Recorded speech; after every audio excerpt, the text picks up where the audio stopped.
The Blast Premier 2024 schedule is split into spring and fall seasons and culminates with the World Final. Here's how it works. 16 Blast Premier teams will begin their quest for victory in groups. Teams are seeded, creating 4 groups of 4. These teams play out a double elimination best-of-3 group stage. The 4 group winners go straight to the season final. The 4 second-place teams from each group will enter playoffs for 2 places at the season final. The 10 teams that fail to qualify from the gauntlet will be cast into the showdown. There, they must fight to survive in a merciless single-elimination format. They will compete against 6 teams from global qualifiers. This year, each showdown is no longer split into regions, but is a single tournament played in Europe. 2 teams from the showdown will secure their place in the season final to join the 6 teams from the groups. At each season final, the 8 teams will face off in a GSL format, leading into a single elimination playoff bracket with quarters, semifinals, and grand final. The champions of the season finals will be joined by teams who qualify based on their performance in tournaments throughout the year, including the winners of the Copenhagen Major, winners of IEM Katowice and Cologne, and top-ranking teams on the leaderboard. These 8 champion teams will come together for one last clash as they battle it out for a prize pool of $1 million.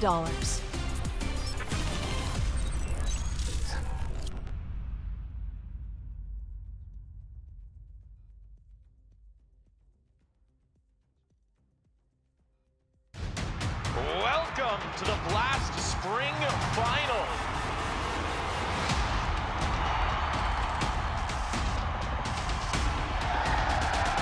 Hell yeah. I'm ready. I'm excited. The stage is set. Who's going to lift that trophy?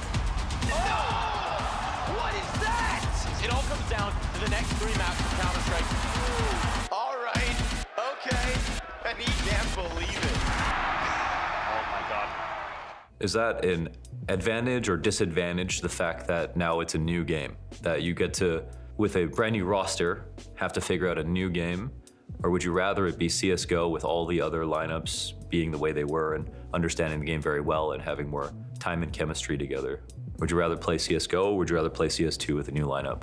I think for the long term, it's an advantage. But for the short term, it's for sure a disadvantage. I would say that a team that comes in with a full base that can work out the meta and add new stuff constantly will have an advantage over a team that is brought together where a lot of the base needs to get down before you can actually develop and be ahead of the meta. So I would say in 6 months, it's an advantage, but for now it's not. Obviously, people will say that, yeah, we are 3 guys from in, so you should have a base, but it's not really the same because we obviously have to move some positions around now. Also, when we split up in ends kinda, it was actually towards the tail end of CSGO and we went to a few CS2 tournaments, but that was pretty much without prac because of the circumstances back then. What's your experience now coaching in a game that, well, I have to be honest, when I watch people play CS2, they're still playing CSGO in a lot of ways. Some of the changes are very sort of small. So from your perspective as a coach, how much in-game time are you spending just to feel how the game is versus how much time are you watching how people are playing the game today? I think I'm watching a lot, but I think that, and me and Marco also talked about it, that you kind of get, you're still living that world where you are looking a lot about, okay, this would work in CSGO, but you actually don't know if it's going to work in CS2. And I think the theorycraft thing is going to be more important. But right now, as Marco said, we're building a house while living in it at the same time. And I think a lot of the teams has had a head start. Right now we are working on the basic things with this lineup, so we don't really have that much time to theorycraft, and we're getting straight playing, Blast first, and then we go straight to Katowice, and then after that it's RMR.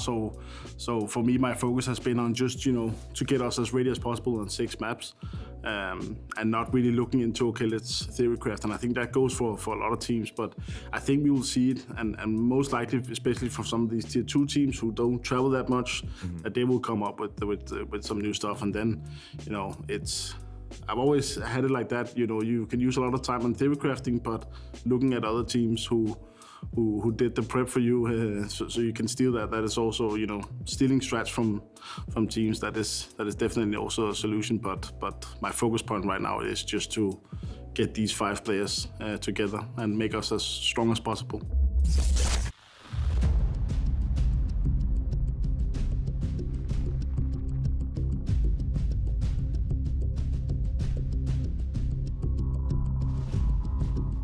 You haven't lost a game since Mezzi joined, right? No. Have you lost a map? Yeah, 2. 2 maps, okay. That's unprecedented, right? It's someone to join a roster and have that sort of a run. Are you scared of the day that loss finally comes through? I mean, it's CS at the end of the day. Yeah. I mean, it's kind of expected. At some point, we're going to have to. We might lose a series, but I think it's more how we respond from this. And I think, like Dan said before, we've got a really good group of guys that are like on the same page, and we've built an atmosphere and a team chemistry that at least for me, coming into it feels great and to be a part of. So I think it's more how we respond if or when that happens, that we may lose a series. That we respond well. Maybe you never do. Yeah, maybe this never, goes on forever. Yeah. I'm fine with that as well. I will try soon enough then. What was your focus on the start of this season? Were you trying to find some downtime, some vacation, or do you know you had a lot of work to do? Have you been boot camping? Like, what's been the philosophy coming into this season? The good part is that we had a good break, a longer break than we used to have in the Christmas Eve. I'm here for a long time, and it's really important to have those breaks, like not thinking about CS and be on my side. But we started like 2 weeks ago to practice. We tried to grind the game, and the focus has been to maintain our level, because we know when you dominate a year, how tough it is to dominate the next one. And we saw like so many teams just crumble and just stop being as good as before. Burnt out, right? Yeah, I think that's also about the motivation. It's a lot of issues, and also thinking that it's still going to be the same, but you have a big target on your back. Everyone wants to shoot you, everyone wants to take your place. The good thing is we have some experienced player, like me, for example, that needs to remind the young guys that you've been insane for the last year, and I'm just speechless about that. But the young guys, you know, that's why I said before, when they win, for them it's just a habit. It gets a habit, but you need to still work hard, and we even work harder to stay at the top. I will say that with the lineup we have, it's easy to come at the top. It's easy to win one tournament. Let's be honest, because we have so much firepower, so much talent in the team. But to stay up there, it requires way more. I know we can make it, but with young people, you just need to remind them most of the time.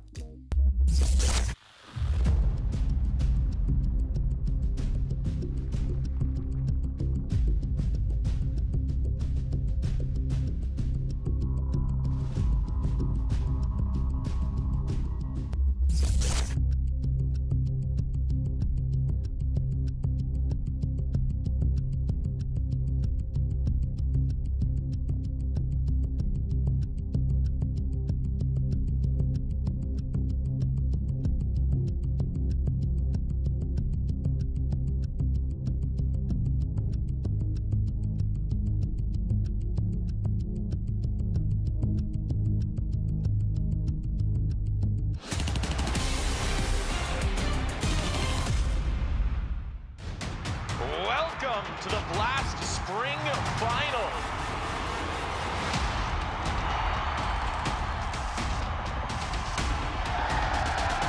Hell yeah. I'm ready. I'm excited. The stage is set. Who's going to lift that trophy? Oh! What is that? It all comes down to the next 3 maps of Counter-Strike. All right. Okay. And he can't believe it. Oh my God.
Good morning, everybody. This is day number 3 at the Blast Premier Spring Groups. We are still here in Copenhagen. I'm still Maniac, your host / hybrid, and I have by my side Mr. Jacob. How are you doing? Did you have a good night's sleep? I had a good night of sleep, Matthew. I did a bike race yesterday night. I had a good night of sleep. I had a pizza for lunch as well. It's been perfect so far. That is the PIM formula. Bike race, pizza for lunch, or pizza for breakfast, and a good night's sleep. We had some good Counter-Strike yesterday as well. As you can see, a Group A preview.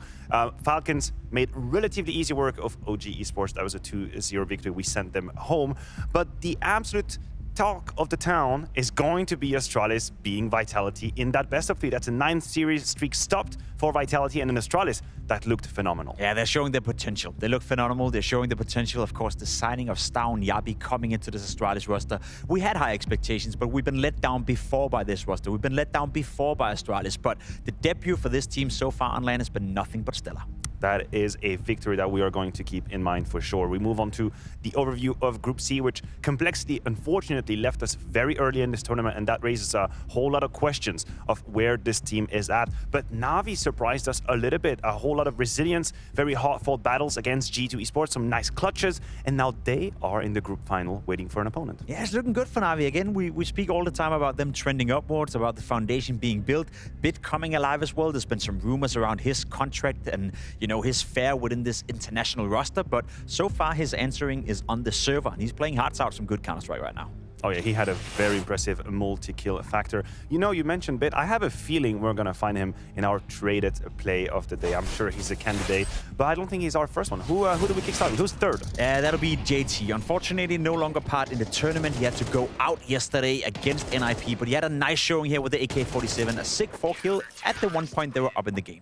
Now, I'm going to be honest with you guys at home. I actually knew already the play of the day, so it's not like I can see the future. I knew Bit was going to be second up there because I also knew he had some crazy moments yesterday, and that is no different here with the AK-47. Very strong, good crosser placement, headshots only. Oh, the last one is great.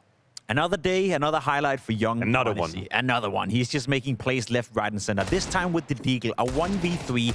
Every single kill is a headshot, and the vista, the body language right here, the shoulder peeking, the efficiency coming out of Odyssey. He is so good. He's so good, he sometimes doesn't even believe it himself. The highlight factory. That's what it is. The highlight factory. Honestly, I feel like there is one every other week. Now, that closes our progression for A and C when it comes to groups, because we have new groups to welcome and introduce you guys today on day 3. We kick things off, of course, with Group B, and I believe the talk of the town is going to be Liquid, this brand new roster. We are a little bit frustrated. Spirit not able to show up with the full roster, but it is what it is. External circumstances, we have to understand and accept that. But we also introduce Group D. That, of course, FaZe should be favorite over here. But that, what I want to talk about, Jacob, just quickly get your thoughts on Heroic. First outing versus Cloud9. What kind of expectations do you have? I'm looking forward to see their LAN debut. Obviously, we have seen Cloud9 play quite a lot last year, and we know their struggles. We know what they're dealing with. As for Heroic, they've been looking somewhat decent in the armor. They were struggling a little bit. It looked a bit rough on the edges, but one thing is playing online with that pressure. Another one is coming into LAN with this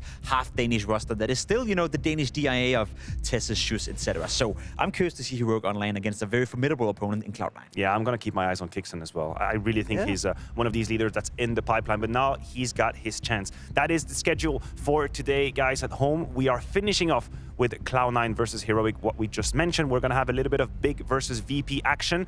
Liquid's first steps on LAN versus Spirit. But first, we kickstart with FaZe versus GamerLegion. Why are we going to qualify from the group? Because that's the goal we came up with. I think one of the biggest gaps we have against other teams will be like confidence. We might just be a little bit more warm than the other guys, you know, since like they've been around. Just gotta show up that day.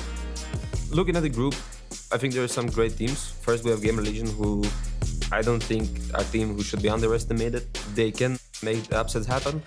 It's a good test at the start of the group to check if you are actually there. The mentality in the team is great. The chemistry and the mood has been great so far. There's few people who can take over and like this mental aspect of the game. I just hope we keep it like this forever. Every team we have in the group, I think we shouldn't underestimate any of them. Any team can do damage. The best one gonna come on top. I think our preparation were pretty solid before the tournament. I think the group stage, again, anyway, is pretty tough. All of the teams are pretty solid. say we are still in the building mode, I would say, like in GamerLegion. I think our mentality in the team is pretty solid right now. The way we played on practice and like overall how focusing on the stuff to work through is helped us a lot. I just hope if we're gonna keep playing CS and working hard.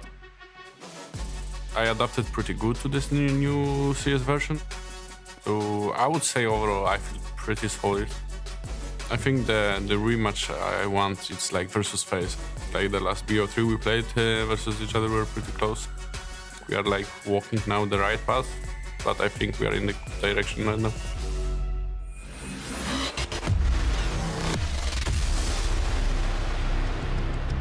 FaZe versus GamerLegion to open up Group C here in Copenhagen. And GamerLegion's talking about preparation, working on their own game. You think about how intense of a calendar they had at the end of 2023. Now, I'm not going to sugarcoat it. It's been complicated. It's been about 5 or 6 series losses in a row now. And you wonder how much Snax has actually had time to implement whatever philosophy he wanted to bring to the game.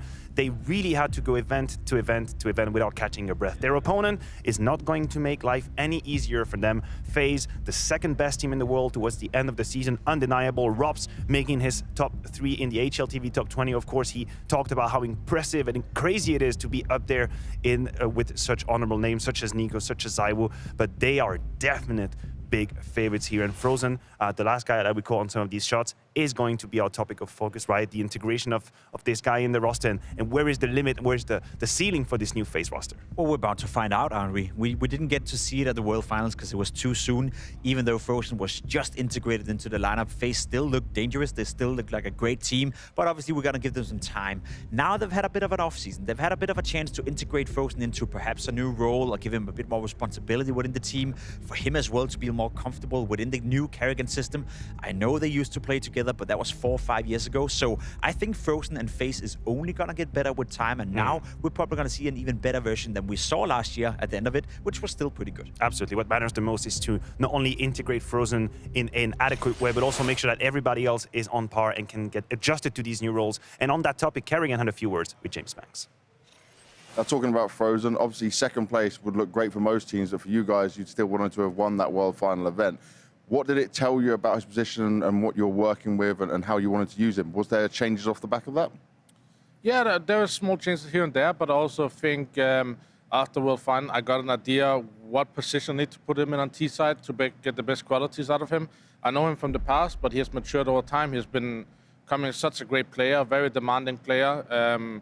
Even in my understanding, a very good secondary caller. I think he could be one of the best in the world when it comes to that. Wow. So he has to figure out a way to kind of implement his style and the philosophy. So I'm just looking out for great things this season from him.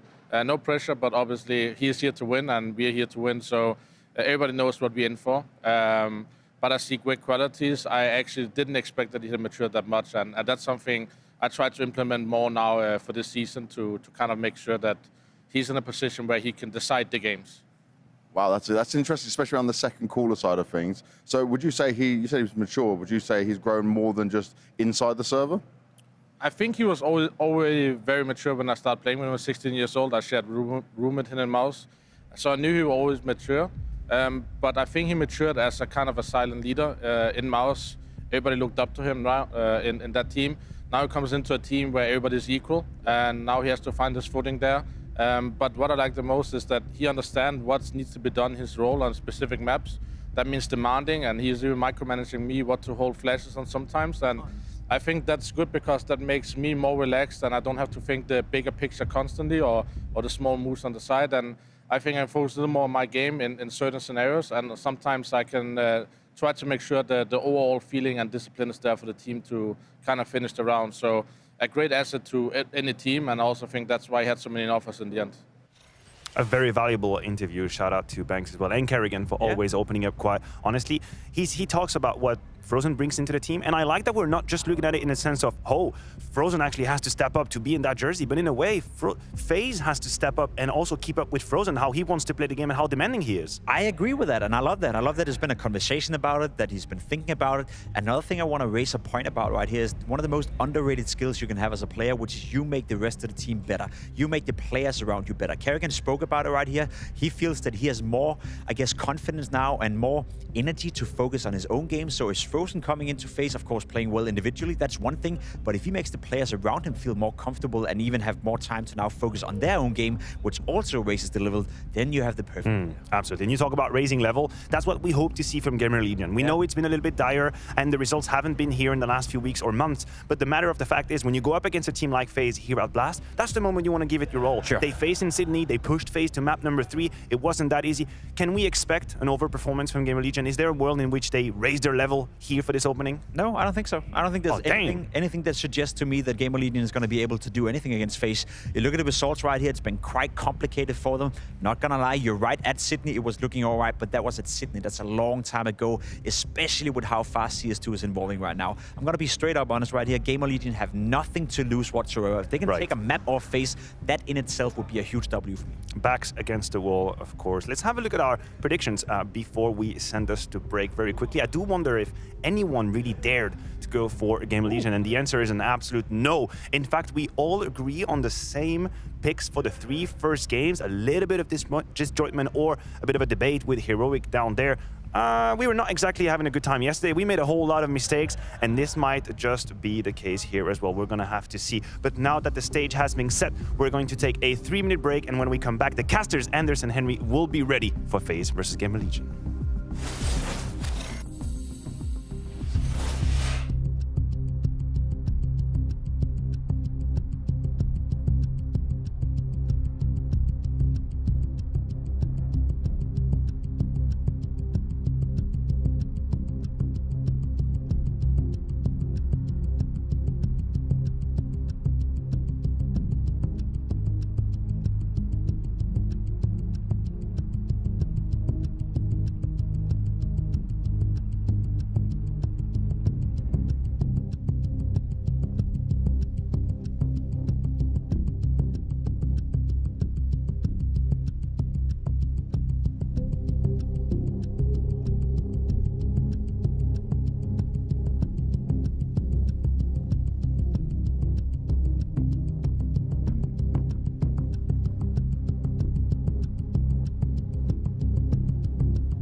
And in this group, you've got Spirit, FaZe, Liquid. It's quite a tough group for sure. What are your expectations? What are you guys hoping for?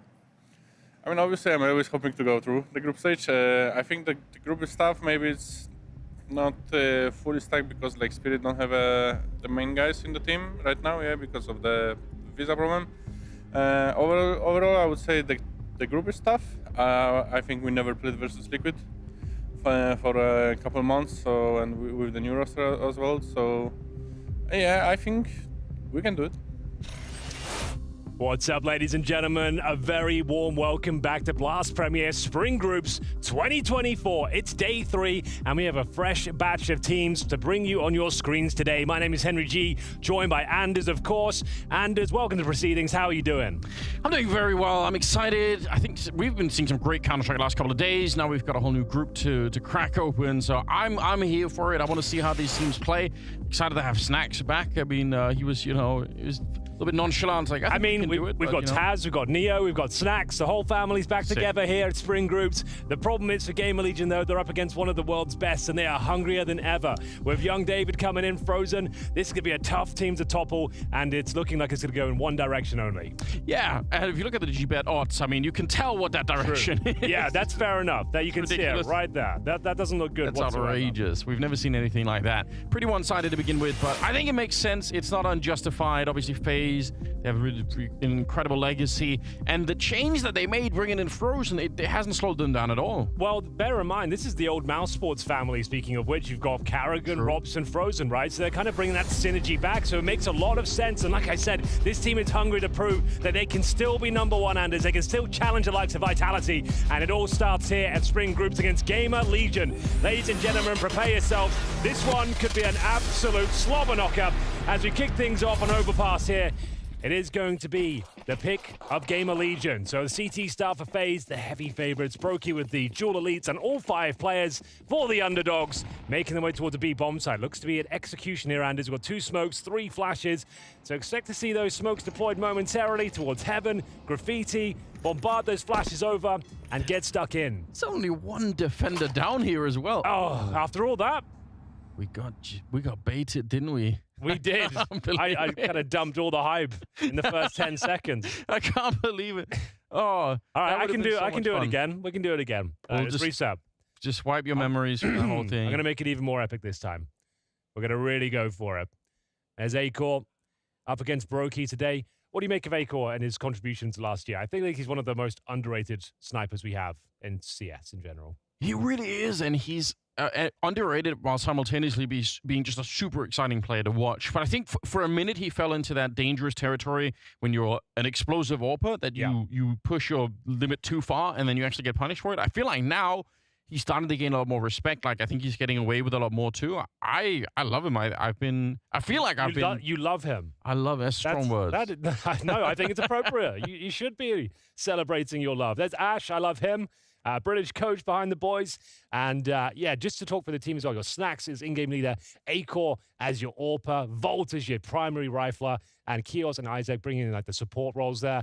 It's going to be an interesting game. I don't think they're going to get absolutely wrecked. I feel like it's going to be like your 13-7, your 13-8. So these teams played each other against Sydney, right? And they managed to take Inferno off FaZe, but bear in mind, that was the first CS2 tournament. And FaZe went on to win it. So I don't know what we can really take away from that one. Very difficult to kind of draw any sort of conclusions, but all we do know is that FaZe are obviously planning on getting the 2-0 here. It's wild to just think like Snacks is like still here, tier 1 tournament and in-game leading as well. He's not even just like filling a slot. Like for a couple of years, he would like stand in at one-off tournaments for people and actually do pretty well. Now he's back as a full-time pro, and here's an in-game leader of GamerLegion, who are part of our 16 teams here at Spring Groups 2024. We never really had the Snacks comeback story. He just kind of disappeared when he was more or less at the top, right? Like, he was at one point like one of the most enigmatic players in the scene. Like, it was crazy to watch him. Obviously, one of the original smoke criminals as well. Like, there was so much hype around him, and then the whole project kind of just faded away and died. And it would be fun to see. Like, it's very late to start a comeback, but it'd be really cool if it happens. One of those players similar to Flusher, I suppose, that kind of just throws the rule book of Counter-Strike out the window, right? Goes for this avant-garde, audacious plays, things you don't expect, and he's got the skill to back it up.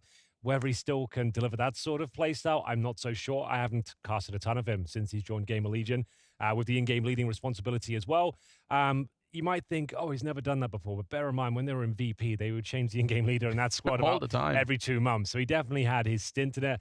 I got to interview him before the tournament. He said, like, he's very comfortable. He seems super relaxed and just, like, confident in general with this team. Like, I was kind of trying to poke him a little bit and understand, like, what are your thoughts? You're going against FaZe, and he's, like, quietly confident. He's like, you know what? Like, I think we can cause some damage here. We've taken a map off them before. The games are always close. As long as they're competitive, like, they're happy. I think that's a fair objective. They said they're in a rebuilding period right now. Like, in terms of, like, they've got a decent squad here. There are capable players, but going up against the likes of FaZe, like, GamerLegion is not going to be one of those teams you expected. Oh, they're going to go deep in the playoff. They're going to be in the conversation for the trophy. No, if they get towards even the finals itself, like, you'd be very impressed, right? Like, it'd be remarkable achievement for them to win this group. If they got second and got one of our 6 slots available, I would commend them dearly, because no one's expecting it. And I mean, they did it at the major, and I wasn't expecting that either, so maybe they could do it once again. I think we are back and live, Henry, ready for us to get back into it. So okay, give it to us once again. Let's You ready for a Henry G utility breakdown?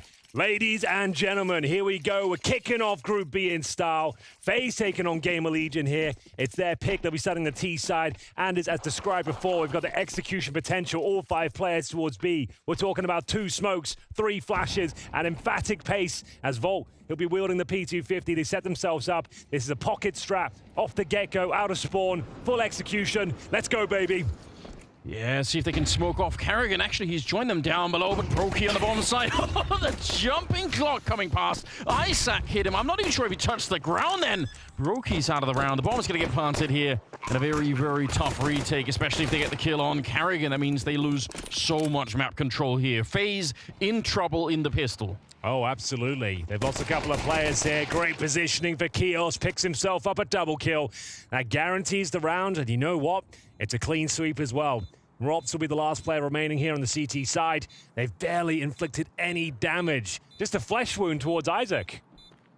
As he just leapt into the bomb site. It was wild, wasn't it?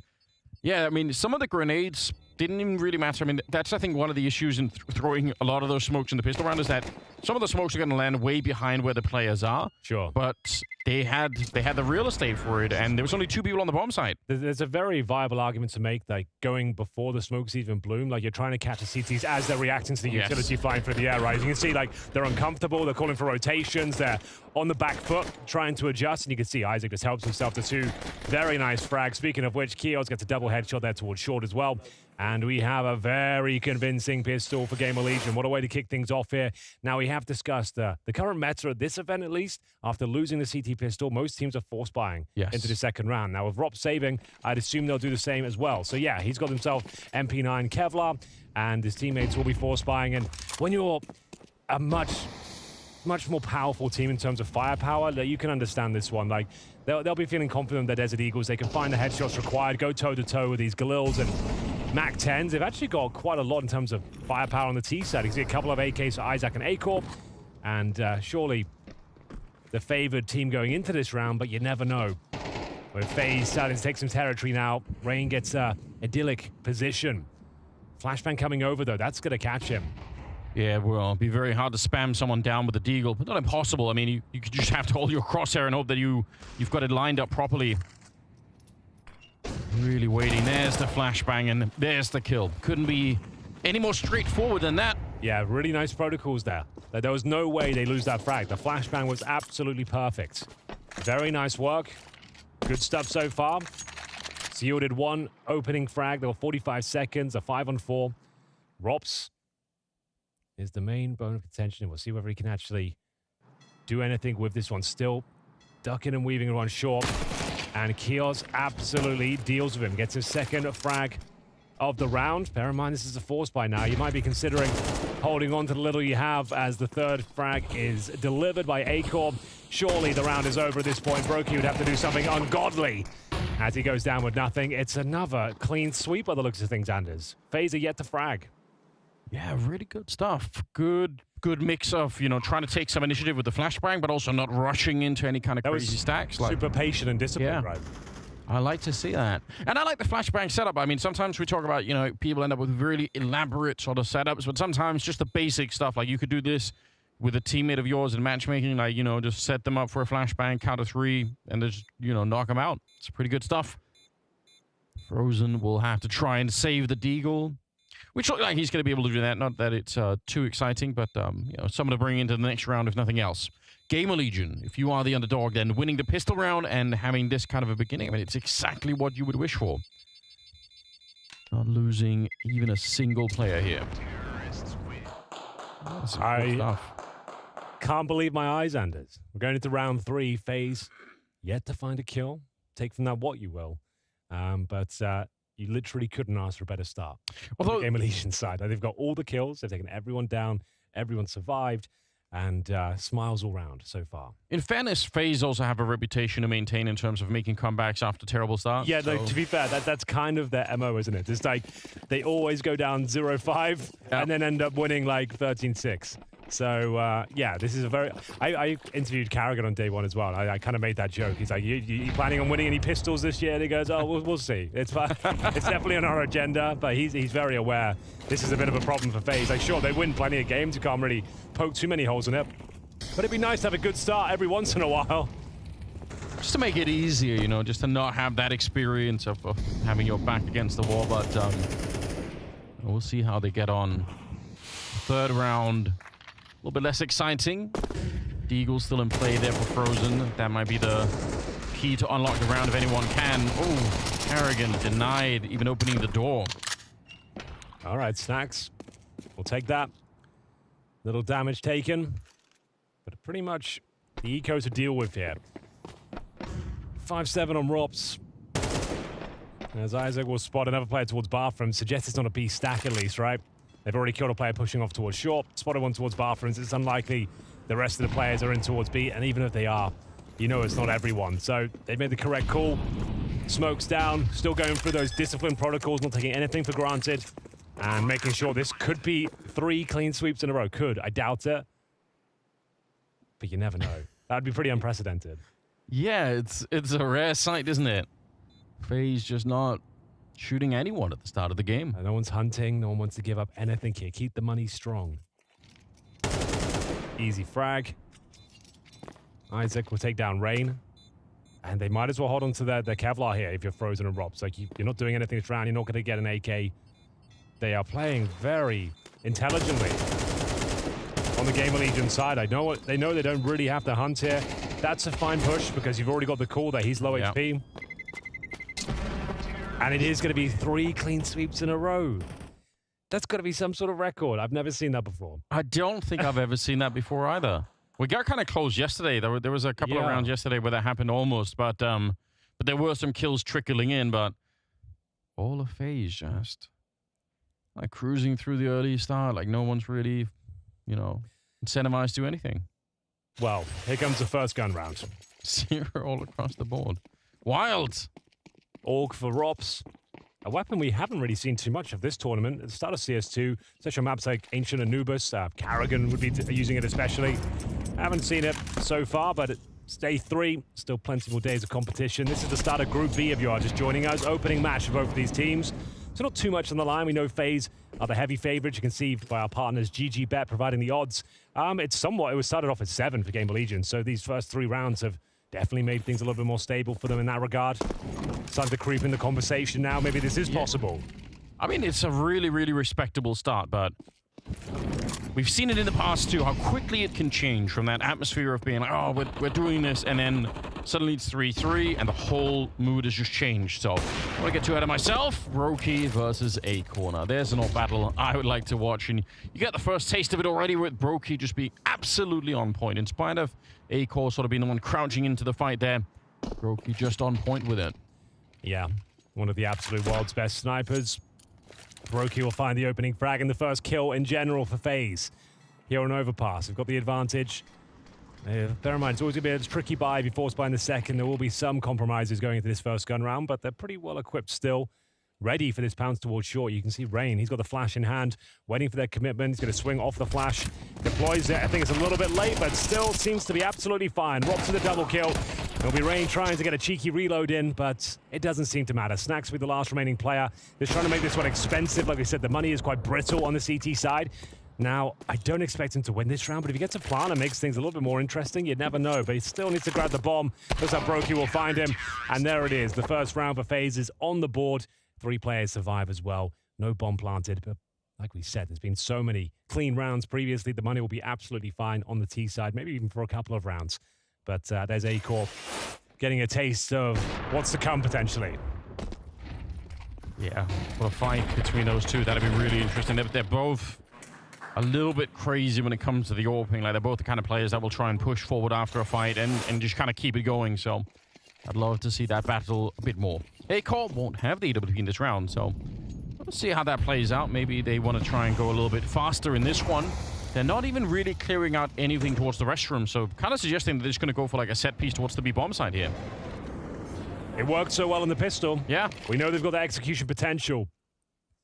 And I think that's the way you win these sort of games against FaZe. A chaotic team that likes to push and loves to play kind of meta, kind of default CS and play on their instincts. Just throwing those set pieces at them. 5 players at a time. I don't mind this at all. And it will be that execution. There's going to be a lot of flashes going in the direction of Karrigan. He goes down with nothing. They've got pretty decent control of the B-bomb side. Yes, they do. And what a Molotov on top. It forces Robs into, or Rain into a weird fight, but he's going to be able to get it anyway. A kill for each of them on the bomb side. They've managed to slow it down once again. The defense. Chaos. What a headshot. Bringing down Robs. That's going to make it a little bit more doable here. A man lead. A bomb being planted here and pushing out Chaos. He can't get the better of Frozen there. But he does do significant damage. Makes things more complicated in general. Now, there is a kit available, but it's on the back of Brokey. Frozen with a smoke and an HE, but he's been smoked off himself towards shore. It's down to Brokey. He needs to go for the wallbang potentially here. Frozen goes down, and that might signify the end of the round. He's got no utility, no real reason to throw the AWP away. Oh, the money's pretty brittle as well. They're going to get this, what, $2,400, I think, in the next round. So that's going to be GamerLegion bouncing back on their T side. The B execution handers. That's like I said, they've got good executions. You can see that. And when you don't have the firepower, you don't have the players to go toe-to-toe, the likes of FaZe, overwhelm those players. Bombard them with utility. Karrigan was so blind to the barrels, he didn't even fire a bloody bullet.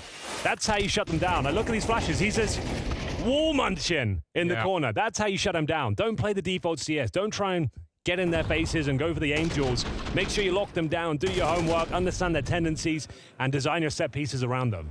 And it was sick as well. I mean, they got grenaded before they even got into Monster Tunnel, and they had to run through the Molotov, but the commitment to going through to the B-bomb side, it's really nice. Like, sometimes you'll see teams do this where they get slowed down. Suddenly they're standing still outside of the B-bomb side for an extra 20, 30 seconds, and that really kills a round. So I like to see them just kind of power through, even if it, causes a bit of damage. Never fun running through a Molotov, but it worked out this time, and they had all the grenades available. Such the timeout. Powerful flashes as well. Yeah. That's going to put FaZe on high alert. They know they're dealing with a team that could cause some damage here. They already have in a way. It's a pretty decent half already. As mentioned, the money's going to be quite low on the T side. They had to fully invest into that round.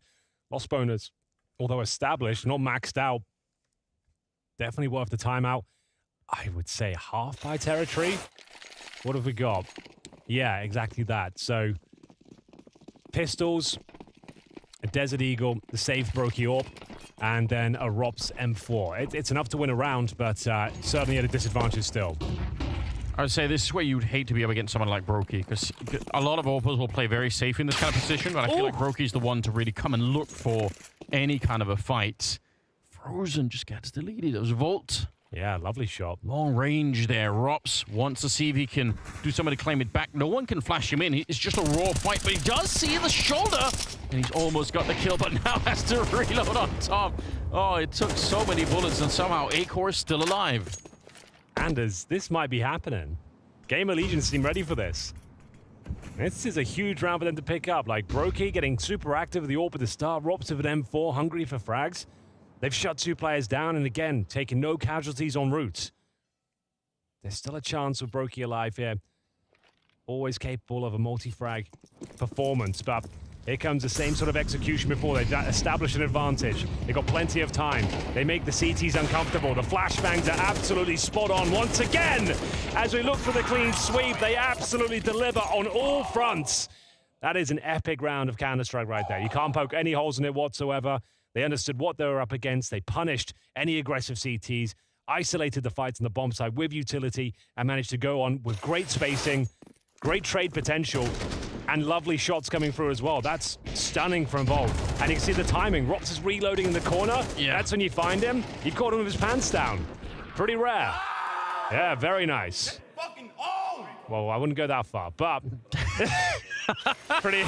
I love the stuff. energy. Good stuff, though. Love This is kind of how we got to know Kios as well at the Paris Major, right? He was just he was screaming so much. He probably lost his voice almost on day one, but he kept it going throughout the whole tournament. It was really wild. So yeah, I'm expecting more of that. The first bullet accuracy on some of these players, right? Kios and Volt, when they get into those fights, is very hard to deal with. All right, Brokey. He's had enough now. Takes on Isaac to kick things off. Looking for the responses, Volt, and he's hit some bangers. This one will not be converted, though. Rob's on top as he patrols the middle fountain area. 5-on-3 in favor of FaZe, but not over the woods just yet, but maybe they are now.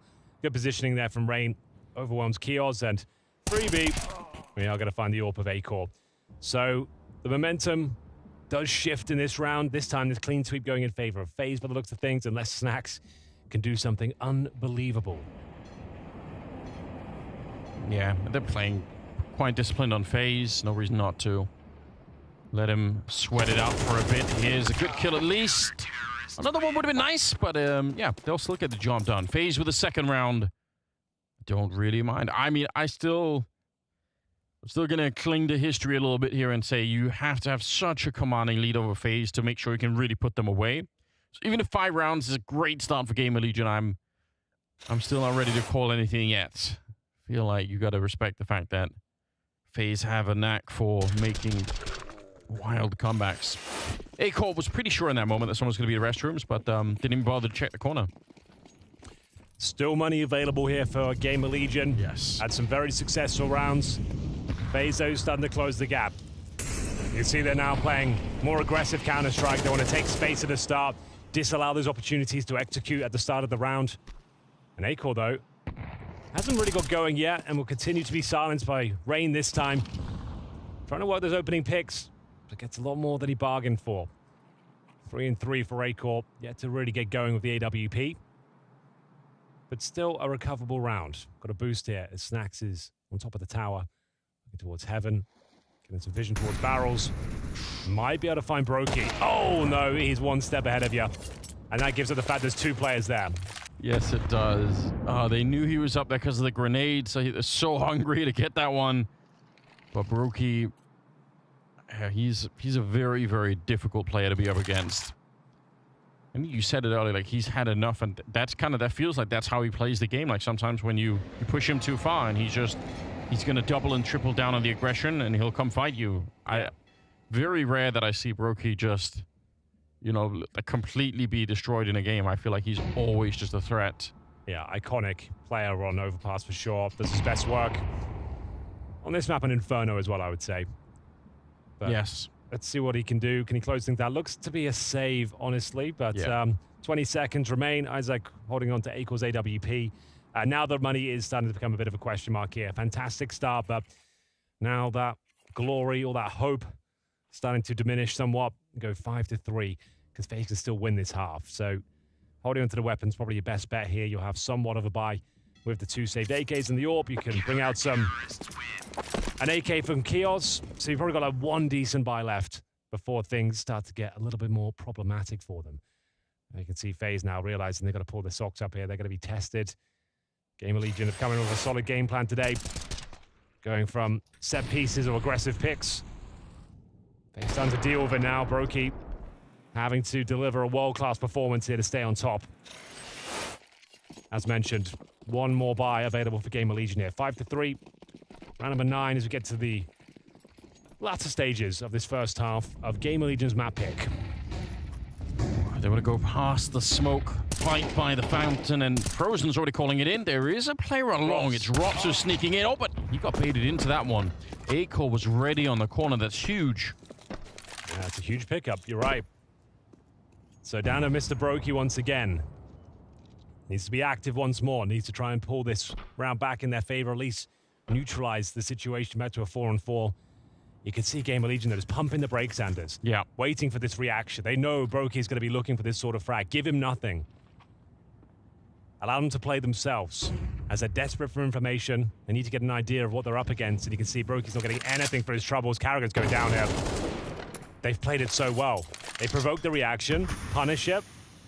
If they can take Brokey down as well, they're in great stead to win this round. Now they at least get the information as to where he is. They maintain the man advantage, and now it's all down to the reaction. What Snack's got up his sleeve to deal with this? He's trying to contain Brokey in towards that connector, but it's a great call from Frozen there. Patrol that position, allow your teammate to rotate, and take down any threats on the other side. Yeah, Frozen leaves. Brokey is completely locked in, and that's a good teamwork coming out from Frozen. As it happens, Brokey ends up escaping through the other route, going down to the B bomb site, but still a 3-on-3 with about 24 seconds here. And all of it will come down to whether or not Frozen can win this first fight. I think Rain is starting to get a bit closer, but still Frozen has to stay alive here, and he's going to get the kill on Chaos. This is great work. 10 seconds now. I think either way, this round is pretty much locked in. Rain with a shot onto Acor and Isaac. He just has no time. Even if Acor... Oh, there's the kill.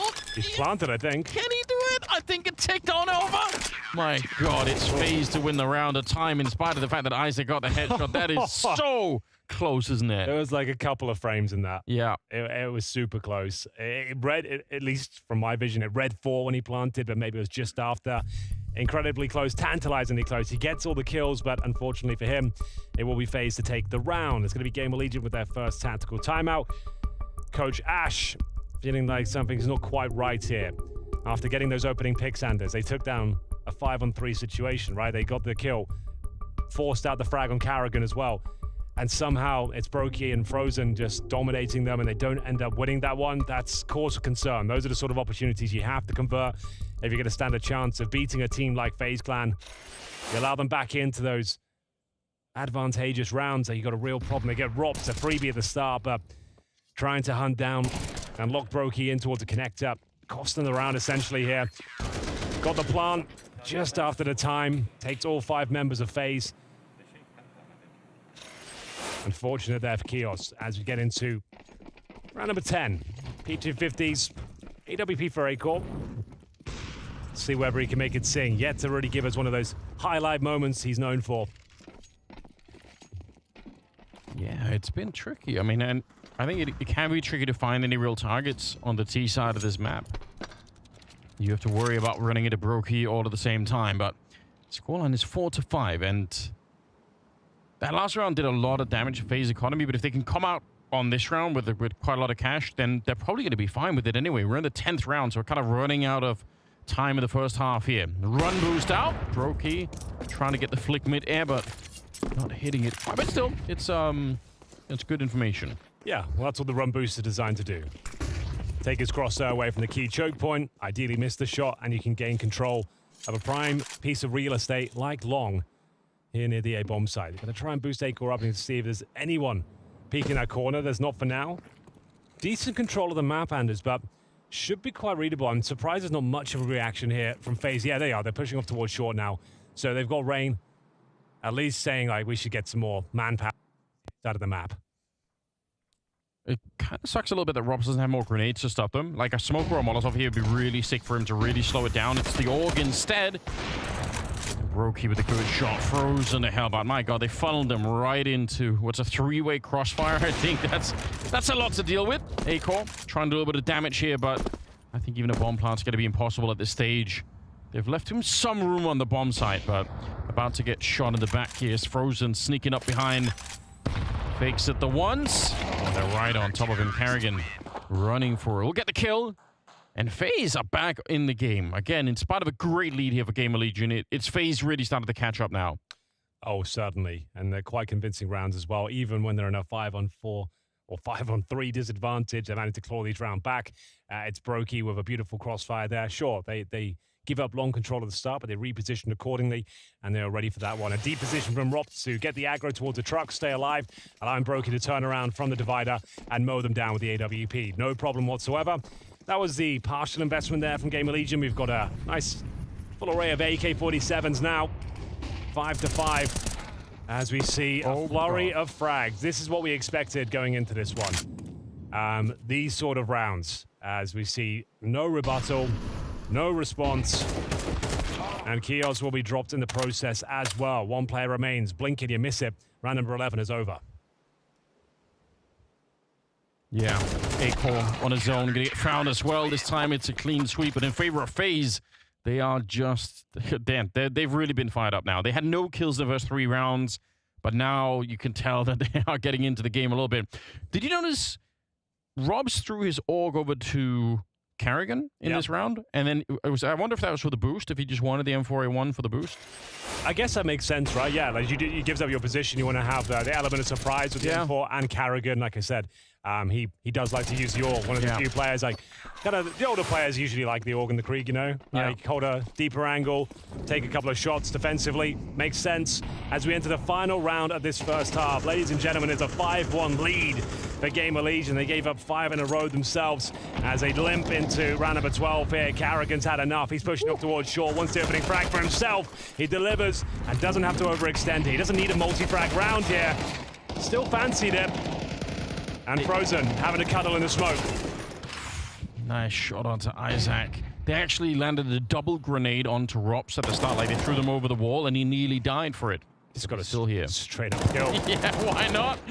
Oh, they're getting picked apart in this one. FaZe, like you said, they can still win the round. That's exactly what they're planning to do. Snacks trying to do something with the MAC-10 here, but they're everywhere. 1 versus 3 still after that kill. All right, then. Snacks, what have you got for me? Roll back the years. Not going to happen, ladies and gentlemen. After an emphatic start, GamerLegion looked like they could challenge the mighty FaZe, but overall, the momentum started to diminish, and we will see FaZe take a 7-5 first half.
Welcome back, my fellow gamers. I hope you're enjoying your Wednesday. Thank you for choosing to spend it with us.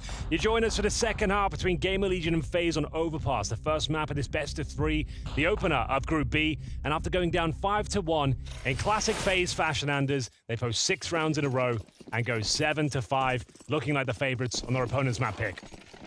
Yeah, they do. I don't know why they do it, but every single time this is what it's like. Imagine if they ever got a good start. I know. Imagine a world where FaZe could win a pistol. They would be unstoppable. There'd be no one to shut them down. Maybe that's why they do it. It's for our entertainment, Henry. That we got to keep it cool I was like that. believing for a moment. GamerLegion looked hot to trot. Those executions were working. The pistol was clean. The anti-ecos had defensive protocols, great spacing, amazing trade potential. But then, slowly but surely, Brokey said, you know what, boys, I'm just going to go dominate them by myself. Frozen was there for the ride as well. As we see a very important pistol come forth. Julie's in the hands of GamerLegion. 7 pistols available. First frag's coming towards its A bomb site. Full commitment from FaZe. And they've just got one more player to deal with. It's going to be Rain with a lovely hat trick as the bomb gets planted. Yeah, famous for his pistol rounds, Rain, and for good reason. Yep. One of the few Norwegians left standing. We obviously had Holzak yesterday. Holzak, yeah. And Jacob's out there. That's about it, right? That's probably someone we're missing. I'm sure there is, but they need to play more then. That's the top 3 at least for now. It is. Croman. Yeah. Really roll it back. He played for FaZe like one tournament and won, and then just left. Yeah, we can. I think it was like Sydney, like 2018 or something. They're out there somewhere. Round has been won by FaZe. They're just trying to hunt down Isaac here, who's got the dualies, trying to set it up a little bit. Again, these kills can kind of matter, right? If you get a couple more there, again, if they want to force up, which most teams do, then it'll help you out. At least this tournament, historically in CS2 especially, we're seeing those 3rd round buys. But yeah, this tournament seems like everyone's opting for a 2nd round CT force. Here's Rain. Awesome POV to see how he got it done. Great movement, good awareness as well. Crispy headshots. He's enjoying himself out there. Doesn't seem to be the force buy. It's going to be a full eco, more traditional from GamerLegion here. So one flashbang. We've talked about this in great detail yesterday. Normally stack a certain area, wait for a Q, flash in, hope for a couple of kills. I guess Kios is miles away. They don't have the flashbang near these 3 players, so a little bit curious about that. They just want to try and set something up down to the B bomb side. Instead, Rain having himself a grand old time. Oh, I say that. I cursed him. A-core. I don't know how the USP did it. He's going to get hunted down eventually. And it'll probably be the end of the round right there. I think you're probably right. At least to get a frag. Maybe there's one more available to them. Isaac and Kios remain. That flashbang's already been utilized. 4 on 2. As FaZe look to post their 9th round. Bear in mind, we know there's a buy coming up next, but buying on this 3rd round of the CT side, yeah, it'll be a buy, but it'll be 5 rifles, likely to be M4A1S, basic utility, maybe lacking a kit. So still a tough ride. Doesn't mean you're going to be fully equipped for the next one, but if they can get one more kill here, that would be something. Doesn't look likely. Robs is trying to sniff him out. A heist towards the bank. And he will be taking the cash with him. $1,200 farmed this round with the MAC-10. You ever thought about planning a bank robbery? What'd you do? I mean, I like that genre of films. Yeah? I like the whole idea of assembling the crew, you know. Getting all the specialists, the hacker, the getaway driver, the muscle, the brains. You know, you need to have all those roles covered. The inside man. What kind of role do you think you would take on best? I mean, maybe like you just started that drive recently, right? So I did. I'm not sure after a couple of years driving, you should be a getaway driver. Well, it's not about driving safely, is it? It's just driving efficiently. So and you know, I don't have to worry unnoticed, about right? If you're stalling the car, the traffic lights, and we're trying to get away, and you're kind of panicking a bit, maybe not for the best. You'd want an experienced driver, perhaps. Yeah. I feel like I could get a job as a security guard like a month before, and then nice. The inside man. Yeah. All right. Yeah, I like that. I think I could pose as that. You know. All right. Well, if you've got any ideas for Anders' role in the upcoming heist, yeah, if you want to plan if you want to plan a robbery, hit me up. Always open to new experiences. 9-5 is the scoreline. FaZe are just idiots. We're up to what, like 9 rounds in a row, almost 8 rounds in a row, maybe. They've been playing very, very well. Isaac, though, That's good. On top of the smoke, he takes down Carrigan, and it actually slows them down. I thought FaZe were going to go for it, and they probably would have if Carrigan could have found the opening. But now instead, they've pulled the plug on that one, and they're going to start to move a little bit further back towards the A-bomb site, where actually maybe they can find an entry still. This is a bit dangerous. Who hit Oh, is that the wall bang that hit Rain? Yeah. That's very cheeky, very cool. Okay, still a very difficult round here, I'm afraid. Even with the man advantage, that smoke is devastating. The CTs have no choice but to push through it. They're going to boost over, going to try every trick in the book here, but they're wasting valuable time. There's another smoke. Oh, Robs. Okay, a 5-on-2, but still losable, Anders. They do not have a kit. It is losable, you're right. Rain trying his best, but he can't hold them back, and they're going to get a kill on Frozen as well. That is actually a really impressive retake. They made it look so easy. Nobody even died in the retake, but you're absolutely right. The smoke towards bank and then another smoke towards the stairs, like that could have killed the round for them all on its own.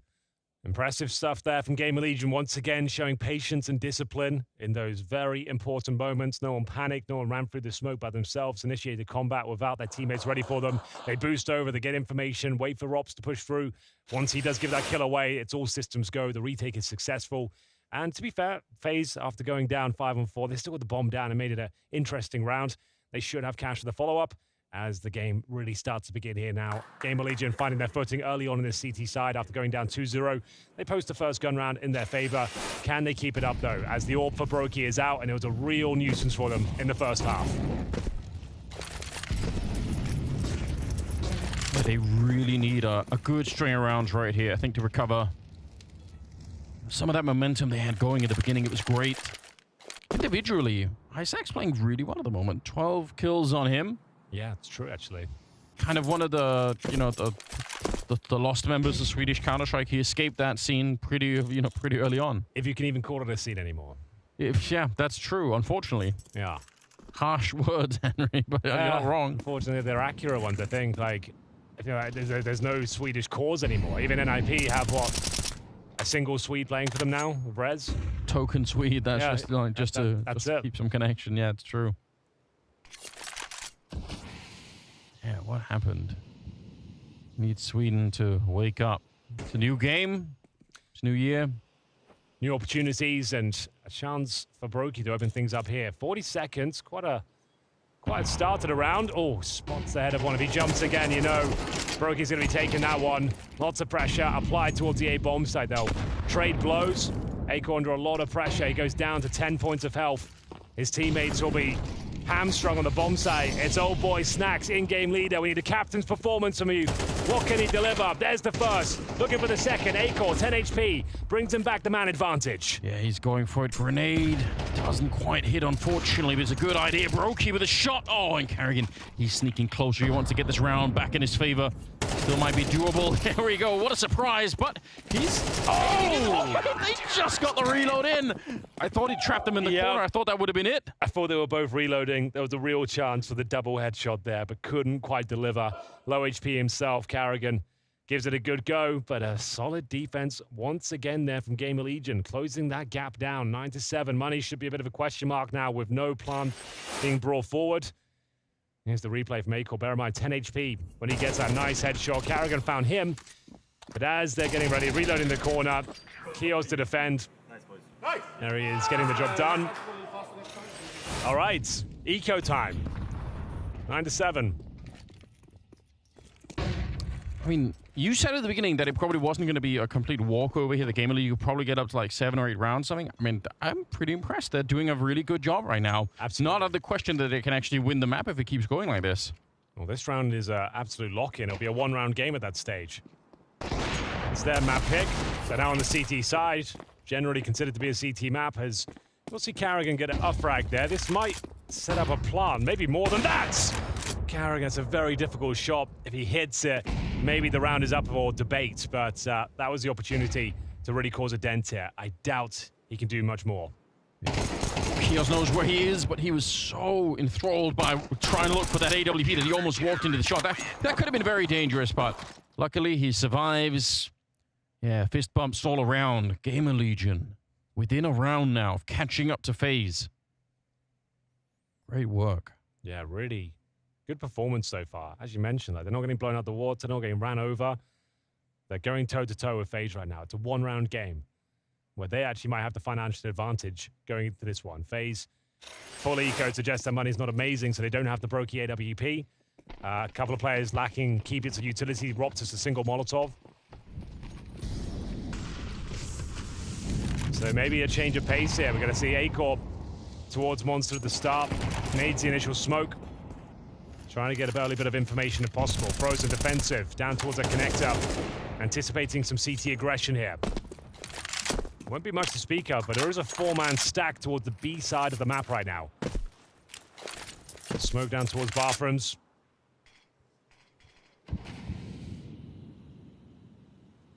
Allows Rain to start to pincer that connector position with Frozen.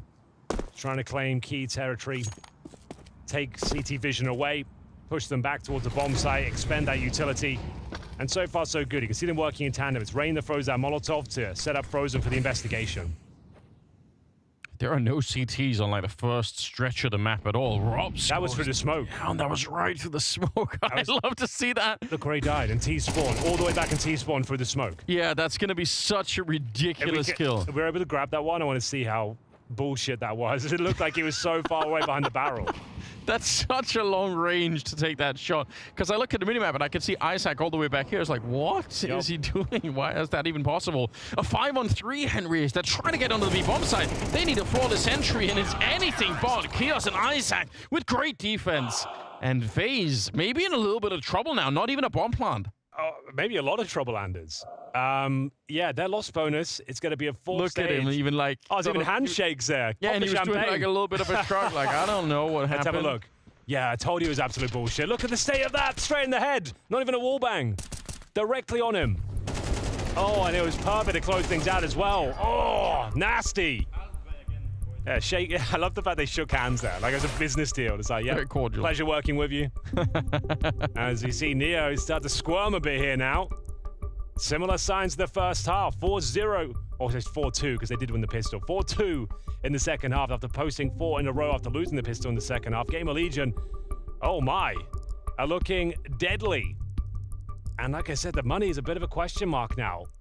I think they're averaging like $3,000 each, if I'm calculating correctly. I believe they're a 4-stage loss bonus, right? So with no one saving, no bomb plant going down, this is half buy. Like it has to be. You can't force this one. There's no two ways about it. This is like Deagle armor. Yeah, Deagle PD50, some Kevlar, and a set piece. You just want to try and get the bomb down here. So a lot of teams like to run towards that B side of the map. Looks like we might be getting some of that coming through. There's been no bomb plant for 3 rounds. That's a fair bit of money that they're missing out on just all the same. Speaking of money, I mean, on the GamerLegion side, some of them really quite rich at the moment. Kios and Isaac especially. And they've got the Royal Flush Anders. 4 AK-47s on the CT side with the AWP. The strongest possible setup on the CT side. This is going to be a rough half. I feel like GamerLegion can actually do this now. How exciting. There was a chance that they could just get completely rolled over, even if they don't end up winning the map. They're really putting on a great performance. FaZe definitely, what were they, like a 7-1 favorite in the odds at the start of the game, and maybe more than that. And now it's all changed. A-Core landing a good grenade on top of Brokey. He's dead already. Volt here, bit of a crossfire setup. And the spray, it could have been made better. Good little setup there. It snacks with the AK. And they're going to be losing just the single player in the round. So great work. And they're taking the lead now as well. 10-9 at the bookend of this first map. Opening game of Group B. FaZe versus GamerLegion. This is supposed to be the open shut case. I kind of made a point at the start of the broadcast. Like this group, it's not as tantalizing as others because there are a few mismatched opponents here. And the fact that we have team spirit with like a coach playing and an academy player. This is maybe the least interesting group of them all. You think that FaZe are definitely going through first, Liquid presumably second. But right now, GamerLegion, they're making it interesting. They're making a case that they could be up there. Yeah, how cool is that? It's way more fun this way. I don't want to see FaZe just roll through. I want to see them test it. GamerLegion definitely providing that test at the moment. We'll see if A-Core can provide a little bit of that flavor that Brokey was doing in the first half, sort of being active with the AWP, finding some of those openings. Brokey did that very, very well. A-Core still is out-fragging him at the moment. 13-10 there on Brokey. Ooh, Rops. Okay. Catches Kios. That's a start. Hell of a catch. Hell of a shot. CTs remain active as well, hunting for a bit more information towards long. Gonna try and reclaim control of the bathrooms here, considering they only have 4 players alive here. Needs to be going in their favor. It's a high-risk maneuver, but one that probably has to be done. As Carrigan starts to probe through, getting intel himself. Rops with the rest of the crew. The Carrigan is trying to sell something on this side of the map. Hold rotations while his teammates get ready to enter the bomb site. Oh, he wanted to throw down the grenade, and it cost him his life. Snacks out of it. A little bit of a spam coming in. Isaac eventually dies. Rops took him an extra second there, but I think if you're GamerLegion, you just save these guns. Even if you have a lot of money, it's 2 versus 4. You're just too far away from the action at this point in time, so that'll be the call. And FaZe reclaiming it. They get that entry from Rops onto Chaos. That really does make it a lot easier once you have to hit the bomb site.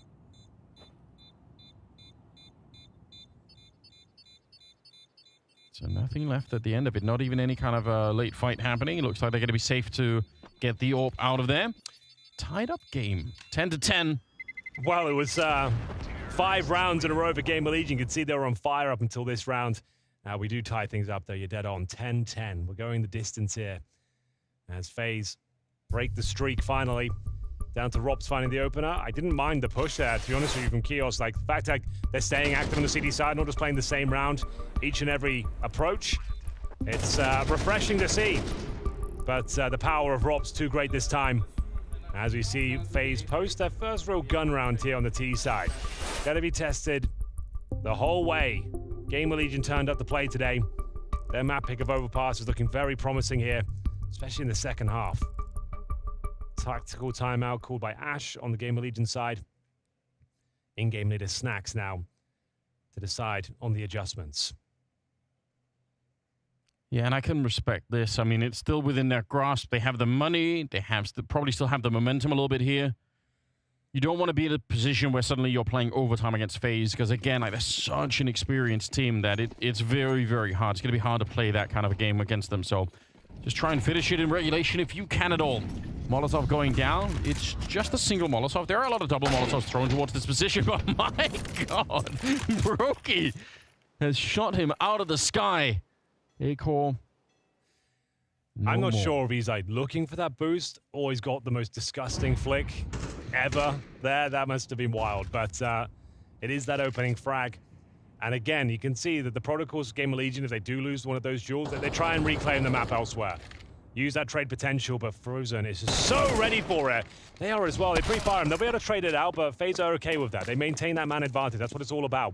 They know exactly where Volt is. They can start to pressure other sides of the map at this stage, and they're starting to claim territory towards long. Confirming the bathrooms are clear. We have got one player in the form of Rops waiting for another push here. Oh! Wanted to let him walk by. Play of his food somewhat. Does take a little bit of damage, but finds the kill, and there's one more player to deal with. That's going to be Isaac. Ready and waiting. Behind the truck. Using the smoke as a veil right now. If he can somehow get a couple of kills. First might be his, but he's been found out, caught in the corner, has to dive back in towards that aforementioned smoke. And there it is. FaZe will take the lead once again, 11-10. But as you mentioned, the money's been very good for GamerLegion after reinvesting into this round. They still have around $5,000 per player. Yeah. Especially if they can save this M4 in the hands of Volt. It's really, really well played. FaZe, their understanding, like you said, once they realize where Volt was down towards the connector, they know it. At best, it's one person at the A-bomb side, because, you know, typically people overstack the B-bomb side a little bit more, so just a good read. They got A-core at the beginning. Still, I'm curious if he was pre-aiming it, now that he brought it up. Like, if that's a flick instead of a pre-aim, that's so ridiculous, but it's Brokey. I think it would have been a nice tidy flick, yeah. Otherwise, he is very aware of the tendencies. Obviously, they're scouting the demos. He'll know he's got to focus on A-Core, who is a very proficient sniper. You know, you don't want to take him lightly. So let's have a look. He was. Oh, he saw them. He saw them enable the tower. He caught the shoulder. Yeah. Oh, yeah, you go. Yeah, he did. He saw it. Yeah. Oh, that's a great replay. That gives us so much context as to what happened there. The frag was already his before he pulled the trigger. Yeah, that's really, really sick. Good awareness and the right position at the right time. 11-10. FaZe taking a slight lead here.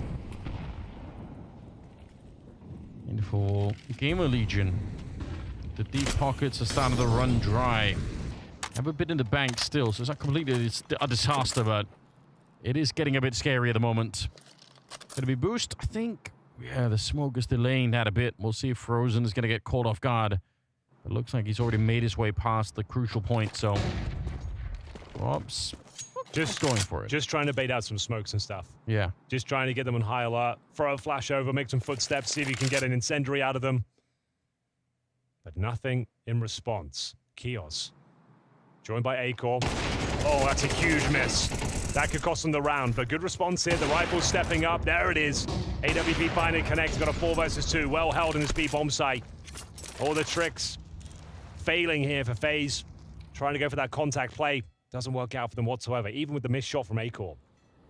And it makes so much sense, right? Like you said, if they're not going to give you a Molotov or a smoke as you try and bait it out of them, maybe that's your, your moment to just walk straight onto the bomb side. And it kind of almost worked. A missed shot there. That's usually enough. That's usually enough for you to get the entry, but they got pounced upon pretty quickly.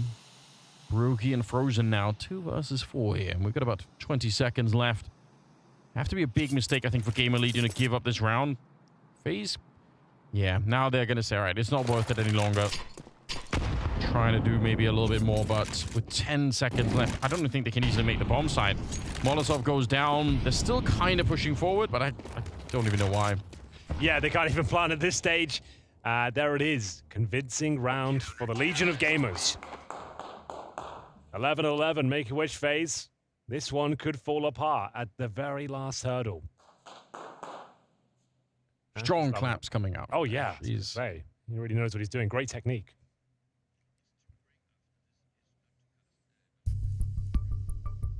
So, Carrigan, what's up your sleeve? What's next? I mean, they've been here many times before, FaZe, and Carrigan has pulled them out from this position a number of times in the past. But you don't have much leeway at all. One single slip up, and GamerLegion walk away with the first map victory. Now, they did pick the map, so I guess that's something to put it into context a little bit, but still. Could be interesting. It's not like they were relying on that great start they had either. Sure, they had a 5-1 lead, but then FaZe have been playing lights out since then. They got like 6 gun rounds in a row. They then won the pistol, but GamerLegion fighting admirably right now on the CT side. Got 5 gun rounds in a row. Just posted another, tying things up at 11-11. Money's still pretty decent for FaZe. They've got maybe one more buy left in them. But who will be posting map point first? That is the question. This round will decide it, and we'll get our answer. Huge nade. Yeah, that's not bad at all. Kind of round you wish it was a double or a triple, but still. We'll tag him up, we'll make him a little bit soft. Rob's still on duty outside of the B bomb side on his own. That's been happening quite a bit, and he's caught Kios a couple of times out here. So presumably Kios gonna get a little bit bored of that kind of a fight. Acor. Posted here. I would say sliding out like that's very dangerous. It's Carrigan. Caught just wandering on a little bit of a Sunday stroll out there. Caught daydreaming a bit. Yeah. Didn't consider that a possible threat. A rude awakening there for the in-game leader of FaZe. Throwing FaZe into an uncomfortable position now. Oh, he's been spotted. Volt's got a freebie. He just pushes this kill, goes behind him. There's no way Rain can even anticipate this one. Oh, Rain? They're not going to let him slip the net, though, are they? He might walk into Snacks, although Snacks surely would have been told that there is a chance. Grenades out, and a headshot for Rain. I can't believe it now. At least, Volt, you have to get this return. You simply have to, but he's not quite committing to it. I think Rain has made his way past now. Isaac down in the tunnel, able to pick up Rops. It's at least a bit of a start here. A 4 versus 2 now as Volt comes out. Okay, you know what? All is forgiven. Double kill for Volt to pick it up, even if he let Rain slip past and kind of sacrifice Snacks a little bit. Oh, Rain, you got your work cut out for you here. You won't be winning this round, I'm afraid. 10 seconds remaining. The bomb's on the other side. He did very well to even slip the net and get those 2 frags, but they get nothing done. Volt absolutely destroys them from the connector. Nifty little double kill. And it is going to be map point for GamerLegion. Yeah, they're playing. I mean, it's unbelievable. 12-11 in their favor. Isaac, I believe, still top fragging. Yeah. So, yeah, they need to spend less time assembling furniture in Sweden and more time assembling teams, Henry. Get on it. You raised an interesting point. This guy was building success, vaults towards that connector, swings of assertion, and manages to get 2 very impressive kills here. Yeah, pressure is mounting now. We're going to need a classic FaZe comeback here. Reset the game, take us to overtime. Can GamerLegion really do this in round number 24? Like I said, you really don't want to play overtime against FaZe. They're so experienced at doing it. I guarantee the energy is going to be restored on FaZe almost instantly if it hits overtime. So end it now.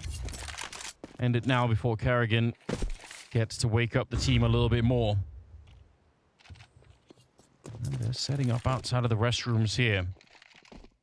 Snacks at the bomb site, just kind of jumping around back there. It's a classic setup. I was going to say against Brokey, that jump is super dangerous. They live through it for now. Robs looks like he's joining the George connector and eventually will join the entire team. So the 3 people at the B bomb site, they need information so they can rotate. Otherwise, this is going to be a very tough defense. All comes down to this moment, Anders. 5 kills away from taking the opening map against FaZe Clan. No one thought this would be possible.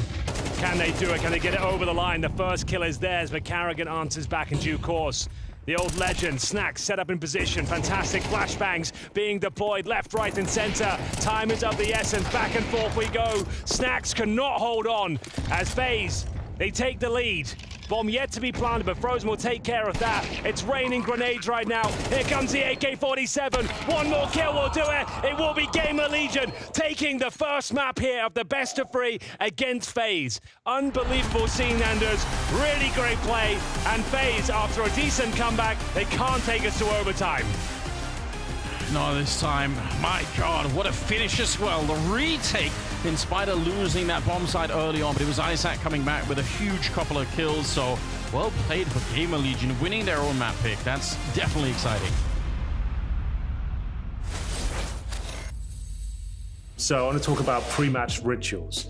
Now for you, I know you carry an assortment of gems and minerals. I'm sure you've been asked about it a few times before. Can you just explain to me what the idea behind those is? Are they special to you? Do they mean anything? Are they specific stones? They are specific stones in that sense that they can represent something. Okay. Something can represent courage. Something can represent luck. So it's my wife choosing out the stone. I explain in detail what kind of stone I need to look to when I need to do something. And I think it's just one way to kind of like remind these key things. One of them is about leadership as well, that I have these stones and I can kind of like, if I have a rough time, I sometimes look at them and like remind, okay, leadership, courage, and kind of like push my charm and luck, you know. And I think it's just one way I build up. And obviously when I started using the stones, went pretty good last year, 2022. So I got more added to the collection now. Nice. What are the new ones? What do they symbolize? I can't remember now, actually. I have to double check again. So for you, it's not so much like a spiritual thing, it's to remind you kind of a symbol of the kind of qualities you'd like to be as a leader. Both things, I would say, right? The spiritual, I'm not always that deep into, but I think that way I'm using is kind of remind myself to leadership is what I need to be. I need to also bring on the table. I can have a bad game, but I can never be a bad leader in a game.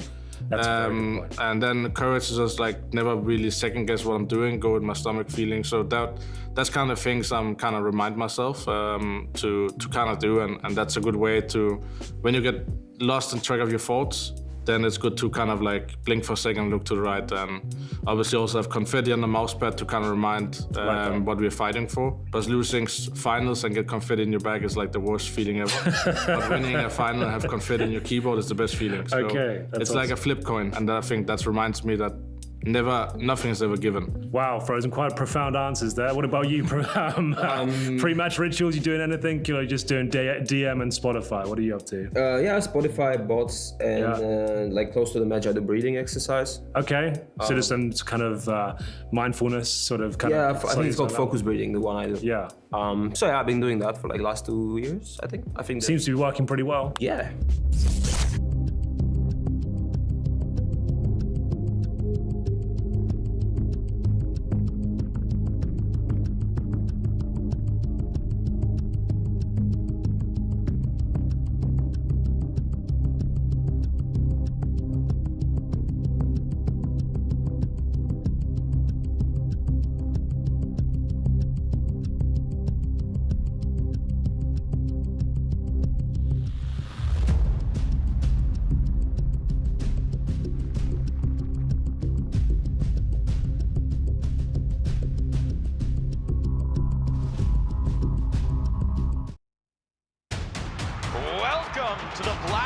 spring final.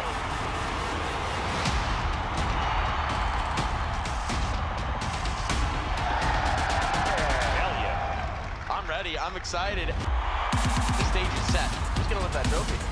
No! What is that? It all comes down to the next 3 maps of Counter-Strike. All right. Okay. And he can't believe it. Oh my god. The spring final in London, of course, and for GamerLegion, maybe one step closer. We asked, can they punch above their weight? Can they take bigger opponents, bigger fishes? Map 1 is in the bag for them. That was very surprising. I'm not gonna lie. I think FaZe is surprised. I think GamerLegion themselves are surprised. I think everyone watching right now are a bit surprised that they were able to take off a map from FaZe. I think the way they did it, they played to their own strengths. This was not the most exciting game of Counter-Strike. This was by no means FaZe firing on all cylinders, far from. I think this was one of the most bleak performances I've seen from this lineup in a very long time. However, GamerLegion took their chance. They took the opportunity. They grabbed the win, and at the very least, they make themselves competitive in this matchup. Those are pretty strong words. Before we go through, I would just like to ask a follow-up question. What made you so upset about FaZe? Because you're hitting me with the big words here. Yeah, I think we haven't really had time to speak about it, but of course Frozen being integrated into FaZe also means role changes. Rain is back to playing the B bomb side, CT side, and Overpass. Frozen and Rubs is supposed to be that dynamic duo on the A bomb side. Sometimes Brokey's in there to help them. In the first 5 or 6 rounds, Frozen and Rubs were constantly trying to be aggressive, but they were disjointed. It was one player peeking out A long by himself, then Rubs going up middle by himself, and they were picked apart one by one. So I was very disappointed in the CT side display from FaZe in the first 5 to 6 rounds. And then you saw on the scoreboard, not a single player from FaZe, not a single one of these individuals, neither Frozen, Rubs, or Brokey for that matter, at any point in this game popped off and won a couple of rounds they're not supposed to win. So from an individual point of view and from a team point of view, FaZe did not play well. I like that you mentioned this because I was about to pull up an example of FaZe being aggressive, but knowing how to handle it, right? We see here, we're going to dive into round 9 to sort of show the intrication and the complications of that aggression. We see here, you're talking about it, Rob's being aggressive, he's being found out, Carrigan the same, but then FaZe stay very high up on the map. 58 seconds, 3v5. Brokey is still fighting in connector. Frozen is in that off-angle position. It's 47 seconds in 3v4, and I really liked that they didn't give map control away to GamerLegion in spite of getting the opening kill, in spite of being on the back foot. They stay up close on the map, and I think that's one of the reasons why they were able to come back into the first half. I agree with you. It's a great example here, but that's individual decision-making. That was not the plan. The plan was not to go down 3 versus 5. The plan was not to lose control on the ground and have Robs die on A-long, and that was my issue. It felt like GamerLegion were one step ahead of FaZe Clan, or maybe FaZe Clan weren't giving enough respect to GamerLegion. They were pushing the envelope a little bit too much. The round we saw right here, that was beautiful by Frozen. That was well played by him, by Brokey for that matter as well, but that's individual decision-making. That's not FaZe playing well. And I like that you mentioned this because I feel like GamerLegion had to sort of they had to solve the same equation. I think round 21 is an example in itself where GamerLegion is trying to be aggressive, trying to be in FaZe's face, so to speak, and they get burned by it. I think GamerLegion took a little bit long to realize we can just let them execute, it's gonna be fine. Look at where the kills happen. Brokey immediately finds the kill on the double here. It's Frozen that's being cat up, but Snacks is going for him, Fold finds him. So it's a bit of back and forth. Crossing over the smoke at 50 seconds is very easy. Robs is just right there. This was an example where, for my money, GamerLegion is forcing the game to go to them. And they didn't really have this sort of B plan that we were talking about mid-round to grab it again.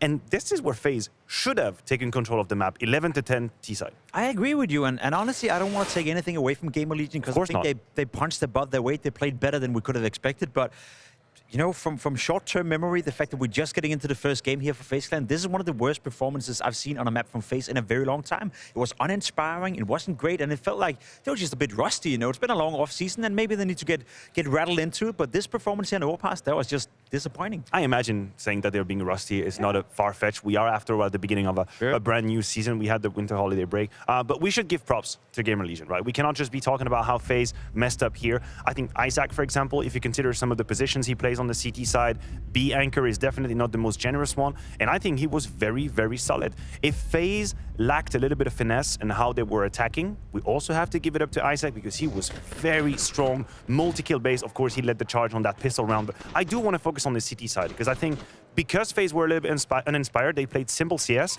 and he was always ready. He was stepping up to the occasion, no doubt about that. We saw coming into the game the past 3 months, not a single GamerLegion player apart from Aiko had a +1 rating, Isaac being one of them just behind.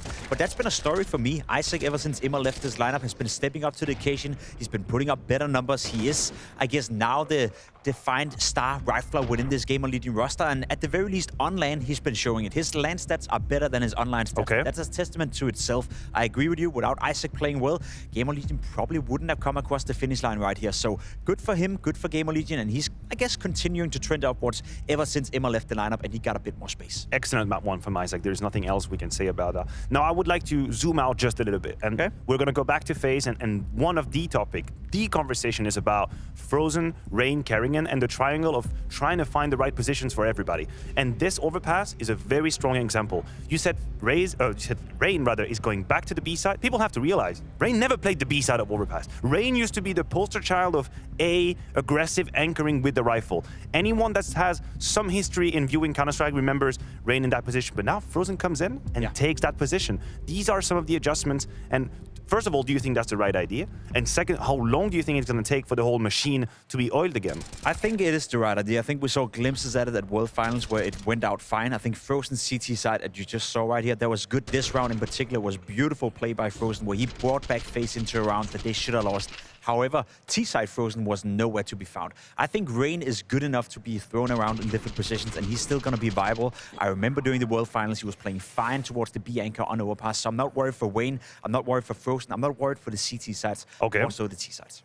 Okay, your word on the T side. Now, we're going to move on to Ancient. This is FaZe's map pick. I imagine they're going to be put on the CT side. I think people have obviously a very big liking for that T side. Is there any reason I should worry? Any way we should start being worried? I'm not going to put you on the spot. You were very clear about how easy it's going to be for FaZe.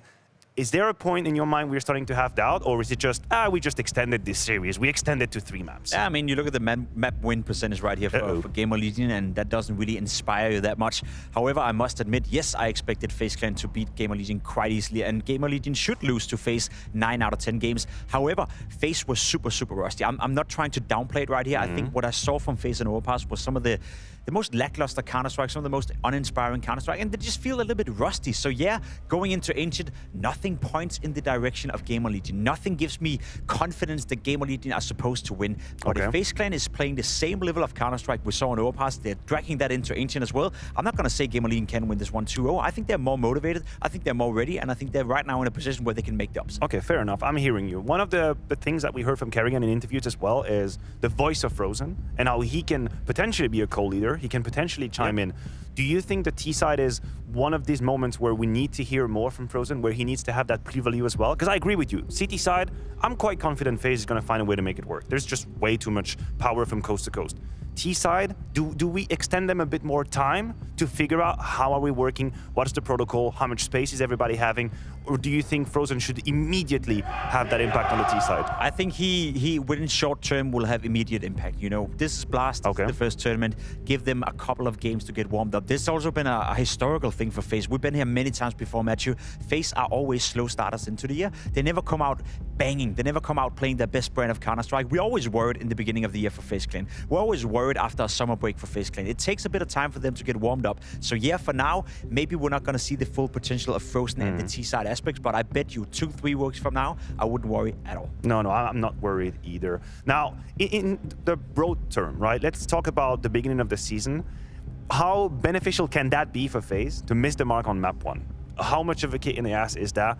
Is there a world in which that's no, I want to say the right way to start, because obviously it isn't, but help me find some of the positive that could come out of, hey, hold on a second, did we just lose map 1 to GamerLegion? What the F is going on? Well, sometimes you need a kick in the butt in order to get started. Everybody can enjoy it here and there. Everybody can enjoy it once in a while. However, for FaZe Clan, We're I'm not not judging. sure whether this is a kick in the butt or this is them coming in slow to the season. As I said, we've been doing plenty of segments for many, many years, Matthew, and I feel like every single time we see FaZe in the beginning of a new season, they struggle struggle a little bit. They're losing to teams they're supposed to beat. They play close games against teams they're supposed to own. That's not the case for FaZe, and it has never been the case coming out of a break. So I see a great opportunity right here for GamerLegion to make an upset. However, if I'm faced with all that star power within the lineup, I would be severely disappointed if they're not winning at the very least their own map pick. Okay, so the tune is changing just a little bit here on the desk. We say there is blood in the water, and maybe GamerLegion is smelling and going for it. Anders, Henry, do you think there is a world? We had the same discussions as you in between the maps. So looking at the Ancient, it's not where GamerLegion do their best work at all. They're currently 0-8 in the last 3 months, and then you look at FaZe, they've won every single outing. So it doesn't look great in that regard, but they do have the wind in their sails. I will say I spoke to Acor about their map pool in general. He said he doesn't even like playing Ancient as an individual. That doesn't really bode well at all. I think Pim might be onto something here. I feel like we're going to 3 maps. It'll probably be closely contested. I don't think they're going to get blown out of the water here, but I feel like no 2-0. There's no way. Well, listen, the odds over at GGBet have dramatically improved, Henry. Just from what was almost like a 1 to 8 odds at the start of it, now much, much closer. Still favoring FaZe. I can actually understand that. I kind of agree. I think it's hard to defend GamerLegion winning this one, but I think they outlined the chance that it could happen pretty well, right? Like if FaZe continue to play this kind of Counter-Strike, and if GamerLegion stay as motivated, then yeah, sure, anything can happen. But the map selection here is making it very, very hard on GamerLegion. There's no question. No question at all, but maybe a miracle can occur. GamerLegion are yet to win this map in the last 3 months of 6 outings. Not their best. All the more spectacular if they did it today. That would actually be really sick. Like, what a comeback it'd be. Well, we are on it. Second map is here. It's FaZe starting on the T side. GamerLegion on the CT side. It looks like FaZe is setting up for a bit of a B execute. With 5 players on this side of the map, I think you might be onto something here. They've got a couple of smokes for short and long. Molotov to flush out potential CTs on the other side as well, as they take full Jaguar control at this stage. They've actually got no contact whatsoever. There seems to be a bit of an anti-strat, Anders. They didn't use any utility. They haven't used any pace. There are the 2 smokes. Molotov will be coming in momentarily as well. And the flashes, it will have to be a retake now for GamerLegion. Well, I think GamerLegion is playing for that because they have the double smoke and the kit themselves. So I'm pretty sure this is going to be an attempt to just try and smoke it and defuse and hope that there's so much chaos that you somehow get the defuse off, because they're so far back. That's the only explanation. Otherwise, I think they would have played a little bit further up and looked for some kills before the bomb gets planted. Let's see what they could do. There's 1 grenade already in. Nice headshot for Rain. That's really going to slow them down. Another one. Rain keeps it going. A triple kill for Rain before he's out of there. It's Acor with a kit on his pocket, but it's not going to make any difference whatsoever. I think they wanted to try and do that, but obviously they run into the Norwegian superstar and it's all over. Yeah, they seem to have a solid read as to what they were up against there on the FaZe side. It's very unusual just to go for a contact walk play through the cave position with no real utility deployed. They seem to understand that GamerLegion like to play a retake setup at that point. Full execution, the double smokes as we described, and the Molotov down towards the default area. Bomb planted, and the retake is not possible. It was Rain that got 3 kills on the T-side pistol on overpass. He replicates that form here and gives FaZe finally a good start here as 2-0 is looking very likely. Full eco now for GamerLegion. Nothing really invested apart from an Acor P250. That is about it. Oh, what a lineup. I'm so sad, Henry. I want that. That was such a perfect quad spray down. I've never seen anything. He gets nothing. It's true. And looks like the round is going to be absolutely fine. They've got an AK-47. I don't think they hold on to it, though. The MAC-10s will go for a little hunt here. To their demise. Carrigan stopped by Snacks, and now that AK could be saved. It's huge if they can. What a thing to steal. They didn't do the force up, so they're going to be in a position to maybe put some real effort into the next round. That extra AK. All right, got to be careful now. They are kind of getting aggressive on here from the T-spawn position. No one pushing from the other side. Oh, the peak is out there. Snacks, pick up the AK. They don't get it. Oh, that's such a shame. I mean, there's a lot of damage, but still. Absolutely. That was a full eco. They get 3 kills. Sure, they don't save the AK, but that's much more than you expected. As we see that first frag towards the B ramp, and then a couple more, courtesy of the AK-47. Nice work. There will be a gun round here from GamerLegion after a rough start here, going down 2-0. It's FaZe. They're going to be brittle financially after giving out 3 kills in the previous round. Yeah, not the most exciting start you could have had for FaZe, but let's see if they can make up for it here. Mac 10 on Karrigan. I love this. This is one of my favorite things about Karrigan, how wild he can be. The boost is... No! Oh my God! Chaos! How did he do it? Snacks showing up just in time to take down Frozen. I want to see that 180 spin in slow motion. I want to see it from every single angle. I can't believe Karrigan should have won the round right then and there, but somehow he gets cancelled out. Rops now in trouble and shut down by Volt. What a ridiculous turn of events. Karrigan's going to have nightmares about that for years to come, Anders. That is wild. You've got 2 free kills, essentially. No one's looking at you. How does he not get one? How's it possible? What the hell? Well, that should have been it every single time. Oh, Karrigan. He couldn't have threaded the needle any better. They had no idea. They didn't hear him. Of all the chaos, they didn't even notice he was so close. Basically touching them with the Mac 10. And he doesn't get a frag. That's the thing. It's such a sick play to begin with. It really is. And then it just somehow backfires. Acor smart to not try and face that afterwards. That's kind of big. He made sure he disallowed the rifle, make sure he blew it back with the grenade. So that's something at the very least. But they did bring a Brokey AK-47 here. He gets 1 kill for his troubles, but bear in mind, everyone else is eco. We've got Rain at least with some Kevlar. Can he do anything with this AK? And this is all just by virtue of that round number 2 against a full eco, losing 3 players. It really sabotaged their finances. 1 round, they were left in this problematic scenario. Rain, good for 1. They'll recover the AK once again. They're making this round at least complicated. And another beautiful headshot. Now, GamerLegion needs to be very careful. They've maybe overextended a few of these duels. This is what it traditionally meant to have, the hero AK. Like 1 AK you just pick up and it keeps going. It's been working extremely well, although unfortunately they might run right into the nade here. Karrigan quite lucky to be alive on that one. 2 versus 2. 35 seconds. The health decidedly in favor of GamerLegion, but I don't want to count anyone out here. We'll see if Frozen can keep the AK alive. It's already got like 3 kills in this round. Maybe they can find more, but good work on Chaos and Snacks at the end. Well, that's what the hero AK is all about. Yeah, finding a few trades, keeping your opposition modest, and at least he did that. It was close. It comes down to a 2-on-2 there, a couple of shots away. CT's reading the situation very well. Both members planted on the A bomb site, and no issues. Dispatching of them to close things out here. 2-2. If you are just joining us, welcome to the carnage that is GamerLegion versus FaZe. The underdogs taking the first map in 13-11 fashion. Their own map pick of Overpass. Moving on to Ancient, where they have got a 0% record. They've played it 6 times in the last 3 months. No wins. On the other hand of the equation, we've got FaZe Clan. They've played it 8 times in the last 3 months. 100% victories. 8 out of 8.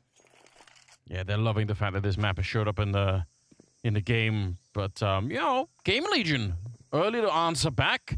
Putting some pressure on FaZe, putting pressure on the economy, right? Brokey's down to the deagle at the moment. Really look at this position that he's in. Oh, what are they doing? That's a friendly smoke that lands on top of him. They made a really awkward sound cue. Yeah. Threw the grenade at each other. And now that's going to be a full rotation of CTs. They can still win this round, but this has been ugly so far for FaZe. Karrigan in the backlines towards the donut, looking for the double kill here. Thankfully, FaZe will come out on top so far. Frozen picking up the pieces, but still a lot more work to be done. Back to 3 versus 2. Next frag, very important. Good dink coming in from Isaac here, but his life is on the line. Bomb to be planted, they can't deny it. Yeah, if they had a grenade, it might have been different. They still get the kill, but Frozen, good trade right away. And Karrigan showing up with a headshot. I think Karrigan pretty much wins this round by going into donut. Like, that flank was so good. It's what got one of them killed. I think Frozen got one of his shots on the player that was fighting Karrigan in donut. So that little flank for Karrigan made a huge difference. But my God, what an awkward round to begin with. Yeah, ugly. Like, they did well to use brute force to get through it in the end, but after the sound cue, the failed boost, then failing the smoke as well, they didn't deserve to win the round, but yeah, they get through it. They know they are lucky almost to get that one past the keeper. And it's going to be a full eco now for GamerLegion, 3-2. Pretty much USPs across the board. Keels with a Desert Eagle and a single smoke, and fast mid-control granted towards FaZe. Frozen hovering around the red room smoke. Just waiting for any sort of CT aggression. We saw this B ramp push before. Doesn't fancy the battle this time. Yeah, last time he got shot down early, missed out on a... Could have been potentially a beautiful spray. But yeah, Frozen doing good work. He's got the back 10. He's kind of clearing it all out. Rops is here to help out so that Rain doesn't get too overwhelmed. And they're going to be able, combined, to shut down any kind of forward movement there. They can, I guess they can hunt for the rest, or they can just go plant the bomb at A. Either option's going to get them the victory, you have to assume here. Yeah. Isaac just doesn't have the firepower to win that duel against Frozen's Mach 10. And there we have it. It's a pretty convincing round there.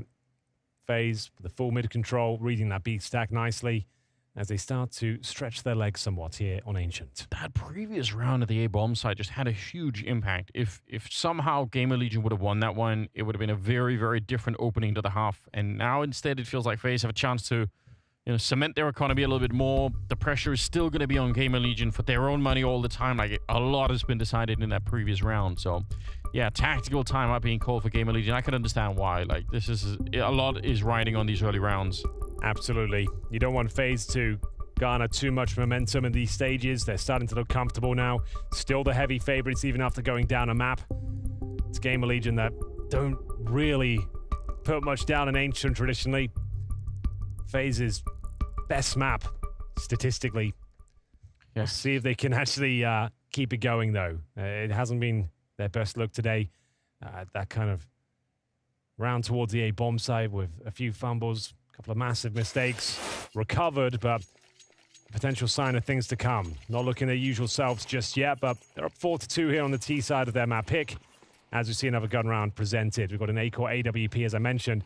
He doesn't really like this particular map himself, so don't expect massive numbers from him. The speed bomb site has been pretty formidable for GamerLegion.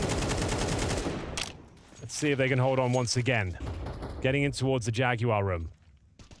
It's going to be old Snacks, as they have 4, make it 5 players on this side of the map, Anders. Full execution coming in once again. Yeah, they're really going for it. Chaos put to the test to jump through the Mach 10. He nearly gets the kill on Frozen. That would have been quite something.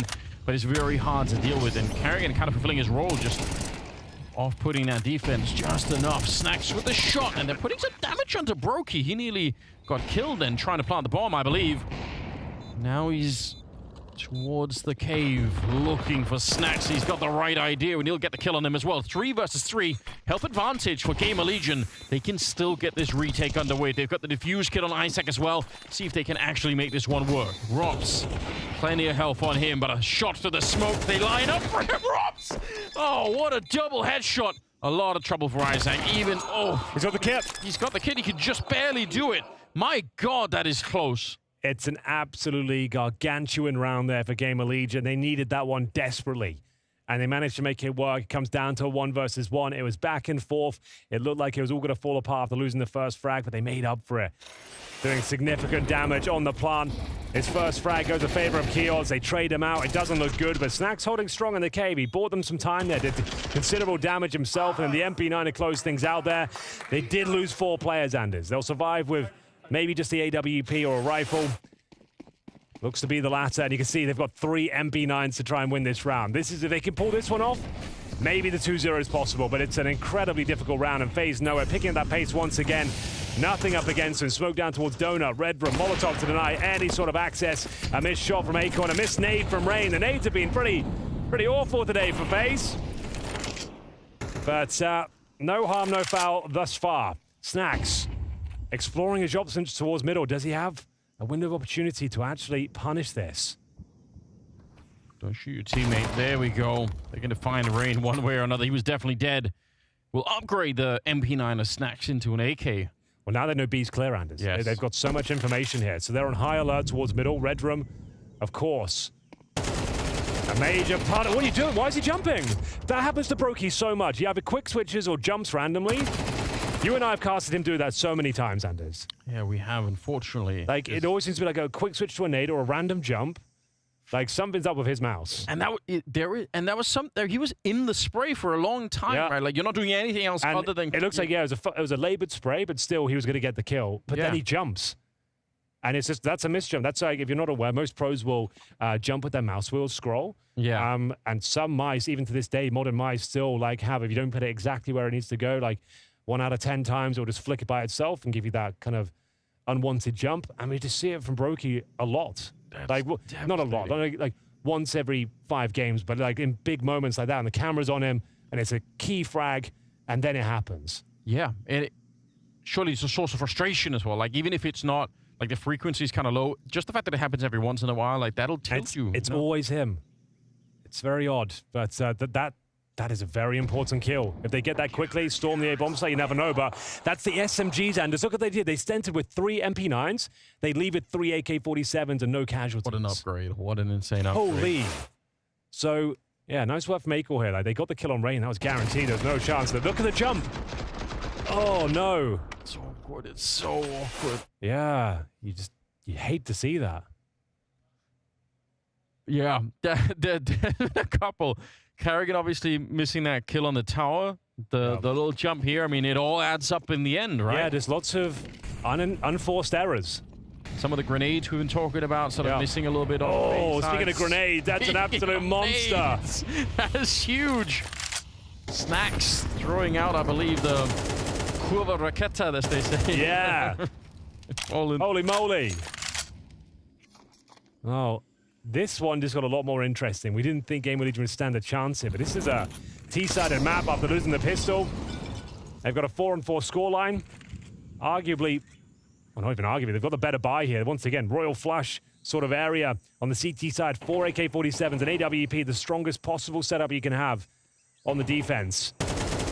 Double orbs, not as meta as they used to be. So this is the new Royal Flush. As we see, damage exchange, Isaac and towards Donut, down to 21 points of health. Akor patrolling that red room. Oh, need to be careful here.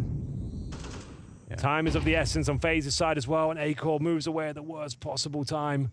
Very tricky, although he's good enough. Stands his ground and able to pick up the kill on Frozen. It's a bit of a start here. FaZe, they don't have a lot of money. They have no money, in fact. They need to win this round. Good trade coming in from Volt still. Securing that man advantage. Snacks a little bit. No! God, I can't believe it. He should have been dead. That's the Rain HP, though. Bear in mind, here's the player that got naded down, and those nades, that chip damage, all has a knock-on effect, and so might this play from Rots.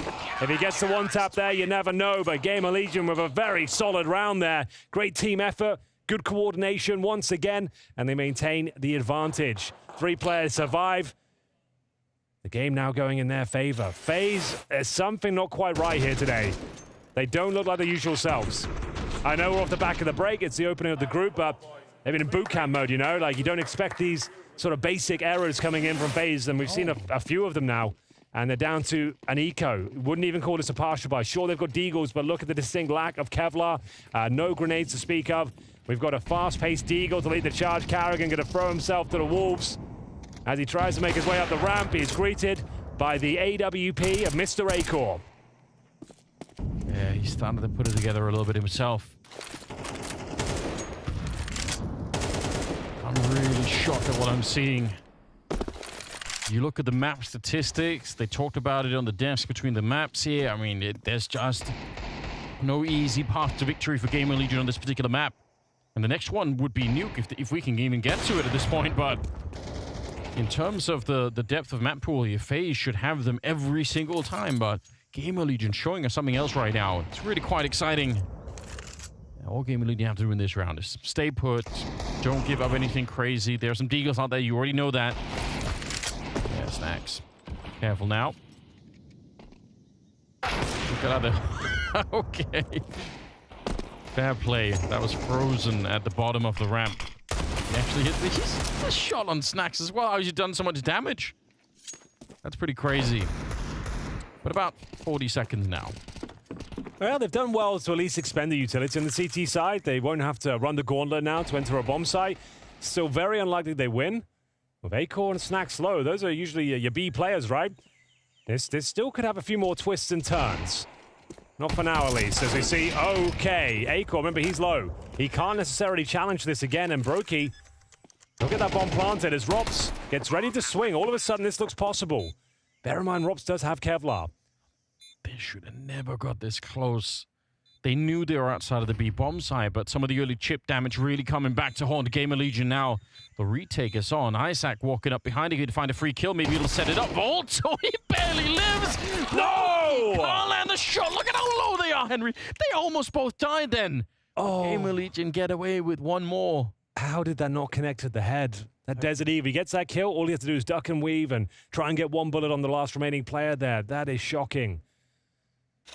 They keep getting away with these 90-degree flicks. Like they're out of position. Looks like they're certainly dead. Even after the heroics of Rops, it's not quite enough here. Oh, that's the moment. If Brokey gets that kill, I dare say there was a chance there. Doesn't happen, though. And it will be GamerLegion continuing to impress us here on the CT side of Ancient. Who would have thought it? It's one of the matchups I was like, well, sure, it'll probably be a good game, but there's going to be a guaranteed winner at the end. Now all the expectations are out the window. They're a map down. They're now losing their pick of Ancient on the T side, no less, as well. As you mentioned, this is a T-sided map. And now, after a close eco, they are back to the full array of rifles and maybe a Brokey AWP. There it is. And a couple more rounds to go. 6, I think GamerLegion would be happy with. Like, if they can get one more here, it's not too bad. It's actually looking like they might be able to 2-0 this one. Might being the operative word. FaZe are an incredibly difficult team to put to bed. Yeah, they are, and I think the CT side's going to be really, really good as well. Finding Kerrigan and Rain over at the B bomb side is never easy. They kind of invented that whole style of defense on the map when it came out. Volt here, big risk, but he gets a shadow advantage. He gets to see them before they see him, but it's Rain, preemptive shot, and now Acor. It's well cut out for him. He knows there's probably an orb looking at him. He's got the protocols in place, Anders. Look at this. Yeah. Look at him go. Gets the smoke down. The flash is deployed. The smoke is also in position, but it's not quite enough. Kerrigan pincering from that donut position. This is surely a FaZe round, but one more line of defense to get through. Kerrigan with the hat trick. Huge. Captain's performance required there. He delivers it. Penultimate round goes in favor of FaZe. 6-5. Money absolutely fine on the CT side, especially if Snax can save this weapon for the last round of this half. What a half it's been. Yeah, hard to predict that it was going to end up this way. What a round from Kerrigan. Pretty much winning it, finding Acor in the corner, but also, I think one of the previous rounds where they were attacking Donut, it was also kind of Kerrigan setting that one up, so might not have the most kills, but some of these rounds that they have are kind of made by Kerrigan.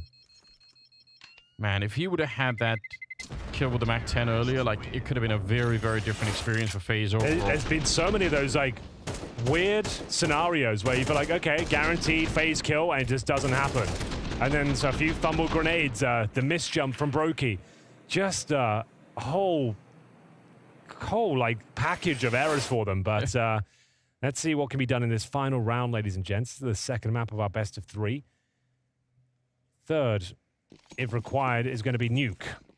Yeah, another quite difficult map, I think, for GamerLegion to try and win on. But you know, let's just see where this goes. I think if GamerLegion can win this one and win the pistol in the second half, it's on. Here we go. Trade to begin with. Isaac's going to get out duel. Kerrigan really started to get himself warmed up a little bit here. Acor repositioning, but this is surely going to get grenaded out. Yeah, he's already feeling it. Almost dead from the Molotov. Snax gets a single one in return, and Chaos trying to help out. You will get Brokey 2 versus 2 after all of the drama at the A bomb side. Well, everything calms down just for a second at the very least. Oh, he spots him. Got the shadow. Robs knows exactly where he is. This can be a pre-fire towards Snax. He is none the wiser. This is another scenario where they've got a locked-in kill. Every time they get one of these opportunities, though, it seems to fall against them. This time it's converted, and it's a very clean finish here. It wasn't looking like a favorable map for GamerLegion, but they've made things very competitive as we split things right down the middle at 6-6. Speaking of rebuild and maybe speaking of a comeback, like Snax, like seeing you back in Tier 1 CS, how are you finding the transition, being back in the game? CS2? Like, how are you feeling as an individual right now? I would say it's pretty good. Like, I was playing it with the Polish teams a bit, like probably with like the core of the last 9 lineup as well. So it was pretty nice. Obviously, I didn't play in Tier 1 for I think 3 or 4 years. So and I also changed like my role to be an AGL. So but I was doing it before, like VP times even. And everyone had to go in VP, right? Like everyone had to go at one point. Yeah, like, I think maybe not Bialy and Pasha actually. I don't think so. They were like AGLing in the VP, but like me, Neo, and Taz mostly were just like swapping, and I was even sometimes doing like full rebuild of the strategy like in the team. So I would say I like the guys, and the transition to even CS2 from CSGO is pretty nice for me. I like it. Obviously, it's not the perfect game yet, but maybe in 4 years, maybe 7. Do you feel like you've got a fighting chance of making it through this group? I think so, yeah. Like I would say it's a tough group, obviously. Spirit is not in the full power, I would say. It might be okay. Like I don't know what to think like about Liquid. We didn't play them yet. I don't think so. They have any matches online. Obviously, it's something different when you play in NA than in Europe, for example. So it's hard to tell, but I think we have a chance. Like you seem excited, Snacks. You seem like you're ready for this tournament. You actually want to do some work, yeah? Yeah, I actually think like we are pretty solid right now. Obviously, if we can like manage to put the work with it in bootcamp to the server on here on the event, I would say we have pretty good chance to go through groups and do even more damage.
Well, where were you when GamerLegion 2-0'd FaZe Clan at Spring Groups 2024? I was right here, Anders. So are you. Could be happening. It's on the cards. Prediction. I mean, from what I've seen so far, the stars are starting to align. There's a lot of FaZe issues out there right now. They don't look comfortable. Their executions are sloppy. They're losing very key jewels that you wouldn't expect. Sure, it's a tied game, but bear in mind they're a map down. This pistol carries a lot of weight behind it. As the underdogs switch over to the T side, and they move over towards A with conviction. Speaking of which, FaZe looking to shut that down with a nice little aggressive maneuver themselves in towards A main. Yeah, Rops. Oh, I was going to say he's top fragging, but now he's dead instead. Frozen, hunted. It's A-Core to find him in the corner. Over on the other side, you're going to be careful here. Keo shot at the back, so yeah, you might as well commit to it now. Oh, what a clip there. Carrigan, just barely a pixel showing. The bomb is going to get planted. And I'm not seeing a defuse kit. If there is one, it's stuck in the hallway, either on Frozen or Rops. It's Carrigan again. Snacks. What can you even do at this point? You have to hold on for such a long time. You're going to have to hope that they've got that 10-second defuse coming and you can just pick them off one by one. They have a smoke. That's a real issue. Yeah, even with the 10-second defuse, that is a long, long time to try and shoot. Oh, wait a minute. Another headshot. Snacks, he nearly brought it back. My God. Some terrific bullets coming out, but it is still going to be FaZe picking up the pistol. Holy moly. Snacks was almost hungry. I wanted to believe. I really did. That was almost one of his iconic moments. One more kill away from it. The first, I said, if he gets one through the smoke, there's a chance. First bullet, are you kidding? Shout out to Carrigan, though. Some very crispy shots of the USP. Very exciting finish. Well done to Brokey to actually find that clean kill, because if he doesn't get him quickly there, he tucks in towards Donut. He starts ducking and weaving. He starts spamming you. Snacks probably wins it. Brokey had to hit that particular shot. And we are going to see a force buy. Of course we are in this second round.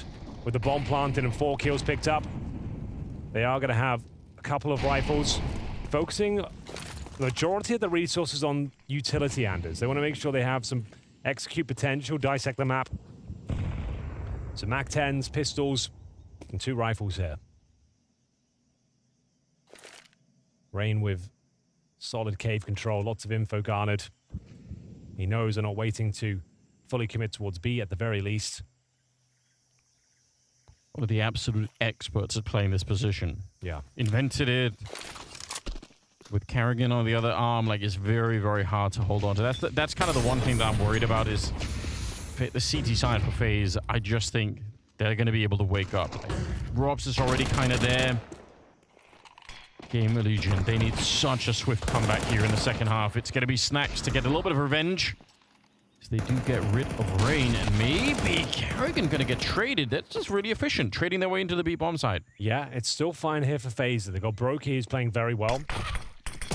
Problem is that smoke hitting him puts him in an uncomfortable spot. He should be able to trade this kill out. He goes down to 20 points of health, but not really much he can do to dissuade them. I say that. He does take another peek. They can't believe their luck, and it's going to have to be something magnificent with the Desert Eagle. Doesn't quite work out for Acor there. Solid round for FaZe in the end. After losing Rain, pushing towards that cave position, I thought there was a real chance there, but Brokey holds his nerve, gets a couple of kills, denies the plant more importantly, so there shouldn't be another force buy here. They get the plant down and like 3-4 kills, they're probably going to buy again. Now, not so much, as their money will be almost nothing. So yeah, Glocks, some Deagles, no Kevlar. This one's an eco. 8-6 as FaZe try to take us to nuke here. Looking good so far. Yeah, I think it is, unfortunately. Obviously, don't know the level of prep that GamerLegion have for the map, but we know that historically it's really not been great for them. Hard to work on a deep map pool. It really is. Limited amount of time and a new lineup as well. Ooh, here we go. Kerrigan puts a little bit of a test. He's had himself a great game. I think at one point in the first half, he had like 3 kills for a long, long time. Now he's up to 13. Really good to see. Out hunting now for a couple of kills. Because why not? You know they only have the pistols. Acor gonna be found. The aim punch just making it so hard to land anything. A triple kill for Kerrigan as he is taking his team one step closer to a victory. And again, like we said, a third map on nuke to try and decide this one. And it's got to be a bit of a sinking feeling on the GamerLegion side right now. Just kind of knowing that FaZe are sinking in their teeth at the moment. Yeah, good start in this second half. 3-0 converted by the favorites. But can they hold on to it? Going to send all 5 players into what looks to be a mid-split setup here. Negating the initial utility, trying to get control of A main. And it's good, like we said, their pocket strats is where they do some of their best work. We saw an overpass, their full executions as a 5-man unit. When you're outpowered, outgunned, these are the sort of approaches you need to overwhelm individuals and make sure they can't find multiple frags, the likes of Rops especially. Now that's a precarious position. You can be Molotov'd, of course. Oh, but he gets a double kill. Well done to Rops. Timing is so good. Yeah, the Molotov there would have really screwed him up, but double kill is all you need. Smokes are coming up. They're committed to this one, GamerLegion. They know they can't really fall back, so the next couple of kills are going to be everything, and it snacks up on top. His 16th kill. It's a start. But Rain will slow him down right afterwards, and think a bit of Molotov damage on the vault. Can't believe he gets that kill. Acor will pick up Frozen. And just like that, it's Kerrigan in a 1 versus 2. Kerrigan in the pistol got a ton of kills in that temple position. They seem to be on high alert that he can come sneaking through. And Acor is there to pick up the remaining pieces. And it's quite a convincing round after losing the first 2 kills as well at the hands of Rops. Good recovery there, especially from Snacks. Some beautiful shots being delivered and Acor holding his nerve on a map that he doesn't usually perform on. This is where it all started. Double kill from Rops. Do you think that's probably a round in the bag? Slowly but surely, though, Rain maybe overextends that swing. And Acor very aware of the prospect of Kerrigan trying to sneak through the smoke. And we have the first round on the board on the T-side campaign. Money is pretty weak. Carrigan down to just an Eagle. We have got 4 rifles otherwise, but no kits. Barely any helmets out there. Carrigan doesn't even have Kevlar, Anders. So he sacrificed his round for someone else, which is fair. Yeah, I mean, he is the kind of player who'll do that, right? He does it a lot. 9-7. I think that round, it could be a really critical run. If GamerLegion are banking on a bit of a comeback here, they had to win that round. Otherwise, I think it was going to be a bit of a tidal wave coming towards them. Isaac gets dropped a bit low. This one, they have all the advantage, in spite of Isaac being a bit low on health here. There's no grenades really on the FaZe side. GamerLegion, see if they can set something up. Frozen. Slowly getting grenaded back, realizing not worth sticking around for. Snacks trying to clear out the other side of the B lane, getting towards the Jaguar Cave. Looking, and he's actually going to be finding Robs, but can't win the fight against him. Surprising. Under 40 seconds now, and they've lost that entire side of the map. Yeah, this doesn't bode well at all. You might just consider the savior, Anders. I think they are. Wow. I guess, yeah, Isaac being low, you got the AWP. It's kind of risky because it's giving FaZe a chance to recover their money, which is the one thing you need to really shut them down here. Yeah, this was the opportunity to punish FaZe. And unfortunately, again, nothing done. It's a single kill from Robson. He might be on for a couple more. Doesn't necessarily fancy it. Robs with the 17 kills, just to note that. 17 and 8 to be specific, as the save is confirmed. No further action. Double digits for FaZe. Touching distance now from Nuke. GamerLegion posted 1 single round here so far. See if they can keep it up, because they need to get this next one. I think that's the right choice. He had 30 seconds, player on 1 HP. Like you said, you've got that AWP, so you might as well hold on to it.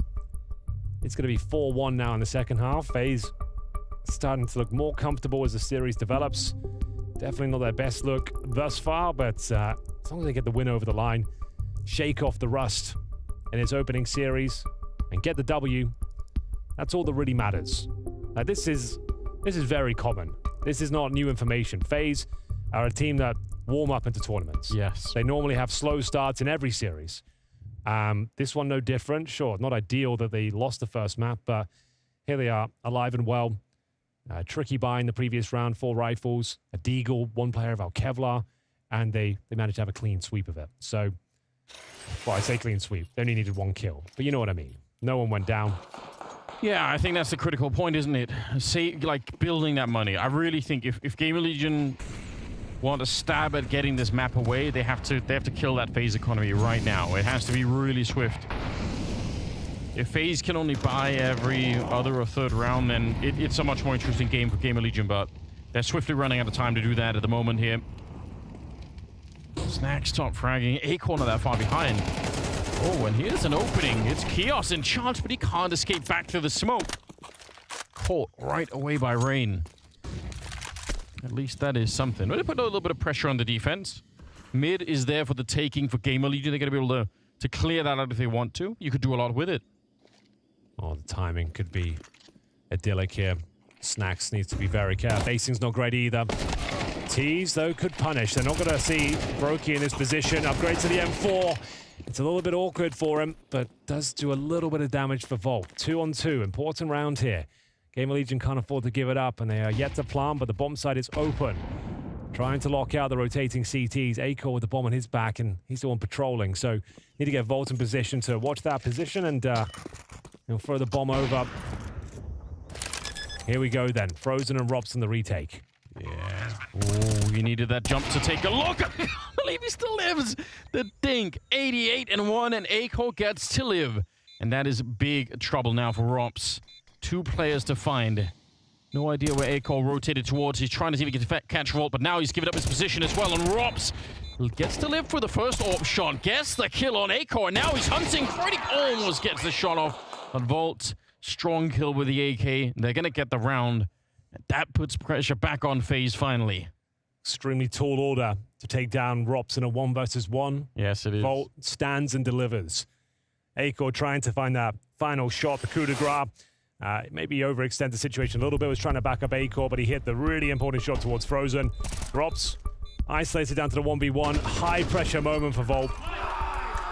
And a must-win round for GamerLegion. Only one player survives, though. We know there's money on the FaZe side of things after winning the round previous with 5 players surviving. So a tactical timeout, the second used by FaZe Clan. Chance for Neo to chime in and just calm things down. 2-0 wasn't in anyone's predictions here today. Maybe for FaZe, but certainly not for GamerLegion. As they only find their second round here, bear in mind they still are trailing. And only one player survived, so they've got a lot of work to do before we can have that conversation about the 2-0, but it's another competitive outing, Anders. I said the money should be fine. I guess it's not. Yeah, I think because the one round that they had when they got to save all the rifles, they had over 1,400 each. They didn't have that much.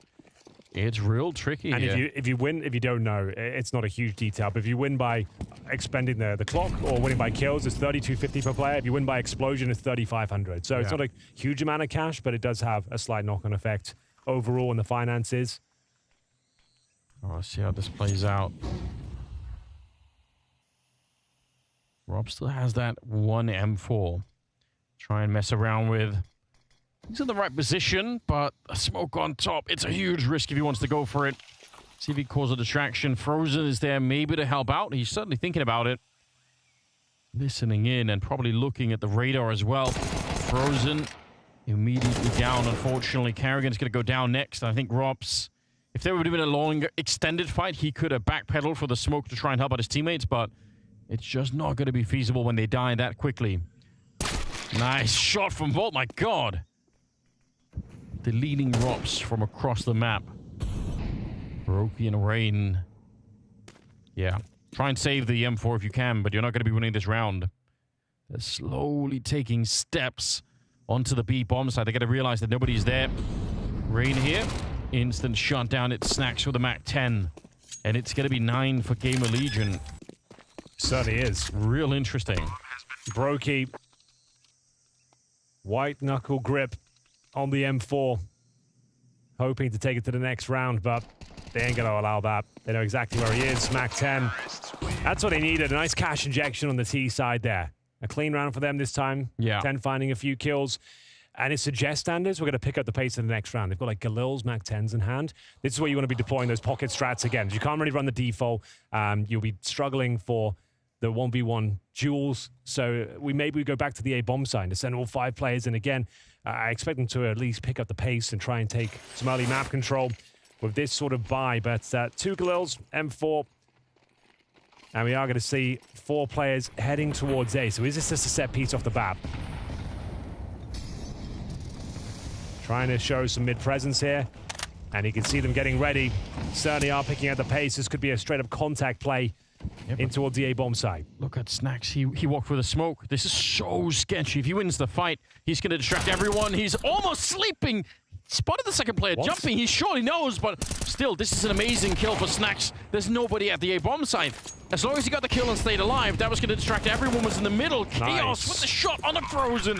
That's the round. That's going to tie up the game. Force the fight there. Really well played from Chaos. The fact he drops a Molotov there just guarantees the kill. Yeah. Frozen can't fall back. He just doesn't have the control of the bomb site. He has to take a risk and see if he can be combative in those flames. It was huge from Snacks. He ran that whole way, and there was nobody in Jaguar Tunnel for the CT side, so they don't hear him. They don't hear him making those initial steps, and he just got through the smoke. I don't think his brain registered that there was a second player until it was too late, but it doesn't even matter. That first kill is everything. 2 rifles being saved for FaZe. The money, again, that's what it comes down to right now. They don't have the funds to keep fighting. It's a bit of a nightmare. Not the Teddy, almost. My God. No, you're not wrong, Anders. This is now in the 2-0 territory. The loss bonus is not exactly established on the CT side. No. Because they had that 4-1 start, bear in mind. So I think they're at like 2nd, 3rd stage loss bonus. So, yeah, it's kind of more of the same. Like, some M4s in the mix. The majority of the players on pistol, no armor. Rain and Carrigan, though. M4s in hand. looking to hold on to Ancients, if possible. This would be the biggest upset so far. We had Astralis taking down Vitality yesterday, which of course was a shocker. Like, no one saw it coming, but it's understandable. Sure. I mean, like, in terms of, like, we know they had the potential to do it, that they're a really solid team, but this is a different kettle of fish. GamerLegion taking down FaZe. Like Astralis has got 4 players in the top 20 of 2023 in their ranks right now. They've got world-class players. It's a little bit more, yeah. It's more doable in that sense. This should be quite something. GamerLegion, I just don't think anyone is expecting it. And look at the maps. I mean, look at the maps. Just the percentages alone should make you think this is a done deal. They get rid of Carrigan. That's one of the 2 rifles in play. The other one on Rain, hanging out in the B bomb site. I'm not feeling 100% comfortable about this. Okay, with the 3-man stack towards B, it looks like it should be fine. Just the fact they missed out on a couple of those opportunities to find a real advantage. Snack's got to be careful, and he's doing that very well. Just showing a bit of presence, locking them out. Good smoke down. Rops would have to find some wild timing to do anything about this as they enter an open A bomb site. Round should be theirs, and then some. Yeah. Good bit of detective work. I mean, like you said, Snacks spots a couple of people pushing out of the bomb site, and he's ready to go through middle. So 11-10. What did you think about Vitality, like, losing that streak? They're on like a 12-series win streak. They're yet to lose a series with Mezzi. I think if ever there was a time for it to happen, it was probably best to happen in the group stages here. Oh, yeah. Nothing was on the line. They've got, like, Katowice next week. The RMR's coming up after that. You don't really want to have that monkey on your shoulders, like, oh, they're going to lose their first game. Like, oh, how are they going to deal with it? At least you get that out of the way now, right? Yeah, yeah. And also, you know, you get to experience, like, a bit of a surge of motivation to say, oh, wait, there's another contender out there. Because for a while, it was just Vitality and FaZe kind of going head-to-head, right? Yeah, Astralis looked really dangerous. Like, it was impressive to see. They 2-0'd Falcons, they dumpstered Falcons, and then beat the #1 team convincingly as well. Listen, I said in that Copenhagen Gaming Week event last week, I said they're going to win the major, so okay, I'm calling it now. You've done it before. You've called an Astralis major before. I just think this lineup is sick, and yeah. Well, the only question mark for me was Stair, but the way he played yesterday, didn't get the biggest amount of frags, but his contributions in terms of clutch potential, winning 1v1s, key rounds, was really impressive. Like, and he seemed ice cold as well. He didn't seem phased at all. Here we go. Speaking of phase, we are going to see the Rops Org deployed once again. 11-10. Plenty of money for the Legion of Gamers. 1 round away from series point against FaZe, the #2 team in the world. Oh, this is what it comes down to. It really is. Rain, got to be careful here. He knows it as well. If they lose this round, FaZe, they lose the money, and they might just lose the map of the series too. Everything rides on this one. Wide open mid control once again for GamerLegion. That's happened quite a bit. FaZe are okay with giving up this portion of the map, trusting that they can still defend. You can see Frozen is here, just grenade in hand as soon as anything happens. It was just a grenade that flew by, but he's already putting out the defensive smoke. Good territory obtained for GamerLegion. Smoke down towards Donut. Standard Molotov to flush out the back room. No flash. And the first kill will be going in favor of Frozen. He does considerable damage towards Kios, but there is a trade at the very least. 4-on-4, 45 seconds. Rops, always so rock solid on this side of the map. Using the AUG to great effect behind Big Box, but taking damage now. Softened up, and Acor, he'll be pre-firing this position. This is it. This is the key frag, and Acor absolutely nails it, Anders. Bomb to be planted is this series point. Carrigan will have to sneak through the smoke. Hope for the best here. He's spotted and removed by Volt. Rain will remain, and he's got so much on his plate to deal with. No utility, no kits, and no chance in the 3 versus 1. Yeah, they're so far away. Acor, lightning fast on the trigger. He barely even turned the corner there. And he's gone and out. And my God, what an uncomfortable position for Rops to be in. Back there, he knows they're coming out of that donut position, so he has to kind of peek both positions at the same time. And right before it happens, he got Molotov. He had to sort of step away from the Molotov right into Acor. I'm going to have to calm you down for a second, Anders, because what did we say yesterday? What is 12-10? Oh, you're right. It's the most dangerous scoreline in the world. It's the new 11-4. 12-10 is not locked in. It is not guaranteed. This is where teams choke. This is where they make mistakes. They don't want to be the player to go down first. You lose your mojo a little bit. Yes. Your adrenaline's rushing. It's down to the in-game leader to hold it all together. We've got a tactical timeout, a chance to calm everyone down. But like you said, FaZe, this is where they thrive. Yeah. Just when you think they're down and out, backs to the wall, they will find a way. Yeah, and we said it on the first map, but we'll say it again. You really don't want to be playing overtime against FaZe. It's not a fun experience. They are going to be revitalized right away, so close the book on them right now. It's going to be such a tall order. That final round is always the hardest one to achieve. Going through their protocols now, trying to assess what they're up against. What's the money like? Couple of concessions, mainly with defuse kits. Firepower for Rops, he's got an MP9. Utility is a mishmash, to put it lightly.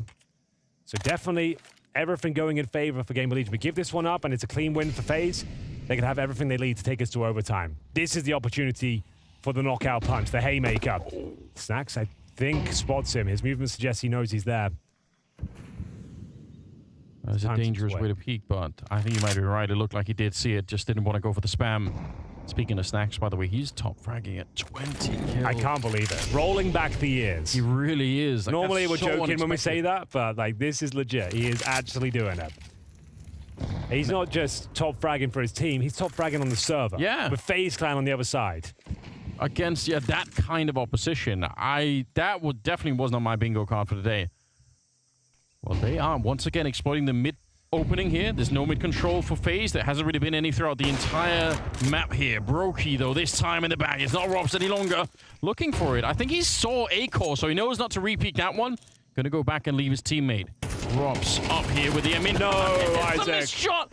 Oh, Isaac, that had to be a kill for the opening. Now FaZe have a bit of foothold in the round and maybe even in the map. Well, this is the nightmare fuel I spoke of. You give them a clean round where all 5 players survive. They enter the next one with absolutely everything, all the grenades, rifles. This was a chance, and you could see they did lose that swagger somewhat. They don't look like the same team in the previous round. They don't find a single frag. It's very slow, overthinking the duels, no one taking any risks.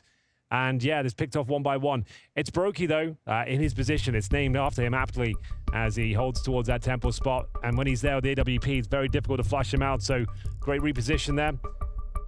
That's one more round we'll do of a FaZe to take us to overtime. As you mentioned, that's where they do their best work.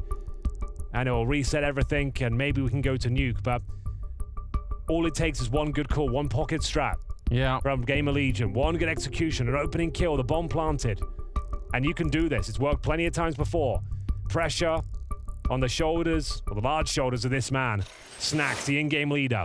Top fragging on the server right now. Oh, look at the that was a shot. I don't think they win the round off that, but it definitely didn't help that you don't even do any damage to Robs, who wasn't looking at you. Yeah, it's more like missing that kill eliminates any chance of even getting into the round. Like, you can't even really fight for much of anything. Here we go, ladies and gentlemen. Round number 24.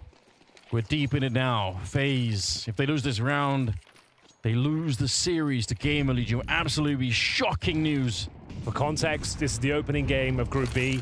They would just go down to the lower bracket, but still not a place we expected them, especially with this particular matchup. You can see Rain playing with confidence here. He knows they've got control now. They've got those AK-47s within their ranks. No MP9s here, no Deagles anymore. Brokey on the AWP looking like a menace. Who will find and draw first blood? It's all very cagey, quite tentative. Would like to see an execution here. They go for that mid-control. Which, again, FaZe just not interested. They're kind of keeping an eye on it, but they've never really tried to hold it. I think one round where they ran into Snacks, but that's about it. So, are they going for a B split through CT spawn, potentially, here? They're getting in towards Red Room. Need to be very cognizant of the fact that smoke's dissipating towards Donut. Frozen going to investigate. How did they get rid of Brokey? Snacks, if you hit this kill, he might win in the game. Oh, he's not going to check it. Timing couldn't be worse. And it's Frozen, absolutely dumpstering them here. Looks like we're going overtime, ladies and gentlemen. And you can see exactly what I described, Anders. When they get to that map point, series point, something changed. They weren't the same team anymore. They got a lot more rigid, lost their mojo. And that's the difference between a good team and a great team. Being able to close out those sort of advantageous positions, and FaZe just lap it up. They barely drop a kill in those last 2 rounds because GamerLegion just lose that killer instinct as soon as they get to series point.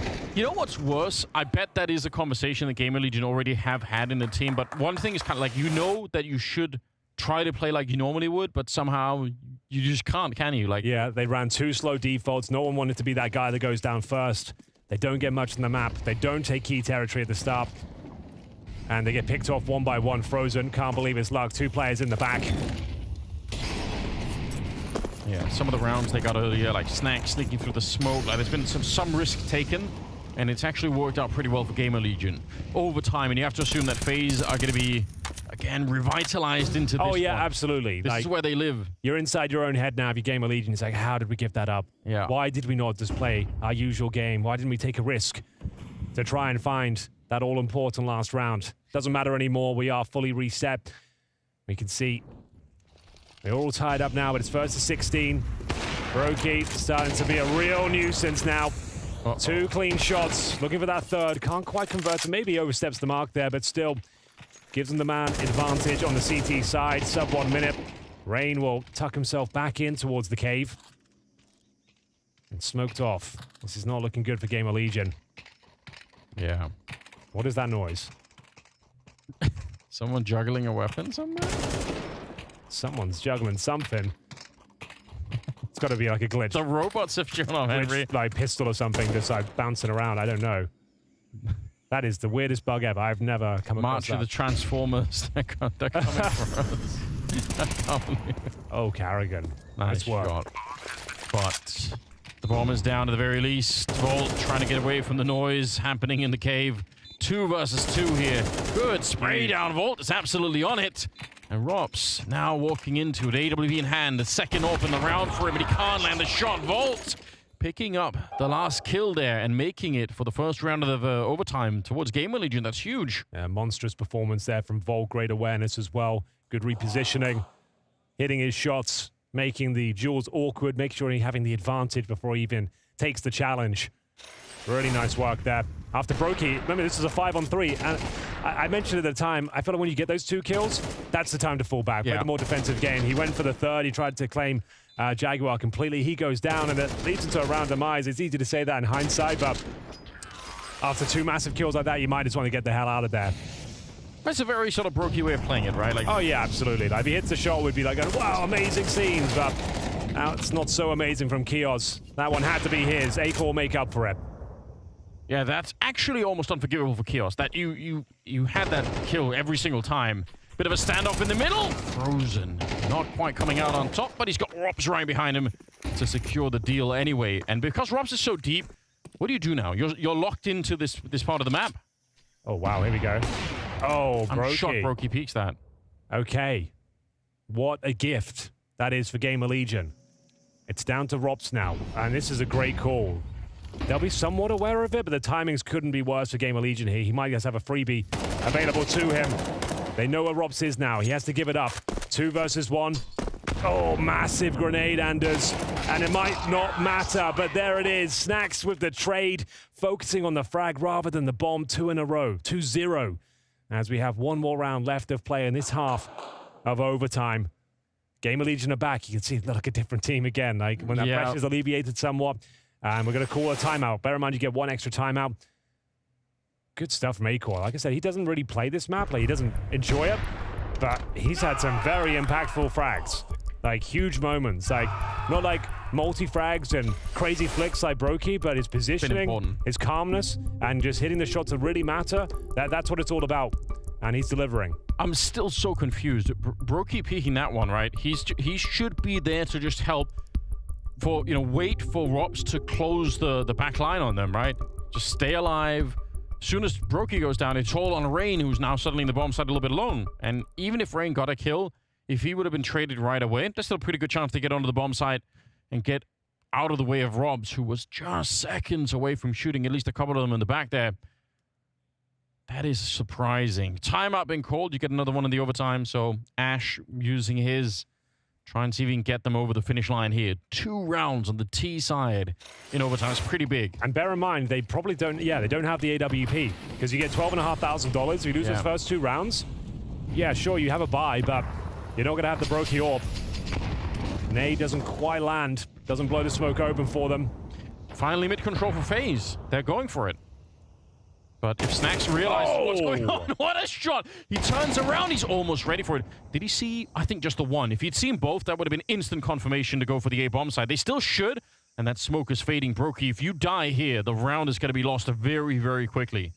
It's a nice off angle he's got. If he dares to peek, though, he's in a lot of trouble. Doesn't get more than one. Looking for a 3-0 here. Strong smoke is down. Frozen might just have to push this with a flashbang from a teammate. In he goes. First kill, and the second. It's glorious from Frozen. Looks like the 3-0 might be denied here. Still a minute to work with. Down to the sniper of Acor. Frozen pushing that smoke. Froze FaZe a life raft. But Acor, he's had a great game so far. 21 kills to his name. Nothing he can do about that one, though. Frozen is the savior of FaZe Clan. He was smoked off. Looked like he was done for. Had to take an audacious maneuver in towards the A side. Pushes through. Double kill. Catches them with the pants down. And at that point, Acor left in a 3 versus 1. It says something about the state of the game. That's what they have to rely on, FaZe, right? They have to rely on Frozen making this kind of play. It was the Rop's flash as well, setting him up. So it was a really nice coordinated moment there from FaZe. Great comms, understanding the situation they were up against. At least they post one. That's going to take the wind out of the sails of GamerLegion. That's gone from like a guaranteed win to, all right, now it's a bit of a question mark again. Oh, it's open. Don't make the mistake of counting out FaZe. They've already proven they can stick in the game for a lot longer than you might expect here. But the truth is, GamerLegion just need 2 more rounds. 2 rounds to try and see if they can find be an absolutely insane victory for them to start the season with. On land, playing FaZe on a map you haven't really won for the last 3 months or more. If you can do that, then that's going to inspire some confidence. Yeah, that's surely. a good point. The fact they play this map a lot, but they never get a win on it. This would just be significant in so many ways. Not only the context of this tournament, but with them growing as a team, taking a huge scalp like FaZe Clan, it's going to revitalize the project. Feeling like, okay, we're doing something right here. We're trending in a positive direction. Smoke down towards long, 3 players in towards cave. And players on the back foot. They're actually holding towards the ramp here. Keep your gun out, Carrigan. Down he goes with nothing. GamerLegion with full control. Yeah, and now they're walking right into crossfire. It's a bit awkward. There might be a smoke on the one side, but they're still getting picked apart at the moment. Brokey on his own. They're all around him. Trying to land some more shots, but eventually get hunted down. And it's series point once again. GamerLegion right on the steps of winning this whole match. Great reactions from GamerLegion. They felt they've lost control of cave. They don't have information on that side. So what do? They take control of the ramp. They make sure they're positioned correctly to deal with this B attack. And Carrigan runs out, knife in hand, through the double doors. Really discombobulates the offense there. Their in-game leader's gone down. They know they're down towards the ramp. You're coming out of cave. You've got to focus in that area. You've got CTs down towards long, AWPing you as well. Series points, once more, for the Legion of Gamers. An unprecedented result. The biggest upset of the tournament so far. He fought Astralis, taking down Vitality was big. This one will go in the history books. GamerLegion with Snax as in-game leader. That's the craziest part, isn't Top it? fragging. How is he back? How is he back to this level? This was the moment. There's a 5-on-5. They could feel the execution coming. The final play into the site. They push down that B ram, and it's so difficult, stifling to deal with. Series point on the CT side this time. 1 more round will do it. They'll be in the upper bracket here in Group B. Oh, this could throw everything for a loop. Just imagine. I'm not sure if he made the jump himself or he got boosted up, but this is really cool from Acor. Didn't have to fumble up the boxes and take an awkward angle. He could take a clean shot, a clean peek in towards the B lane. If he made the jump himself, that's really impressive. I think he was probably boosted up though.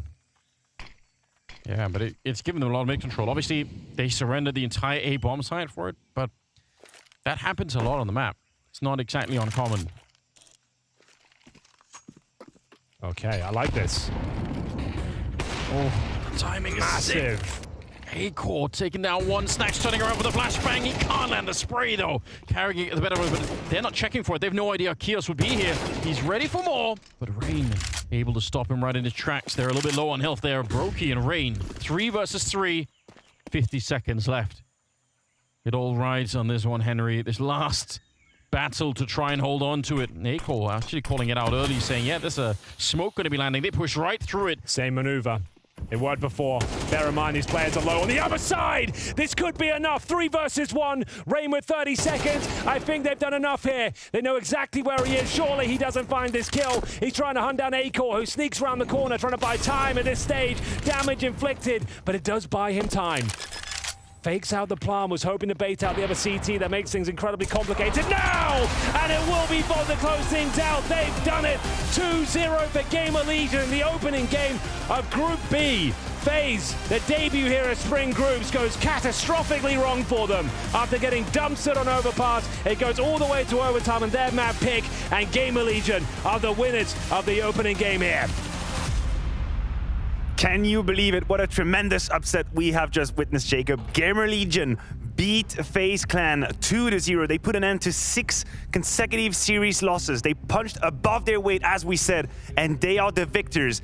And dare I say, in a legitimate way. In a very legitimate way. They were the better team in this matchup versus FaZe Clan. As you said, nothing pointed in the direction of GamerLegion winning this game. You look at the end of 23 for them. They lose 6 games in a row. They're looking a little bit bleak, couldn't get it going. They come into the 24 season, and of course, like everyone else, they've had a chance to reset. They've had a chance to prepare. They've had a chance to find their form again, and my God, did they do that in this game. It's just one best of 3, but beating FaZe Clan 2-0 in this fashion, that is very, very legit. I love that we have shots of Snacks from the live camera here, because we cannot be mistaken in saying this was a very powerful performance coming out of Snacks. Yeah. And on multiple accounts, I think we should take a little bit of time to give him the appreciation, not only individually, being able to have impact, being able to punish all of the aggression coming out of the CT side. Towards the end of that game, we saw he had a whole lot of duels with Kerrigan towards Cave, or that B ramp. We see the stats here, 23 kills. There's nothing to be shy about. But also the decision-making, the ability to figure out, okay, what the hell is going wrong? When FaZe was on their CT side, they looked down the door. They looked down the door to GamerLegion. In fact, they closed the door in their faces. And still, Snacks had to figure out a way to slow down the pace, to exploit that middle part of the map. That's very telling on the ability from Snacks and GamerLegion to adapt on the fly. It feels like it's vintage Snacks, right? It's Snacks from 2015, 2016, when he was still a force to be reckoned with. The comeback of Snacks in itself is insane. Of course, we got to focus on this game, this win for GamerLegion. They take down FaZe 2-0, but I just want to take a little step back and appreciate what Snacks has been through to come back at this level and be able to call a great game like he did right here, to be able to perform on an individual level against a team of the caliber of FaZe Clan, and doing it in the style he did here, right now. That is very, very impressive. Let's not forget that the man on your screen right here did not play competitive Counter-Strike for, at least not tier 1, tier 2, tier 3 Counter-Strike for almost a year, 2 years, where he was just honing around in the Polish scene, didn't really take the game seriously, and boom, he's back. He had a nice stand-in stint for ENCE. He comes back into GamerLegion, and here we have it, Matthew. Snacks has returned to tier 1 Counter-Strike. He has returned, and we say the beginning of the year can always come with its load of surprises and upset, and today starts just like that. GamerLegion in the upper bracket final, waiting for an opponent, and that opponent is they're going to be Spirit or Liquid. In fact, this is our next series. We're going to take a quick 3-minute break, and when we come back, we dive into this series.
When I think of Team Spirit, I think of a perfect rifler op combo.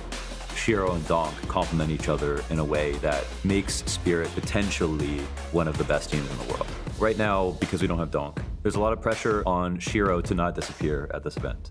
He has to make up for the fact that he's been a little bit rocky recently, and even though he doesn't have Donk and the proper structure for this new roster, I think there is an argument to say that, stats-wise, he still needs to have heavy output for Team Spirit. Right now, Team Spirit have a tournament win in CS2 under their belt. I would say that they're adapting really well. I think they're right on track. People have been fans of Spirit for some time, but now you could think this Spirit should win tournaments, which is a new sentence for a lot of Spirit fans. Oh, when you think about Team Liquid, you think about prestige, you think about legacy, and you think about Counter-Strike greatness. This is a team that everyone knows has got the potential to win any tournament they attend. When you look roster, who's to say what kind of damage they can do at this tournament? Team Liquid in this group, I think they've done pretty well. In terms of their chances going through top 2, I think it's pretty decent. I'm just hoping to see a good base level of fundamental Counter-Strike from Team Liquid. The new young gun, Skulls from Brazil, he's got a lot to prove here. We know the other players within the squad, they're veterans, they've won trophies, they've taken championships, but this is a player with a lot of hype around him. I'd like to see all 5 players turn up, play with some passion, play with some guts. It's exciting, to say the very least, and hopefully they can perform. This team can be powerful going into 2024.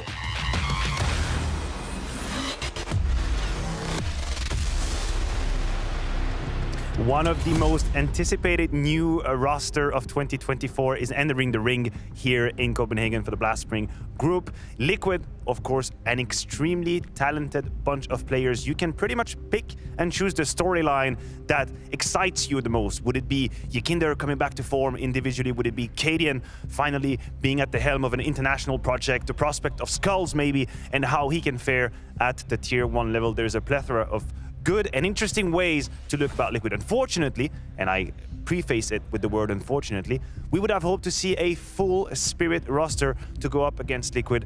For reasons that are external to our will, we're gonna have to deal with Spirit with 2 stand-ins. The Shiro and Donk combo that Londers was talking about in that little bit of a media piece is not there quite yet. As we can see, Baz and Hallie, the coach, are aligned. I can actually see them behind me getting ready.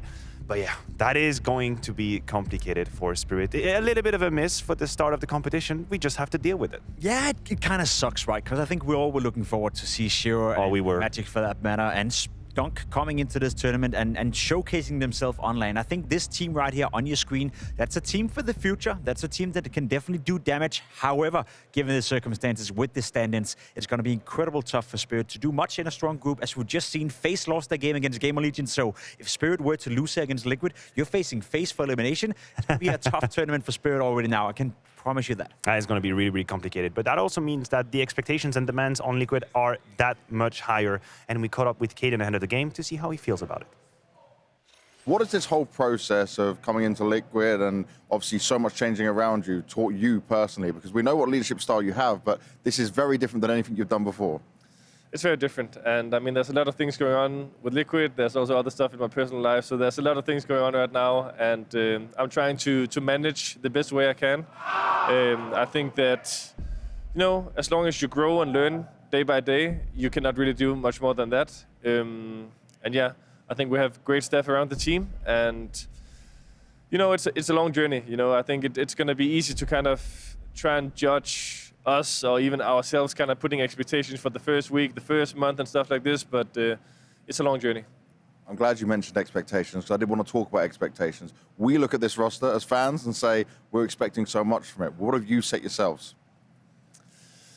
I'll say that expectations are high, but also I think that kind of understanding now that it's a lot of different Counter-Strike schools trying to merge into one, and it's going to be a give and take relationship. I'm going to give in on some things, but I'm also going to stand firm on others, and the same way it's going to be for some of the other guys. And there's no doubt that the skill is there, the personalities are there, but for me, in all honesty, potential is something I don't give a flying fuck about. Like, you can talk about potential for the rest of your life and never live it out, So for us, it's about developing and becoming better day by day, and we're gonna have to do that with mutual respect and just doing our best, And it's a long journey, but I'm looking forward to it. Now, doing your best, you've come back to Europe, but you've only been here a few days. Have you had time to adjust? Is there a bit of a tempo change and a practice style change? I think there's no doubt that I don't want to throw in the default jet lag excuse. Now finally being on the NA side, I can use it, But I think for sure, we came in late compared to the other teams due to the China qualifier, and yesterday people were looking pretty rough. I'm not gonna lie, but today already people are starting to be better and had a bit more sleep. But it's of course not ideal conditions to perform under. But then again, I mean, you will always find excuses and reasonings for why things are not perfect at the moment, and you can't use that for anything. Look at Spirit, who we're playing today with as a coach and a stand-in. I mean, I'll take the jet lag over that situation. With his trademark honesty in interviews as well, a little bit of fun, a little bit of flair.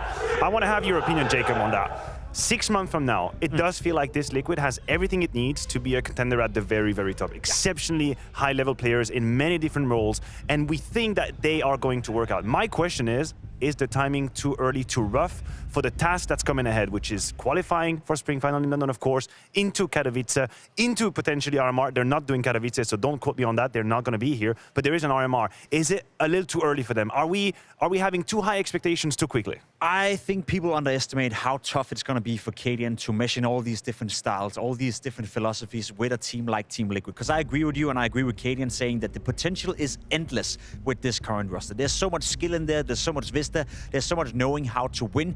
But yes, Matcher, to answer your question, it is too early to expect too much for Team Liquid. I think over time they will develop, over time it will become better. But KDN has a very specific style, a very specific vision for playing Counter-Strike, and that's something that's going to take time. We saw that with Heroic as well. Heroic went world beaters straight off the bat. It took time to build up that synergy, and it's going to take time for Liquid as well. And I love that you mentioned Heroic, because even if we have seen a little bit what kind of Counter-Strike KDN loves to play, of course he plays that for years with Heroic, this is a completely different situation now. You're going from a national domestic play style that was relying on a very, very intense and high-level communication to now going to an international project with players coming in from 3 different teams, even regions at that.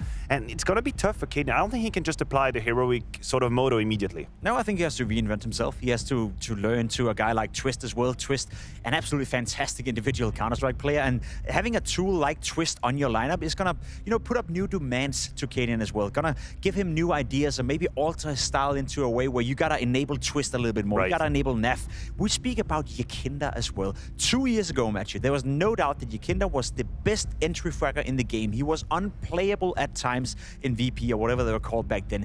Yakinda lately though, Yakinda in Team Liquid, especially in the time where he was the in-game leader, he fell off a cliff. He was nowhere to be found on the server compared to how he used to be. If I'm doing anything, if I'm KDN, I'm gonna find a way to enable that guy, because Yakinda is one of the absolute best riflers in the game if he can regain his form. I absolutely share your opinion. I recently had a podcast as well with Duncan and Yanko. Yanko was saying one of the challenges that you have is to make sure Yakinder stops talking and start playing, right? Stop focusing on trying to macro managing. I mean, obviously he's always going to be a voice. The guys like Yakinder will always have some input, but you have to sort of balance this spectrum where focus a little bit more on you, what it is that you are capable of doing. You now are surrounded not only with KDN, which obviously is one of the greatest leaders that we've had in the recent history of Counter-Strike, but you have Twist. Twist is going to have a voice too. So if you're Yakinder, your focus should be to go back to that individual output that you had at the time. When he had this little pendulum with Jame, that's when he was at his highest. And if you read the book that Zeus did with HLTV, that was a great interview, by the way. It's going to take me 3 more weeks and I'll be over with that one. But he talks about how this was a humbling experience for Yakinder to try to be an IGL. Didn't exactly really work out. He paid the price individually. How easily do you think Yakinder can rise back to that level, or do you think he can or not? I think we've seen players before break their legs in that one. We've seen players who never came back to the same level. Valde is a great example from back in North, the Danish player. He was fantastic when he was on an individual tier, became an in-game leader, never came back to the same level. Yakinda is too good though. Yakinda is too good not to come back to a level where he's going to be a force to be reckoned with. So I don't have any doubt that Yakinda is going to regain his form, but as said, I think time is of the essence. We've got to give them a couple of months before we can expect anything for Team Liquid. But I don't think Yakinda is going to have a couple of months, Jacob. No? I think he's got to have to perform now. We have our eyes set on him. Everyone is looking at this Liquid roster to deliver. They're playing against stand-ins. They should make meat of them. But is it going to be that easy? We'll see with our casters. Boo. They don't need more time. They're ready to go. They don't need 2 months. I want to see it today. And they should be able to deliver against this weakened team spirit. And they're playing with the coach. They're playing with an academy player. We don't have Donk. We don't have Magix. It's a real tragedy because with Shiro in this roster now, replacing Alfrost, this is super exciting for team spirit. They've always been a dangerous team. With that full roster, they're going to do serious damage in 2024. Yeah, I think so. And you look at the odds or GGBet, they also suggest that, you know, all of the roster difficulties on Spirit are kind of factoring in here. They're going to be Liquid, just heavy favorites here, surely. Absolutely. Like, if they lose this game, like we just saw an unprecedented upset. GamerLegion taking down FaZe 2-0. That's crazy. This would be beyond the pale. Yes, if it would. A coach and the academy player stepped up, went above and beyond, and dismantled Team Liquid. Another super team has brought forward to land Counter-Strike in 2024. Get ready, ladies and gentlemen. As we kick things off on Nuke, this is the pick of Team Spirit, meaning Liquid will begin on the CT side. Couldn't ask for a better position, really, to kick off your LAN campaign. Let's see what they can make of it. Smoke down Squeaky Door. Yekindar outside of that USP. First interaction coming through. First bit of damage exchange. And Twists. First kill on LAN in that new Team Liquid jersey. It's been a while since you've had that one on. Lovely to see, though, isn't it? This looks right. It does. There's another one. A fine chopper as well. That's pretty brutal. He's cleared out that entire section of the map. There's nobody else outside. The rest of them trying to push towards the ramp and looking to get a little bit of control. If they get a bomb plant down, yes, that's mission accomplished right now. You're already 2 men down. At this stage, that's maybe the best they could ask for. It's Baz. He's the academy player. You've got Hallie who's the coach. And yeah, this is getting pretty brutal now. We'll take it. Burst LAN round is very successful. They don't even drop a single kill. Twist is loving it. Cadians, he's up in arms. Got to remember the fist bumps, though. Don't leave him hanging. Not in the first round. There we go. He got it eventually. Cadian seems, I got to speak to him yesterday. He seems in very high spirits. He's excited. Same with Zeus as well. It's all very exciting seeing like a project that really makes sense because last year Team Liquid, like, they definitely took some risk with their rosters, like that Dark Horses thing when they had Patsy, etc. And I don't know, just didn't really come through, did it? Didn't really work out. Yeah. With Wind Waker, no, Patsy just never really got going. Like, they never really turned any heads. And now this roster, yeah, this is super exciting. With Skulls is there, the rookie, and apparently he's got an absolute boatload of talent. So looking to see that here today. You can see the odds provided by our partners, GGBet. Liquid are the heavy favorites, to say the very least. Full eco, called by Chopper. Got Glocks and a single Deagle for Shiro. And Arcadian, about to say he's about to make mincemeat of them, but does go down. Yeah, a little bit overworked potentially, but I think apart from that, they are kind of getting picked apart here at range. Very difficult to make anything work against the M4A1s out here. You can see just bullets flying around the trade out here, and eventually Twist will be the one to pick it up, so just Chopper. Back here, Glock in hand, all the weapons in front of him that he'd like, not going to be able to get a single one. Skulls is the one to pick it up. I agree, though. I mean, I think Skulls is one of those players that really stood out as sort of like the new generation of Counter-Strike players coming out of Brazil. Well, they've got a lot of synergy on this team. Former teammates in the form of Naf and Twist, of course. You've got Skulls and Zeus. Like, it's quite exciting, but we'll see whether they can continue against the upgraded weaponry now. Focusing more on the utility here, which is what they're going to have to do. They're going to have to play a very set-piece tactical game. You're never going to outduel a team like Liquid with this current roster, when you've got the coach playing especially. And I'm not going to say the academy player won't be able to contribute. That's Baz. I know nothing about him. Let's have a look. Young Ukrainian player. Doesn't even have a picture on HLTV.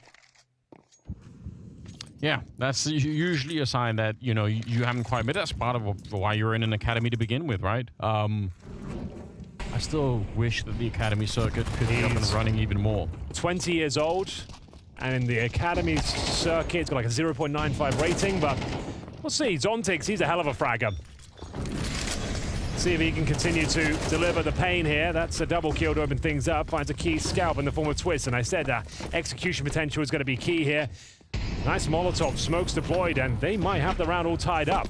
Yeah, this is great. What a double entry. On Nuke, makes all the difference in the world.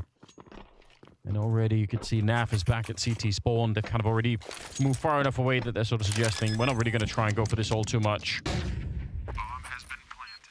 setting up towards Mini, but still, they're just, I think, at most looking for exit kills. Nothing more than that. Great stuff. And I will say, if you lose a match like this one, typically what will happen is that, you know, it kind of gets under your skin a little bit, like knowing that you should be winning, and then suddenly, you know, one or two players on the other team just goes ballistic. Like Sontix is there to kick it off, or obviously Shiro. We'll see. It's a lot to handle the spirit of the moment. Shiro, though, takes up a Cadian, so even saving the rifles, looking for exits. Oh! Some acrobatics on the ladder.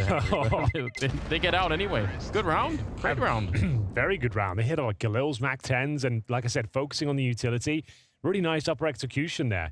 Difficult to poke holes in it whatsoever because everything was covered. Flashbangs were very effective. Twist was wall munching when Zontix came out here. We're going to see Skulls go down. Twist, nothing he can do. You can see Halley flashed him before he went through. They're still smiling though. Still enjoying themselves. They did save the majority of their firepower. One concession to be made in the form of Skulls with the 5-7. He's also got no Kevlar, so he might have dropped the FAMAS over or the AWP, but let's see if they can bounce back. That sort of boost towards the ramp early. I guess so Skulls is playing for like 1 kill. That's where he's at with this sort of buy. Outside smokes. Looks to be the double. Spirit posting an early T-side round. 3 smokes in total. So just want to make sure the main entrance is completely covered as well. Nothing really off the back of these smokes, though. They're trying to cause a rotation. Trying to force someone down towards lower. Yeah, nobody is at the moment. Still defense here at the A-bomb site. Molotov on top of the hut. It's pretty good. Forces Kinder into an awkward position. Naf back here looking for something. Oh, nasty. That is so quick. And Skulls. Nice. Great timing for that hit. Takes down Shiro. It leaves Chopper in a pretty much an unwinnable position. I can't believe that Nafly hit that flick. Disgusting. That's all that was. That's more like it for Team Liquid. Yekindar got burned to a crisp, but managed to find safety and salvation in the smoke. And then it was down to Nafly. I can't believe he gets the second kill as well. Let's have a look at it from his POV. First kill, pretty standard. The second, though, was a thing of beauty. Zontix absolutely destroyed there. They've got to work on their fist bumps, their high fives. Seems like the synergy's off there a little bit. First game on LAN. But apart from that, pretty good showing so far. Another set piece here. You've got the Mac 10s, Anders, and you've got a lot of utility. We're not going to do that. We're just going to do a ramp rush. And it's going to be, oh, Naf, dead. Dead as a doornail. What a weird decision to make. If he had the Molotov down, fair enough. It was just a smoke. Yeah. I almost never see Naf make mistakes like that. It's very, very rare indeed. Chopper keeps it going. One of the OGs to pick up the Mac 10 before anyone else did. And able to put it to great use in this round. Skulls trying to get back into it. Only the double kill here. Actually, he does get the triple in total, so it's not bad, but Cadian is just so far away that he can't really contribute.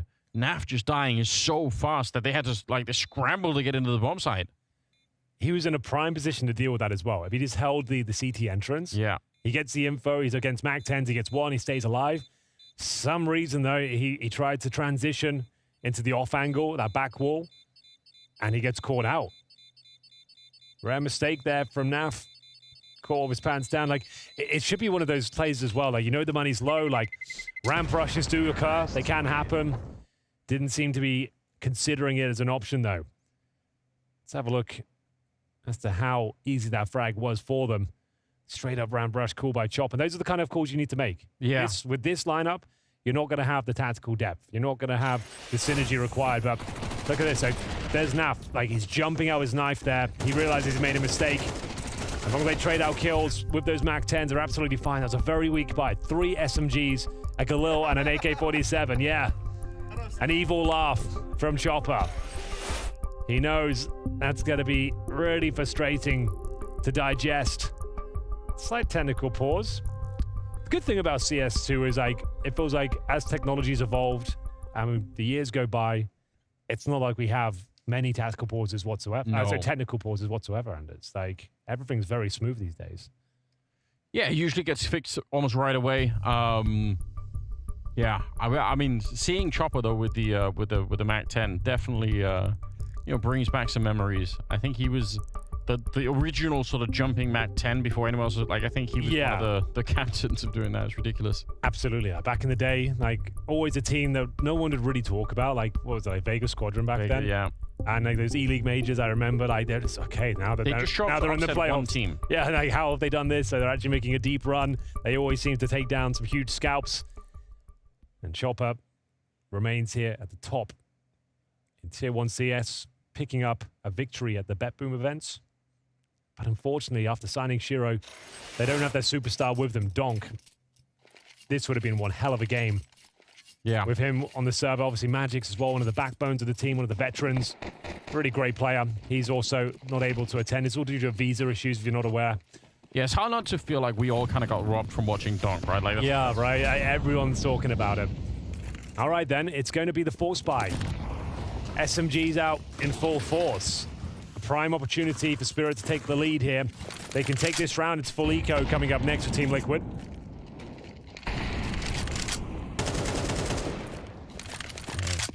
Three MP9s. I mean, like Nuke, definitely close enough range that you can still do quite a bit of damage. Spirit, a little bit of a slowdown at the start of the round, but now they are going to try and power through. Flashbangs are in. It's Baz and the double. And that's absolutely perfect. The round is won already. It's just straightforward, right? A little bit of a delay, but once they go, they just don't slow down. They are putting up one hell of a convincing case that they might be able to do this. Like, the calls, like, Chopper's calls have just been spot on. They don't look flustered. They're not just running defaults. They've got some really nice pocket strats. They are trading effectively. Baz finding some impact now. That's the academy player. Just gets a double kill on the upper bomb site. Sure, they had SMGs here, but it's a pivotal round. Yeah. If they can find Cadian, I assume he's in CT spawn. Yes. He's in a lot of trouble. They've got time to get him as well. Yeah, the hunt is on, Cadian. You are absolutely buggered, my friend. He would have to hit every single shot at this point. The flash to... Oh, the smoke, in fact, to take his vision away. Here come the flashbangs now. They're coming for you, kid. Get ready. Oh, and down he goes. Huge kill. That's significant. That is really massive. And you got to think as well, like, Spirit must be playing with very little stress at the moment. That maybe that'll happen later if they really start to feel like they're winning. Suddenly, you can hit that inflection point where, for now, you're just happy that this is kind of working. But later on, if you feel like you might actually win the series, you could start to feel the nerves creeping back in. But I'm sure Spirit are just frolicking at the moment, having a great time. 3-3, it's tied up, and the money's absolutely destroyed for Liquid. Yeah, this is where Team Spirit take the lead on the T side. Don't run into twists. Like, unfortunately for Liquid, they didn't really get the honeymoon start they were looking for because they lost their M80 online just before this tournament. So, like, we're looking for one of those, wow, this is the team that's really going to show us how to do it. It hasn't been the best start. Not the honeymoon period they were looking for necessarily. And it hasn't started in the way they would like here on Nuke either. This is pretty much a locked-in round. Two players with USP and Julies towards Rampram. Okay, Baz. Seemed like he wasn't completely convinced what he had to do there. Tried to recover the AWP, but caught by those Julies. Now it's down to Zontix to make sure he defends them. Yeah, don't give up the weaponry, right? That's the one critical thing here. Unable to make it more expensive than that, so... Yeah. What a story to begin with. It's still early days on Nuke. I don't think we can get too carried away. But, yeah, some frustration, I'm sure, is growing on the Liquid side, slowly but surely. We'll see how many rounds they can catch in the first half. A little bit of a pause coming in. It's Team Liquid. Zeus getting a chance to chime in. By the beard of Zeus. See if he can inspire the troops. Yeah, another one of the OGs. Oh, absolutely. Looking great as well. Nice to see him back on LAN.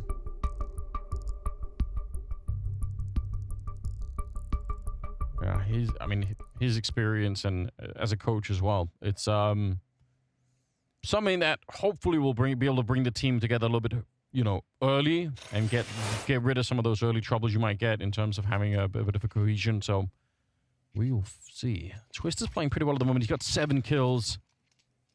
But over on the other side is actually Sontix. That's leading the server with 8 at the moment. Go on, They have Sontix. rifles back. All right, strap yourselves in, ladies and gentlemen. What felt like a foregone conclusion, a walk in the park, if you will, for Team Liquid, already starting to develop into somewhat of a nightmare. Up against the coach of Team Spirit, Hallie, the academy player of Baz. And we're going to keep hammering this home, because it'll be even more funny if somehow Spirit managed to do it. I mean, it's a pretty convincing half already. Like 4 rounds on a T-set of nuke. Like you'd still be like, yeah, they can do this. Like if they only get 4, yeah, that's true. That's still in the conversation to take the map. So if they can find 6 or 7, bloody hell, you're dreaming real big, Henry. I like it. And it's not like they've got the best buy on the CT side. Look at the distinct lack of utility. Now fly this time towards ramp. Opening frags. Maybe about to be delivered here. And there it is. Now fly aggressive in towards the ramp. Skull's using that time to push in towards the HUD itself. They've got 2 opening frags here. But Zontix, he slipped the net, Anders. Yeah, he has. Potential for a double kill here. This is actually very well played. Cadian, though, seems to be on high alert. I think he's got the guaranteed kill. Well done, Cadian. Yeah. That's really fantastic awareness. Like, not many players would consider that. That would have been the way back into the round as well if Sontix had managed to double it up. All right, Shiro. Some more experience showing, saying, I'm definitely going to be giving up this AWP, and I just don't want Cadian to have it. So, throws it into the river. For somebody to do some... You see the magnet I was going to say magnet fishing. Yeah, I did see that. They recovered like a whole cache of weaponry. Like, whenever I see stuff like that, I always think like, that's really, I should do that. But I think I have no time to do it at all. But it just seems like a fun activity, you know? It does look fun. A nice summer's day. Yeah, fishing rusty pipes out of the... Looking for weapons in the river. Yeah, exactly. Well then, really like that from Cadian. Returning to form. There it is. We're having a bit of fun with this one, but Team Liquid's still in an absolutely fine position. It's not spiraling at all. It's just been surprising the output we're getting from Team Spirit. Like just the context of not having their absolute star player in the form of Donk, their backbone with Magix. And they're making it work. And you've got your coach by your side, right? Literally.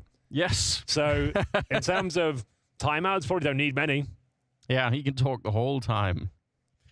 But I think you saw in the last round, I mean, and again, it's understandable. I think he was a little bit out of position, right? It's very, very tricky to play at such a high level when normally... He's just got to be cannon fodder, right? Just to be running in first, reversing the crosshairs. Yeah. That's got to be the way to do it. All right, then. Yeah, and providing the utility as well. But here we go. There's going to be a buy from Spirits. Some compromises with the Galils, but overall, looking pretty good. Saw this execution before. If it's the same one, it's a smoke towards main, then 2 by Garage. And indeed it is. And it's all designed to do this. You want to be trying to take their vision away every single round. Second guess their setup. Send a player down towards lower. And then you've weakened the defense. Just through speculation. Nice Molotov down right on top. The flashes on top are even better. Wow, bro. And an absolute blow up of the A bomb site. Baz and the double. It's the Molotov flashbang combination. It just ruined them. We keep saying it, but these pocket strats are how you're going to beat Team Liquid. You don't have the firepower to run defaults and try and work picks. But you do have your coach. You do have one of the best in-game leaders in the game of Chopper. And they're running these set pieces. They know the money's pretty low there. They run the outside smokes, cause a rotation. Yekendar's down towards lower. Yeah. They still had 3 CTs in upper, but Baz deals with them. Another double kill. He's got 4 kills in total. But both those times, with both the rounds he's fragged on, there's been double kill entries towards the upper bomb site. But can they find Nafly, who's doing pretty good work here? Chopper's got like 16 HP. I don't think he had to go for that one. He was going to die to the bomb regardless, I suppose. Yeah, bit of a tight position for him to be in. So yeah, a little bit expensive maybe for Spirit after winning the round, but who really cares? They're up to 5. And it's not like Liquid have a lot of money. It's not like they can afford to lose rounds like these at the moment. Very convincing ones as well. That wasn't even a clutch. That was 3 opening frags. Running through the flames. Look at the flashes again. Yeah. Everyone's wall munching. Everyone stood in fire. It's such a weird set of decisions you have to make when you get Molotov at the back of the bomb site like that, because you can obviously throw smoke at your feet, but the problem is the time that it takes to pull it out and sort of throw it onto your feet they're already out. Like, they're running out while you're doing that. So then here we go, Anders. Get a huge angle. Yeah. Oh, nice counter grenade, though. They're slowed down. That's pretty devastating. They wanted to. They definitely wanted to, but they pulled the plug on that right at the end. It would have been sick to see if they could have followed on through. Man, if they win this round, Liquid are in a lot of trouble going into the last couple of rounds here of the half.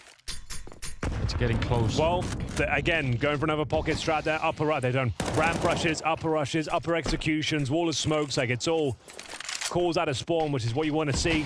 But that upper rush, like you said, completely sent packing with the utility to start.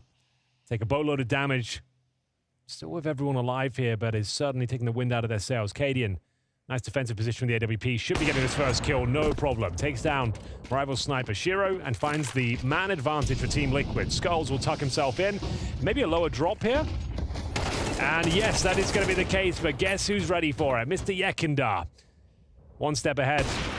And it's going to be a very convincing round here as Team Liquid close things out in style. All 5 players survive. That's more like it.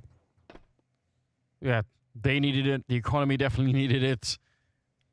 And I think it's likely that we're going to keep seeing something like this, that if they can get the right sort of strat off and follow through, then Spirit have a chance. But every time it slows down like this and it becomes a 1 versus 1 fight, some of the individuals here on Liquid should be able to pick up the slack. Absolutely.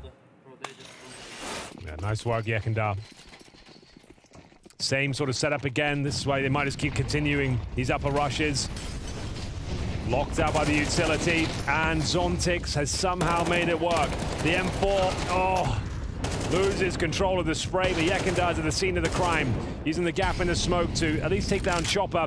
Drops the smoke of his own to gain access here as well. He snuck through. It's Yekindar trying to save the day. We're still at 3 versus 3. Next kill, incredibly important. Damage inflicted towards Shiro as he tries to get the bomb down. Back and forth we go, down to Baz!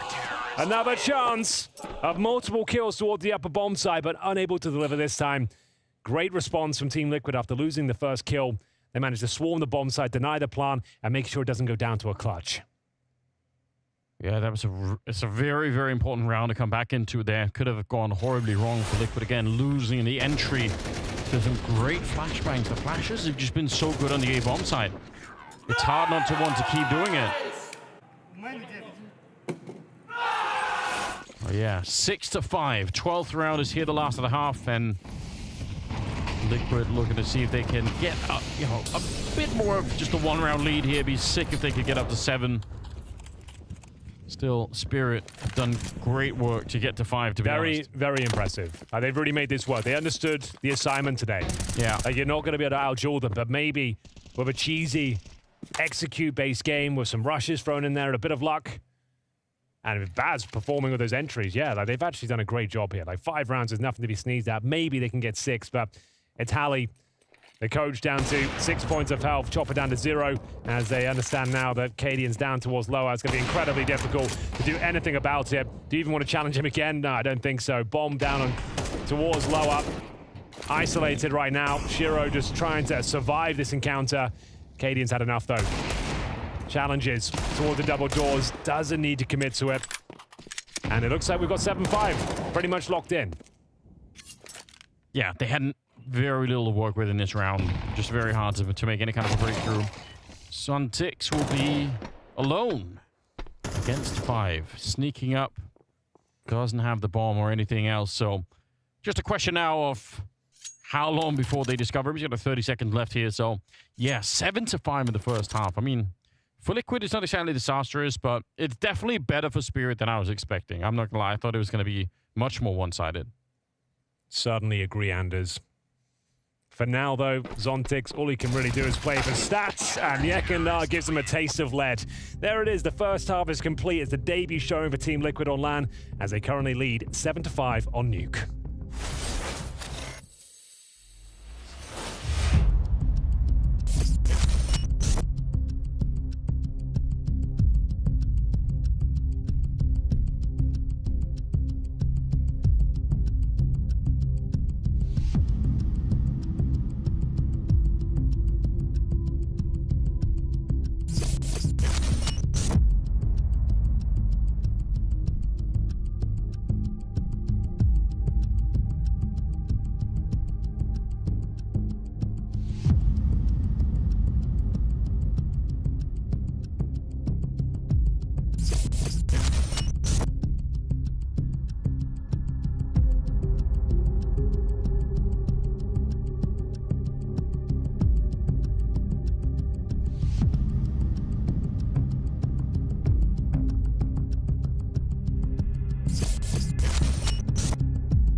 You faced Liquid for the opening game, and there's probably a lot more pressure on them. But how much did you learn from them in terms of preparing and looking at what they've done? Because they have played a good amount of games online, at least.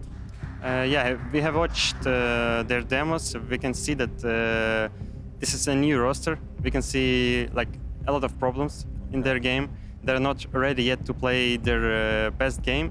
So we expect a lot of miscommunications, mistakes from them, and it's comfortable opponent at this point for us. Well, what do you make of that?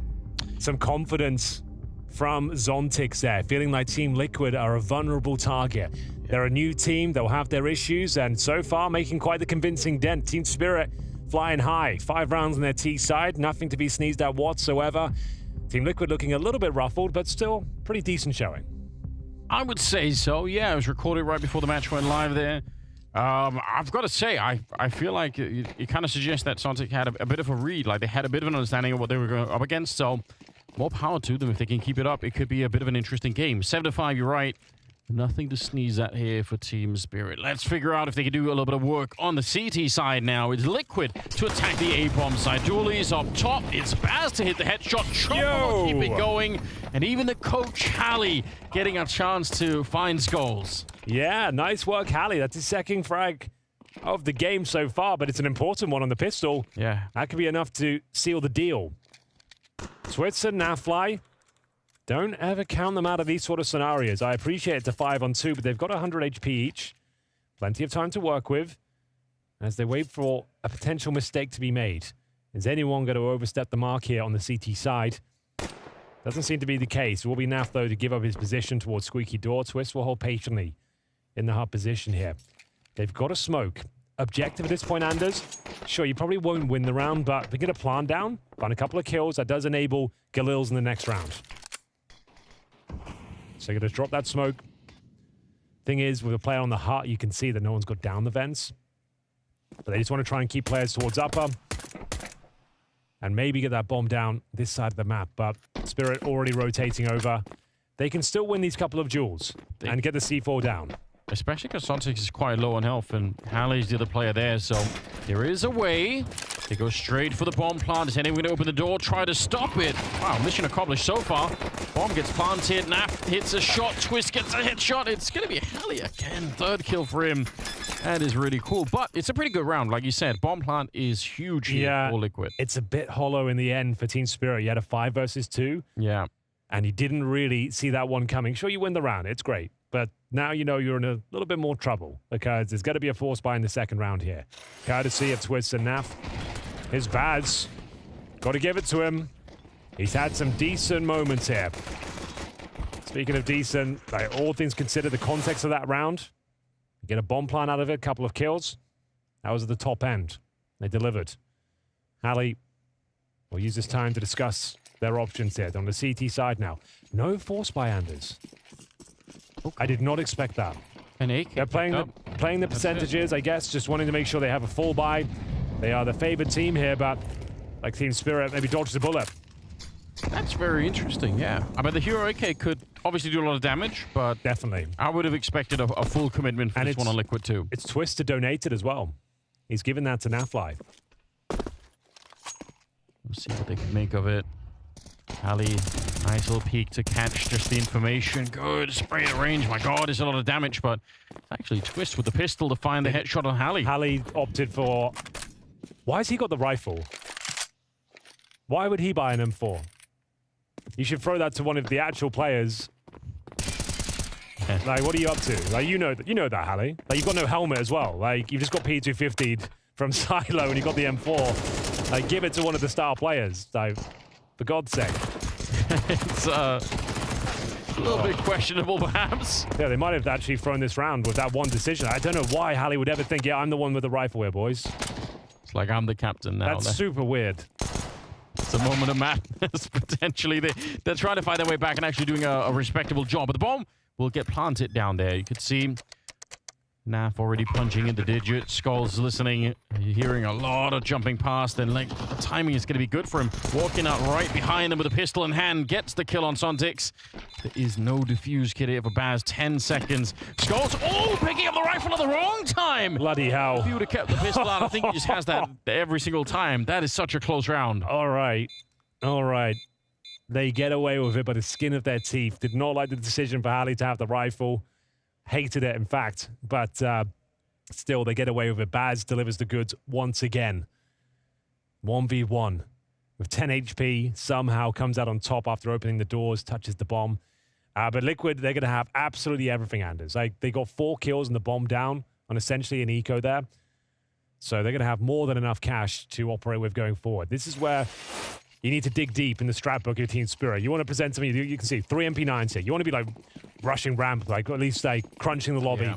Something like that, like try and get an early frag, catch them off guard, because it'd be very difficult to hold off against a full execution here. I've got the AWP of Shiro. That's going to help out tremendously. Outside smokes delivered early. Like we said, nice full buy for Team Liquid. The defensive AWPing, that's where he is rock solid. Oh dear. He didn't get to do much in the first half, right? He's got 4 kills after getting that one. But that CT side AWPing for Shiro is usually where he's an absolute menace. This is his time to shine.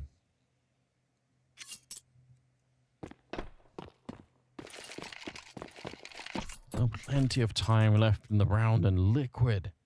Nobody wants to cross this position, and Shiro's out here. He gets one more. He's an expert at those kind of kills, exactly. You usually don't get to see him do the wild flicks when he's out of position. He's just solid. Halley's picked up a kill on Twists. Skulls and Naf. Go on, Halley. Yeah. Get him. He wants to. He's not afraid to fight. He's like, he's definitely not afraid. He wants to get stuck in. I respect the hell out of it. Like, I like the confidence. And he's actually delivered here. Second half has been a little bit more forgiving. Good kill on the pistol. This is quite clever from Zontix, suggesting he won't push, but Naf more than aware of those antics. Will tuck himself in T-spawn. Might not be worth the hunt now. Spirit are in the lead. That's quite a good point, actually. I can't believe it.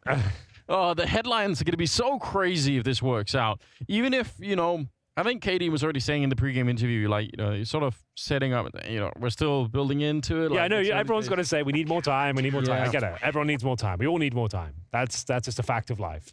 You haven't got it right now. You're here at the tournament, up against the most kind of favorable opposition you could possibly ask for. You're against Team Spirit without 2 of their players. A coach is in attendance who is struggling. So, sure, I appreciate you need more time, but you still, to think that they might lose even a map would be quite a scary prospect. Yeah, you can't have more time. It's not available. No. You need to do it right now. Throw it in on the deep end here. A timeout called for Team Liquid to try and discuss the problem at hand. My God, I can't believe it. I feel a bit crazy watching this. This is what we wanted. We wanted nice. I still think Liquid are going to win this hands down. Don't get me wrong. We're having a bit of fun. But the fact they're being tested, it's a competitive game. This is the best we could have hoped for. We're going to see the full character on display of Team Liquid, going through the motions here, having to piece this one together. Team Spirit got nothing to lose, nothing to prove. Yeah, just going to do their best. I think that is an underappreciated aspect of some of this, right? But like I said, I think if it gets close to Spirit, some of that feeling can go away. Now you actually have something to lose if you're up to 12 rounds or something. Get that dangerous 10, 12 scoreline in. Who knows what happens? Early days. But a 1-round lead secured for now. We'll see if Liquid can have some success with their own executes. Molotov deep back there. Oh, Baz actually doing a fantastic job. Oh, got the spray down. Skull's gonna get the kill on Halley. Standing on top of the flames. Shiro landing more of those AWP shots on the CT side. So sure, they're gonna get a bomb planted here, but actually Yukinda sneaking around. Yukinda might get a free kill on someone. I don't think anyone knows that he's back here. Problem is, he's taking damage. How did that just happen? Yeah, they must do now. Yeah, definitely. The game is up. The grenade will probably take him. Wow. And there it is. So just looking for the plant.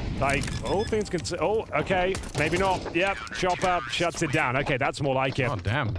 Really nice round. I thought Cadian was going to plant right away, and I thought they were all going to rotate down, and maybe you could walk up behind. I guess he's just trying to like set up Yekindar there. So he opens the door, causes the rotation. Maybe there's a couple of kills Yekindar can get in the back. But Baz, you're right. Great job there. Shiro starting to find some form with the AWP. A scary prospect. He can dominate these games single-handedly. Yes.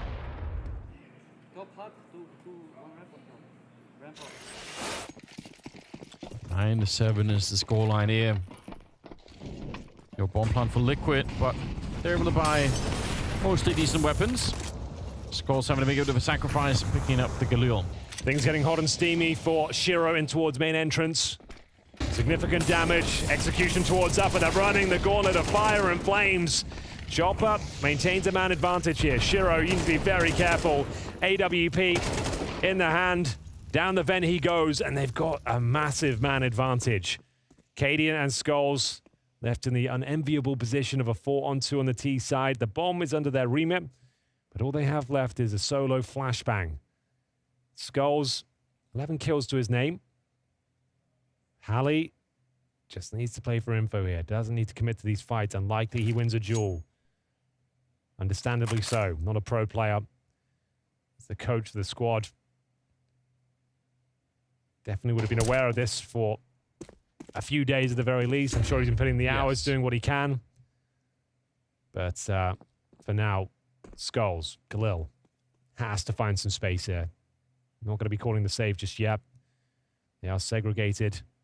Chopper could be discovered here. Here comes Hallie. My God.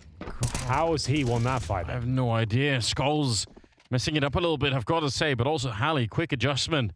Able to live through it. Cadian about to get shot in the side of the head. I can't believe it. Chopper's like, what? You're defusing right next to me? Oh, dear. I'm planting the bomb. Wow, this is... I can't believe what's happening here. This is quite a rare sight. A kill from Hallie. I'm very impressed. Somewhere in the world, two people are having one hell of a time watching this. That's Magix and Donk. They're gonna be watching remote thing. Oh my God, we're actually winning it. Imagine if they get to spring finals off the back of this roster and they can turn up to... In this group as well, there's no way. In group, like, think about it. It's a no, bro. FaZe just lost to GamerLegion. No. That's the same group. Henry, don't. Stop. They're in the lower bracket. Could be Liquid and FaZe in the lower bracket. Shut up. I don't want to hear it. I can't. The way this is trending right now, we're not far away from that reality. This is likely to be another round for Spirit. I say likely with bated breath. Like, Liquid obviously got a lot of skill. They can make this sort of buy work. It's Skulls with the solo AK-47. Deagles are starting to connect. Shiro gets a face full of it. Oh, the orb's gone though. If he can just deny them picking up that sniper once again, he's done his job and then some. Chopper, a dastardly display of skill as he finds the bomb. 3 kills. The captain delivering. Here comes Skulls, trying to salvage the round. Brings a kill back in their favor. Twist with a contribution as well. That's from main entrance. The round is possible now. Time ticking away. Skulls still in the vents, and Twist with another banger. Down to Chopper. He'll need the ace to close this round out. He's going to stick to his guns down towards lower. They know he's there, right? Do they go towards the upper site? No, it seems like they are quite happy for the minute to hang around on the other side. I think they're going to fake this and go back up. Yeah? Maybe. They're actually through. They smoked it and they ran right for the smoke anyway, so 15 seconds. Chopper thinking about it, opening up the door. Skulls is on the other side. Yeah, he needed the ace and it's not available to him. Risky round, but a great comeback for Liquid. They were not supposed to win this round at all. Definitely not, but that's why you've got these big names in the team to deliver these sort of Deagle performances. They'll win you a couple of rounds like this every single outing. Twist had to go above and beyond. We know he's capable, and that is a beautiful display of Deagle mastery. Really great stuff from Twist. They're back online. And that's a huge round to give up. That should have been one Team Spirit walk away with. They'll be one step closer to victory, but now Liquid alive and well on the T side. 10-8. A lot of utility exchange towards upper. Cadian on the AWP on the silo position, hunting for players towards credit card. Spots one. An ambitious shot. Won't quite connect this time as they continue with their campaign towards outside. Smoke on top of Unbreakable. Interesting. Very powerful smoke. You can see that covers everything beautifully. Yekindar fancies his chances of the push and leads to his demise. Those smokes are so wide when you're trying to run through them like that. I think that's the experience Yekindar just had. But Skulls, good headshot and twist to open up on the rafters. Shiro's out of it. 2 versus 4 here. Liquid looking for a 9th round. It's looking pretty reasonable at the moment. Skulls gets blown up. With the bomb planted, retake's gonna be almost impossible. Twist is gonna be able to beat the smoke this time. Surprising chopper, he was not ready for it. And Sontix, even if he wins the fight, he's so low on health. Yeah, pick up the AWP, try and bring that over into the next round. Liquid a step more in the right direction. And actually, KD is kind of watching for this. He's gonna be able to deny the AWP being saved. Okay. Some signs of life out of Liquid from... It's been a very questionable game from them so far. So these are the sort of tests they're going to have to pass, Anders. It's not in top-level CS, regardless of the context, like, every team's going to be drilled. There are no easy games anymore. This isn't 2016, 2017. Like, every team has got a lot to prove, even in these compromised scenarios. They're going to give it everything they've possibly got. They're going to work out a way they can win. And so far, so good. Spirit have given them a real run for their money, but for now, it's full eco. P250s and a 5-7, no Kevlar. Bit of a walk in the park to tie up the scoreline here as Liquid have some open runway. Yeah, all they have to do is dodge any kind of tricky setup like this one. Sontix hoping to take away the attention, leave it up to Shiro to get the crossfire put into play. Cadian rewarded for his patience, waiting on the secret stairs for quite a bit there. So 3-on-5. Hallie decided to try and run through the Molotov there, but Cadian is going to hear it already, so lock out. Ooh, actually, it's already made its way past. Okay, a bit unfortunate. Otherwise, looked like if he'd had the presence of mind there, he would have had the kill as well. Wouldn't have been a massive kill, but no. Yeah. Could have been something. Maybe they saved the AK off it. Unlikely, though. So no kits, no chance of a ninja here, but just trying to contain some T-side players. Suggest there could be a defuse and keep them with the blast. They're going to wait till it's like absolute last moment. Yeah. Try and hold players this side, so it guarantees the C4 actually going off. No one here. They can't even hear it, yeah. So if they had a kit, it would have been really interesting. Imagine that. It's been done. It's been done before. Oh, yeah, we've got a whole highlight package. Hero Blast based on those sort of ninja diffusers. Yeah, if he did have one cheeky kit somehow, that could have been quite scary, but not the case this time. It will be Liquid tying things up, back on track. Bit of a wake-up call here in the first map, but like we said, nothing to lose for Team Spirit. They're enjoying themselves out there. Hallie with a smile on his face as well. Just joining us, you just saw the scoreline on HLTV. Do not adjust your sets. This is the correct lineup for Team Spirit. They had visa issues coming to this tournament. We have no Donk, no Magics, an academy player in the form of Baz who's been putting on a great performance. And Hallie hitting the kills that really matter. Like, not too bad. They've got a 10-10 scoreline. They can still win this map. They're on the CT side. It's very hard to criticize somebody like Hallie. I mean, what are you meant to do here? Definitely. Done better than I was expecting, to be honest, so well played. Chopper leading from the front, though. I love to see it. He's got 18 kills. He's actually leading the server at the moment, so that's pretty impressive. Part of the reason why they were in this position here, Spirit. Money is still going to be ultimately the name of the game. Being on the CT side now, these kind of rounds, if they can't win them, then it's back to saving. Liquid will just slowly edge out the game. You need to find a way to pick this one up. We said Shiro could be the real difference maker here, and he had a couple of good rounds where he's kind of showing that, but still, in terms of overall output, 7 kills, like, I want to see a lot more kills coming out from Shiro for this to really be doable. Here's Shiro. He called him out, and he's found a frag. And it's going to be Hallie winning a couple of duels, Anders. It's a very convincing round here. The coach, will he get the hat trick? He's got the presence of mind for it. Significant damage. He'll contribute all the same. 2.5 kills for Halley. Go on, son. Yeah, they can't believe it. It's like, bro, you're like multi-fragging against Team Liquid right now. Like, what the F? What the frick? Chopper laughing at that is actually great. What a wholesome man. Yeah, he's just like, bro, I don't know how you're doing that, but just keep it up. It's fine. If you find me a killer round, yeah, that's all you ever need as a coach, especially. Normally, if you throw in someone who's not like a regular player, you'd settle for, okay. Yeah. Funny to just try to smash the screen there. Liquid are having a bit of an opposite experience at the moment. Oh my god. 11-10. I was going to say, just don't be a liability if you're a coach. I just try to not die without accomplishing. Try to throw some grenades. Everyone's like, drop some weapons. The only real criticism I've had so far is the fact that he had the rifle in the second round when his teammates had SMGs. Oh, good God, Chopper. That one stung. Down to 9 points of health. Okay. That's all right. Still alive. For now. Liquid have sent 4 players down towards Secret. Gonna have to be a lower finish now.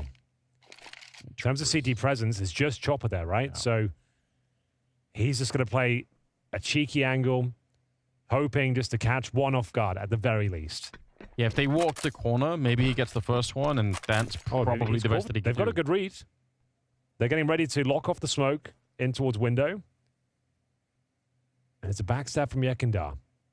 So they could fly up the vents here. That is an option. With Yekindar in that position, if he gets a quick kill towards upper, they can definitely go up the vents. This is the moment Chopper was waiting for. Yeah. Oh, they crouch in. It doesn't matter. He's still good for the kill. Being that low on health, that's not bad at all. So they can still go up. Looks like they're committing. Yeah, they are. Nobody knows about Sontix yet. The bomb being attempted, but he's there to deny it. A massive kill. Now some backups being called for. Sontix with the double. And Shiro there just in time. There's no time. He can't do it. The bomb is too far away. Yekindar gonna be losing the round, and Spirit gonna be on map point. And in terms of loss bonus, Anders, they don't really have much to speak of. There's still a buy there. It's not like a disaster, but they've saved the orb, and they're going to have to, if they've got a tactical timeout left, they need it. That is map point for Team Spirit. Here on Nuke, the debut LAN game for Team Liquid. What a performance is from Zontix. They killed Chopper down towards Squeaky. They found a couple of frags down there, but like we said, the read had already been made. Spirit had the information it was going to end up towards lower. Zontix tucks himself in, denies the plan, gets a double kill. And like I said, the money not great, but enough for a pretty comprehensive buy. We've got 2 Galils, 2 AKs, and the saved AWP in the hands of Kadia, but one more round will do it. And the decision-making from Chopper, right position, he calls in the backup like he's making all of the sick calls at the moment. Yeah, this has been a masterclass in strategy and tactics, like just understanding their weaknesses right now. They don't necessarily have the firepower, but they do have the tactical depth.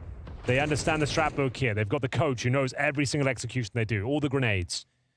A hungry Baz looking to prove himself and delivering. Yes, he is. A strong performance. He's had crazy entries. He's out-fragging Shiro at the moment. I mean, who would have thought that? Sontix here, grenade around the corner, but what an opening. Yekindar and Twist getting one each. That should be enough out here. Yeah, you can see Yekindar's on the hunt, taking away Chopper. Halley, you don't got to save the day, are you? In the corner like this, so many people. Imagine he's going to get a triple spray down. We know he has the confidence to try it. He's been playing an interesting game. Baz out here. Try and save the AK maybe if you can, but that's going to be denied. Yekindar with the Galil, picking up 3 kills at the end of the round here. Pushing us towards overtime. What a way to kick things off. All 24 rounds here. No one expected this game to deliver, but something is in the water today. If you're just joining us, you've just woken up, welcome. This is day 3 of Spring Groups 2024. Currently watching Group B. We already had Astralis take down Vitality. We just had GamerLegion finding success against FaZe Clan. And now, Team Spirit on the precipice of taking down Team Liquid with a coach and an academy player. That's what's happening. That's the situation. It hasn't been realized yet. We haven't quite made the trifecta, but we're 1 round away from it. Liquid 1 round away from overtime. It's likely they get there. Like when you see those sort of rounds, you realize, okay, that's why we're paying attention to this squad. When Twist is hitting shots, when he's finding that confidence, and like I said, they should be going to overtime here. Look at the money. Pistols, SMGs, and a solo M4. Flashed out. Hello. Halley blown open at the start of it. Not much he could do. He did have some backup there, but it wasn't. They were all flashed, I think, behind the first one. Yeah, now Yukinda starting to get activated. It's a scary prospect. Spray, you can see how good he is. Nasty. Tied up with Twist at 20 kills each. That's very, very hard to stop those two players. All right, then. Well, overtime looks guaranteed. No presence down towards lower from the CT side whatsoever. And they've only got pistols, really, on the retake. They can hear it. I think they know this one's done. Don't really have to explain this one to you viewers. This kill would decide it, would lock it in, but it will be at least one frag in return. They'll have 2 rifles now, but they're so far removed from the bomb site. I don't even know how they find another kill, let alone defuse that bomb. Yeah, I think unfortunately the truth is they needed someone down below before Liquid got there. Once they give it the bomb plant, it's probably not going to be doable any longer. So they will open the door just to make sure that that can't be closed in their faces. But nah, good headshot. 1 kill away from the overtime and giving Liquid a chance to sort of, you know, have a bit of redemption here on Nuke because they need it. And it ends with a no-scope from Cadian. Lovely work. All reset now. Crisis averted, Anders. Yeah. 12-10. It happened again. Something about that scoreline. It's hard. It's hard to close out the game. It is the new 11-4. It keeps happening. 12-10 is officially the most dangerous scoreline in all of Counter-Strike. Entry is very important, brother. Thank you, brother. Thank you. Entries are important. Oh, they really are.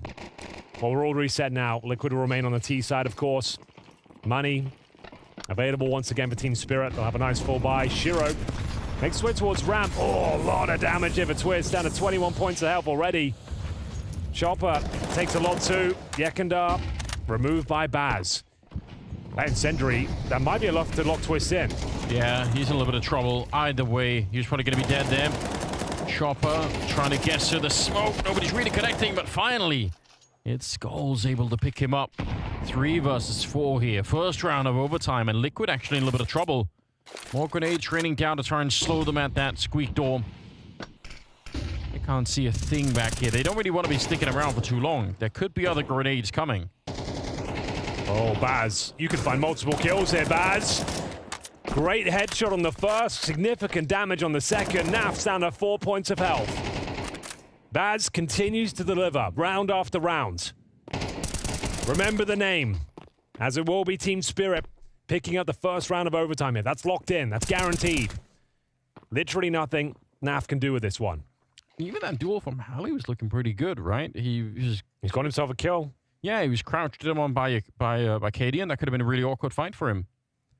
Handled it just fine. Chiro. AW get the job done. Pistol would have been fine as well.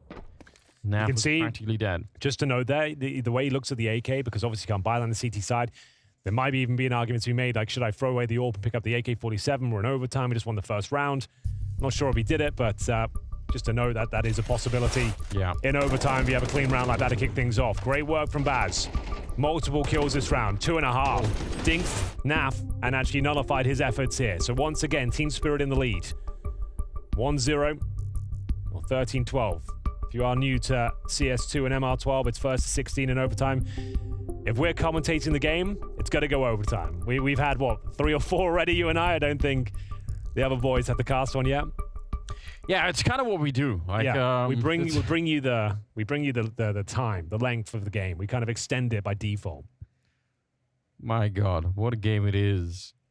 I love the fact that Chopper is just in such a great mood. It really makes this more fun for some reason. I think he probably expected to get blown out of the water here by Team Liquid, if you pardon the pun. But we are going to see a 1-0 start in overtime. Did manage to recover a couple of AK-47s. Halley and Baz operate with them. See what Liquid can do. They managed to get it into overtime. They didn't crumble in regulations. That's already a pretty good sign. But yeah, they need at least a round on this T side of overtime, right? Just pick up one, and at least you're doing something right. Is he gonna drop? Yes, he will. Twists out here. Great opening. Defeats Hallie. He was really far away, and it puts a lot of pressure on the A bomb site. Could see Baz being forced off the hut by the Molotov, and he's dead. There's Twist. Beautiful. That laser accuracy from the Canadian, it's sickening. Yeah, you allow him some space. If he can go through his protocols, he's going to nail every single shot. Is that a well-known grenade to throw down the ladder after you Molotov it? Like, you know, like a CT's going to be hanging on the ladder? Yeah, maybe. I guess you're right. Down. That's just insane. Yeah, that's actually quite an interesting observation. But yeah, that's a locked-in round. 1-1. Not really much Shiro can do with this, as Nafly sends him packing. And for odds on 6, he's got no HP and no head. Great work from Twist, taking matters into his own hands on main roof, finds Hallie at the back of garage, dominates the upper bomb site. Nice shots landing time and time again. He's in red hot form, 23 kills and 16 deaths. A vintage Twist performance. Top fragging on the server and then some. Yekindar behind him on 21 kills. Chopper with 21 as well, yeah. Disgusting shots. So much talent in this roster. Tying things up. But who will be taking this final round of the first half of overtime? Bit of aggression here potentially towards that ramp room.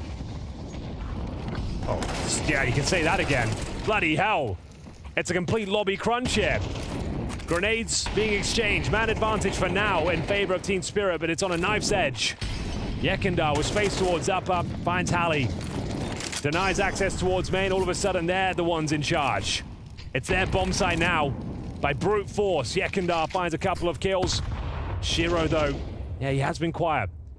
That's a smoke, he's in trouble. Oh! All of a sudden, he levels the playing field. A fantastic shot, just what he needed to find. Still smoked off, though. Does he dare push through? Flashbang is good. Gets him some space here. Down to the pistol. 1 versus 1. Yekindar tucked in the corner. Oh, my God! Unbelievable shots here from Shiro. That is more like it. The new signing for Team Spirit finds them the lead here in the first half of overtime. A stunning clutch as they go 2-1. What the hell was that final kill? Absolutely grotesque Deagle kill. I just can't believe it. Even the first one is sick, but this is outrageous. No way, dude. His crosshair is moving faster than his mouse. What the hell? Okay, fair enough. He's at a quiet map, but God, you might forgive everything after that one. First kill, upper rush coming through. There's still a chance to trade out these frags. Baz answering back here. Can't quite find the double. They push back this upper rush. As we see, Nafly contested back at the ramp room. Good flashbang, trying to buy himself some space here. The smoke makes things very awkward for Chopper. They know he's behind, but he's probably good for one more kill. Chopper, you can see, trying to be baited in, but Nafly not taking the bait whatsoever. And nice idea. I don't mind that at all. Like, go for that knockout punch, upper rush, first round. Why not? I even appreciate the fact that they tried to do the lobby crunch in the previous round, right? Yeah. Like we said they have to play a little bit. Catch them off guard, right? Yeah. Don't let them set up different. their executions, their defaults, their outside presence. Don't let them do anything. So I don't mind these calls at all. It doesn't work out this time. Great utility at the start. You could see Yekindar and Skuld working in tandem to find those first couple of kills. Nice hold here from the young Brazilian. What a game this is turning out to be. An absolute banger. Hope you're enjoying the show. I was not expecting this. I really wasn't. I'm pleasantly surprised. Spirit have made this one hell of a game, and Liquid have also kind of proven, I mean, a little bit what they were talking about in terms of there's some stuff to be fixed here, right? Like it is early days for the roster, and we should probably give them a little bit of leeway, but still, you can tell that they are still working on hammering everything out. Skulls, yeah, good idea. Sontic's in trouble. He can't actually get back through the smoke. Chopper's sneaking through, though. See if he could do anything here to try and open it up. Oh, that's big. Need another couple of rounds. Trade comes in, but Cadian guarding that door. It's Chopper to take down Cadian right away. He can't finish off Twist, unfortunately. Shiro on his own again. Oh! He is hitting some of the most spectacular shots I've ever commentated. If he wins this clutch once again, my God, it'd be something special. But this time, he's unable to convert it, but still, Shiro is coming to life, and that is an alarming affair for Team Liquid. They will be the ones posting map point, though. Finally in the lead, one more will do it on the CT side of Nuke. Put an end to it now, Liquid, before Shiro keeps this up. Because they've been playing this well without Shiro really doing much. Like, imagine if he can keep this going. I can't believe he got this shot. This is so ridiculous. Just, he can't even really see I didn't even think it was possible. I didn't even know how he can even get an angle to find that kill, to have the awareness he might have crossed over. So sick. He's tied his scoreline up to 17-17. What a resurgence, but they need to look for double overtime now. Liquid might have done enough here. Crisis could be averted, and Yekindar taking matters into his own hands. This is how you win games, Anders. You don't sit on the back. You get stuck in. Great opening kill. Baz goes down. Yekindar hungry for more, though. Refuses to give in. Refuses to yield. Applying more and more pressure. His teammates closing the gap. Trying to lock them in towards the lobby now. Significant damage towards Chopper. It's been a great opening map here. But Team Liquid might have done enough. Yekindar with lobby under his full control.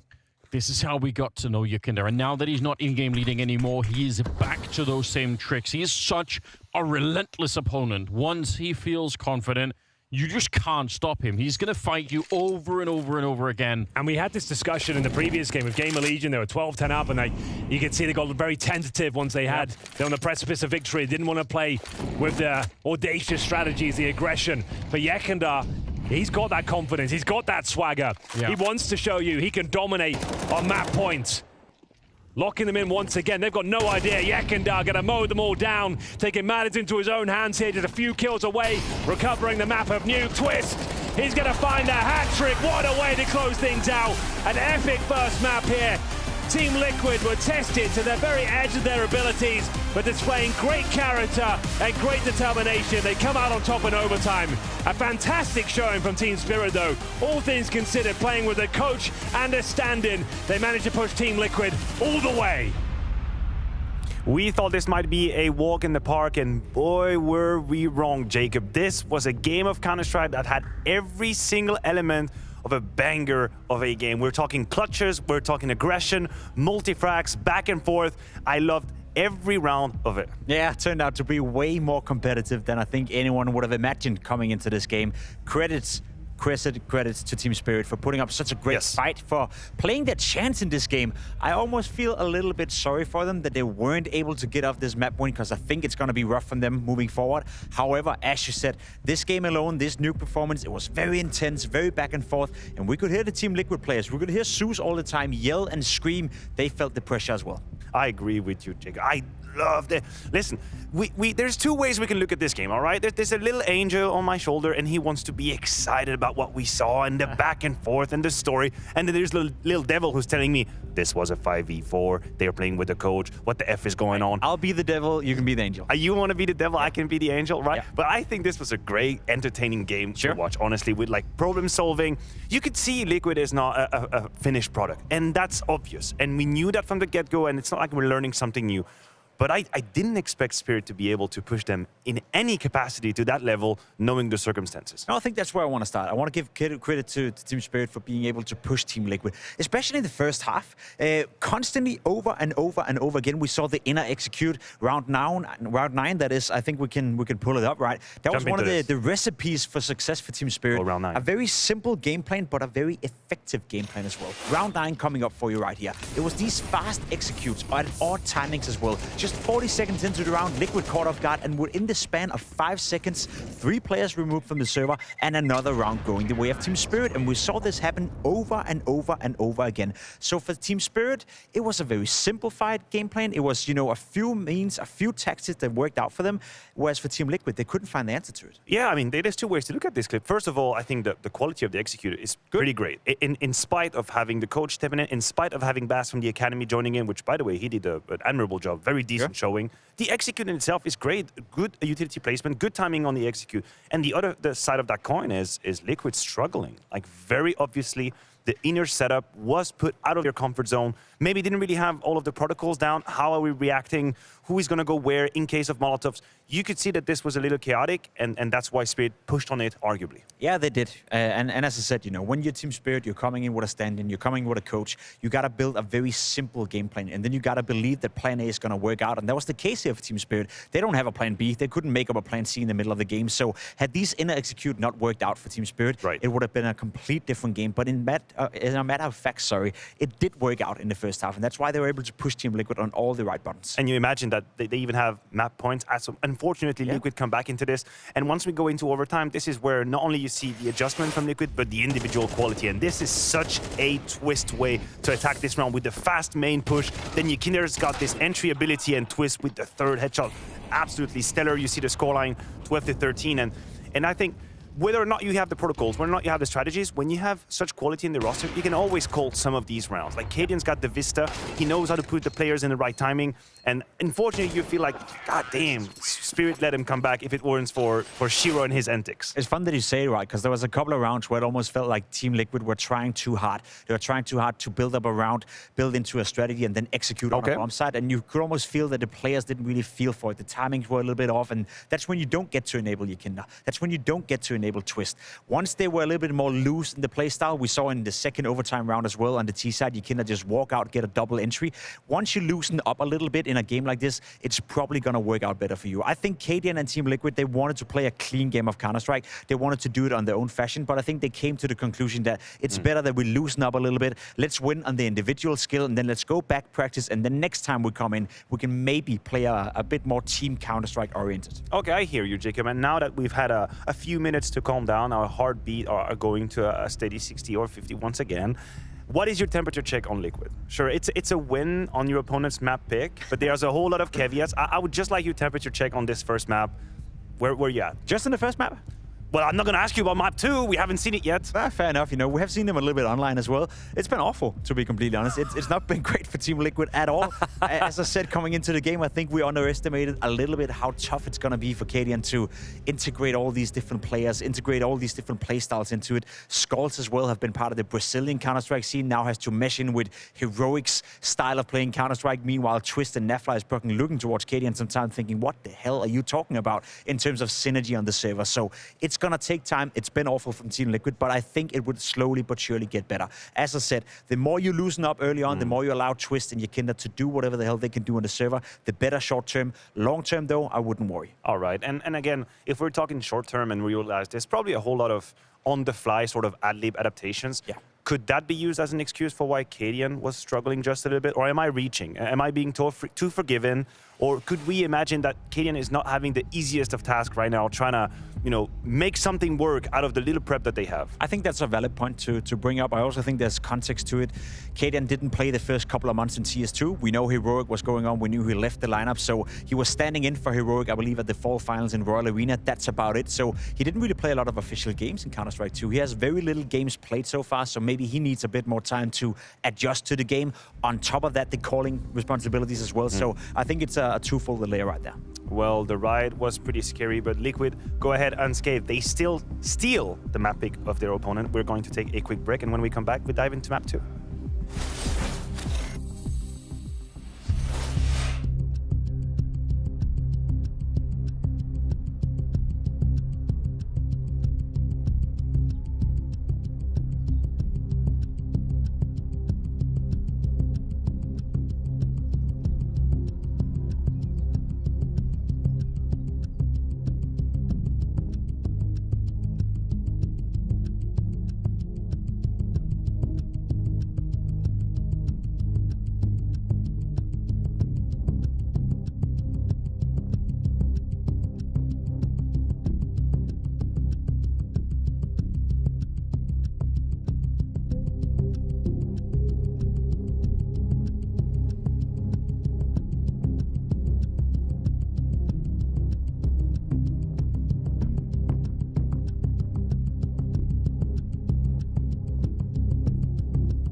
How are you going to use Hallie in this? Because obviously a coach having to play again, some people maybe use him to drop weapons or go out there a little bit more first. Can he still play? Is he still good? He will mostly do the dunk crawls.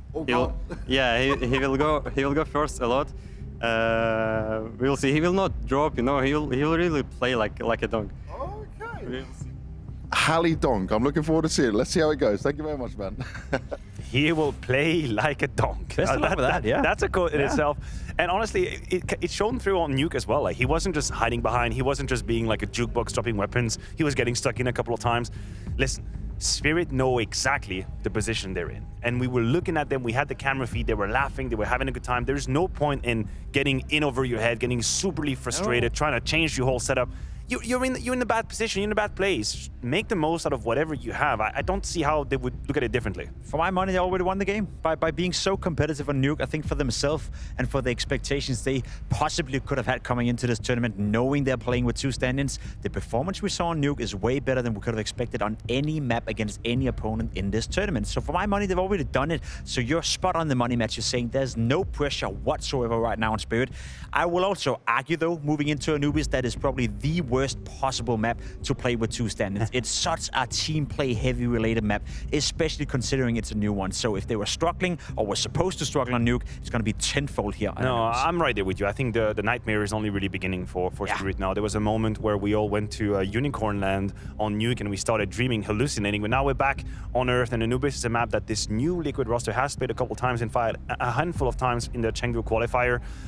They will be, I think they will be stronger, and by stronger I don't mean the individuals will be better, but I think the protocols and the automatisms in some situations will be much better from Liquid. I don't expect them to get caught off guard the way it happened on map 1. No, that's the thing, right? The T side on Anubis is so strong. I've seen many times some of the best anchor players in the world, CT side Anubis, just can't get around it, just can't get it done. And if you think about the stand-in situation, you think about Holly coming in, despite him trying to imitate Dunk to his best abilities, it's going to be very, very tough for Spirit to do much on that CT side. Yeah. So I'd expect Liquid to win. And honestly, I want to see a convincing win coming in for Team Liquid. I'm not okay with them winning on Nuke in overtime. I'm not okay with them winning 16, or not 16 anymore, 13-11. Those were the days. Or something like that. Those were the days. I want to see a proven Team Liquid. I want to see a concise win. I want to see confidence coming out for these players. Otherwise, they're going to struggle later on in the tournament. Yeah, I think we're looking for proof of concept right now. We know that they've put the time in on the map of Anubis, and the man that we have on our screen is obviously going to be one of the instrumental pieces as well. There is a whole lot of people to talk about and only a limited amount of time. So we cannot always give the flowers to everybody, but Naf continues to be a reliable piece. And even on Nuke, he slowed down just a little, but he was one of the first one to actually be in the rhythm of the game. I feel some of these rotations were great. He acted and he rotated when he had to. And it's pretty much become a player that I always know he's going to deliver. Like, it's very rare. I have a couple of iterations in my mind of Naf missing a series. I feel like it's extremely rare. Yeah, it is. He's just a reliable source of income almost, you know, a passive income. And we all love that. He'll always be there. He'll always be there. He's not like Crypto, Matthew. He's not like that. You know, he's a bit more stable in the way he's playing Counter-Strike. And that's the thing where we can refer back to the potential we're speaking about when it comes to Team Liquid. Naf is supposed to be arguably the 4th best player within this lineup in terms of individual output on the server. You're looking at your Kinder, you're looking at your Twist, and then your Kaden on the AWP. If your 4th best player is Naf, you have a pretty goddamn good lineup, and that's been the case we've been speaking about for Team Liquid, and the depth within the lineup and the potential that we can always refer back to. I agree with you. Naf is a gem in his role. I would absolutely love to know that I can rely on Naf as an anchor. I think it's a luxury for Kadian, who we have on our screen right there. He's definitely a player that you can look up towards to, and he still has his evolution path to go on. Zeus had a couple of quotes about Naf and the player and the person that he is becoming right now, and that is an exciting prospect. We have now set the stage for this map number 2. We all dreamed, we got thrilled in the map 1. This went way beyond our expectations. My friends, my dear casters, are we having the same kind of spectacle on Anubis? I don't think so, Matthew. I'll be honest with you. I feel like that was the most exciting outcome we could possibly hope for there. It goes to overtime. We had some great showings from the likes of Baz. Shiro got going towards the end as well, but it was their map pick, and Jacob makes a very good point. Moving on to Anubis next, the pick of Liquid. It's a very team-based map. It's going to be very difficult to operate in the same sort of manner. Nuke, you can hold your crossfires, you can hold the bomb sites, lock them out of utility, suggest lots of speculative nature with the executions towards outside. There's none of that really available on Anubis. You really do have to be operating as a full unit. Well, and all you said, you can start to see results in the odds as well over GG Bet. It's now, more than 10-1 in favor of Liquid. I think that makes sense in spite of, obviously a terrific performance from Spirit in spite of all of the obstacles that are ahead of them. It's a really cool game to watch in many ways. Just, I think, wholesome. You had Chopper laughing his way through. Just, they were in good spirits, so to speak. Yeah, they made a good point on the desk. The Spirit, we kind of drove this home as well. They've got nothing to lose. They were laughing at the end of that one. The fact they even pushed Liquid to breaking point was impressive. Might as well give it their best effort here as well. Step up, stand and deliver. As we get into the second map, ladies and gentlemen, of Team Liquid versus Spirit. Liquid looking for that 2-0. They'll start things off on the CT side because, bear in mind, this is a T-sided map. Spirit opted to start on the T side, which makes sense. It looks to be an A execution to open things up. We're talking smoke towards camera, bricks, Molotov, the bomb site. And for now, it's up to Skulls to try and dissuade them from that approach. He's got the incendiary, or the smoke, I should say, as he gets that first frag. He gets the guns up in time. I didn't think he had it, but now is where the duelists really do their work. They're trying to run through the smoke, and they're absolutely getting denied. It's like less than half a second away from him not getting the dualies out, and he's just dead, right? Yeah, that's a perfect protocol deployed there, and they've got them locked in. Yekindar knows this round is still up for debate if he goes down, so he needs to be very careful, and he certainly is. Finds Shiro, and that should be another frag for Skulls. Gets himself a lovely hat trick there. That's more like him for Team Liquid. Nice clean start, no bomb planted, and should be the full eco coming up next for Spirits. Like I said, they're going to be running pocket strat pretty much every round here. When I say pocket strat, that just means you've made your call in spawn. Everyone understands what you're doing. You're not really going to be wanting to run defaults about the full roster. So they wanted to go for the A execution. We described where the smoke should be going, but really nice from Skulls there. As soon as he spots one, lock them out with that smoke. They have no choice but to commit to it, and they get mowed down by those dualies. I think importantly too, right? And this is where like the word protocol really comes into play. He's throwing that grenade so close to himself. Like there is a world in which if you panic, you throw it deeper. It means absolutely nothing, right? So you have to throw it close like that. So good stuff overall. Wow, Liquid being unbelievably aggressive and around that. They're probably going to win no matter what here, but just kind of... Hang on. Oh, Hallie, the coach is back. I was going to say, hammering them down. I didn't like this at all. Like, I get it. You're asserting the dominance. You're getting information early, but you've given up 2 guns now. It's unfortunate, and it's very nice from Hallie. Like, good timing. Yeah. I suppose, but now this is an expensive round. They're buying up next. If you lose even one more kill here, this is actually a bit of an alarming round. They'll feel like, oh, that was maybe unnecessary there. We didn't really have to push, but here we are. M4 for Shiro. Bear in mind, this was the full eco, so no Kevlar behind it. Should be absolutely fine for Liquid to win the round as they continue to be active on the map here. Oh, if this keeps going, they could actually maybe get a bomb plant. They could make their way right past Jakinda. They even have a Molotov that they stole. This is kind of interesting if they get the bomb plant. We'll see if Jakinda could do anything to stop the bomb being planted with that Molotov in his back pocket, but yeah, they're losing the timing window here as the rest of Liquid are getting into dark. I think it might have been eclipsed now, unfortunately for them, because this would have been so much fun to see Spirit try and fight for the after plant. Molotov, but they're pushing right through. Son takes out of bullets there, Skulls, but still another kill. Yeah, bro, we'll take that. That was a full eco. Glocks across the board. Hallie double kill. Not bad. Not bad at all. Not the cleanest for Liquid, but they got the job done, as mentioned. They denied the plant once again. So they're fine. Just a little uncomfortable at the start of that round. Takes the wind out of their sails somewhat. If you are just joining us, first map of Nuke, believe it or not, went to overtime. Some great performances across the board from Team Spirit. Academy player for Team Spirit, Baz, turned some heads. He had a really solid upper defense on the CT side. Great entries towards upper as well on the terrorist forces. And that's one hell of a grenade. Chopper takes significant damage to kick things off here. Looking to dish out some of his own through the smoke. Nothing connecting just yet. A bomb being brought towards the A-bomb side now. Yeah. You are right, Baz. Definitely big shoes to fill for him, obviously. He's doing fine. Skulls not quite getting the double spray down that he wanted there. And now they're scrambling to get back through the middle, trying to do something here. FAMAS up close, M4 at a distance. Twists Lights out performance on Nuke, but here he can't even really get anything done. Shut down by Chopper and Shiro on the good spray. It's still a 2 versus 2, and the bomb, it's kind of lost for the moment. I think Shiro's just trying to get some control of the back of the bomb side. Yeah, I actually don't mind this situation for Team Spirit. They've got plenty of time. Shiro in the backtracks here. They're going to lose control of his position. Smoke down towards camera, exactly where the CTs are residing now. That's a bomb plant. Unless they push through like this, and I think it leads to their demise. Excellent work from Shiro. First gun round is theirs, and bear in mind, in that previous round up against the Glocks, they lost 3 players there. Their finances are going to be weak, to say the very least. As there it is. Hallie, more key contributions. He got the trade towards A main. Yeah. Good smokes going down here, just trading out those frags. Back and forth we went until Shiro could set himself up in a prime spot. Good smoke down towards camera, forced their hand. So they were waiting until the bomb was going to be planted, trying to isolate a fight. But Shiro is loving it. And like I said, the money's going to be interesting. Orb for Cadian, 3 pistols. Otherwise, I suppose 4 with the Julies of Nafai. And a scout for Yekindar. So double sniper, triple pistol setup. Yeah, and they're putting a lot of risk onto this one too. Forced out into it, Cadian. Can't believe he's alive after that one. Might not be for long though. Even if he hit the flick, he would have been traded. They were coming for him either way. That's a big round to win, because this was the force buy. Maybe not done just yet. Nice shot from Yekindar. Actually, Bears maybe could have justified even delaying the bomb plant here. Not that they know it, but he was alone on the bomb site. So there is a world where if he gets rushed down, there's actually no one else by, but fair enough. Doesn't look like Liquid are even getting close to that at the moment.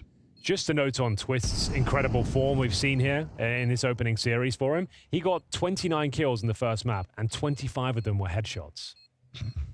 God damn.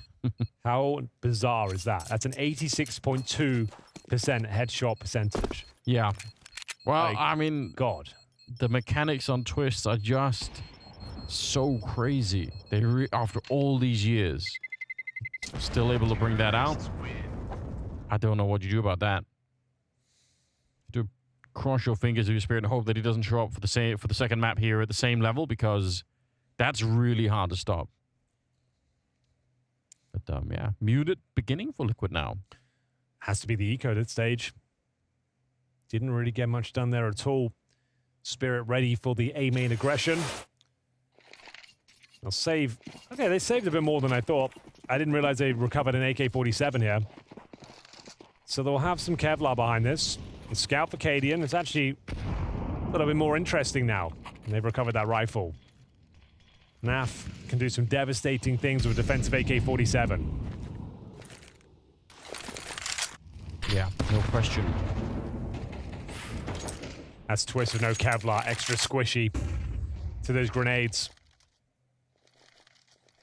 Yeah, not how we wanted to start the round, I'm sure, but kind of to be expected, I suppose. Spirit given a lot of space here at the start for Liquid. I mean, they were aggressive already in that second round, so I guess that maybe put Spirit on notice a little bit, saying, you know what, let's just make sure they're not being very forward. Yeah, Naf takes the face clean off the Chopper. Yekindar can't do much here, unfortunately, with the dualies there. It's where you would have wanted a wide swing with an MP9 or something like that, but not available to him. The bomb is going to get planted. And I don't know, maybe you try and find another rifle in the middle here if you're a Liquid. I think a retake's going to be very hard, if not impossible. Yeah. They get the AK picked up again. And Twist, yeah, he can hang around. Sacrifice the dualies, not a big deal. But that means Spirit are going to be leading the charge now. 3-1 in their favor. Yeah, not bad. That AK only good for 1, but they have recovered a couple of the T-side weapons here. So that's going to bolster the defense. Money would have been still a bit questionable even after the loss bonus accumulating here. So saving 2 rifles, that's imperative. But so far, so good. Team Spirit are in the lead again. Like, this has been a very competitive game. We went overtime on Nuke. Their pick, 16-14. They had a couple of opportunities to close that one out. They had map point twice in regulation. But pretty comprehensive victory here for Spirit in this particular round. Wild state of affairs, because given the situation for Spirit, it's almost like the only way Liquid come out really feeling victorious here is they crush them in a 2-0 fashion, right? Like they wipe them out. I feel like already now it's going to be like, oh, they'll kind of have to defend it a little bit, right? They're like, yeah, it was a tougher game than we expected. Oh, nice nade. Everyone's going to be wondering, and I saw some comments about it already across the board, people saying, what if Donk and Magix was here? Like, what? It's like, it does make you think, doesn't it? Oh, Chopper. Not quite checking that corner. I think he was distracted by the grenade that was coming in from his left-hand side, so gets taken down, unfortunately. Twist there with the first kill of the map for himself. See if the coach can set this one up. The timing is amazing! And he picks up the kill, taking down KD, and they find Ikinder inside of the smoke. They're back in the round. Yeah, Nafly's under a lot of scrutiny. I think he goes down here. Halley is dominating. 2 high-impact kills. Cracking open the B bomb site. He's not done either. Twist will silence him, but still, they maintain the advantage here. Kid available, but no, it's actually been taken down. Baz will get his second as well. The stand-ins carrying this round. Halley and Baz working in tandem. 4 kills between the two of them. What kill is that from Baz? He just, I don't understand. I was going to say, why is he even walking into the smoke? Like, that's how he can... If he's just staying behind the wall, there's nothing really that could be done. But I guess he just knows something that I don't. Cool. Skulls trying to save the rifle. He's going to be able to do that, but Spirit, a 4-2 lead. And Chopper, the heavy hitter on Nuke for them. He was so impressive. Getting outed at the start of the round and leaving it up to Halley and Bass to pick it back up again. I don't even know what I'm watching anymore. I can't believe it. I'm loving it. I'm here for it. This was a great shot as well. Good timing, good jiggle, good execution. Gets the second as well, isolating now from the bomb site. This is a good round from Halley. He had a slow start into this one. He was like 1-7. But he started to find some form towards the end of Nuke. Had some very impressive moments. He gets himself another double kill here. And Team Liquid, with their backs to the wall once again. This has been anything but the predicted walk in the park. How long before Seuss sits down to play? Yeah, he's like, all right, get the coaches in. Sub someone out. You know, get him on. For whatever reason, it's working for Spirit. Forced into it, but really, really making lemonade at the moment, you've got to say. Yeah, this was the map we thought, okay, well, we had some fun on Nuke. There's no way they can get anything done on Anubis. It's too technical. It's too team-based. For today, like, there's no way. Surely there's no way. Oh, yeah, after GamerLegion 2-0 against FaZe as well. Like, unfortunately, well, I say unfortunately, it didn't come through. Spirit didn't win that first map. It would have been nuts if they did. We're doing really sick. Even just getting it into overtime, like, it's quite an achievement, you've got to say. And they had the 2-1 lead in overtime too. Yes. You know, they had map point first in regulation. They had 2-1 in the first half. Yeah, they had the opportunities. There was a lot. A good read from Baz. Besides, it's not worth re-peeking, and he's absolutely right. It's 3 people pushing out like that. You don't really want to be peeking into that. I don't know if he spotted all of them, but either way, it's good information. Sontic is there. Could have maybe been a kill. Katie will be allowed to live. But the weaponry on the Liquid side is disappointing, to say the least. Doesn't mean they can't win the round with it, all right, but just not exactly great. Halley's going to win this fight. No, he's not. Twist has got him. I was going to say, look, I thought he had the presence of mind to watch the fade. This time the coach has been removed early. 40 seconds, though. Oh, Yekindar, that is ambitious. Zontix will be more than happy to oblige. Good trade, though. That's going to be a rifle upgrade, and now down to in-game leader Chopper. Time is starting to tick away here. They've got a disadvantage in terms of manpower.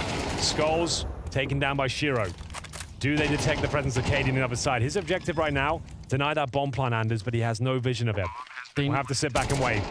They know that someone else is out here for sure, right? Because they ran into Zontix with 2 people, so they definitely know that there's another player towards the main of A. The question is, can they get this retake on? No defuse kit.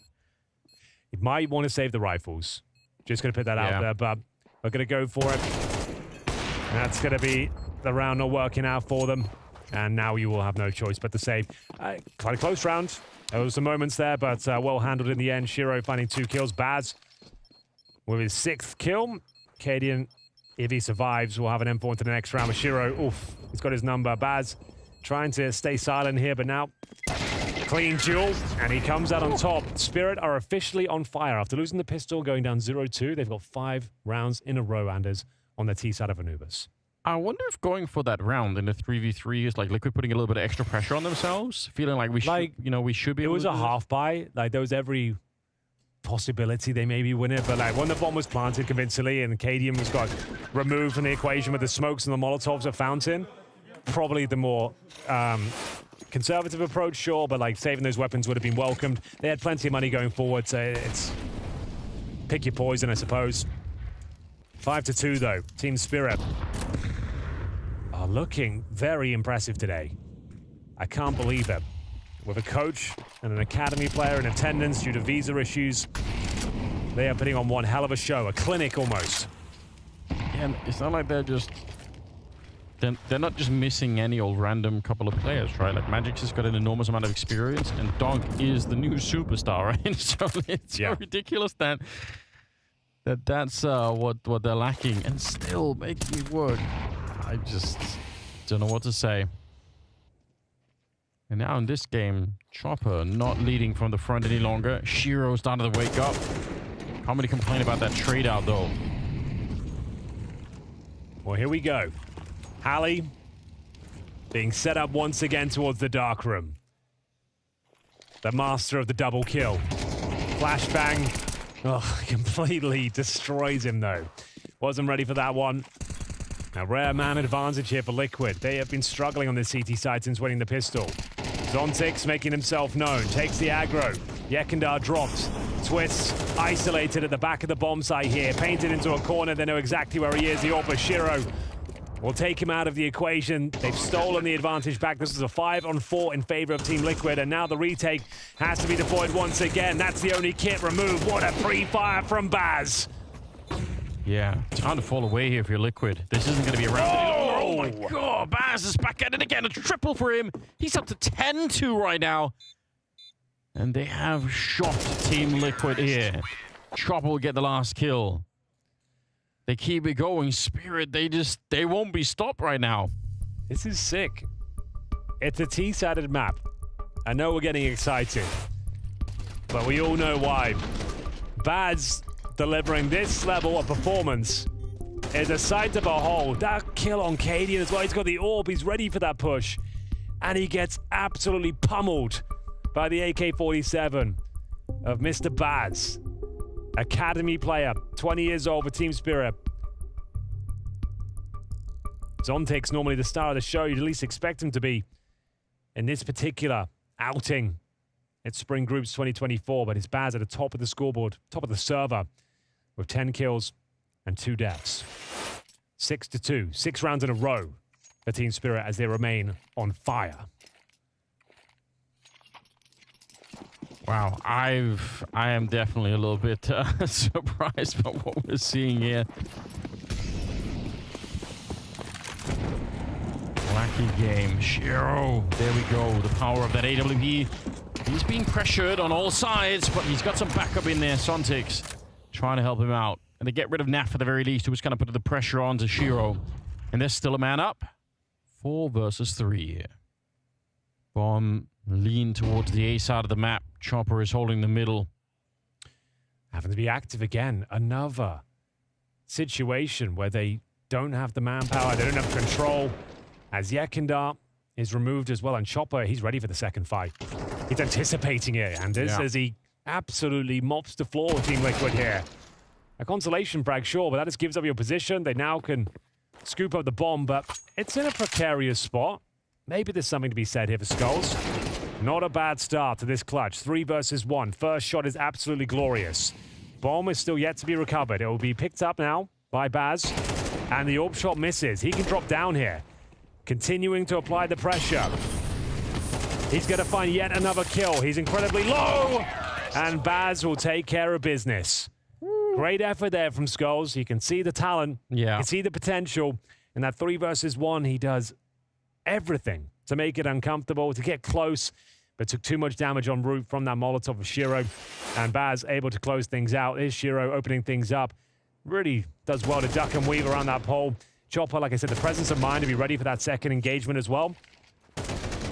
If you had the names turned off, you'd think this is probably just Team Spirit, right? They're operating very efficiently. This doesn't look like a team that's just kind of throwing caution to the wind and running around. This is actually quite an impressive performance so far. Partial buy for Team Liquid and quite a desperate one. We've got an M4 auto shotgun, pistols, as they continue to struggle here on Anubis. They are yet to pick up a gun round. They found the pistol victory, bested the full eco, and they've lost every single round since. So they've only really won the pistol. Because they beat Glocks before, and they even lost 3 kills. You remember, they lost 3 kills to the Glocks, a Halley double kill in middle. They did. And then, they've been rocked ever since. It's been real quiet out of the Liquid camp as well. You're seeing Spirit, they're shouting, they're laughing. It's a big mix of emotions over in that camp, but for Liquid, I haven't heard a peep out of them for quite a bit here. Skull's going down, auto shotgun in the hands of Twists. Cool weapon to have in this position if you get the first kill off. Baz thinking about peeking that one. There's a quick cleanup there, and it's going to be Nafly to get the other one. So interesting. Anything you can get right now on Liquid to get the morale back on their side and get the team fired up. And a winning round like this one definitely would do it. Some shots through. Oh, just enough to distract you. Kinder will take down Halley. Sontic's moving forward, though. The bomb is planted. Oh, my God. What? Grenade into AWP. It's a double kill for Shiro. How on earth did he do that? It looked for a minute like he shot his own grenade. Like it was unreal that he was playing instead. What is happening? Shiro has officially arrived in Copenhagen. Good God. He is looking impressive right now. Very slow start on Nuke. First half, non-existent. 4 kills, I think. Yes. Second half, started to warm up slowly but surely. Get into overtime. He's hitting some of the most impressive individual shots I've ever commentated. And now looking like his usual self. Dominating the serve of the AWP. Hyper-aggression. Taking matters into his own hands time and time again. And they continue to post round after round. This is the closest they could have got since the pistol. And that grenade, like you said, and he just fully blind as well. Couldn't see a thing. Yep, straight up. Gets unflashed, he's like, oh, 2 kills. Okay. Good times. Wow. I think it's 8 in a row, Henry. It's gone out of control completely for Liquid. They've lost any semblance of holding on to this first half here. I mean, the double AWP setup suggests things are getting desperate now. Like, it's when you pull the ripcord. Yeah. You're hoping... Tilt AWP. You're hoping you can actually hold on to this defense now because you're getting absolutely owned by the coach, the stand-in. And sure, we all know they need more time. I'm aware of that. But please, you're playing against Team Spirit with 2 stand-ins. Like, this is... suddenly alarming as Shiro continues to dominate. He hits another shot, Acadian trying to stay alive, trying to duck and weave here. The Tech 9 doesn't quite connect. They're unable to punish the damage. Like I said, double AWP setup here, and Twist makes it work. 2 versus 4 now. Anything you get at this point if you're Liquid. If you finish with 4 rounds, I mean, at least it's a bit of redemption. It'd be fun to see Chopper try and go for the bomb plant here alone, just to put some chaos into the round. He has a Molotov as well. They have some smokes. Baz going down is really bad news. So yeah, Chopper could probably get the bomb plant here. They don't need the money. It's not really about that. It's going to be about him trying to win the 1 versus 4. He's sure someone's in the area, which absolutely nobody is. Actually, this is... I understand why he's doing this. It's such a rare sight that no one's at least sort of holding it. So, yeah, goes for it. Hey. $800 bonus, not going to make a difference. I mean, yeah, they've got 5 digits and like 3 players, but he'll give it a good go, Anders. I don't think this is impossible. They've got 2 AWPs on the retake here. Probably goes down now, but the fact he's got past the first obstacle, surrounded, good effort. Like I said, got the bomb planted, but the finances are absolutely fine. As there it is. Team Liquid post their first gun round in round 11. That is a really long break. And it took a double AWP setup to bring them online. It's a very T-sided map. We'll give them that. Sure. Yeah, I mean... But it's their pick, and like, as Pim mentioned on the desk, like, we're essentially a mixed team here, right? I say that with slightly bated breath, but overall, like, this is a team-based map. This team has been grinding Liquid, that is. You'd think they'd have more to put down than it's the pistol victory and a follow-up eco win, which was by the skin of its teeth as well. They almost lost to those Glocks. But there it is. The double orb setup pays dividends. Final round of this first half. One that Liquid desperately needs, I'm afraid. Yeah, they do. Otherwise, there's just way too much space. If Spirit get 9-3, that means they win the pistol. It might be GG already. That feels like. Oh, okay. Missed opportunity there. Chopper getting a bird's eye view of what's happening in the middle, but there's nobody there to find at all. 8-4, I think this game is still, or the map is still definitely on. 3.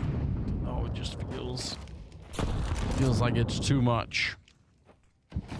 I like the aggression coming out of the B-bomb side. Just, you know, keeping Spirit honest, make sure they have to worry about it. Right for the smoke. That is a sick kill coming out from Sontex.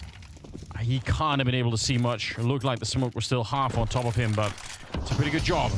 Twists here with the AWP, unable to hit anything. It's a rare sight to see. Oh no! A 2-for-1! My God! Can anybody stop him? 3 kills in the blink of an eye, and he almost had the flick there to take down a 4th. Oh. What a monstrous kill coming out from Twist. It can't be all for nothing, Anders. Not after that sequence. It's Team Spirit still in contention for the round. Yekindar and Cadian both up and towards this heaven position. They've got the bomb under their control. 20 seconds remain as Zontex makes his way in. Yeah, the time's the real issue, but not when you get a headshot like that. Maybe it can be done. The weight of the world now on Cadian's shoulders. 8 seconds. There's the bomb being picked up, and Cadian shot down. Chopper with the headshot to bring him to an end. What a first half it's been. Unbelievable scenes. 9-3 in favor of Team Spirits.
After the first half, it's Team Spirit leading 9-3.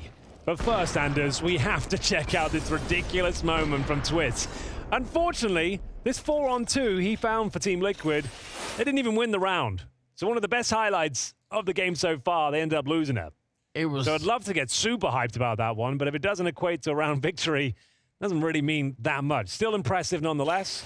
There's some sickening kills, but the fact that they can't even win that round, it's wild, isn't it? So yeah, we've got ourselves a potential third map here. Team Spirit with 9 rounds on their T side of Anubis, the pick of Team Liquid, who just rolled over. They got the pistol victory, they got a 2-0, and only posted a single gun round, which is the double AWP setup. That's the only way they found any sort of footing. It wasn't exactly a convincing round. You can see from our partners, GG Bet, the odds have shrunk. It was like something like 15 for Spirit at the start of this map. Now it's down to 3.25. T-sided map. Bear that in mind. It's definitely still possible.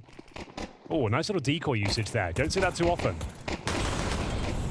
There we go. Baz on the dualies. Able to get a couple of shots. Suntix, though, he can't finish it off. Chopper. They're very nervous at the corner here. They're wedged up against the wall. They can't really escape. No they get way, edged Hallie. out. Hallie in a 1 versus 2. He swings wide, looking for the headshot. Now he's a little bit overworked, and Yakinda will be able to take him down. If Liquid are dreaming of a comeback, then winning this pistol round was an absolute must. That's both pistols in their favor now. Can you imagine if Hallie wins out in that 2 versus 1? This is what it would do to them around. Yeah, that would have been one of the most unthinkable moments in Counter-Strike history. But good work from Baz. Got the opening couple of frags, but it wasn't quite enough here. The trade started to come through. The execution was already down. Smoke towards heaven to isolate these fights towards camera. Did very well. Good spacing. They know they needed that. They got fired up now. Let's go, boys. They know what they have to do. Twist in that Liquid jersey has been in this sort of scenario plenty of times, Anders. They've had to do a lot of comebacks over the years. And I don't think this is a technical issue. They're maybe just kind of taking this as like a timeout. I don't know. Maybe I'm wrong. The fact they're not moving, I think they're just saying, like, let's just chill. Let's just chill and spawn. Let's see where they're going, and we'll go around together. Beautiful scenery in CT spawn. Yeah, it's nice around there. Dip your feet in the water. Some boats out there. It's all good. Yeah, eventually, they just spread out. No flashbang on Chopper, but not even any kind of a stack going on, unfortunately. It looks like Liquid are going to put a quick end to this round. Just grouping up, forcefully moving towards the bomb site. Bomb's going to be planted any second now. So a 9-5 scoreline. Pretty much confirmed here. SMG's put in to try and make a little bit of extra cash. So far, so good. Oh, okay. Shiro continues to be a nuisance here. Nice work with the USP. Precise headshots delivered towards the dome of Cadian. And Baz. What a showing he's had. This is what we always want to see from these.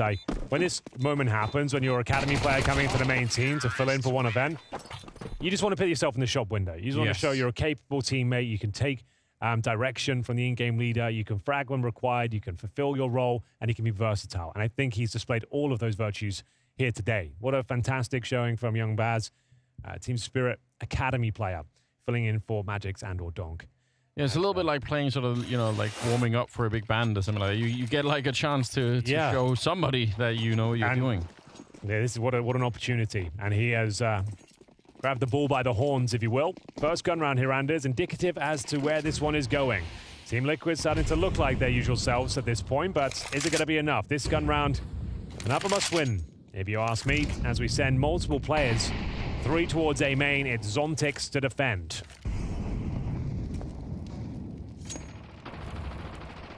Unsure about when to use that smoke grenade. We've seen it a couple of times, you know, you just jiggle the corner, try and throw it down. Look at them, they're just walking up. The timing is pretty disgusting here for Liquid. Might have found a huge opening by simply walking in unannounced. Molotov's now raining in. Chopper, though, that's at a range. That is such a long range with the MP9 to get the kill. And Sontix also taking the kill against Cadian. Just having a really, really rough map right now. Bomb delayed even being planted right now. I was going to say at least they get the quick bomb plant, but... No, it's definitely not quick. Anything but. Still possible to win this one. We know the skill of these 3 players. They'll be licking their lips to this opportunity. They know they can win this round. They've got the HP. Don't necessarily have the utility. But Twist, these are the moments he needs to shine. Doesn't work out. Not at all. Put the pressure on the rest. Yakinda, it's too much to handle in the range here. Naf with the Galil. Smoke on top of the bomb. Sitting inside. It's a straight defuse here, and there's nothing Naf could do about it. Hoping to get one more kill, but a great retake coming through on the Spirit side as they take a step closer to a third map. They're trying to see if they can find it right now. It would be on Ancient. Yeah, it might be required. We set that on Nuke as well. We thought they'd done enough. They found the 12-10 scoreline, but lost in overtime. 16-14. Can they keep it going? I just 10-5. I can't believe what I'm seeing. I'm actually so shocked. I know we keep saying it, but and I understand what people are saying. Yeah, it's early for Liquid, a lot of things to fix, but it's a bit depressing having a brand new team. You want the early boost, you want to have right? the superstar roster. Let me tell you, from personal experience, you don't get gifted time. No. People expect results, especially in this sort of position you're in. Baz does his best. He's good for one. This is a very important round, and it's the boss man, Shiro, looking to find multiple kills, mowing them down. His chopper as well. This is absolutely everything for Team Spirit as they post their 11, but solid. Behold. Absolutely wrecked. Shiro in position. Timeout required here. The money's going to be broken, Anders. They won't have loss bonus either. They're going to have $1,900 per player going into their bank account on top of 0. So this could be the moment where we find map point. It's 11 rounds on the board now for Team Spirit. And that was a 4-on-3 advantage. They got the first couple of kills. Yeah. Team Liquid, that is. And Shiro, he is red hot right now. He's up to 16 and 8. Beneath him, we've got Baz, 15 and 9. Unbelievable. Called in from the academy side, thrown in. Absolute chaos, but he's thriving in it at the moment. There's no question. Back on here, yeah, Twist. I mean, these are great opening kills. This is everything you want. I love watching this POV from Shiro. Just looks so controlled, so aware of what he's up against. They're feeling that third map. Feels like a bit of a lock-in now because I think they have to eco, right? They're going for the force buy, Anders. All right, this is the Hail Mary. Like I said, I've said it before, it's pick your poison down. You take the full eco, let them get map point, or you try and steal the round away with Tech 9s and a couple of Mac 10s, I beg your pardon. Halley to defend Dark. They're trying to focus on this area. That's where the coach resides. Little protocols, though. Setting up the blockade. Here they come. The flashbang catches him perfectly. Nice grenade on the nap as well. Ooh, put some pressure on here. This is a bit of a problem. Halley has to keep it alive because Shiro couldn't even get the gun out in time. The AWP is defeated. Chopper, though, swinging into the bomb site. The spray is good! And he takes down Nef last. Oof, they survive. An absolute onslaught onto the B bomb site. They get $2,400 into this round with no bomb being planted there. Absolute pandemonium ensues in the B bomb site. Trying to punish the fact that Halley's in towards Dark. They got some decent trades with no plant and, of course, no round victory. That is now 7 map points for Team Spirit. Probably a done deal. It feels like it should be. So like I said, $2,400 per player. Yields 1 AK, 1 Galil. Couple of pistols in the mix, a Mac 10, and just throwing caution to the wind, Anders. Let's just rush middle and hope for the best. Go for it. Yakinda goes down to the start. Twist only able to get the 1 kill this time, but a good trade. Katie in the first kill in a long, long time. He was on 5 for a while now. He's up to 6 at the very least, but he's had a hard time finding impact in the game. 3-on-3. Baz is shut down. Skulls. So they probably win this round. I would say that confirms it. Now this would be a classic Team Liquid comeback of days gone by. This is what they were known for. Nafly has been in this position dozens of times. Swiss by his side as well. It was a bit of a meme back in the day. Yeah.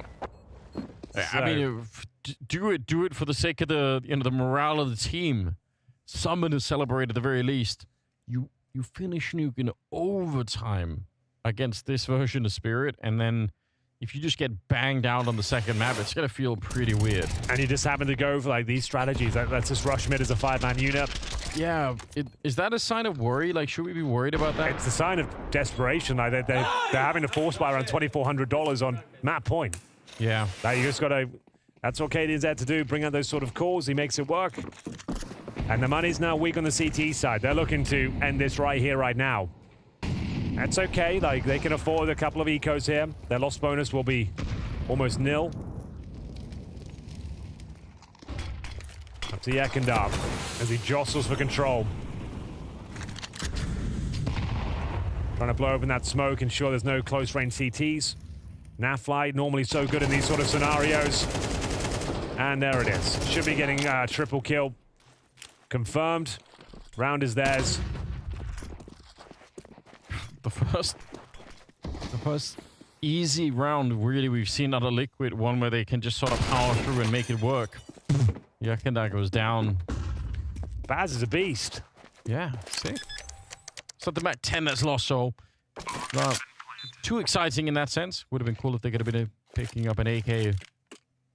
But a 7-12 scoreline. I mean, I guess if Liquid win this, even if it goes into overtime now, it's at the end of the day, it's a victory, even if it's a really, really labored one, and they can put the map behind them, but hard to be really excited for what we're seeing here. You feel like there's a lot of work ahead of Liquid still. Oh, yeah, that goes without saying. Like, sure, it's nice they've recovered the scoreline a little bit here. Still, such a precarious spot. Goes without saying that, yeah, just one round away from the third map. Doesn't look or feel great, but, yeah, like we always hear in the team comms. Round by round, boys. We've seen these comebacks before. Yeah. You know it's possible. With a better team, we should be able to do this. It's their map pick, and now that tension starting to alleviate a little bit. They found a couple of rounds in a row. They've pushed back the force buy. Should be the full eco here. Bear in mind, there was a D-Gord and a 5-7 save, so not a complete open shot case here. Well, for Cadian, as he slowly warms up into this one, they cannot make any mistakes at this point. It has to be a pretty much perfect game. Perfect. There's a direct hit with the grenade towards Skulls. He goes down to 42 HP. And there's still a chance here. You can definitely close it out with this sort of buy. Takes a couple of Baz headshots. Upgrade to a rifle. Hey, he's proven he knows how to do it. So Untick's there with a 5-7 as well, but Yekindar trying to push them out of dark early on. Hallie feeling the pain of that. Baz still in charge. See if Hallie's going to be able to maybe distract from the air. There's the jump around the corner, but can't find the Eagle headshot. Good movement from Yekindar. He gets right out of there. Still, it's an interesting setup. I mean, you can see what they wanted to do there. Baz gets taken down, so no Deagle put into play in the round, and Liquid slowly asserting some control here. 40 seconds, and the bomb's being planted over on the other side of the map, so... Yeah, this one was the easy round to win. One of the few they've had on this particular outing of Anubis, but they have closed the gap, Anders. Now 4 rounds. They've chopped it down from 7 to 4. Yes. Tactical timeout now. I assume called by Spirit. Hallie's not happy. He just needs to find one more round. Just one. He's come up with something. They seem to be confident. They're nodding their heads. They understand the assignment. Let's see if it's going to be enough, though. On average, they've got about $4,500 per player for Spirit. They cannot afford the AWP. You'd really have to feel Spirit. You might consider a half buy here, to be honest with you. Just for the fact, like, you want to close this out now? Yeah. Take the half buy and then have the Shiro AWP. Yeah, it's a good point. Like, I would say that in an ideal world, as a spectator, that would be the better call to make. Otherwise, you're going to be in this spiral. So, yeah, like I said, you can see there's compromises. Chopper with an MP9, he's normally pretty sick with the gun, to be fair. But no Shiro AWP. He's a very competent rifler as well. Just food for thought. Considering you're just looking for that one round, Shiro can find you that with an AWP. Yeah, that's pretty much been established, isn't it? can't help but feel for Spirit if they end up losing both maps, but in overtime, that'd be so devastating. I mean, they probably will be quite happy anyway just because of everything that's going on, but... Well, then they'll have to play FaZe in the lower bracket. Yeah, that's true. GamerLegion screwed up the bracket by just playing way better than anyone expected. Oh, here we go. Right through the smoke. Skulls wanted to see if he could get himself flashed in, find somebody blind on the other side, but it didn't work out for him. Sontic's there to take him down. Katie now waiting for the smoke to fade. Got to be quick on that trigger, and it will be. That's a scary duel. Yeah. Smoke fading. And chop up. Somehow, like I said, he's always so good with that MP9. Shiro feeling the heat as Twist locks him in. Has to be a kill for the Canadian. Stepping up. Another brutal headshot after losing the initial pick. Team Liquid back on their feet here. Treading water here on Anubis. Well, this is what you said, the spiral, right? Because they force up, now they're going to have very, very limited money going forward. Yeah, they might want to just save these M4s now. Yeah, I'd say definitely not worth it. They kind of realized halfway through, yeah, this is kind of a lost cause. So they get $2,900 into the next round. It's a half-buy territory. If they save the M4s, maybe a little bit more. But Liquid aware of that. They definitely want to explore the options of a hunt. But I don't think they'll find it. The map's too big at this stage. They're too far removed, I would say. But they're not actually retreating. They're holding in towards the cave. You can throw everyone out there. As long as you take them down, it's absolutely fine. Oh, no, you've given them the orb. Oh, that actually is the worst possible outcome. You've given Shiro the AWP. Hallie might have just won in the game with that. That is a problem, isn't it? That's the one thing that couldn't happen. Yeah, now you've got Shiro on the orb. Oh, now you're going to be so tentative and scared. In before Hallie keeps the orb. That'd be there's no way. Move. There can't be any way. There can't be. Like, he is doing that nonsense on Nuke. So there it is. A Shiro AWP. This would have just been pistols. But Cadian giving up his orb towards the end, that makes things a lot more complicated. Shiro considered to be one of the very best AWPers in the entire world. Yeah. With a specific subspecialty in AWPing on the CT side. Like, that's what he does. Just crazy work every once in a while. 12-9. We're getting close to that overtime. But Spirit all the time at the brink of winning this map and pushing us onto a third one. Ancient to decide things if it goes there. Here he comes. We go. The ghost of that AWP from the previous round. It's back to haunt them. Such a heartbreaking way to give it up. Your little hunt, you're just thinking, oh, come on, guys, it's fine. We've got loads of money. Let's take him down. Let's take down his Hallie. Of course we can take him. Yeah. And no, you've given him the orb and potentially the win. The timing's getting weird. There's a player in that smoke, like ships in the night. Naf will cross by him. He hears the footsteps, though. So, okay, that's a huge sound cue. Yeah, it is. Naf might have done a lot here to try and win it. Ikinda opening up, and they know that Baz is out there, so no surprises. Flick not connecting. Chill, Cadian. Oh, it's not clean, but they get the job done. Save the orb now for Shiro, surely.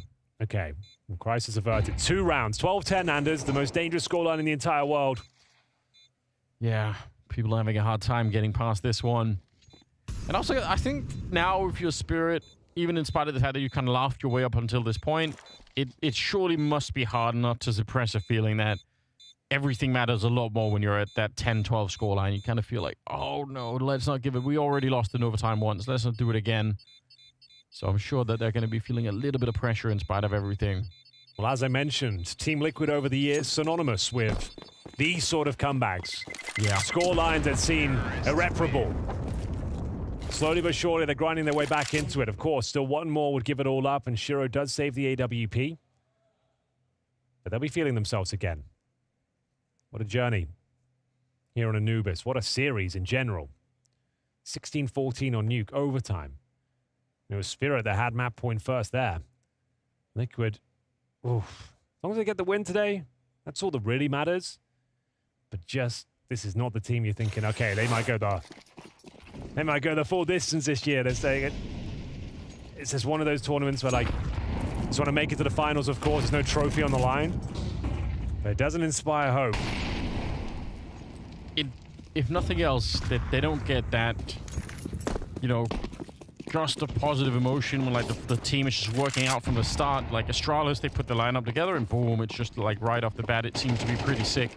Liquid will have to work through a lot of that, which can absolutely be done. Like, it's a question of mentality, obviously, but it's just nice to have that honeymoon phase at the start where everyone's really happy. It's a bit different when you have to dig deep right from the get-go. Deeper than ever here.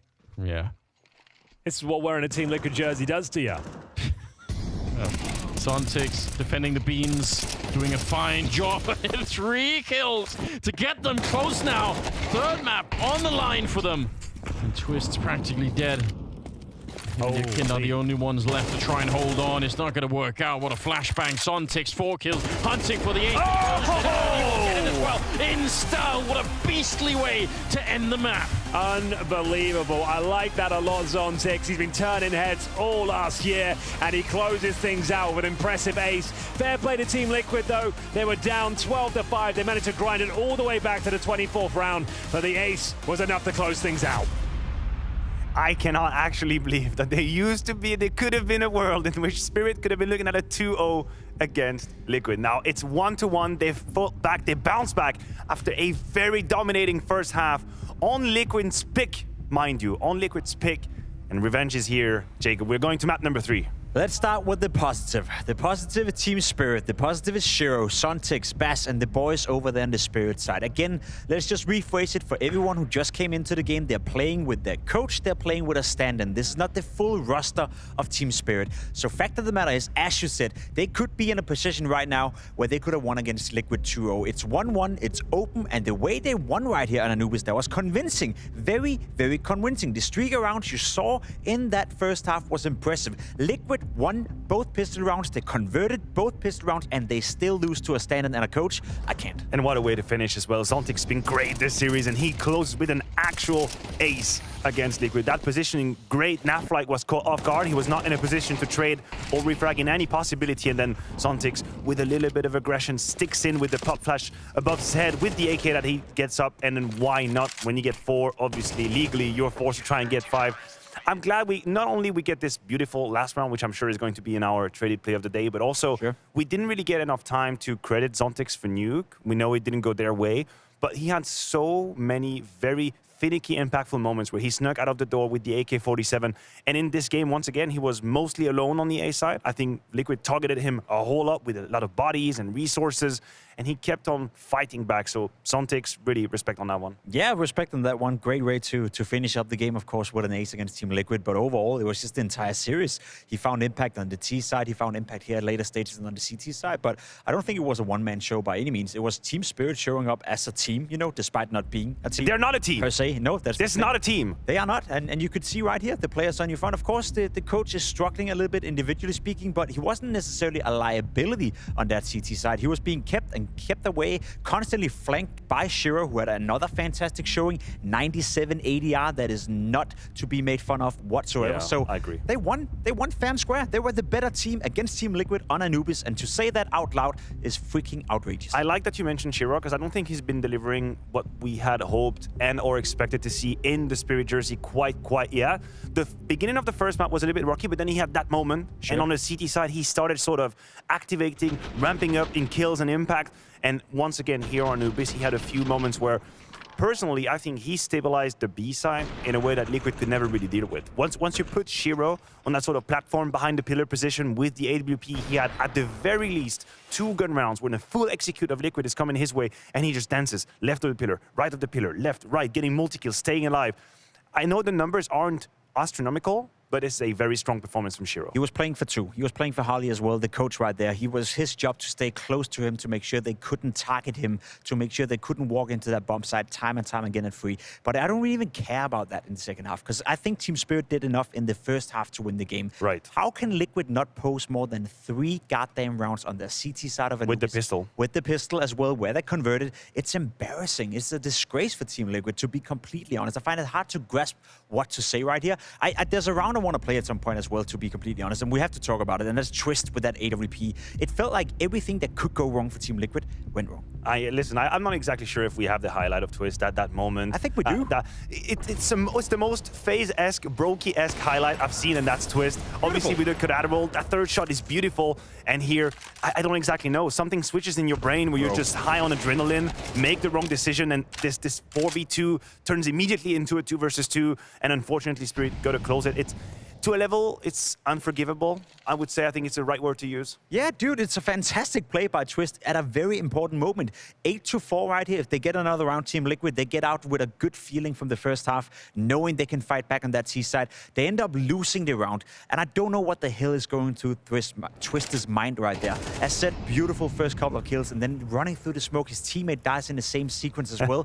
It's just unacceptable, but it's a symptom of what we're seeing from Liquid right now.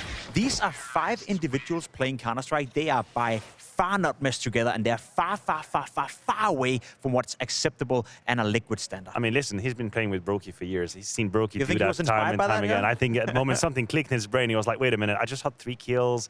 There's a smoke in here. I could probably just try and cross it and have a good old Brokey time. We're having fun. I don't see Twist do that, right? No, listen, we know that Liquid is not a finished product and they're not meshed. And sometimes it's a little bit harder to try and play good Counter-Strike when you don't have the formula, rather than it is to just, F around and have good time on the server. There can be a middle ground that is rough to handle, but listen, we should once again just pinpoint for half a second. Spirit is now 1-1 against Liquid with an academy player and the coach.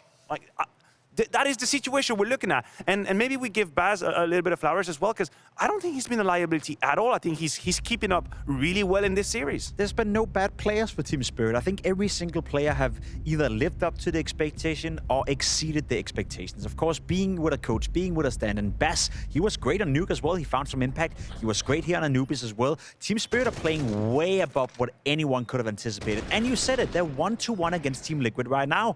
Fact of the matter is, and we also have to take that into context, FaZe lost their opening game in this group.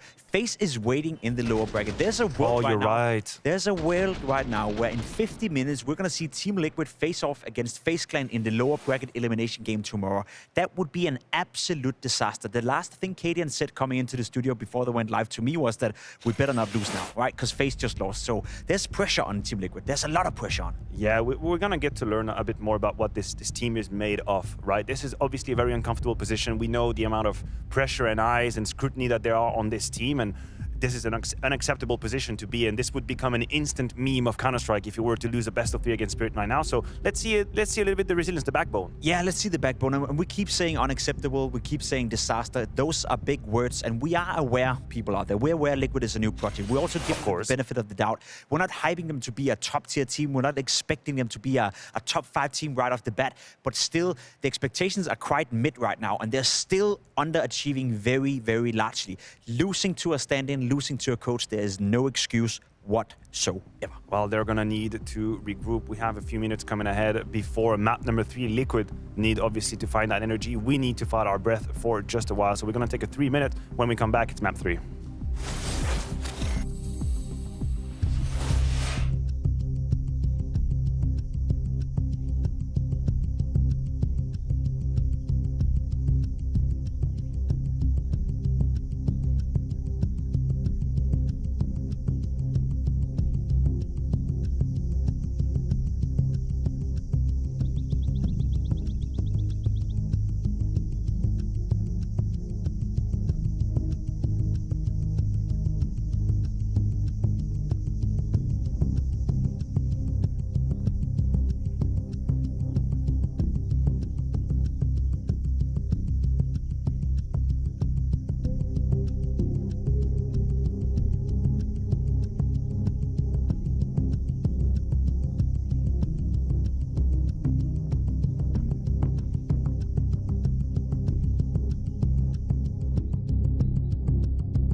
welcome to the Blast Spring Final.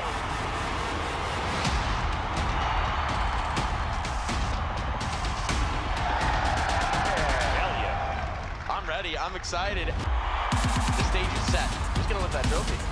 Oh! What is that? It all comes down to the next 3 maps of Counter-Strike. All right. Okay. And he can't believe it. Oh my God. The Blast Spring Final in London, of course, it has been announced and the tickets are out for sales, my friend. And Jacob made a very, very important point right before going to break. The loser of this game goes to the lower bracket. That in itself is not a huge problem. There are still chances, the way the format works. You can still work your way back to the grand final. You can make your way back to the second spot in the group and you would have a chance. But here's the issue. FaZe is waiting for you in that lower bracket already. FaZe is down there. The loser of that game would have to fight for survival against FaZe. Yeah, it's a rough position to be in right now if you're Team Liquid. It doesn't change for Spirit at all. They're still going into this matchup. They're still going into the match with nothing to lose whatsoever. I even said it after Nuke. Them losing in overtime on Nuke was enough for me to say, listen, Spirit, you've done more than I expected. Well done, Chapeau for giving up us a game. That was great. Now they won a map of Liquid, and now they're just one map potentially away from sending Liquid into that lower bracket. No pressure on Team Spirit. Everything is on Liquid right now. Absolutely. And just for the anecdote, as I came around to Copenhagen the first night, I woke up pretty early. I'm a pretty early riser, and I woke up just in time to watch M80 versus Liquid. And that was the map that stopped them in their tracks to the IM Chengdu, of course. And there were a couple of issues out there, you know, 13-10 loss. One of them being, listen, I think Skull's been relatively great in this series so far. I don't think I can stand here and tell you he's been a problem, but in that very specific game, I saw him on the A side anchoring, getting caught off guard a couple of times. He was a little bit uncomfortable with the timing, where to be, when to fight. So maybe there is something to be played here. If Spirit can maintain this light idea of, you know, let's have some fun, let's play easy Counter-Strike, let's play efficient Counter-Strike, who knows? I mean, I think we're past the point of thinking, is there a way? We have to admit there might be a way. There is one matchup in this game we need to look out for right now. There's one matchup Henry and Anders will have to have a close eye on, and that is Shiro versus Cadian. I believe Cadian so far in this series is at 42 ADR over the course of 2 maps with the AWP. He's going up against Shiro, and if anyone remembers Shiro on Cloud9, when it comes to Ancient, especially on the CT side, that's a man who can shut down not only the B side, not only the A side, but the entire goddamn map. He likes to roam around, he likes to play that AWP, and the man on your screen right here can be a massive win condition for Team Spirit, especially considering that Cadian has been nowhere to be found so far, at least in the fracking department. Okay, I see what you're doing here. You're doing the sniper-to-sniper comparison.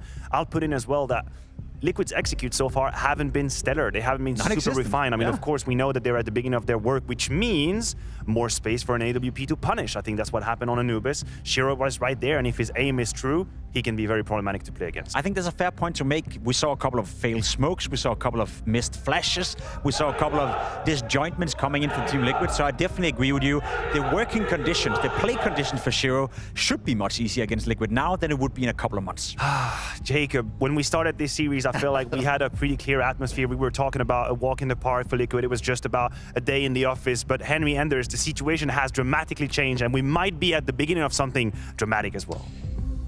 Yes, that's certainly true, Matthew. We do move on to the uncharted territory of Ancient. The third and final map here between Team Liquid and Team Spirit. Bear in mind the latter playing with a coach, playing with an academy player, and they made Team Liquid look a bit foolish on Anubis. They absolutely dominated them. They really did. I'm actually so surprised at what we saw. The odds have now switched. It's still Liquid in your favorites here at GG Bet, but it's so much closer than it was. Spirit really shocking the world here. What a weird experience, but it's been one hell of a ride. It's been really fun as well. It's been amazing. I hope you're enjoying the show at home because the action is about to return here. Third and final map. The stage has been set. There's Chopper and co. Hallie next to him, brother-in-arms, normally stood behind the team, this time on the server with the boys, and actually doing a pretty admirable job, if you ask me, Anders. Buckle up. This one's going to be a bumpy ride. Team Liquid unable to complete the comeback on Anubis. We enter the third and final map here. Bear in mind, it's FaZe Clan. After losing the GamerLegion, waiting for one of these two teams in the lower bracket. Spring groups just got very interesting. As you see, Team Spirit start on the CT side. 7 guns available to them. Zontix and Baz operating with the dual elites. You love to see Spirit come out here and win this pistol, just cementing a bit of a lead. They've been so good today. Overtime on Nuke, crushing Liquid on Anubis. If they can pick this one up too, who knows? Sontics calling it in. Remember, he closed things out with the ace as well to find map victory on Anubis. He's in a prime position to start mowing them down here. He's got the baits from his teammate as well at the cave entrance. Team Liquid thinking better of it. They're going to go back in towards A. They found an open bomb site here. And bear in mind, it's Halley. First port of call, first responder. To that side of the map. An awkward fight here for Halley. And takes a bullet to the face for his efforts. And that's going to be Team Liquid with a 5-on-5 post-plant scenario. Speaking of 5 members, all of them for Team Spirit hunting through the temple. They have the smoke in the kit, though. True. If there was a really devastating way Liquid lose this round, this is exactly be it. We'll see if Chopper can manage it. They're trying to all get out on top of the bomb. They just need that smoke up right away. Chopper gets a headshot. Shiro with one as well. And just like that, 2 versus 3. That smoke still has not been deployed. They're waiting for it. Finally, Chopper. There's the underhand out on top. And now they're 5 seconds away from winning it. There we go. Shot coming out. Skulls. It's a second away. He's looking for it. The gambit works out. Spirit. They win the pistol. A 5-on-5 post plan. We're seeing this more and more often these days. You get the smoke, the defuse kit, you play retake on a key bomb site, and if you can cause carnage, you can cause chaos, that 5 seconds, it goes by very quickly. So bear in mind, you don't have the luxury of the AK to spray the smoke. You're just with the Glock doing low damage, and it works out perfectly. It was on a silver platter there for Liquid. 5-on-5 post plant, yeah, you're taking that all day long. You've had an open bomb site. You've already dinged Halley. But no, the full defuse. But they will be buying in the second round. That is one thing we know for sure. 3 rifles, an SMG, and a Desert Eagle for Captain Cadian. And Team Spirit put their best foot forward. Looking comfortable out here today. Lost in overtime on Nuke. Took their opponent's map pick of Anubis. With style and grace, 13-10. With a Zontics ace to close things out. And now winning the pistol on a T-sided map that is ancient. If they can fend off this force by Anders, Team Liquid are in a world of trouble. Oh, look, the Sontics. He's just walked all the way He's done so much damage. The wall bangs worked out for him, but it puts so much pressure on Liquid. Pretty much their strat's been revealed. There's no question any longer of what they're doing. They might try and backtrack here, and actually could work out. Not bad. The trade, it's worth it. Chopper, though, holding his trigger. Taking out Skulls. My God. Skulls is going to have a heart attack. He has no idea that someone was there. Chopper set up for it, and he's going to be taking down Yakinda as well. What a play. Is Chopper like one of the best fragging in-game leaders in the game right now? I don't know, he just is. Oh my God, look at him go! He's on for the quad kill, recovering the AK-47. Can't quite complete the task, but gets the information. This is a hell of an important round. It was the force buy from Team Liquid after getting the bomb planted in the previous. They lost a 5-on-5 retake. And now it's Cadian. With 20 seconds remaining, bomb on his back, and they know exactly where he is. I think this is a free kill for Mr. Shiro. Timing eludes him. Smoke providing a veil of cover for Cadian, but Shiro, he's coming right behind him, willing to push the smoke. Oh, it's getting lucky for Cadian, but still surrounded. And Anders, there it is, no plan. A successful round for Team Spirit, considering they're up against the Galils, the AK-47s. This is a massive deal, and Chopper with one of the best plays we've seen this series so far. Gives himself enough time to guarantee the kill with the MP9, recovers the AK-47, finds 3 kills in total, gets the information as to where Cadian resides. They get no plan. It's full eco, and 3-0 locked in for Team Spirit. Looking to send Liquid down to the lower bracket, where the final boss is waiting for them, FaZe Clan. I actually have... Oh, here we go. Hold on. Hold the court for a minute here as Twist trying to get through. He's going to get shot down. Shiro on for the AK. Nice nades. Nice grenade. You're absolutely right. They'd love a bomb plant here, Liquid. Anything to celebrate, but they're getting shot down. The crossfire of Shiro and Halley just too much. Cadian on his own here. Maybe trying to talk to the troops a little bit. The bomb is lost. I was going to say, I know for a fact that in the past, when Vegas Squad and everything, I know Kerrigan hated playing against Chopper. He really found it to be frustrating. So it could be an interesting sort of, blast in the past for Kerrigan. Not that they play Spirit too much, and just the feeling like, oh, he's back, Especially when they're playing like this, could be fun. But right now, Spirit are on to dodge FaZe and play GamerLegion instead. That's what they want. That is like the polar opposite of what this group was suggesting, right? This was the kind of the fun group. You're just like, well, We've got Yeah. FaZe and Liquid. That's your top. That's your 1 and 2. Maybe there's a chance Liquid beat FaZe. You never know. But now we've got GamerLegion waiting in the upper bracket final. We've got FaZe in the lower bracket final. And Team Spirit with the coach and the academy player against this new superstar squadron of Team Liquid are up 3-0 on the CT side of Ancient in the third and final map. Definitely getting ahead of myself, but this is an exciting prospect. Still plenty of CS left to be played, but my God, are they doing a good job out there. They are. And I hate to say it, but they feel so muted. You know, Carrigan known for his war speeches, like his ability to rally a team, get everyone fired up in the right moment. You know, like that. That's sort of what you think about sometimes, but... You mean Cadian? Yeah, Cadian, sorry. What did I say? You said Carrigan again. I was okay, Carrigan on the brain right now. I'm not going to lie. All right, then. Him all the time, but... Aggression from young Baz, who's had a stellar performance so far. He continues to dominate the server, challenging Yekindar to a one-on-one duel, and he's got an AK in his hand. God damn. That takes some guts, that takes some balls. As he smokes off the double door, isolates 2 players. Keeping him locked in for a lot longer than they wanted. Sure, they'd love to take the fight against him. Naf on the other side, just waiting. Over a minute on the clock here. Grenade down, smoke to try and load. Actually lands very, very deep, and that gives the opportunity for Skulls, but he walks right into Shiro. Twist, this is brave.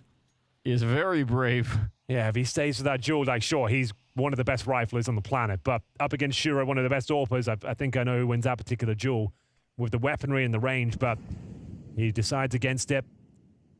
50 seconds remaining. Nafly, good understanding of the scenario, but another smoke. That's a devastating smoke from Baz.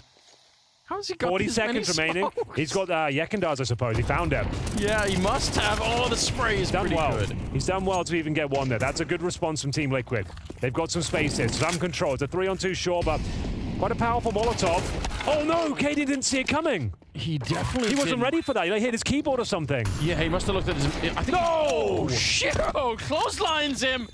Oh, that's shocking. He must have been looking at the radar or something else. He definitely was not ready for that fight. I don't know what happened there, but he wasn't ready for someone to push through because it bounced weirdly. The Molotov... It bounced into the air. Exactly. So it gave them like a half a second to think, okay, I can actually beat this before it blooms and actually surprise him. This was an amazing swing. This is an academy player pushing out by himself, taking heads-up duels with some of the most iconic players in Counter-Strike history. My God. And he owns them as well. Not only with that opening frag, he keeps finding smoke after smoke, locking them out, making things uncomfortable.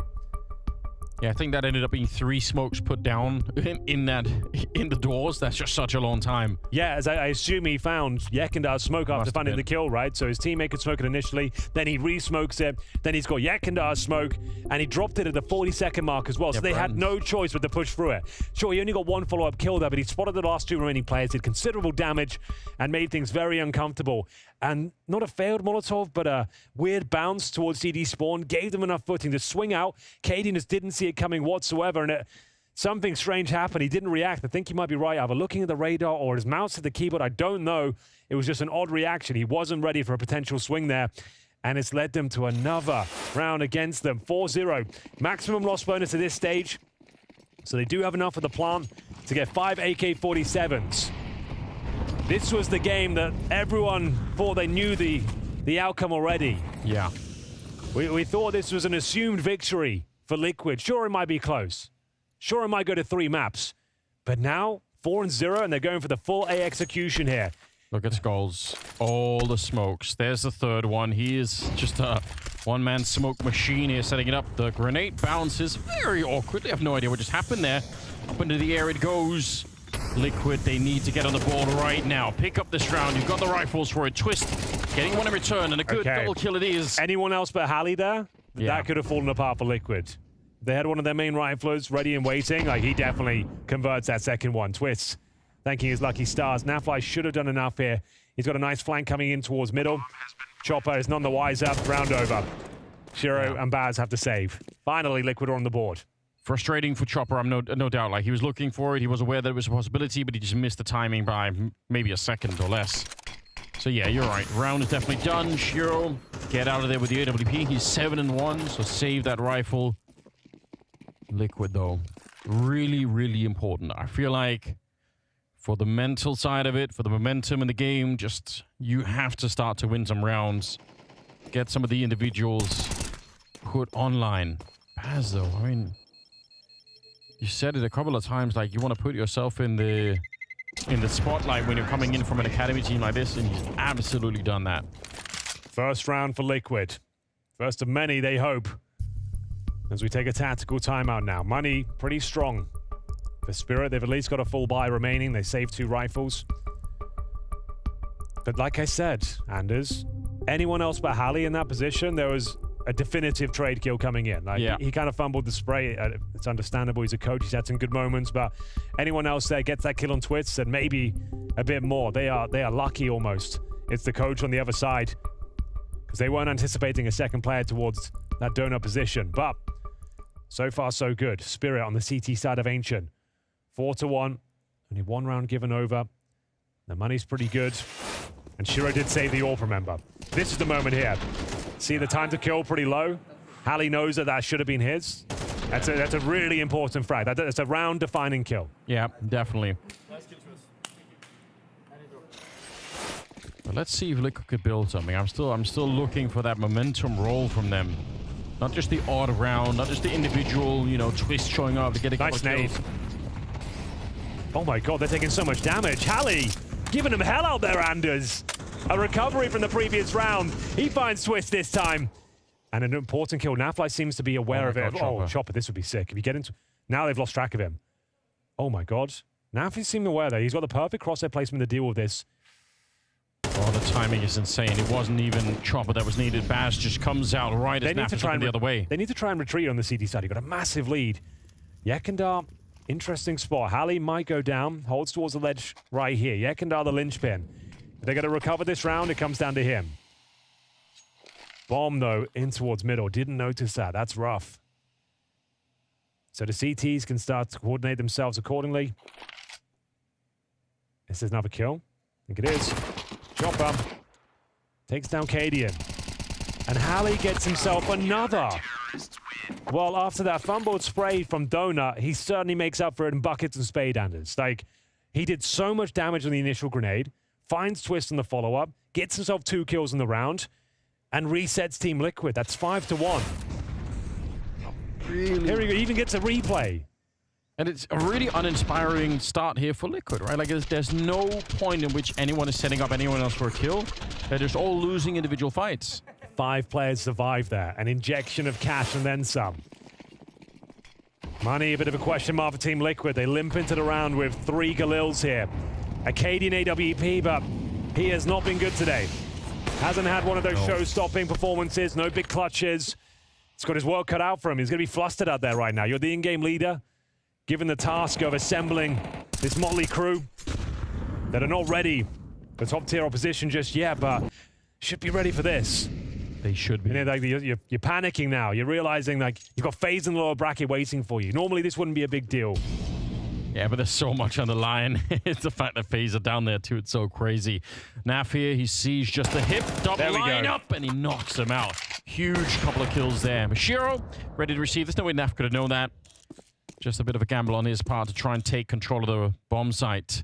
Sontik's moving up. Oh, the timing was with him. If he committed to that fight, he wins it every time. But now, actually, he's put under some pressure. He's going to put down a Molotov. I think they're running right through. Yeah, Twist. What a read. Oh, Hallie? Hallie actually beats him to it. He actually got a dink as well on towards Skulls. That is wild. Shiro can win this one. And but there's an all waiting. KD, and he can't land. He knows where they are. He knows there's someone back there. Tech9's out. He's running close to him. Getting the first kill of the map for himself, but it was ugly. What a weird round. My God, he had all the information as to where they were. Took down the first defending player, knew the second was defending, and spotted the third in towards Donut. If he finds a quick kill, that Tech9, I think he wins the round. Nafly, yeah, you'd hope they convert to a double opener like that. This was a compromised buy, to say the very least. He had 3 Galils, the EWP, which wasn't really a factor towards the end, and there it is. Oh, they get around. Second on the board here. Anything but comfortable right now for Team Liquid. Another tactical timeout, this time called by Team Spirits. Their money starting to come under some scrutiny now. Shiro Really starting to wake up. What a epic performance he's had in the last couple of maps. He's currently sat at 9-2. Could have won that 3-on-1. Certainly well within his wheelhouse. He understood exactly what he had against him, but couldn't quite connect the dots with the Tech 9.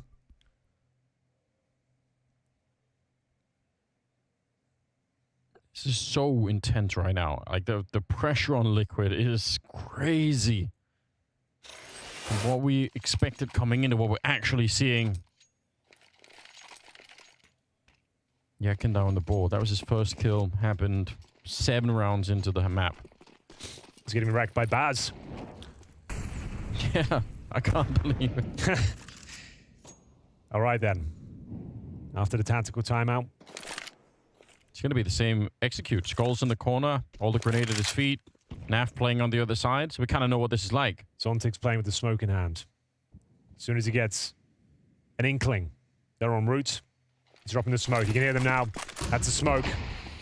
They might have to commit to this, Anders. It's not ideal. You might second guess. He might reset the round with that smoke alone. They try and blow it open. They flash their way through, and what a flashbang it is. Credit to KD, and it was absolutely perfect. Yeah, that's the only way you can really deal with that. Blow it open. Like, it's an awkward position there as well. Like, the comms have to be really on point. Decide who's blowing it open. Get the flashbang at the same time. Perfectly handled. But maybe not done yet. Yekindar, that's an ambitious push, but it looks like it's under control. Well done to Team Liquid. Execution works out again. This really makes a big deal. It all matters. Like a 5-3 scoreline's a lot more manageable.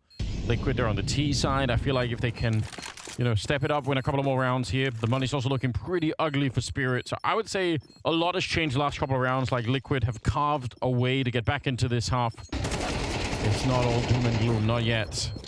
No, it's getting better. 2 rounds in a row, but not out of the woods just yet. 2 players survive. One of them is quite a problematic player to be up against. Shiro saves his AWP. Got the hot hand right now as well. They took the tactical timeout in the previous round. Gonna need a bit of a miracle here as the money will be low across the board, but enough firepower to potentially win it. And Shiro surviving the round at least. Indeed. He had the potential there. Was it? Well, when was the nice Bliat? Nice Bliat. Yeah. Was it Boomich? Yes, I think so, yeah. I think that was World Finals, maybe. Fantastic combination. Okay. Surely a more comfortable round here. Just going for these set pieces themselves off the bat. Enable your entry fraggers. Skulls and Twists working in tandem, but oh no, Shiro's here. And Chopper with the rifle. Oh, God! Through the smoke. A random shot connects. And Cadian versus Shiro. Now, this is a battle I wanted to see. Oh, he misses the shot, Cadian. You're in trouble, and you're dead. Shiro has absolutely ravaged them. I can't believe what I just saw. Oh, my God. The presence of mind to get a kill for the smoke at the B bomb site, run straight towards Red Room, have the time to miss a shot, make up for it, track him as he's bunny hopping towards Elbow, and it is Shiro. What the hell was that one? So he misses the first shot, and then that one connects. Yeah. Nice Bliat, they did it. Yes, indeed, Cadian. Oh, that's a huge round to give over. That feeling when you're just trying to stay out of Shiro's scope, like you just Twist is so blind, he might burn. Baz has done it again, Anders. There's so much damage being output here. Team Spirit are mowing them down. There's no one left. Triple kill for Chopper. They are getting absolutely destroyed out there right now. In-game leader and stand-in from the Academy team. Sending so much damage downrange, and Cadian on the full buy, there's nothing he can do. They don't even make it out of the double doors. These guys are getting absolutely walloped out there. The previous round, there was really no cash left for Spirit, right? All they had was the AWP to save them 4. And guess where they were? In that B bomb site, ready and waiting for them. And now they get out of this round with 4 people alive. Well done, Chopper. That was sick. Yeah. And it all set up from the aggro of Baz as well. He keeps making this aggressive maneuver out the cave, but he keeps getting kills. Twist was dead to the Molotov before he even saw anyone. He was so blind in the corner in the screens right now. Molotov at his feet. Easy big spray down. And they're going to have to take, I guess, an eco, Anders. There's no Kevlar. This is an eco. Here we go. We know this combination of smokes. Skulls has been working overtime, trying to put them down. Yeah, have some sort of an impact. But again, they're not getting past the first point. Chopper ready. Even more. Pistols come out now, looking to fight it. Man, another double kill for him.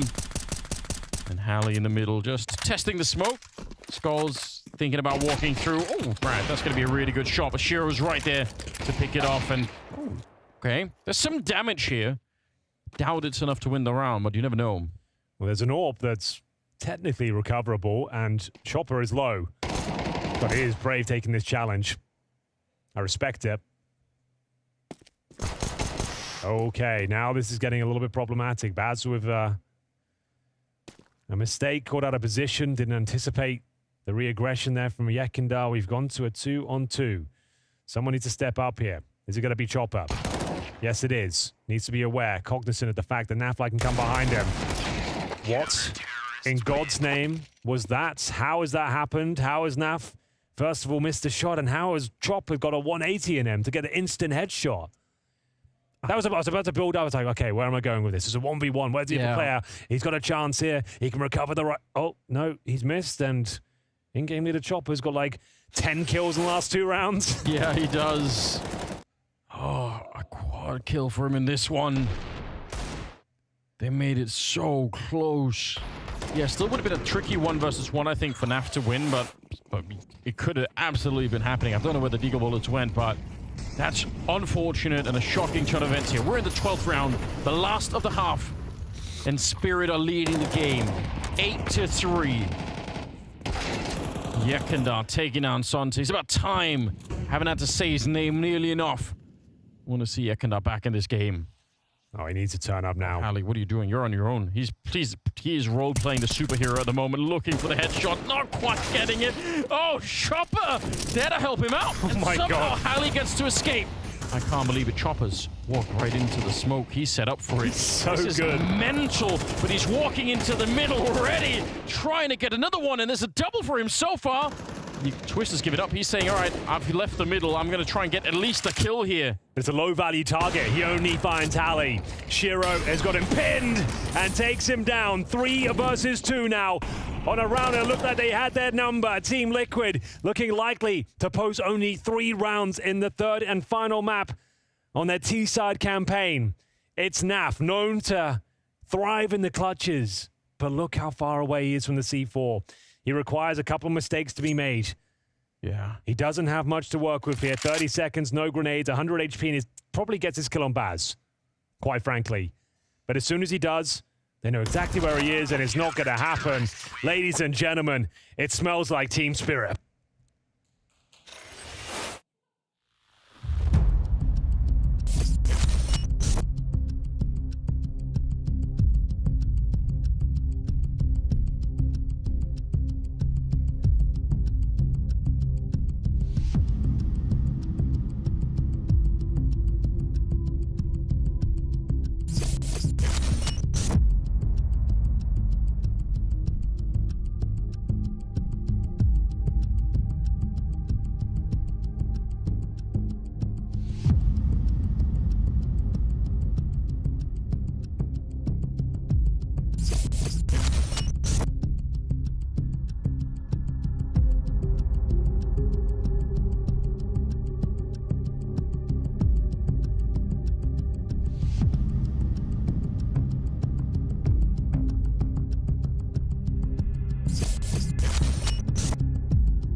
Ladies and gentlemen, welcome back to the final half of the series. As Team Liquid struggle to keep their head above water, it's Team Spirit that have ran away with the first half, posting 9 rounds on their CT side. Excellent contributions from Chopper and Shiro. They combine for 33 frags between them as Team Liquid get nothing done. It's a T-sided map. And now they switch over to the CT campaign, and they've got a lower bracket waiting for them. And FaZe Clan is down there with them. It's looking unlikely they can recover this, but as we always say, Team Liquid synonymous with these sort of comebacks. Our partners GGBet have given the favor to Team Spirit now. Finally, they've convinced the crowd. Yeah, here we go. Second half is coming up. Yo. Twist going down, defeated by Bass. The Academy is finally officially online. Skulls, a lot of bullets and not a lot of connections. Finally get the job done. Cadian back here. He needs some personal redemption. He had 4 kills in the first half, along with the Kinder as well. 3 versus 4. Halley planting the bomb while Sontics trying to hold on. And they'll get the bomb plant at the very least. Look at Chopper silently walking up behind. He executes Skulls, and suddenly it's a 2 versus 3. Cadian here. He was on the side to begin with. Can they get the defuse? Don't have a kit at the moment either. Oh, this is panic territory. Liquid, they have to win this round. They cannot afford to let it go. Halley holding it, but you can double take him down. It's a strong start. The defuse is on. The first 5 seconds already out of it, and no one's checking a 10-second defuse to win the pistol. My Very God. nice. Very nice. They knew what was going on there. They thought there's no way they're going to go for a 10-second defuse with a 2-on-2. Of course, someone's going to check it. They're assuming we're going to swing, but there it is. Full 10-second defuse, and it is Team Liquid picking up a scrappy but must-win pistol in the second half there. It was looking so good. Skulls made a bit of a meal of the Julie spray, but Shiro unable to fight back. That's a very important frag as well. Chopper just didn't see it coming. They get the bomb planted at all 5 kills. You know they're going to be force buying back in this second round. 9-4, Liquid with a lifeline there. No one saw the 10-second defuse coming. Team Spirit don't even check it. Yeah. Ooh, good timing on that one for Twist. He's ready for it, but somehow gets defeated. That's a Mat 10 at range. And it takes down the M4 of Twist. I don't even understand Cadian, how. oh, he can't waste too much time looking for that rifle. Yeah. Puts himself in a precarious spot. If you just strip the context from this game and what a struggle it's been for Liquid, if you show me the scoreline, like the 9-4, you win you've won the pistol, I'd say it's still a pretty good chance you can come back and win this one. But obviously, Liquid just haven't shown us that strength and that determination that makes you think it's doable here. Hey, they won the pistol against all the odds. That should set them up. That should fire them up a little bit. But bear in mind, if you lose the second round, it's worse. It's worse than losing the pistol because you don't get the bonus of the extra stage loss bonus. You get $1,400 instead of $19. So, yeah, arguably worse. They almost got time there. Oh, Chopper coming up with the middle kill against Yakinda. Good smoke. Seconds. Very powerful smoke, at least. And Skulls actually, well, he's far away. I was going to say here's another one, but Halley's piecing out with the bomb. They're going towards A. Oh no, back they go. They're just going to swap it over. So he wants to be the cannon fodder, I suppose. Yeah. Send himself in. It's not a bad idea. Cadian, the pressure is on. Oh, he turns around. Naf, can you hold the bomb site? 10 seconds left when he gets overwhelmed. Shiro able to defeat him in a 1 versus 2 there, and now it's Skulls coming in. He's got the M4, he's got the smoke. Kit not available either. He's going to get the first one on Sontics, and now Shiro has to just play hide and seek. See, oh, he's actually challenging, and Skulls on point. He was so low on health to begin with, but he wins the battle. Liquid able to celebrate once again. Oh, that is massive from Skulls. Just what they needed in this difficult outing on Ancient. But the thing is, they lose 4 players. The bomb's planted again. Spirit are definitely buying up once more. They're not out of the woods just yet. True. And arguably will have a worse buy than their opposition here. The loss bonus accumulates. They get the bomb planted again. Nice swerving twist, swerving things up. It is the Mac 10 that answered back. A massive range, I don't know how. And yeah, Zontix actually did well. It wasn't a bad play. He got to dink, he gets the information. Shiro trying to be tricky with it, playing heads up. Not a huge deal. Still plenty of space here, but you can see what it means. Skulls looks calm about the whole scenario, and another very important round. It goes without saying at this stage. 3rd and final map. FaZe Clan waiting in the lower bracket for you. And we've got rifles across the board for Team Spirit. The first bit of energy that we've seen out of Liquid for a while. And it could be one of those like fake it till you make it moments where you're celebrating just to do it, but... These rounds have been anything but clean. Bear in mind, the pistol took a 10-second defuse on a 2 versus 2. Yeah. Skulls has had to win a 2 versus 1. And they're now up against a very strong buy. And they're, to be fair to them, have claimed some decent territory on the CT side. B lane is theirs, but it's cost them a lot of resources to accomplish this goal. Ooh. And they haven't really got anything to show for it.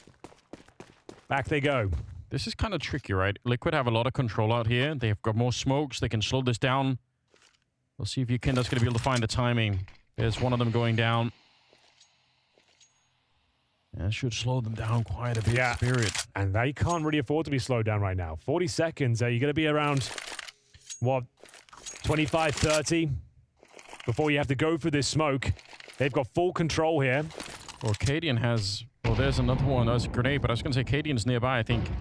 Could try and do a little bit through the middle. Naf, good spray. It's Yukinda to pick it up, and they trade favorably. This is looking rock solid. Halley not able to get in the action. He was obviously holding the rear, making sure no one's sneaking up there. So, yeah, they really, really got slowed down on that one. Yeah, that was a massive smoke to deploy. Full B lane control. Make things uncomfortable. They flash over. You've got so many angles to check. Oh, keep it clean. Don't let Halley win in a 4 versus 1.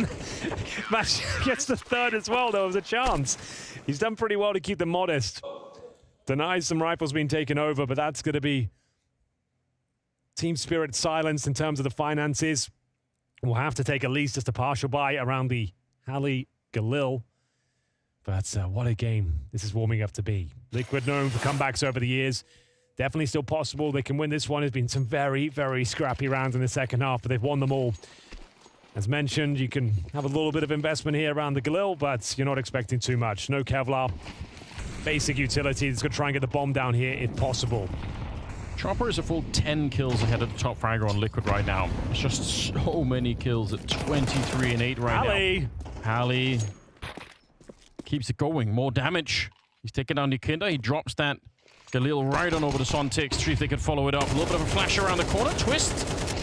Slowed down and eventually taken out by Shiro. Skulls in the middle, though. Well handled. Still a 2-on-3 here. Chopper and Baz left. Baz and Chopper. They've already made this round interesting. Probably no chance they win it at this stage. Unless Chopper finds some ridiculous timing, which he often does, quite frankly. Or maybe a Deagle. Deagle from Baz. He's been very impressive today. Preemptive shot towards the pillar. And what can Chopper do? Surely not much. Nafly will find him. Pick up his 2nd kill. Deagle or Baz, I think, will be taken down momentarily. It's got no Kevlar, bear in mind. Just hoping mistakes are made. Might as well use the clock. Make things uncomfortable. We can challenge the AWP and get this kill. That would be pretty sick. But Cadian now starting to get into this one somewhat. That's his 5th kill.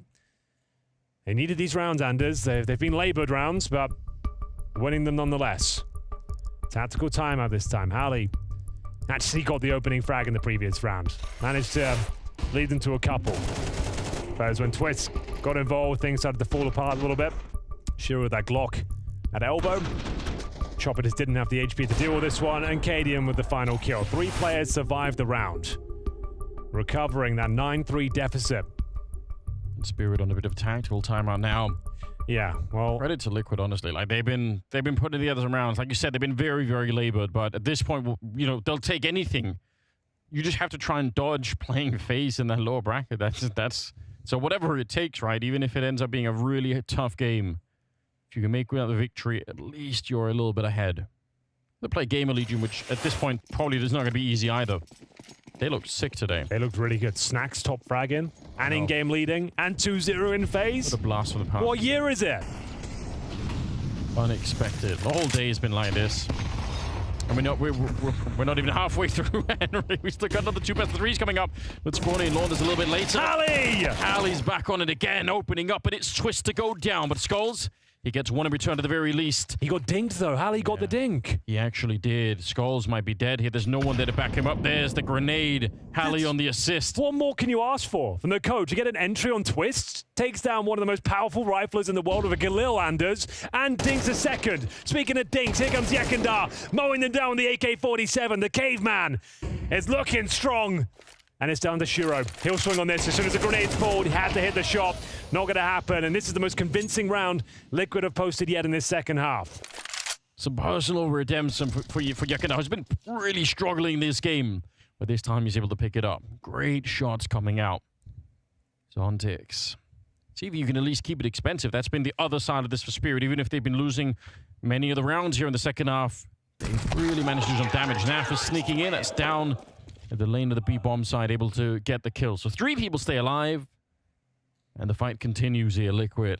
Okay, they're on their feet now. Yeah, they're getting some momentum. They're treading water at this stage, no longer drowning. My, what a bizarre start to the day. You're right, though. We've got plenty more Counter-Strike to come. Yeah, we're just getting started here today. We've got Virtus.pro versus Big coming up next. Then Cloud9 versus Heroic to round off the day. We'll leave you in the capable hands of Scrawny and Launders. As we get into a force buy. And a fast A play. Skull's more than happy to oblige.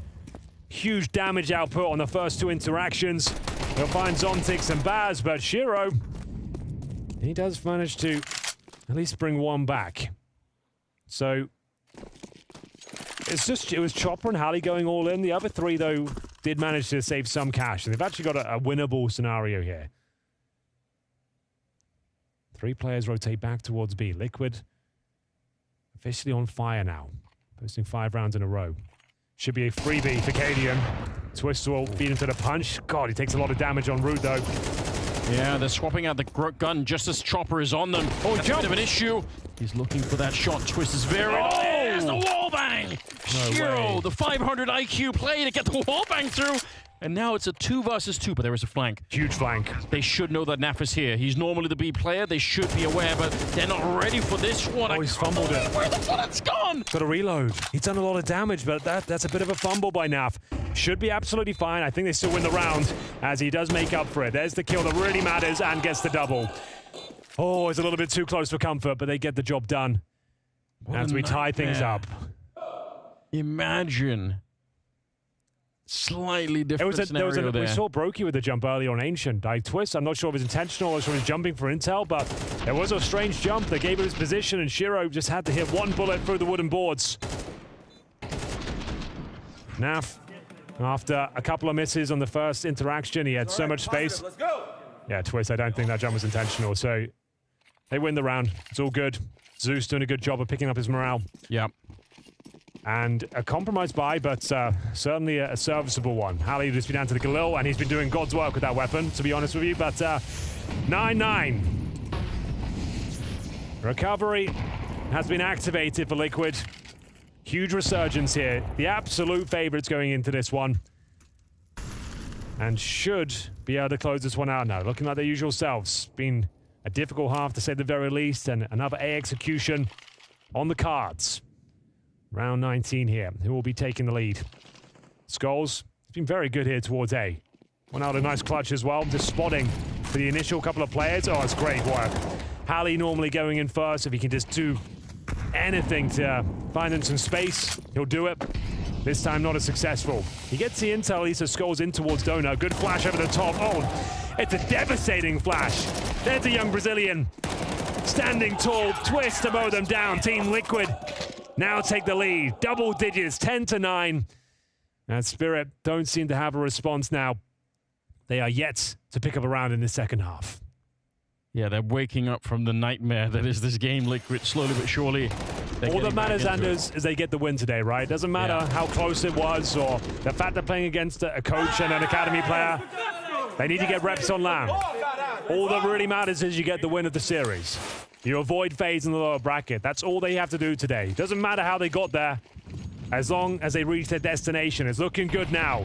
Grenades thrown over, trying to deny the access to Cave. You can see that's great utility. Liquid coming to life here. Twist feeling confident, jumps up, ready for these duels.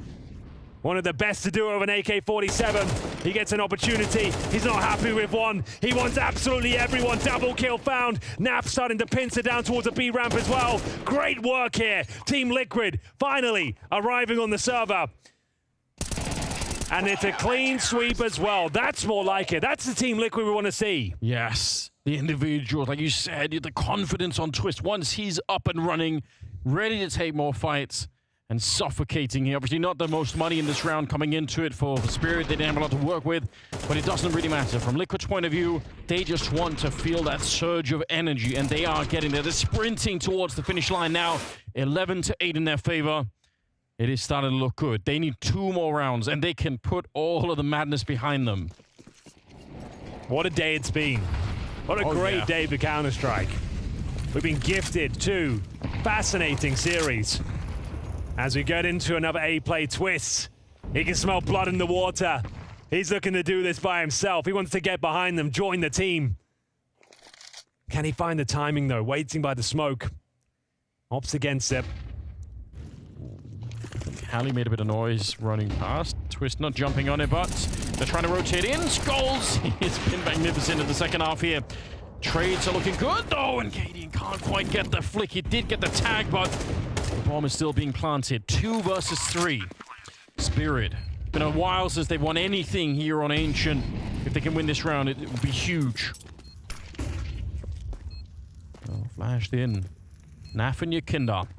Good players to have left. They have the defuse kit on top of everything else. And Sontex is tagged up, but it's the coach back at it, defeating Naf, trying to come out. 1 versus 3 for Yakinda. I don't think he'd do anything. He's got plenty of money, but there's just so much ahead of him. He's making a run for it. Spirit up to 10. That's their first round in the second half. Says a lot. We didn't expect much from Team Spirit, to be honest with you, but here they are. Liquid being truly tested in this series. We've gone the full distance and all of these maps. Overtime on Nuke. A close game, double digits on either side on Anubis. And once again, we've reached that mark here on Ancient. Team Spirit posts their first round just in the nick of time. Fending off series points. Zontic's great work. Yeah. Well, and truly, Hallie as well, every once in a while. I mean, he's making really important contributions. Well, we're going right down to the wire. Oh, in the middle, Baz. They sent him in there.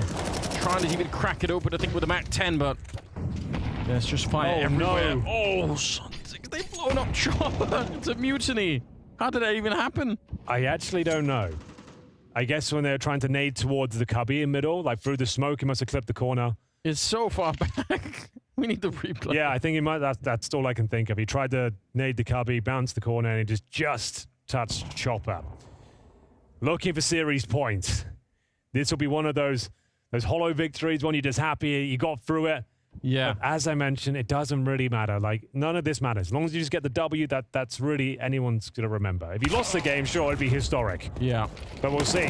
Oh, Shiro trying to force himself onto the bomb site.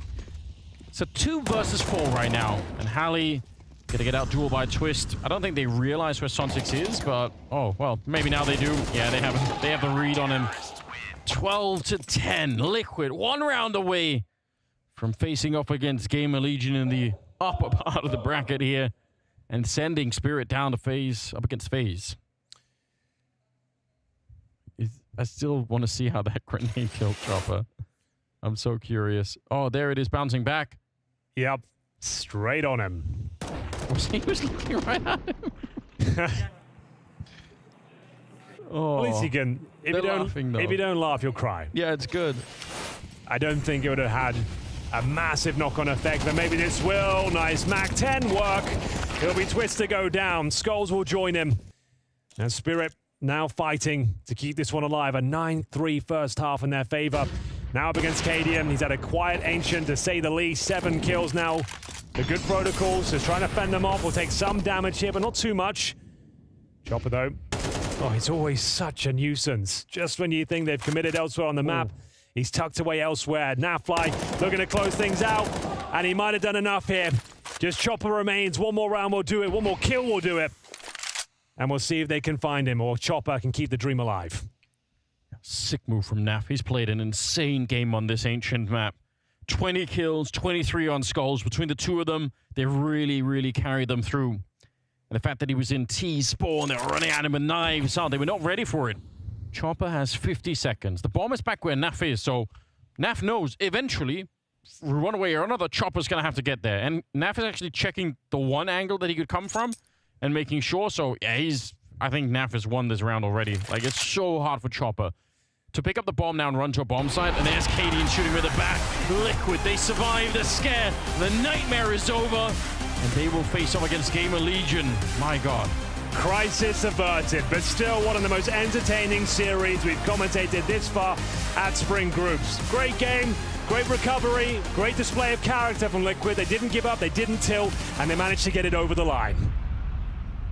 Relief is what you can see on the faces of the Liquid's player as they exit their booth. They know they barely got the job done. They just survived what should have never been such a complicated situation. But at the end of the day, as the caster said, it is a W. You make it through the next round and you avoid that FaZe confrontation in the lower bracket. It's a tough one to dissect if you look all the way back to map 1. There's no doubt that Spirit put up a much better fight than anyone could have anticipated. There's no doubt that Liquid are going to feel, you know, a little bit conflicted with this win. Of course, as you say, Matthew, a win is a win, and a win is always nice, especially when you consider that you now avoid facing FaZe Clan in that lower bracket. But the play we saw from Team Liquid today was not satisfying. I'm going to be real with you. I have conflicted feelings about this entire series. I feel like I could have 3, 4, 5 different ways I could look at it. On one hand, of course, I'm relieved for Liquid, for them avoiding the catastrophe, the I would say the humiliation of losing that. I'm also a little bit disappointed for Spirit.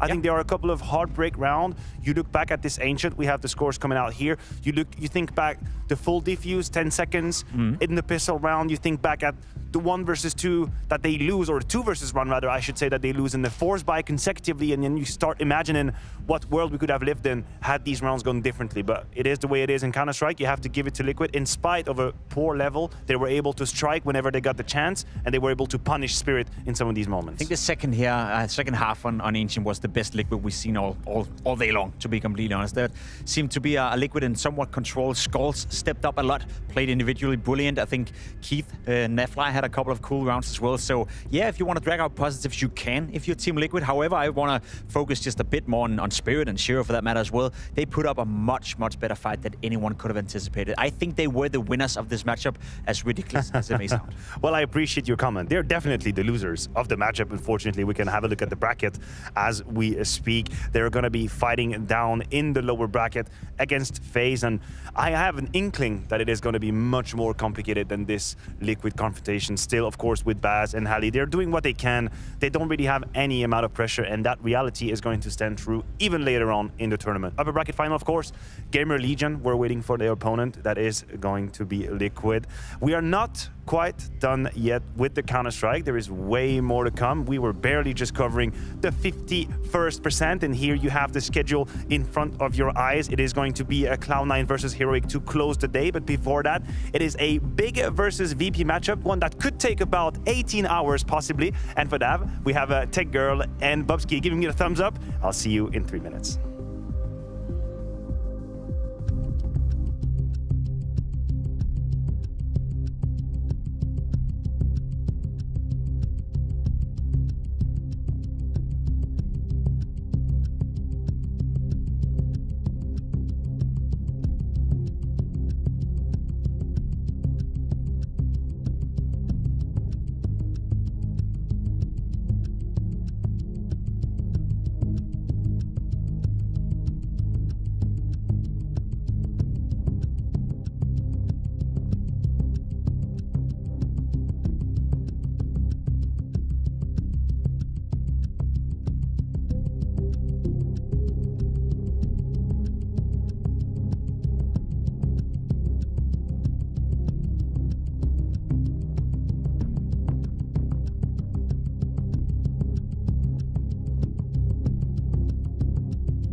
We're here to prove that we're a strong team.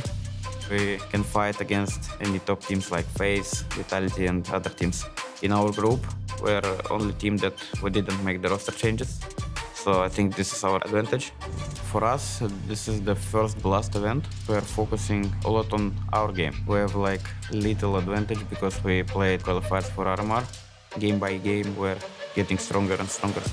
We spend a lot of time to bring the stuff from CSGO to CS2, and we did it so fast. The mood in the camp is good because we qualified for the RMR. Of course, we have some mistakes and we're gonna fix it as soon as we can. The expectation is to not fail. There is no matter against who we're playing. Cloud9, Heroic, PIG, we don't care. We just want to win. Looking at our group, definitely it's easy to say that we are definitely the underdogs. I mean, we have 2 chances to prove ourselves and make a statement afterwards. I feel like we can poke the bear, you know, see where we stand, see where our limits are. Definitely, I think looking up at our team, there's a couple of players who can bring something to the table. Trimbo is a rising talent in Germany. He has a huge future in front of him. We're looking forward, and it's a huge statement to say if we have something compared to the other teams that we can call advantage, I would say, but I don't care how the results are. I just want to show that we are here to prove ourselves. If it's enough, it's enough. If not, then we can go still on the drawing board and figure something out. At least show what we are capable of.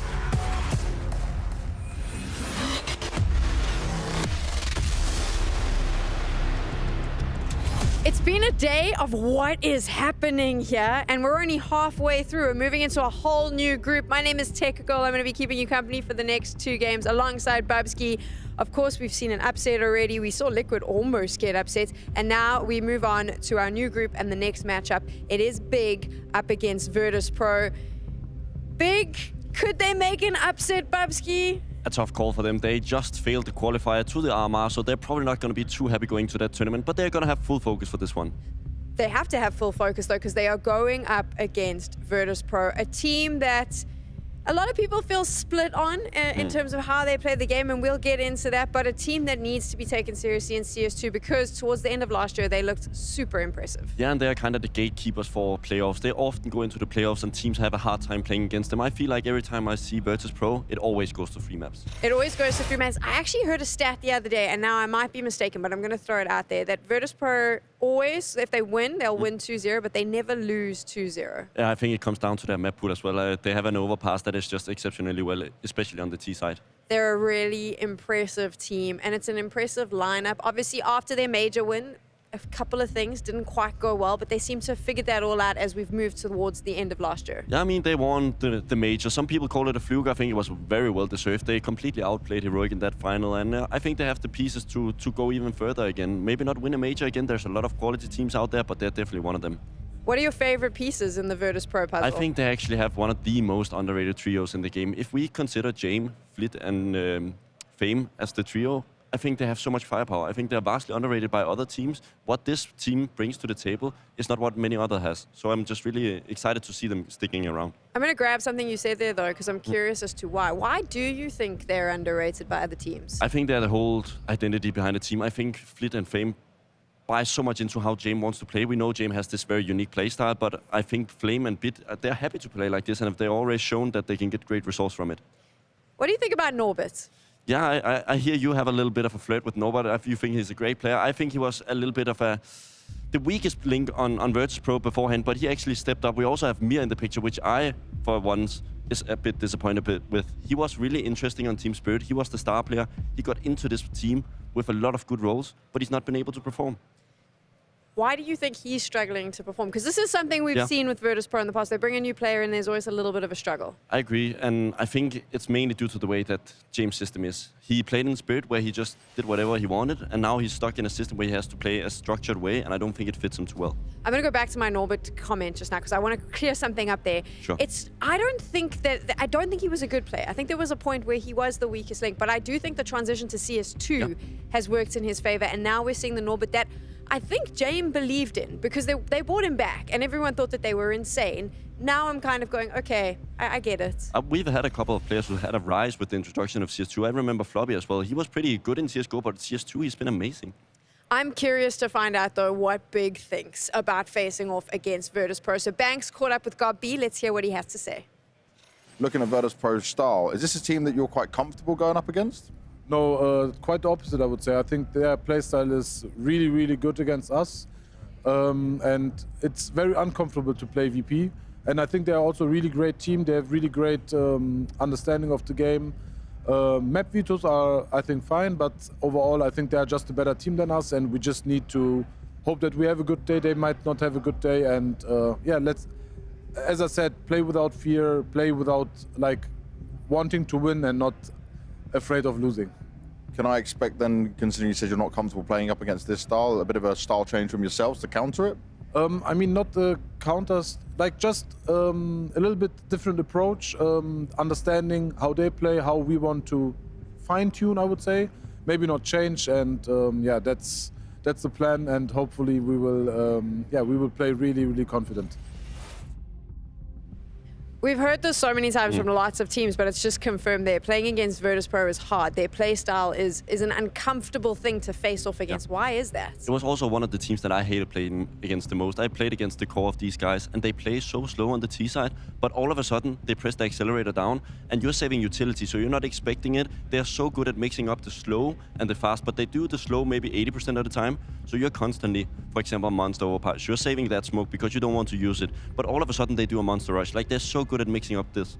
Do you think, though, because I thought towards the end of last year, there was a time where I thought people were starting to get the number on Virtus.pro, and then they kind of shifted, and it looks like the transition to CS2 has allowed them to be a little bit more dynamic. I think the biggest counter to Virtus.pro is actually having a good coach or analyst, because they play kind of predictable, but they play super structured. So if you're able to do the math and know how they want to do things, it's going to be way easier for you to play on the CT side. I love how I was like, oh, they're so dynamic, but they're going with the same old, same old. We all know we're getting overpass. But it's so impressive that they're going for overpass as their main map. They've always done that, and we know the T side is not easy. It's going to be an interesting one for me if Big can actually do anything against us. Because I felt like in that interview, he didn't sound very confident. No, I wouldn't be confident in this team either. I think we don't have many pieces that is interesting. Obviously, we've had Tapsin in the Big lineup for many years. We've spoken about him as a great IGL, and I agree. Crimbo also an interesting player, but what is the rest bringing to the team? I think Mantu is a super passive AWPer, and Sin and Process, I have no idea what these guys bring to the table when we're talking Tier 1 Counter-Strike. They have not had a good time at the RMRs. Are they going to have a good time here? It's going to be easier now because now they have nothing to lose. For the RMR, we expected them to qualify. They didn't make it, so now they're here. I mean, when you say they have nothing to lose, for them, they don't want to lose this matchup. Yeah, this is the most important event for them potentially in this year, because they didn't go to the major, so they're going to have to get points from events like this. Do you have faith, Babski? I'm feeling like there isn't a lot of faith here. I have faith in Virtus.pro. I don't think Big is ready to take on Tier 1 Counter-Strike consistently. It's going to be a matchup that is potentially going to go the exact way that Babski's saying it, with Virtus.pro taking it, but it has been a little bit of a day of a shake-up, so maybe Big has something in their pockets. We are going to have to find out as these two teams face off to kickstart the groups. On the evening shift, if you like. It is Virtus.pro going up against Big, which means we've also got Scrawny and Launders ready to take over. Yes, ma'am, Sam. Emphasis on the ready. Always ready. Virtus.pro versus Big to kick off our two matches this evening, Mohan. To me, Virtus.pro, Tier 1 team in Counter-Strike. I know that there's some doubters. I know that there's some haters when it comes to their style and whatnot, but I think this is a team that is solidified in the top of Counter-Strike. Yes? Where's the hot take? It's not a hot take. Okay. Just a statement. Okay. Anything about Big? But there was a lead in there. I don't want to speak ill of Big at the moment because I think that things are a little bit raw. This is 2 majors in a row now that they are going to have missed out on. And they missed out on the most profitable major of all time. You forgot what you were going to say. Okay, you said that Big were going to qualify to London right here at the groups. Nah, you said that. Nah, I didn't say that at all. At Blast, Big are best. Yeah, but what is their best? Is it good enough for London? I'm making your point that you told me directly. I didn't make any points about Big. These are no. You didn't want to disparage Big. Well, I'm giving you a point that you made. Nope, never said this. Because you love Big. Wrong. You love Crimbo. I do love Crimbo. I do love Tapsin. Keep going, keep going. and I'm proud of Montu. And you're proud of Montu, okay. Because Montu could have fallen off into the realms of irrelevancy, but he came back, and he found a home on Big. And I hope, I don't believe, but I hope that Big can maybe make it to London, because if not, the next few months of their year is looking a little bleak. We want the big games. We want the big stage. We want the big clan. And Prosis dies first. Fame's here with the headshot. We got damage up into the player on Heaven. We got USPs tapping back. But I don't think you're going to stop that bomb. One through the smoke's not half bad. We get the lurk around from Tabson. He's going to find nothing. Nobody leaning back on Monster Tunnel. Everybody front-facing within this post plant. James got a comfortable bit of short control, and the door's closed, so he's good. He's feeling comfortable. No kit on the current CT standing. Showing no skin here. Flit keeping his head down perfectly. Clapped. And Tabson's still been able to sneak up, but caught out in the open. Fame's going to finish him. VP stand with 3 as they take the first on map 1. If you guys only watch Blast, you wouldn't know that VP have been pretty fun to watch in CS2. Yeah. Okay. We actually cast them lose a grand final to reverse sweep to Donk. But on the way there, wow, what a show it was. We had Norbert as the second best rifler on VP at the event and in general in the last few months. Interviewed him about reinventing himself and his role and how they told him exactly what he needed to change in order to get a chance to get back on the team. He said they were honest with me and they actually put up their other half of the bargain. When he made those improvements or said he did, they gave him another chance. I like that open level of communication. From an organization to that level is a rare commodity. For sure. How many teams and players would do that? I think James is one of the realest, right? Even I believe you have a note that like he told Yakinder off once and just gave him a blunt ultimatum. Yeah, he said, Yakinder, you don't get your act together. This is Yakinder telling the story. And then Yakinder said, okay, I'm gonna get my act together. Yes, sir. Yes, sir. And it worked. Please don't cut me, Father Time.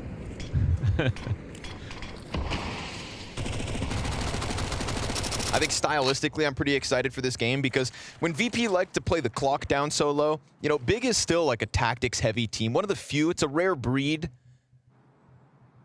And I think that these guys are happy to engage in a game of chess when it comes down to this opening match of Group D.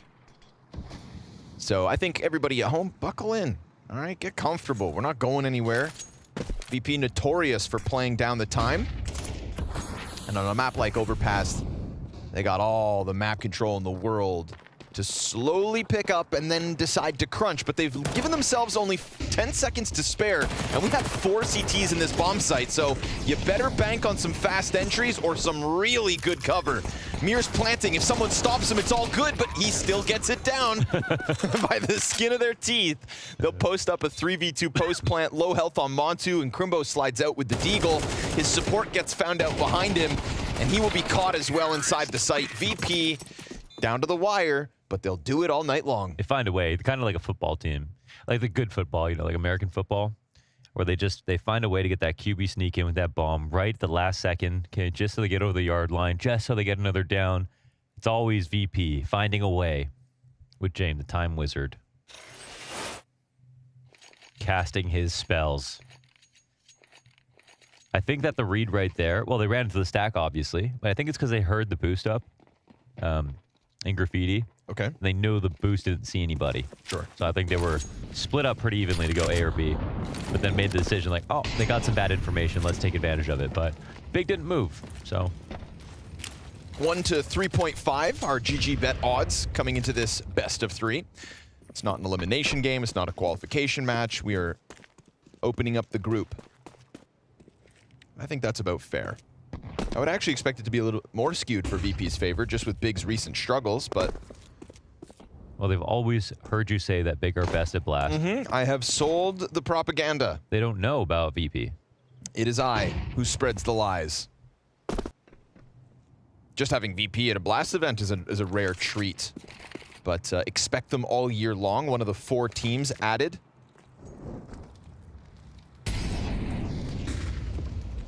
On some kind of partner light program. I don't know, I didn't read the details. I just saw VP and celebrated. They attended a World Finals back in 2022 as outsiders after their Rio Major victory, because we are talking about a core that has won a major. Yes, they did. James was MVP of that major. Undefeated in Rio. One of the few in-game leaders that still posts up such impressive ratings.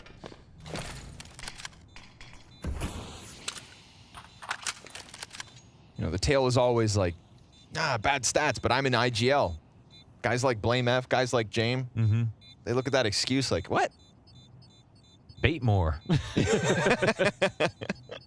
Where there's a will, there's a way. Crimbo sprints through the bomb site looking for an exit kill. He'll get nothing, or actually sets up Mir's death. Dinks him with that USP. So that's 1 to fall on the side of Virtus.pro, 4 alive as they convert cleanly.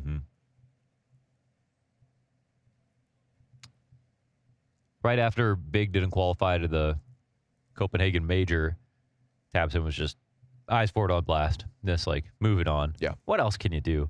There is going to be a gap, like a big gap in the calendar for them this spring season where there's nothing to do but watch. And that sucks. Even if you get eliminated from the major early, you still got to watch everyone play for a while. Yeah, I think just not making the RMR is just them slipping further backwards, because at least for Paris, they failed to qualify, but they were at the EU RMR. You know, then there's so many freaking European teams that get to go to the EU RMRs. No shame losing to the EU RMR. There's like, what, 30 teams? And they're all insane. NA, man, we only got... We got way less. Y'all out here eating. No, by the end of the NA RMR, there are teams that don't have orgs. EU Counter-Strike runs deep. 5v4 is looking good for Big. Oh, Prosus, nice reaction to what is a very sudden pop out onto the site. They've gotten through 2, but they haven't managed to get past Crimbo. And we talk about Crimbo as a potential international talent, committed to the Big project with tabseN, believing in the same dream, German CS. Spray towards Pillar, gets him nothing. Fame gonna make sure man advantage slides back to VP. This is a 4v5 turn 3v2 and a comfortable chance to exit off of site as well. tabseN jumps out, Montu looks over, and these T's have gotten off of site, no problem. They got a flash to re-engage with when they need to. Smoke to deny the short player, but it's a save call coming out of Big, and 4T round win straight from Virtus.pro. Fame's someone who, you know, sorry, was he first or second youngest player to win a major? Second. Second? Yeah. It's a guess. It's a bit of a shot in the dark. Second feels right. Yeah. Yeah. Second feels right. Something like that. But he doesn't play the same as when he won that major. He's still on the same team. The team is still very good. So it's not like they've all just fallen off or anything like that. But he was a very exciting rifler when he joined the team and was picked up as a pug star, basically. Like, he's pulled from FaZe at having the highest elo in Europe at the time. But he's so neutered now. I mean, he's always been a good listener. Even when I look at his early demos, when he joined Outsiders originally, he was throwing all the nades every round. Like, he wasn't just playing instinctually and playing off of a feeling. He was always following the protocols first. Like, you could tell he was trying to learn as much as possible. It felt like watching Bit when he first joined Navi. Okay. But I think it's kind of sad that he hasn't really got that killer instinct today. I feel like it's kind of boring to watch Fame right now, where I know he's got so much skill in there, but he's not really using it. No, in contrast to what we used to get, I agree with you. I remember watching him T-side overpass, front of the pack, just charging for the headshots through bathrooms. Like, I believe there was like a 16-0 back at Rio versus Fnatic, where they just destroyed them.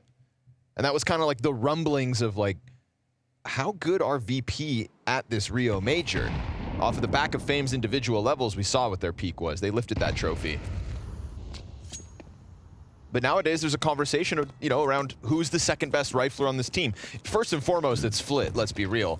And then statistically, James is right behind him. But if we're talking about rifle players, I mean, Norbert, as of late, has had huge impact. Yeah, Mir has always been awkward on this Virtus.pro lineup. I think he's played better on other teams. It's a weird lineup to be a part of, so it might take some more time, but they've been together for a minute now. tabseN sees this utility and thinks it's a chance to press out. Yeah, he gets what he wants. Good killer instinct there, not going to give him any room to work with, and we get Montu cutting Mir off the play. So 5v3 looking good for Big.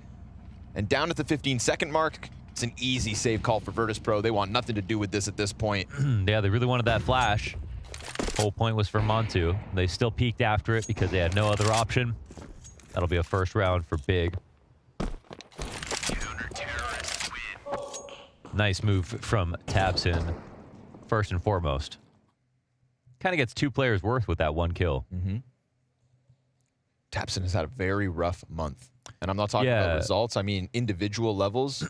You know, one of the beauty of Big's success when we get to see it here and there is usually that tabseN reminds us of his individual mechanics. But in this month specifically, in the closed qualifiers and whatnot, I'm pretty sure he was down in like less than 0.9. It was... He's like, why'd I have to be the IGL that doesn't get better in CS2? Yeah. But, I mean, even within CS2, within the last 3 months, that's the thing, is online, Big were looking good, and he was a part of that. Yeah, that's it's true. Just that's this sad. month specifically. That's rough, eh? You know, like of all the months to be off your game, yeah, this isn't the one that he wants to deal with. No, that's a good point. It's true. Big were one of the teams that were good, and then their expectations must have been so high. I mean, in the last 3 months, he's sitting at a 1.18 rating. You go to the last month, it's 0.86. Like, that is huge when you think about drop-off. So, let's hope that here on LAN he can turn it back around. It'd be foolish to start doubting tabseN at this point in his career. He'll catch Fame trying to fall back. So the back line here of VP knows that it's under wraps, under watch. A difficult invitation for Norbert to try and get the ball rolling on the B site. Prosus stuffs it again from the wooden wall. And just like that, it's going to be VP out on the other side of Monster and considering their options to close.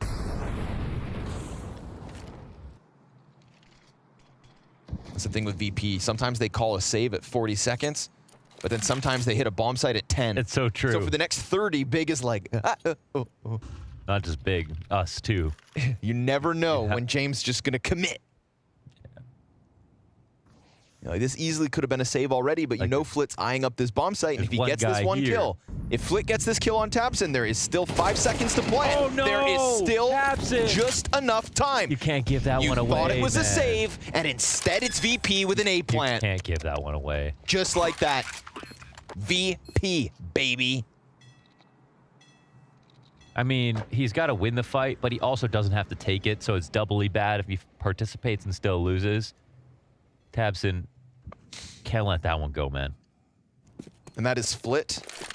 Flawless match so far, 9-0. That was 11 seconds.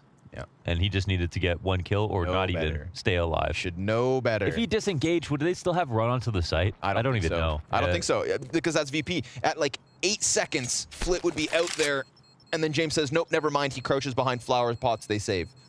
I don't think without that frag, they follow through with this. If you've got one extra guy there, full commit, who cares? But the round just came down to that kill, and you still gave it to him.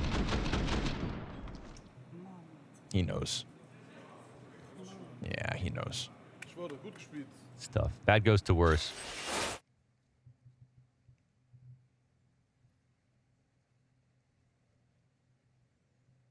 Nice shot, though. Beautiful shot, man. That's the, yeah, beautiful shot. That was clean. And Flit has been undeniably at the top of the board of VP. I think one thing about Virtus.pro not enough people know is like very tall players. Giants. Oh, you read my mind. Yeah. They're just big. They're imposing. Big, tall men. Them, Astralis, very tall. They're tall. I think that Astralis and them are the tallest right now. Like Fame, Jame, and Flit all have to be like what, 6'2", 6'3"? Yeah. No, I think they could be taller than that. Really? I mean, I think so. Once you're up there, man, it's like looking at a mountain. So.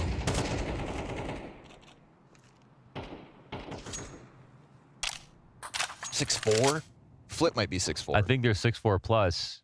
I mean, I'm 6'2". We walked by them on the way in here. I think they were taller than me by an inch or two. That's what I'm saying. They're long limbs. They're towering MFs.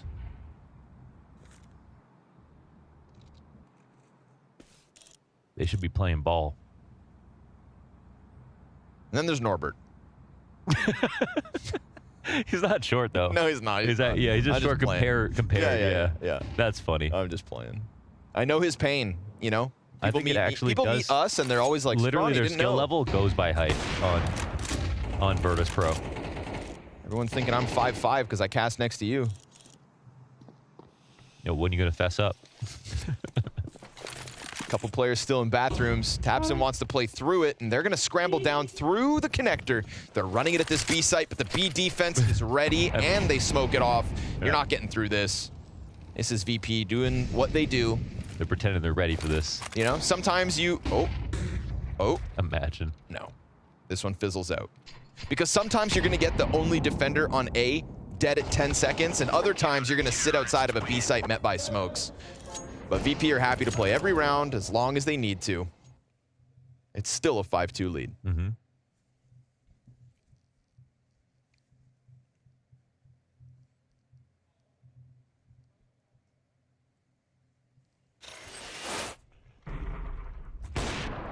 Everyone laughing, joking around.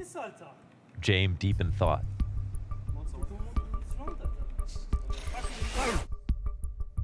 What's he upset about that round?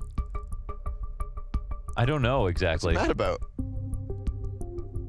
What are they doing? They didn't come to A? Yeah. Yeah. I just want my revenge. VP in with the timeout. We got Dastan on the mic. Dastan. Always in a good mood, Dastan. Dastan the man.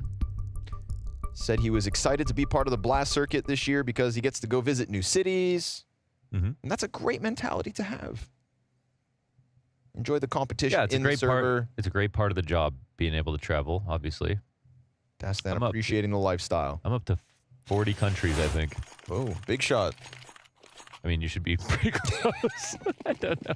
I was going to ask. Whoa. Whoa, pretty look at cool. this Nice guy. flex. Hey. We Someone's haven't been 100K. casting together for 6 years.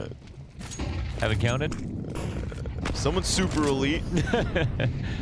Boost inside of the B site. I'm liking this new boost where you use the cement pillar on the side. Wasn't a thing in CSGO. That's a CS. Thank you, Lydia. Yeah, shout out Lydia. The designer of the new overpass. It's her birthday, like a couple days ago. Yeah. Montu finding Norbert. Just like that. Deep angle out through Monster, and he was all the way back by barrel, so he thought he was playing it safer than reality. Here comes the shove. Oh. Careful now. Yeah, it's a bit awkward when they see the op over at B. When the T's are potentially ready to go for long control, they can really just go in front of this. No fear. Namontu hasn't rotated yet either. I think VP actually looked to fake, it feels like. So they might be faking and hoping the op makes the rotation. I don't know if they're committing here, but oh my god. Oh wow, that's crazy. I mean, does it? Now they really probably want to go B, but I think Big are doing a good job of not moving in these rounds. That's what you got to do. You got to give Virtus.pro all the rope. Figuring out when and not hope to they move hang is. themselves. All right, 15 seconds. Time to go, baby. Commit comes through. Montu not flashed. Easy hold so far. Montu being the key in this one. 3 frags out of him on the op. And a 4th. Okay. Nicely done. Winning the duel versus James. Montu, the brick wall of the B site this time. You can play your games. You can burn that clock. Big, not moving a muscle. Yeah, they made as a team, made some good calls in this half a couple of times. The rotations have gone back and forth. I think VP, they've tried to make Big overstack in a couple moments, and they never got it. So that's good. Not a fickle bunch, this Big clan. They aren't going to fall for your lousy tricks. Number 1. Gotta be happy with that one. That's what's up. But again, I think like that's the beauty of like this head-to-head for me. You know, Big are going to make some tactical decisions.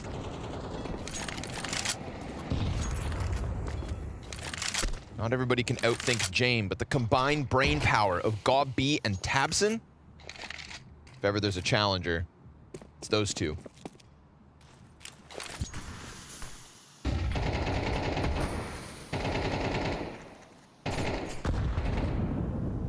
I'm actually happy that there's a second tactics-heavy team that kind of, you know, stylistically does their thing. It's not just Heroic and Ents running through Big every day. Wait, Process has got away with this. There's some smoke between them, so Flit's gonna get shot in the back easy, but his defenders in the bomb site already dies, so not ideal here for Process. Looking to flex a little presence. Smoke grenade creates a path for him to get into the mix. James just gonna prioritize plant, but as Process comes through on site, he doesn't even get the frag. James just got a Glock, for God's sake. And we have a bomb down inside of this B site. tabseN looking to just reclaim some kills, get the retake going. AI puts this at a 20% chance at closing, as James is still without a primary weapon. Trying to set up a distraction so Fame can gun them down. And Mir, at a moment's notice, could go for the deep peek, but he gets stopped. tabseN comes through with the double kill, and it is a Glock. A Glock that makes the difference, or does it? Montu just in time. Wow. The last couple bullets, the defuse comes in, and Big will win it. Against all odds, that was an incredibly awkward round. I mean, it's one that's impressive what VP did to bring it that close. It's awkward for Big because they're not maximizing the fact that they have a short B player. That B player on short pathing back into the site, that was really, really awkward. It just feels like, why even take control of that part of the map? You're not opening up good angles for yourself. And they lost 2 to just pistols coming in. I'm just curious where James Gunn's at, because he bought that round. He's down to 750, but he was playing with a Glock. He's not the kind of guy you would expect to, like, lose something he bought. Yeah. I don't know what kind of technology we have to work with, but he spent his money on something. Now, they have lost a few rounds, so maybe I'm mistaken. Maybe he went all in util. Maybe he dropped that gun to someone else. Maybe he bought something now? Then maybe it's on the ground in front of him? No, like, yeah, in that round just now. In the round just now. Yeah, like, I don't know if he dropped it at some point or if he spent his money and gave his gun away, or... I wish I'd kept closer tabs coming out of the spawn, but by the time I noticed he had just the Glock... You don't know about the charity, JameWorldPeace.com? I didn't. He tries to keep it low-key, you know, because... Oh, this round it's Norbert. Oh, never mind. He picked one up off the ground. What is that charity looking to do exactly? Contribute to world anger. Okay. To end it.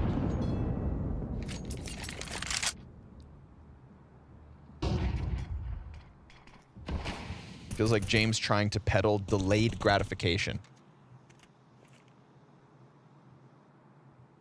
Bet you James has never looked at a TikTok, never watched a reel. True. None of that, dude. Yeah, he eats carrots for dessert. He reads scrolls. And Dostoevsky. Exclusively. On parchment. On papyrus scrolls. Okay? Ooh, no.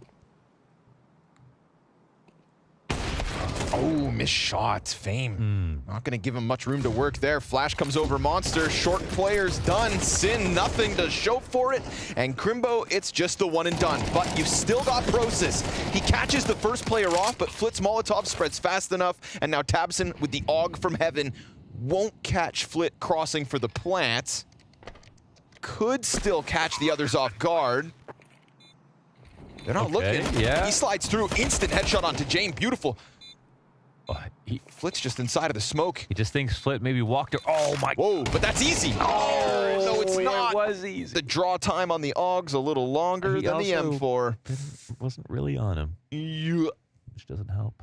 So we get VP back into the B site. It is crazy. He just walked out of the smoke like that, so.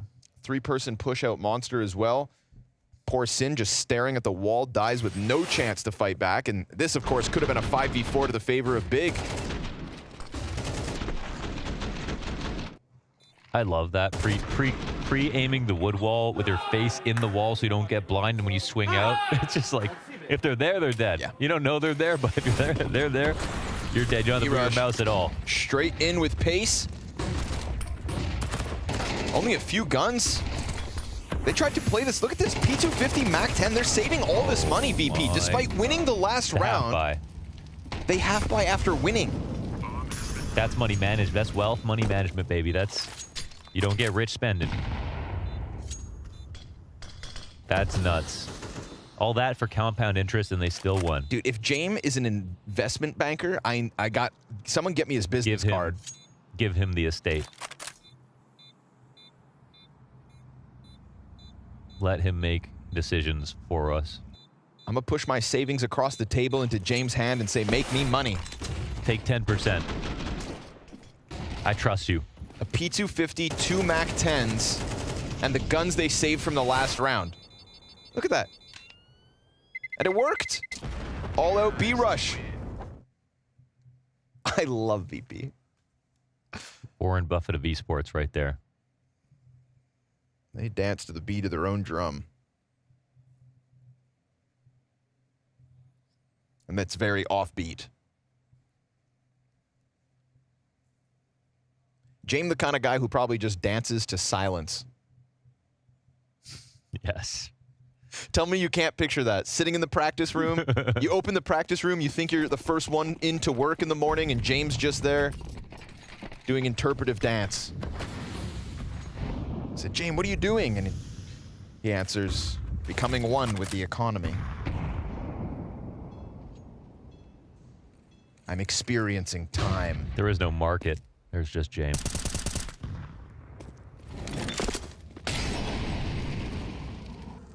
All the while, he's 2-5. But he's still leaving a mark. What you doing, Norbert? Jumping around outside a monster. He's going to get caught off by the timing. And we've still got a good chance. Had a good chance at Big getting in a 5th. How'd that happen? They really didn't have vision on balloons for that. We got a 1v1 queued up down in connector. But with the door open, Flit's going to feel exposed if he tries to challenge up top. Montu's just going to assume nobody walks up behind him. Ooh, Montu turns perfectly. There timed. it is. There we go. That internal ticker saves him. And here comes the B hit with the 3-man hold. CT's in a good spot and a missed shot out of Mir. Fame tries to pick up slack. Not going to happen. We're going to need a Jane clutch. And he has the bomb. He could literally take it to A. He mollies the rotation, so they try to leave. But I think he missed a molly. Wait, did he miss it on purpose? There's no way. If he did that on purpose, I'm sorry. That's crazy. And it's the last 20 seconds, so he gets the rotation. He has the op, and if he scopes, oh my God, Process lets him by. Does he clear water first? He knows where he is. There's no way. Dude, Jane. He's going to plant this bomb, and he knows that the rotation happened. Sin makes some sound. Jane peeks, scoped in, closes 1v3. Jane time, baby.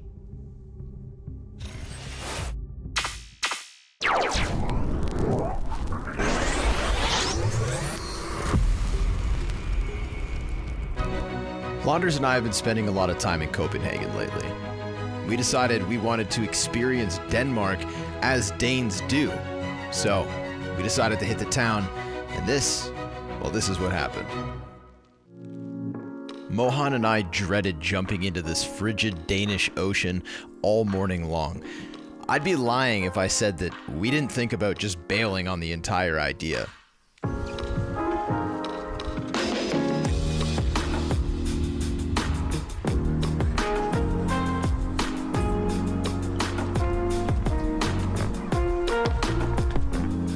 What's going on, everybody? We're in Copenhagen. We're at the Snail, I think it's called.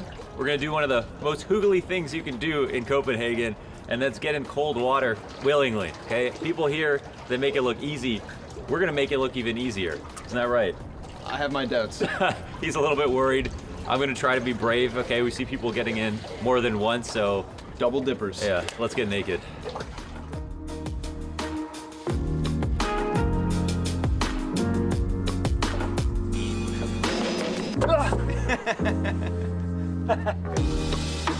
Woo!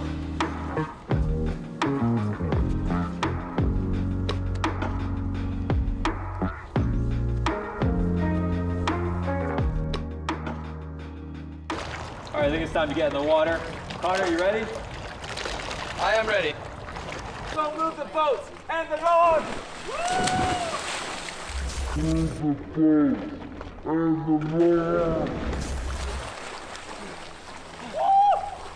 Holy, holy, I don't think I've ever been that happy. Hold me. In my life. You gotta wait through here. Holy.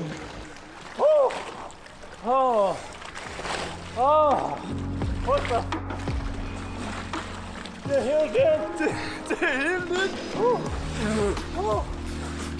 Okay.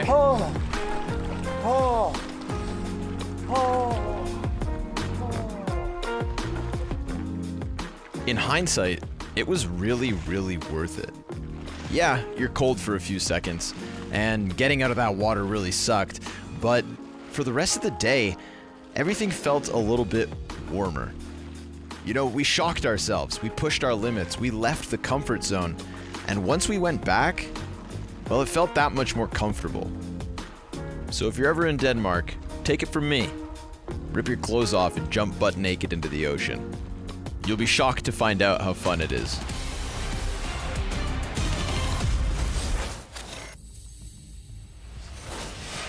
A shocking close to that first half as James posts a 1v3 like it's nothing, and we're still sat here wondering, did he miss that molly on purpose? Man, if he missed that molly on purpose. Did he do it on purpose? Opening the rotation for Sin, who did leave the bomb site. He read both positions perfectly. He knew the rotation was there. I mean, if he missed that molly on purpose, man.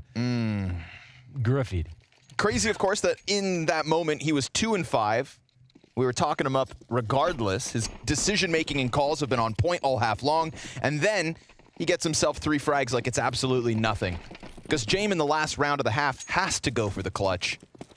And of course, he posts it. But nothing nearly as impressive, of course, is the 14-3 scoreline of Flit, the star of VP as of late. Who was down on that B site as we see a heavy commitment coming out of Big towards A. James falls back, molly on the dice. Not going to disrupt the setup. We've got 2 flashes for Mir if the retake is needed. No kit here for VP at all, and no frags either. Prosa's looking to push into the bank. He'll find the first frag. Looking for a little more as Norbert comes out with an opening, so man advantage slips back the way of VP real quick, and Montu gonna try to stop him in their tracks. Tabson finds his, and both now relegated to bank, so Mir's gonna double back around onto the dumpster, and we get the push out from Flit, who's looking for the clutch as the gun goes dry. There's still a little time, but no kit. Remember, a 10-second defuse, and the time... he's got it. Yeah, he's on it. He's got it. Yeah, he's on it. And that's a 9th for VP. They close out 9 rounds off that. That retake. Oof. Another one where they could have delayed. That's another one where you look at the floor, tie your shoes, read a book. Coulda, shoulda, woulda. Both pistols now in the back pocket of the Virtus Plow.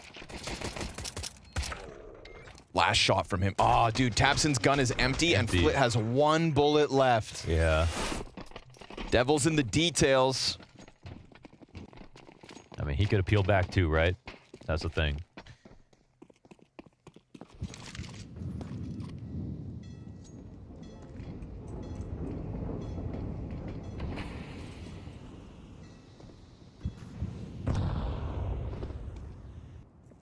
Map choice of Virtus.pro for the record. Vertigo up next. And James catching Tabson over towards long. It's not a horrible map from Tabson. He's had his moments.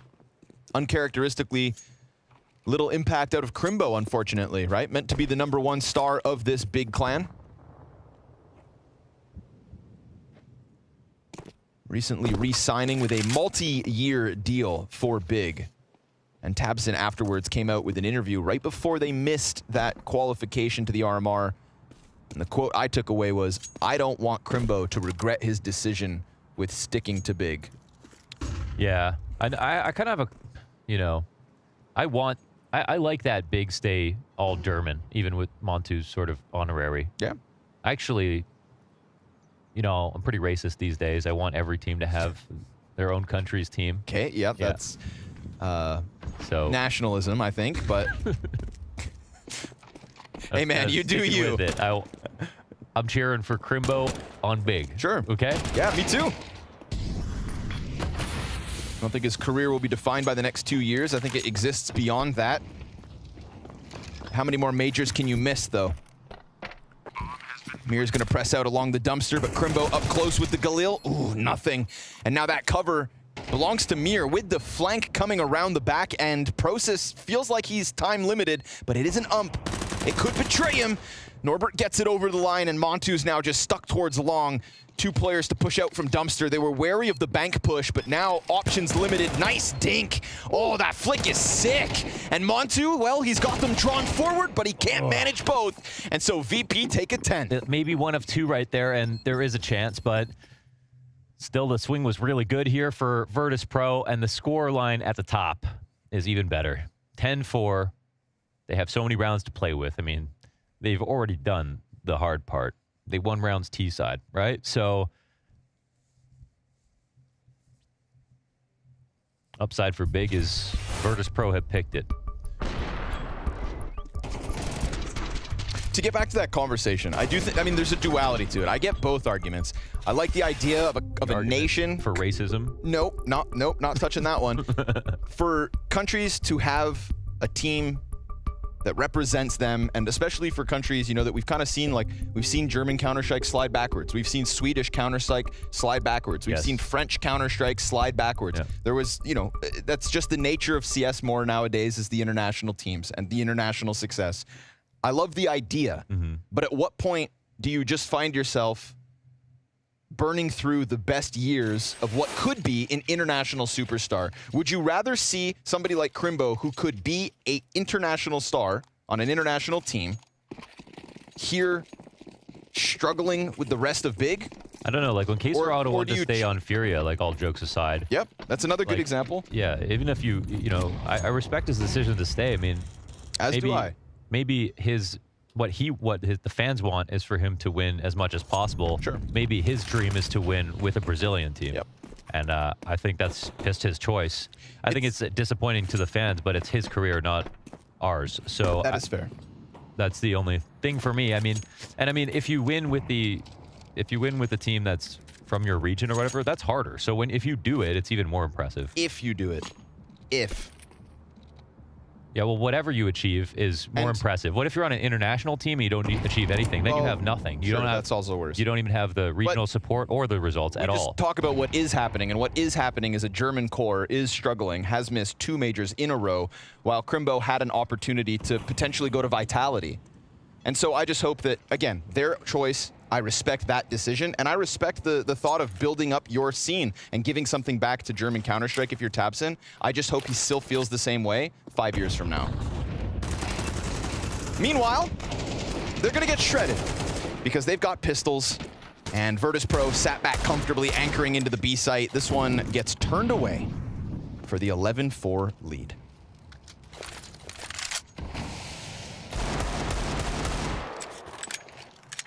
You know, in the end of the day, it's a selfless decision from tabseN. Can't help but respect that. Selfless decision? What decision? To stay within German CS and try to build up something bigger. You know, guys like Sin and Process would probably have far more limited options in international competition if it wasn't for tabseN committing to this team. Yeah, I mean, it's not just selfless, though. I mean, tabseN has said that he wants to play with his friends, too. That's a reason why he didn't leave. Doesn't necessarily have to do with his team being German. He said he feels like he wouldn't play better if he wasn't playing with his friends. So that's another read on himself for why he wanted to stay on the roster. It's all to say everyone's got their own motivations. Yeah, yeah. Goals and ambitions.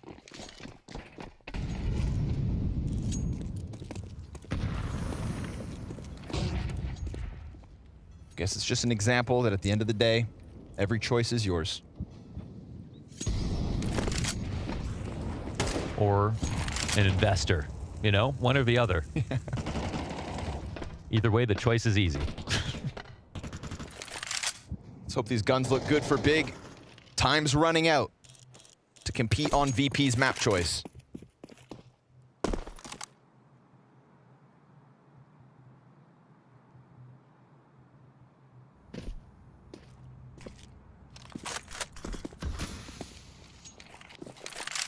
far as the rest of VP are concerned, it's easy work tonight, but that's all off the back of Flit's best efforts.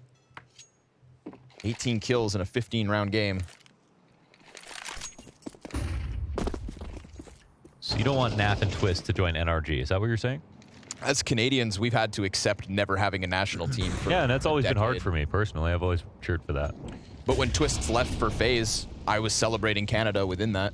I was happy for him. I think you can celebrate a country from one individual being on a bigger stage. Yeah, it's not quite. It didn't feel like Canada won a major though in the same way when they won Antwerp, right? Did to me. It did. Yeah. Yep. Did it feel more like? I gotta ask you if Cloud9 felt better even though they had no Canadians, and you gotta be honest. Hold on, tabseN's got an entry. Process gets the trade. This is looking very VP-esque, huh? 7 seconds and just enough. This is what I was saying. Stylistically, they'll go tit for tat. They'll That's play good. James' game, and I like that. Other teams wouldn't get drawn into the darkness, but Big are happy to play. Now answer the question. What was the question again? When Cloud9 won Boston with no Canadians, did you feel more patriotism than when Twist won Antwerp with FaZe? Yeah, answering honestly. Yeah. Yeah. That was NA's day. That was NA's day. I think that's the benefit of not having like a national Canadian team, actually, is that we are NA instead. It's honestly, let's just be, I am whatever I am when it's convenient for me. Okay. If Twist is killing it, You're I'm Swiss. Canadian. Okay. If Cloud9's winning majors, I'm North American. Okay. You know? Okay, yeah. If Liquid lose to Spirit, they're international. If they win, they're majority Canadian. Yeah. Montu loses, he's British. If he wins, he's Polish. But no matter what Big do, they're German.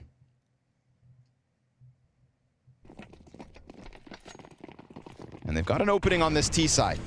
You lose that pistol, your time was limited. First gun round had to be won, and I like that they played it down to the wire because they got those entries cleanly. And VP, I feel like on a CT side of Overpass sometimes, are really content to just give away. You know, we always say don't let the Ts get too close to the A site, but Virtus.pro will play that risky game. Mm-hmm. Yeah, that was VP-esque for sure. So you referenced that Fnatic, like VP versus Fnatic game. Yep, at the Rio Major. The Rio Major, yeah. And that was James absolutely farmed CT side, playing his op in this position. Now this is, they also, that was a really good setup. They obviously moved off of it the wrong millisecond, but VP got so much out of Overpass because they actually invented some CT setups. Like when tabseN was looking the wrong way, easy. That's a nice, was that a boost? Yep. Nice one, Montu. Boost on Process, but Fame's still along the wall. The long push isn't quite in position yet, so it did just give time for Mir to come and support. Fame getting his kill that clean, that's Bomb. Bomb outside of bathrooms. They pull tabseN back off long. Process moves forward, no trade potential. He tries to take his fight. tabseN actually does get a glimpse of a player in the back, but they still don't have that bomb. Fame goes wide, picks himself up another, and Flit sitting inside smoke. 15 seconds to spare. They have to move this forward, and the CTs know it. They're on the brink of the bomb site. Flit pushes through, and now Crimbo's gonna have to clutch, but you know he can. Flash goes past. VP lock in 12. That was such a good timing on the push. I mean, he knew they had to be thinking about other things. They had to get that bomb down with 10 seconds, 2 players up, and Flit put extra pressure. So it looked like a small chance there for Big, but they can't figure it out in the end. Clean boost catches him off guard, but Fame just too clean with it.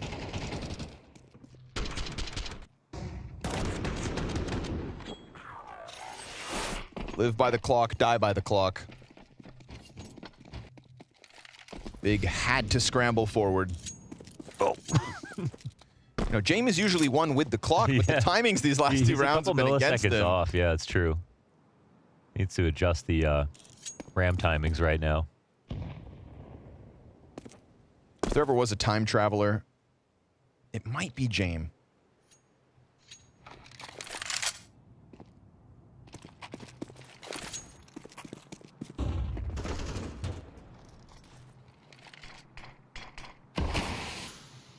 They're coming for him. He has minimal support.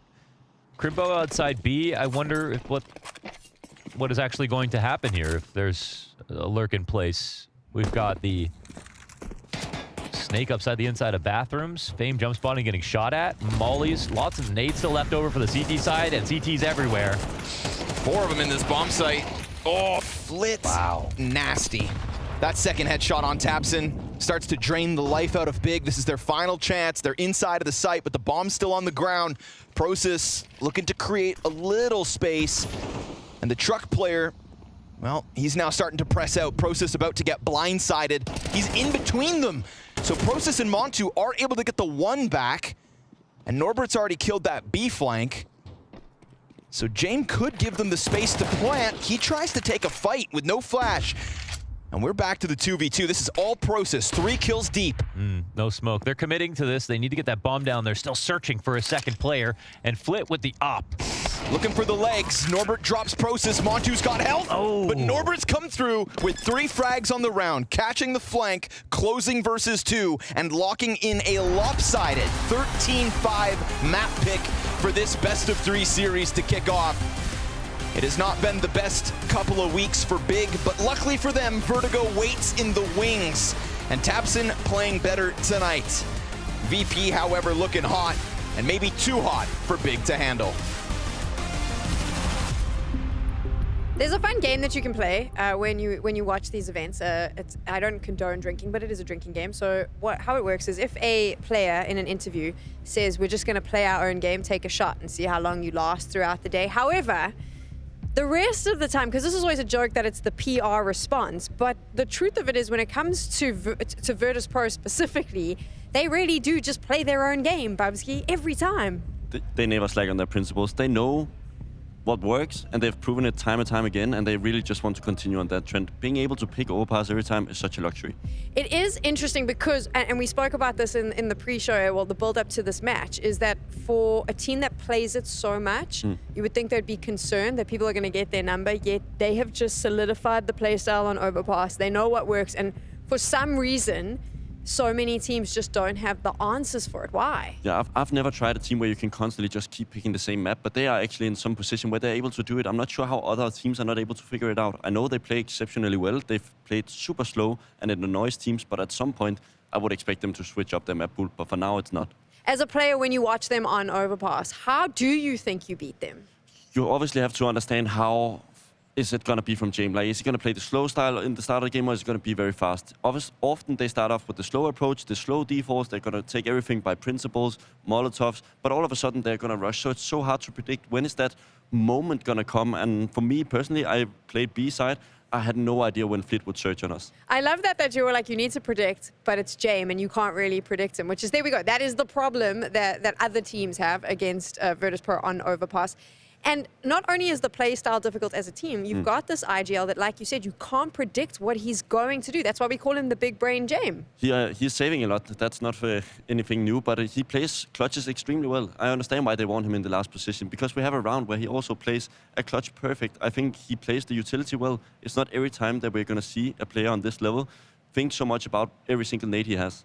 We do have that round, so why don't you walk us through it? Why does Jame have that big brain? Yeah, I think we're going to see the Molotov, and it actually fails, but it doesn't matter that it fails, because the CT are going to think, oh, he Molotov the backup, so he's going to rotate A, but Jame just stays. He just stays on the B side, realizes it's a fake. I don't think he gets to spot the guy in water, but he's smart enough to clear everything, gets the kill, and then he gets an easy 1v1, because he already realized he rotated towards A. The thing about a player like Jame is it only works if the rest of your team kind of understands you, kind of gets a feel for how you're going to do it, and works around you to make sure that when you want to do some of the stuff you want to do, it'll work. They buy into his principles, and a guy that also does it is Flit. I think Flit is his right armed all of a sudden. He played well last year, but I think he can build even further upon what he's already doing. Flit had an incredible pop-off, yeah? What was it about his play on this map that just worked? He's not afraid to go first. He's not the scared type of guy. We can see him first in on sites many times, often behind Norbert and Mir, but he's always good in clutches. He's always that second guy, kind of a Nico type-ish player, but he's very, very underrated. What is the situation though that you with Virtus.pro, because James is such a unique character and the players he surrounds himself with have to be very understanding of him and his style, which I think that they've now found as we take a look at this lineup. What happens though if one of these players leave? Because how do you find a replacement that can work with James? And obviously we've got a little bit of, you know, the history, so we know that it's kind of hard. No, but I understand what you mean. But I think Mir is actually a case of when a guy doesn't buy into his principles. I think Mir likes James. I'm not saying that he doesn't, but I don't think Mir's playstyle necessarily fits into what VP wants to achieve. And it also shows in his stats. I don't think Mir is the player that he was, but I still think he's the same individually. I mean, it's obviously not affecting them though. No, but that at some point they're gonna change him in some way that he's gonna be a perfect VP player. So you think that they'll be able to change him and he'll be able to adapt to fit this? I hope so. He had a long season where he didn't really have a team. So for me, he should be ready to take on a new challenge and like develop from what he was before. He was actually one of the best players in the CIS region. So I hope he's able to even build back to that. We're talking a lot about Virtus.pro because, of course, they won their map pick on Overpass. But taking a look at Big, you've just seen their performance here. It wasn't, I wouldn't say it was bad. I think that they were trying. I'm gonna say it was bad. Okay, fair enough. You can. It wasn't good. It's the same thing with Big. When they don't have the firepower to match these teams, and especially on not a comfortable pick on Overpass, they get on the CT side 4 rounds. You're not gonna cut it against VP. I mean, I think there were some players there that were desperately trying to pop off. Mantu, with the 5 rounds, was still putting up They good also numbers. have these nice things. We see the boost on Sandwich a couple of times where they catch off James, so they know what they're doing, but they just simply don't have the quality to match. So you say it's a quality. I mean, we'll just wrap up what you're 100%. saying. Quality issue. It's a quality issue. I don't think Big lacks the tactical identity. I think they know what they do. Taps and God B is one of the best duos, if you ask me. But yeah, they just don't have the firepower to cut it. They didn't have the firepower to cut it, and it means that Virtus.pro claims their map pick. We're going to take a quick break, and when we return, we'll chat a little bit about Vertigo.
Daston, first of all, welcome to Blast. And I want to touch on this thing. When I've seen you in the past, you had to fight through so many other tournaments to get points to get yourself in a good spot. How does it feel going into this season knowing that you've got some guaranteed events? What does it change for you guys as a team?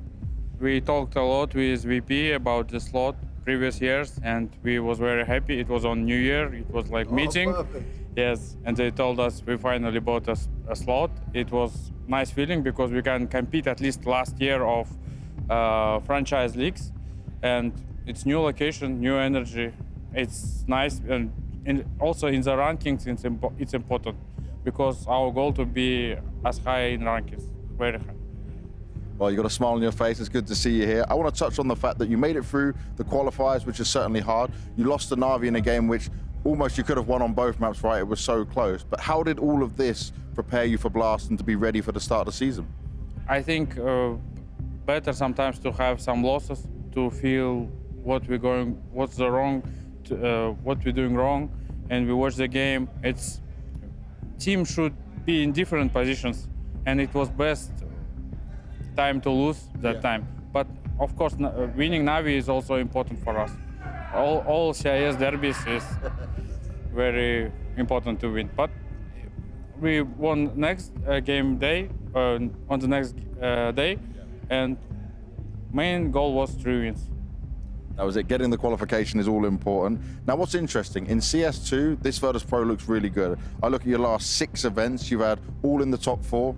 You've had 2 second places and 2 wins, with one of it being a LAN. So why do you think you guys are succeeding more now in CS2?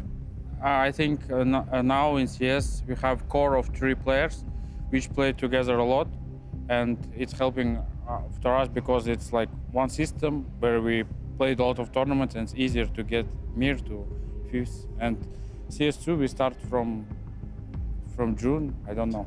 It was non-stop, no breaks, and always when we don't have invites to, for example, I am Sydney, and we need to play more tier 2 or online events, and it was a lot of games. And for us, for players like Fame, it's important to compete as much as possible tournaments to be more strong. I always love the fact that the Twitch chat is always like, analysts don't know what they're talking about. But here we go, we got proof. Bubsky knows exactly what he's talking about because he mentioned those 3 players at the start of this match, and Daston's just brought them up as well. So it's almost as if you've played this game and you get it. Yeah, I mean, I've tried getting my fucked by them, so they're really interesting and they know what they're doing. He mentions the CS2 transition. I think that Virtus.pro has looked phenomenal since they've made that transition. But why do so many other teams seem to have struggled transitioning out of CSGO? Yeah, it's difficult to say, but I think it says a lot about what is the mentality. We see some players going on Twitter like, oh, this game sucks, it's like this strafing. I've never seen anything from any of these players. They just put their head to the game, they focus on the task, and the task is to come here at Blast. Not only that, though, you haven't seen anything from them because I don't think they have time for Twitter. My understanding is this entire team wakes up, plays deathmatch, and then just never stops until the end of the day. There is very much a difference between the Western teams and some of the Eastern teams in how they view practice and how much quantity they are putting into the games. What happens now, though, as we move to Vertigo? Because this is obviously Big's map pick. What do you think Virtus.pro brings to the table? Hopefully they're going to give Big a chance. I wasn't too impressed with their overpass, but I've never really been an overpass fan when it comes to Big. But I think their Vertigo at some point has been interesting. They're very good at finding these gimmick things. They have a lot of interesting boosts, smokes, also bugs once in a while. So they're an interesting team to follow. What do you think Virtus.pro does on Vertigo, though? I think James is really good on the A-ramp. He plays that position really well. He knows where the other AWPer is going to peak. I know he watches a lot of heat maps from other AWPs where they want to go on the certain maps, and he'll lock that angle, making sure to not getting any entry kills. So if we take a look, you've obviously seen them now in Overpass. We know they're moving to Vertigo. Are you calling a 2-0 here? For the sake of our pick'ems, I'll go for the 2-0. I also think they're the better team. I think Big are massively struggling with their identity. So how does Big fix that? New players. That's always the answers. I think. Your answer to everything is just kick all the players and get new ones. That can't be the solution every time, Babski. It has to be, because they're also playing on an English-sided team with one Polish guy. If they wanted to go full German, I understand why Sin and Process and maybe some of the players are on this squad. But why are they not going international? There's so many quality players out there that they could potentially sign for this roster and at least make it to the RMR. A bit of a historical bias, I suppose. Big's identity is based in that German core, if you like. Yeah, very much so. And it's hard for me to say, is it the organization that is deciding, hey, we need to have a majority of German people in order to support the local scene? It's hard from my side, but when I look at Sin and Process from the academy, I don't think they're great enough to play in a tier 1 team. There we go. You heard it from Babsky. Kick all the players. That's his solution to everything, Scrawny and Launders. Solutions? I don't know anything about solutions. We've only got problems over here. No problem for Virtus.pro. Nice and easy with a masterclass from Flit, clearly. Best rifler on VP and hitting the ground running on LAN in 2024. I liked Bubsky's point about, you know, well, why do they have Montu then if they're trying so hard to commit to the, you know, to get the 5 out of 5 makes a lot of sense. 1 to 5 odds? 1 to 5 odds. Talk me through Makes sense. It is Big's map pick now, though. Yep. So there is that. That could be steep, but I'm sure people have a lot of confidence seeing what VP did just now. Plus, up a map. What can you say? Yeah, again. That's a good indicator. Something very weird about this matchup is you would think there's like a Mandela effect about seeing both of these teams playing CTCs, playing online cups all year long, but never have they played against each other. At least not since like 2022. It seems. No recent head-to-heads. Somehow.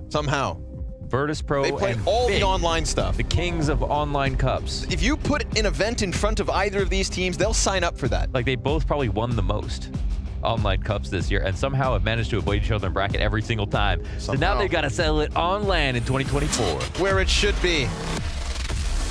Big and VP on Vertigo at the Blast Premier Spring Groups 2024.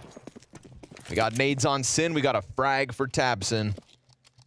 And we got VP leaning back on a solo B-hold in the form of Fame. I still think it was pretty funny, the pace of which Big ended up playing their T-side. The few T-side rounds we did see executing onto that A-site with 10 seconds left, and 2 of the few rounds we got out of their offense. Looking like a bunch of VPers. They believe in the approach.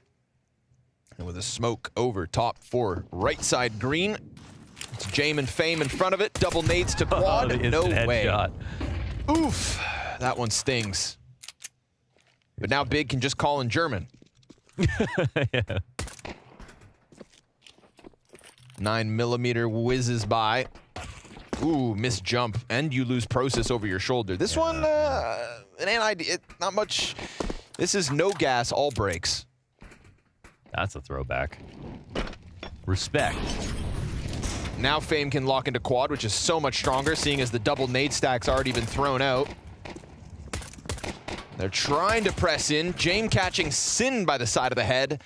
Tabson and Crimbo. These are the two you want to pull off miracles. But man, this one's flat. Fame's gonna give him a little jiggle and take damage back. That's a 99 damage dink. Come on. This is like those westerns where they get revolvers and then they have to pace, you know, to go in for some good, honest gunfights. Like, Ooh. Down to 1 HP on another as well. That was a quad player. Nice shot, Crimbo. Crimbo slice. God damn. Hit him in the backyard. Like, most people don't know Kimbo slice today. Really? I think so. Kimbo slice? Really? I think most people don't know who Kimbo is. People don't know what it was like watching Backyard Brawl. Oh, ooh. Yeah. Wow. Yeah. Caught it. All right. More of that. Yeah, Kimbo slice. I don't know. Do people not watch like UFC? Yeah, well, not even UFC, but just like you know, backyard bare knuckle fights. Yeah. That was pristine YouTube content part back of your in the childhood day. to be able to watch that. Street beefs, baby. Yes. It's still a thing. Still a thing. Human beings hitting each other. I actually can't watch that now. Been around for a long time. Makes me feel too much. Feel too much.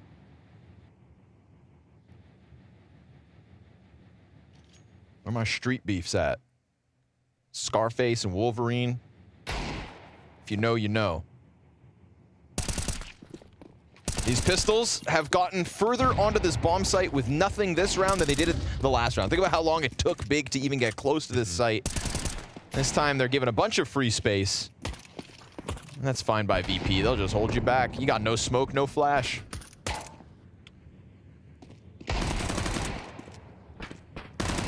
Making a little money with the ump. I think Montu needs to hit. He's at the point of his career where he needs to turn up the aggro because sort of like, you know, I had Zywoo who has been playing a little bit more aggressively, and then there's Monacy who's actually also, he's kind of incrementally made himself a more forward aggressive op or more opening tactics, and I think also with IGL's bringing him ideas. He's just one of these players that has so much skill. Why don't you push a little bit? And I think Montu's one of those guys. I think like the main indictment on his abilities as a player is that he's too passive, basically. But I think he does have quite a bit of mechanical skill. He's just in the back too much. So I'd really like to see him turn it up. Well, maybe today will be the day. As they hold off for their rifles, coming through with the Galil on Crimbo. It's a pretty well-equipped half-buy, if you're looking at the utility. And they're going to let VP burn some grenades out of the gate. Pretty quiet game from Norbert back on that first map when we were hyping him up as kind of like the big man on campus. He closed it out with a few kills that... It was Flit's map, eh? Padded the stats, I've guessed, but... All about Flit. Yeah, that I mean, one. Flit with like a 7.0 kill-death ratio. Didn't leave any... Not only killing everybody, but also never dying. Oof. Yeah, 21-3 is a heinous scoreline. It's almost unfair. But that's what Flit's been doing as of late. Are they about to just like find a site for free? Just win? Yes. What the hell? They held off to their utility. VP threw a bunch of it. And VP just evacuated a bomb site. They thought there was nothing outside B. Let's go for mid control. You could see Flit gearing up for the mid peak. Are they waiting for mollies? Tabson's putting it down as the smokes fade, so they're going to clear the front runner out. This bomb would have been halfway ticked already. They got a flashbang left on Montu, but an entire team of VP ready to push out from CT. Tabson gets into the cover, Tech9 up close, one and done, but the P250 connects, and Flit trade frags straight back. We've got Crimbo with the Galil, that one Galil they came into the round with. Can they put it in the best of positions? No, Flit barrel stuffs him point blank, and now Montu's searching for the gun, but the defuse just gets stuck. Norbert's got this one done, 3 stand for VP. All things considered, good job Big for getting a plant and 3 alive for the retake. Who wins this round? Who wins this round? VP, because I got 3 alive at least. Okay. I know what you mean. It feels pure. Who wins, because it's you know? like, what is going on there? But at the same time, Big should have planted fast. Like, they got a site down with no utility. The retake will come. They need to just, the only way they could win is off of time. And that bomb would have damn near exploded if they had put it down sooner, I feel like. You think maybe they were expecting Molotovs to come out? Yeah, but did they fake plant and I never heard of fake plant. Yeah, I don't know about. I don't know if they also preemptively are worried about it. Weren't that many grenades left over actually? VP, I think, were pretty loose with their util that round. They were, yeah. Which is why they thought bottom of B ramp was clear. Wait, we were about to come back. Hold on.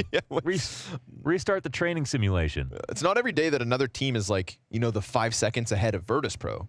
It's true. So it's cool that, again, this head-to-head has not occurred since 2022.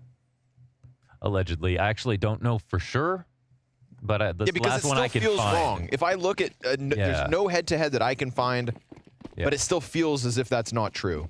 Yeah, like the last game that I found was Outsiders in September. I trust HLTV, but I don't trust myself to use the website sometimes. But I trust you. Thank you. Also something you should be careful with. Yeah. Slowly I've learned this.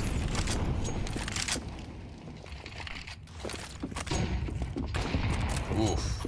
Flit gets tagged by the op. Oh, but the nades. The nades find Process in the corner.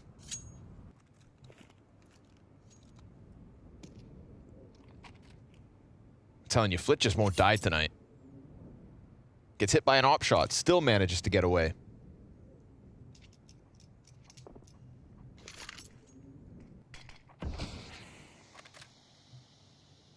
National Flit Day.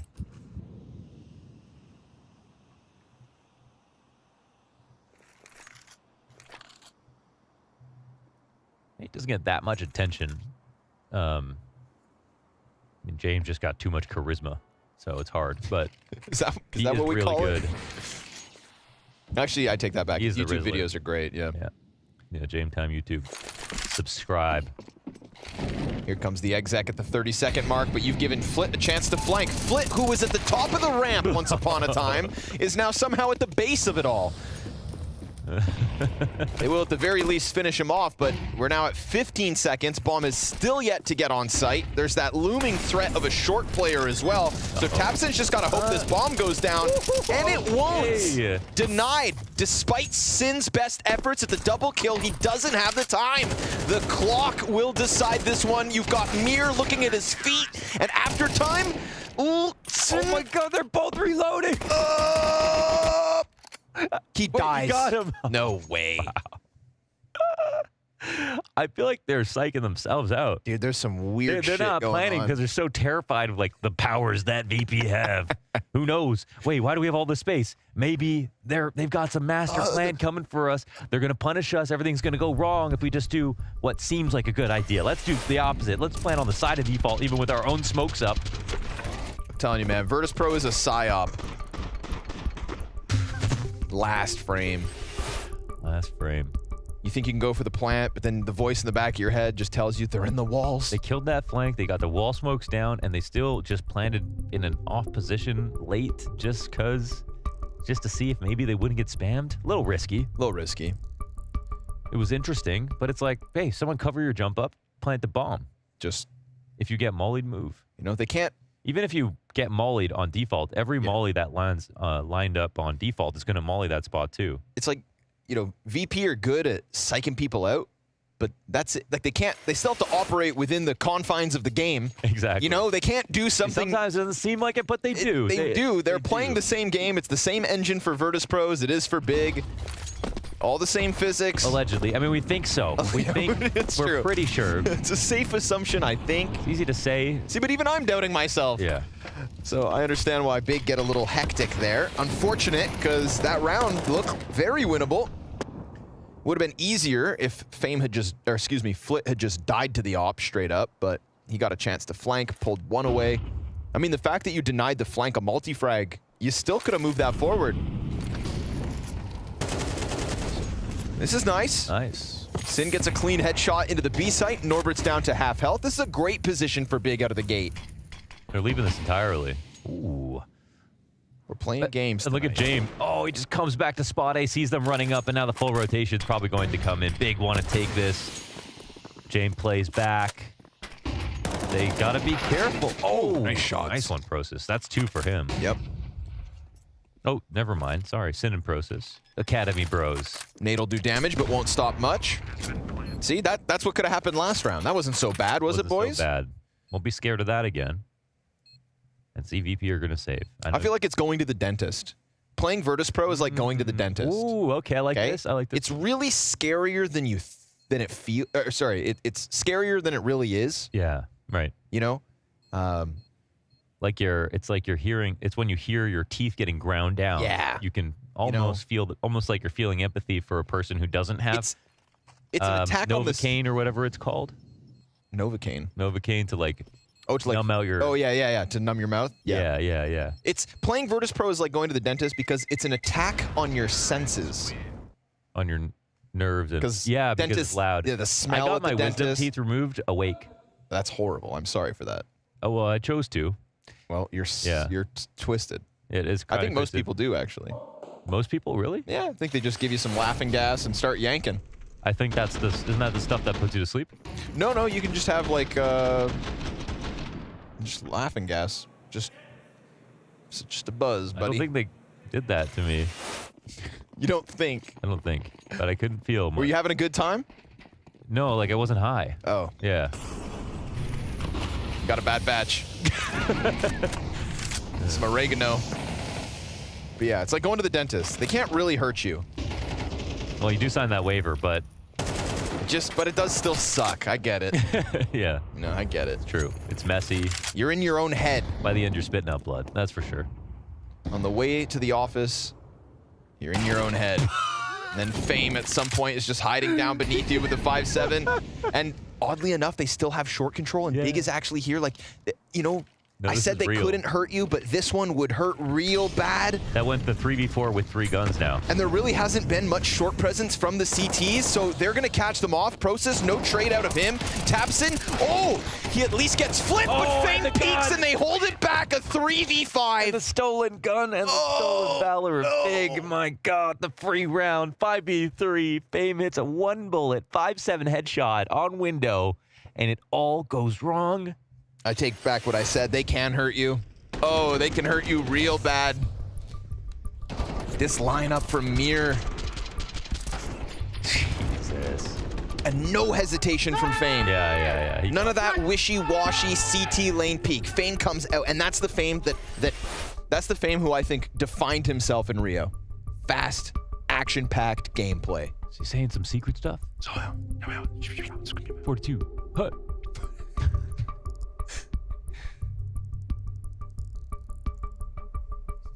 Why would you hide your The camera's just on the side. He's looking at everything. For all the lip readers out there. He thinks he's being secretive. We get a bad lip read would be a fun segment. Yeah, bad lip read of coaches speaking, since we don't know. Ooh, they pulled that one out. Yeah, they did, man. That's to get back 5-1. At least Big can buy back. Yeah. But we got to get Montu on the board here. In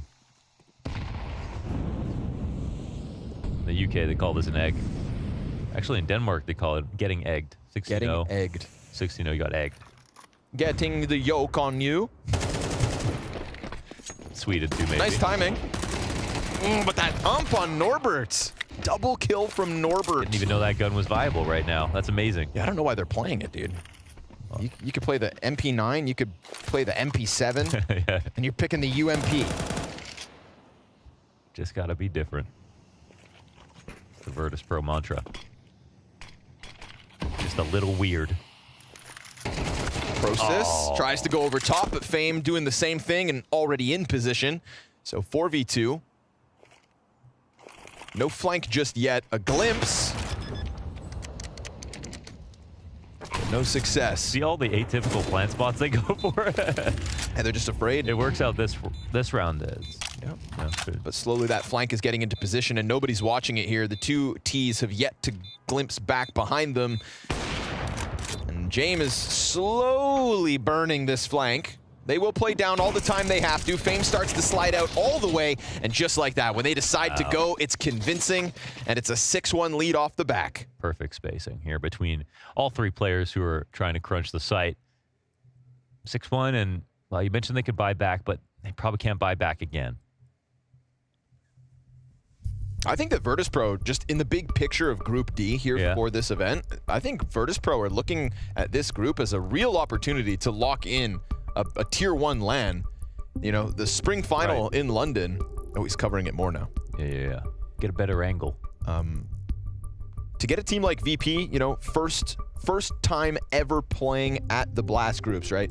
I mean, I'm Team Blast, but I will criticize, like, we have had the same teams for 2.5, 3 years now, right? And when those teams, when those teams are like the repetitive presence of OG, for example, you know, it's great that we get VP with a chance to just roll through and get that London final locked in. Yeah, because the showdown's brutal to even get to, even if you're really good. And there's no guarantees once you get that either, so. You know, so first shot that this organization has ever had. That would be a statement, yeah. You know, I mean, the road for the non-partner teams has always been usually play your regional qualifier to get to the showdown, play the showdown to qualify for the final. And that's just a grueling route. You've got VP 3 best of 3s away from locking in London. And then suddenly their spring season looks great.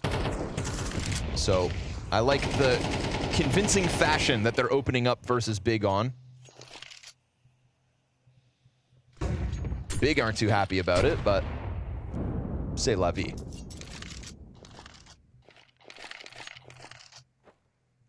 multiple angles on the boost right now. Oh. They'll catch you throwing a smoke right here. Ooh. What he's looking for.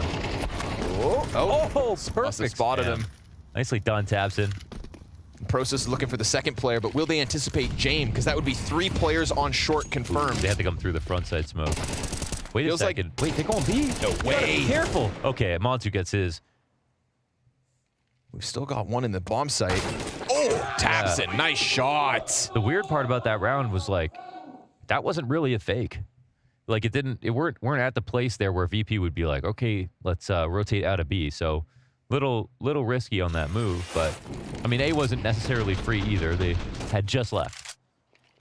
This is just great from Tabson though. He felt something was wrong.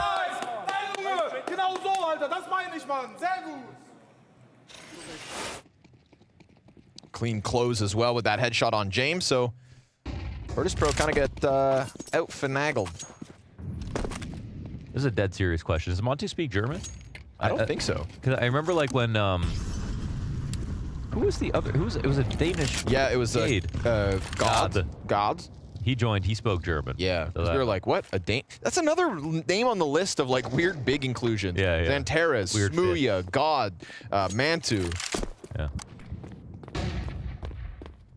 Emphasis on Smuya. What the hell?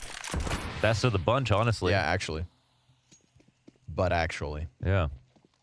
Like they need they kind of need an opera like that, I'd say. Honestly, like, at this point, try again. Give Onapixel a chance. Oni, okay.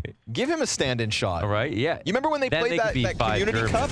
Remember how he was the team captain for, I think it was Pimp's team? Mm-hmm. He was playing like Sanji, and that he was dropping grenades and guns every round. Right, so best support player on Earth. Yeah. Yeah. You know, you want to be German? What's more German than Onapixel? True. I like that. Clean round up the A ramp. Looking like Big have some legs left on this T side. And Virtus.pro doing what they do, kerneling up for a save. You know, this is a much more doable map, I think, for Big just out of the gate because you're not getting Flit 21-3. This is Virtus.pro looking very human. I think Big were looking a little scared in some of their decision-making, and that could have allowed for VP to post these 6 rounds so far. Still 3 more to go in this half. Could 100% tie it up with the level we're getting out of Tabson, with the headshots he's offered.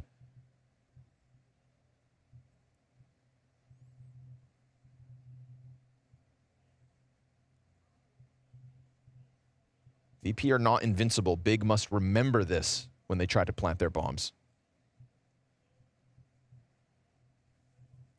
Still talking. Good. That's good. And you never see Tabson go full emo. Gets angry, but always talking. Good. If you're losing, you should be a little mad. Oh, you saw that jiggle.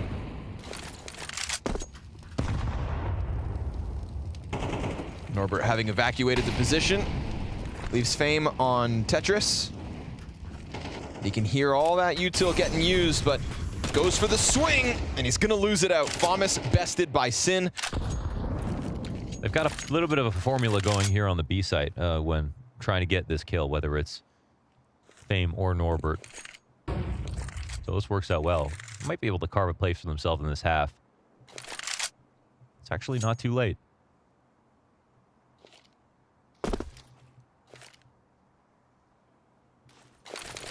They have already lost a pistol, so it's not like this round's free or anything. Don't want people to get too excited. Looking for a rotation punish inside of middle. It's a full stack to B. They are going to this site, it feels like. Ooh. They really want one more kill. They're not seeing anything, but they're going to commit through. Molotov here for Flit. When's he going to throw it? Where's he going to throw it? Uh-oh. That's it. Oh, nice headshot. Tabson. Double kill. Ooh. And Flit getting only one. A little problematic. Bomb's still going to commit to the B site. No issue. Montu, beautiful headshot off the AK. Gobby's getting pumped. And I understand why. Big playing with enough time. If things started to go south there, could have evacuated. I mean, it's a good sign that you win your anti-eco versus a stack site. Like you still got better guns, more utility, and they had a full split. So provided they played all their positions correctly, they should be set up to get 2 or more, right? I mean, now tabseT does a great job from up here. 2 very advantaged fights. Here's one position where Flit, maybe he takes down Montu and things get weird. For sure, that could have happened. Yep. But it was a lot of CTs they had to get through. Another eco. Another special feature of Virtus.pro is that it's never a full eco. Sure, there's always a trick up their sleeve. Entirely full kit. Someone's always got something. So hard to know what kind of buy you're going up against. Makes it use extra utility. Like, they're throwing utility to support this one rifle when no one else actually even bought. Where'd they get all this stuff from? The rummage bin? Donations? Sin slips between them. Yeah, but there's actually someone else coming in. Yeah, James flanks him. With the USB. With the USB. That's an AK offered over. Yeah. It's a CT map controlled. No second player with Kevlar, though, so James going to have it glass cannon, and tabseT still holding the angle. James just kind of gives it away. Yeah. But now what? Mir back on elevator. The M4 that is in place, still back towards the A site. Flanking down to the bottom of ladder. Flit looking to get closer, but oh man, just like last round, Big kind of delay a little. Again. And as they delay, the M4 gets ever closer unless they reroute A. That would be the best thing they could do. And the longer they take, the better the chance that Flit could rob this round away. They have no control of the actual bomb plant zone coming in this way. This is really scary. Oh, they know there could be someone here. They don't have anyone for the split. 5 seconds to spare. Molotov will burn Fame out, but Fame, I mean, he could just serve up a little distraction. They have to get that plant down. tabseT has the cover of the box. The CTs just start fumbling onto each other, but Fame, with just the pistol, gets his kill. Crimbo kills Mir back on the other end, so this is looking like they've managed to dodge a bullet, but look at the health. The health is so low, they line up, and tabseT off the Glock will keep Big just again by the skin of their teeth. That was very close, yeah. At least they had that smoke. HP, bro. At least they had that smoke to deal with, so they could plant somewhat safely, but I think not looking like a good idea by the end of it. Little bit of an issue there between Flit and Fame when they start bumping each other in that spot. Flit actually could have been spamming through right side of the smoke. Yes, with the gun, yes. He wanted to go for the gap instead. The pistoling player should have been the one kind of covering that. Fame could have swung left. Flit could have played the gap, but again, it's chaos and it's carnage, and it is Big clawing back, looking to tie this map at 6 rounds apiece. Uh-oh. tabseT's going to put Norbert down for the final time of Virtus.pro CT half. This is tabseT powering up, taking control of the server, right? We were talking about how Flit went massive on Overpass. Well, tabseT is his counterpart now. And this is hands down his best map in the last month. He has not had better than a 1.04 rating in 2024. But did I speak too soon? They technically don't know about 2, it looks like, because they're going to pick up the bomb. Oh, wait. What is happening? Mir's on bomb. Did they? Mir still has bomb. They know Mir was... He got the kill. He's dead. Oh, okay. A little weird, a little zany, but we wouldn't want anything else between VP and Big. It's a treat that these two teams lock horns, and it's a treat that tabseT is the man to claw it back. Tied at 6 as we swap sides.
Shout out Tabson for the recovery of that half. We were looking at a 6-1 lead for Virtus.pro on that CT side until suddenly we end 6-6. And that's a big thanks again to Tabson. 15 frags on the half. Things were just looking so scared at the start of that T side from Big, but they figured things out. They had some nice smooth mid-round calls, and it looked calm by the end. You know, that's a life lesson, folks. Deep breath, focus, stay calm. Yeah, and you know, there was a point where we were like, oh, there's still time. It was like 6-1, they recovered, but there was still time. They made it 6-6 in the end. That was pretty impressive. It is their map choice. And yeah, Big, like, they're not in the best place, I'd say, mentally. They just didn't get to the major. It's just not been a great start to the year. You pointed out Tabson's stats. Like, he was so good last month. Really just in December, dude. Yeah. In December. I mean, it's a sea of green. Yeah. He just unfortunately had a rough week and a half. Picked the wrong place to go on vacation, and boom. Malaria. Hopefully he gets better.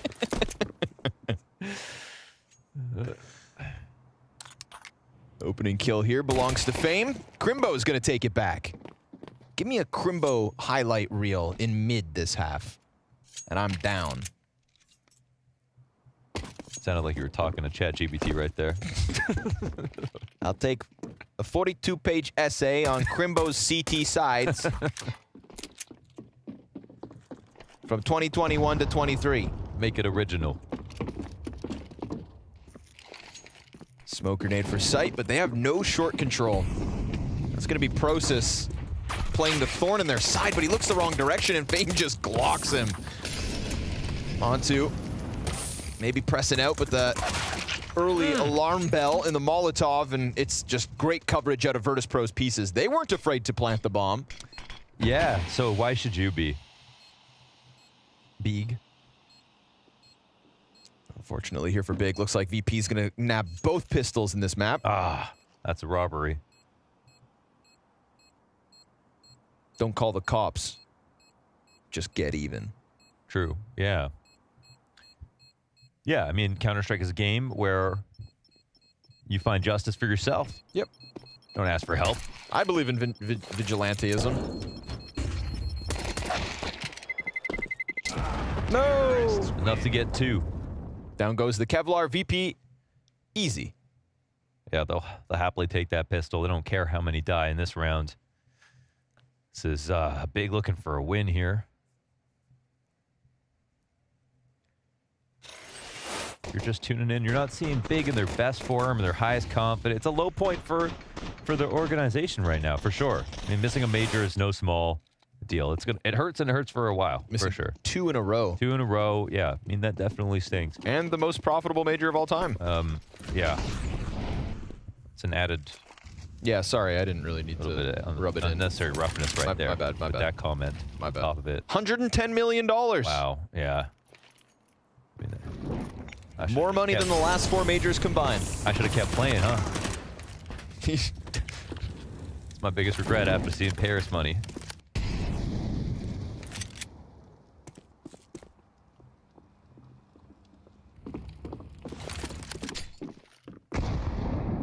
Nobody here.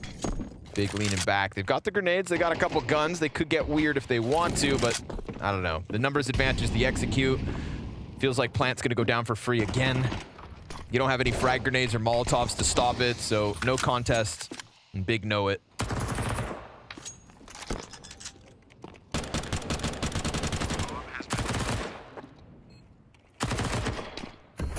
Well, just shoved out and they lose.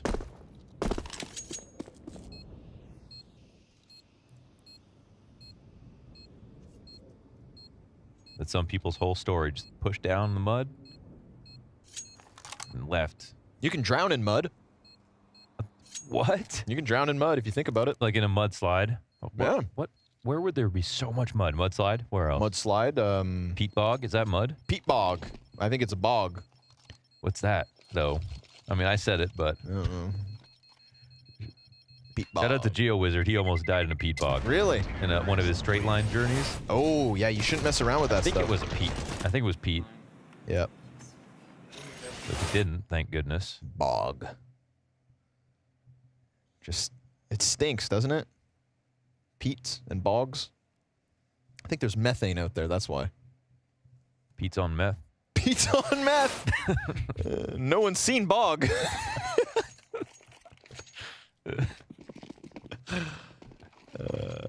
Yeah, it's a deposit of peat. Dead plant materials. Oh, okay, okay. Interesting. Said no one. P250 here for Process. Again, you've got the pieces of the last round looking to rock in round 15. But you've got Virtus.pro, who seem pretty adamant on, yet again, taking ramp out of the gate time and time again. We saw that consistency from Big getting the B fight. Remember what we're talking about right now with CS2 Vertigo? It's like, you have to go for the ramp re-aggressions. Yes. So when they have guns like this, they can't.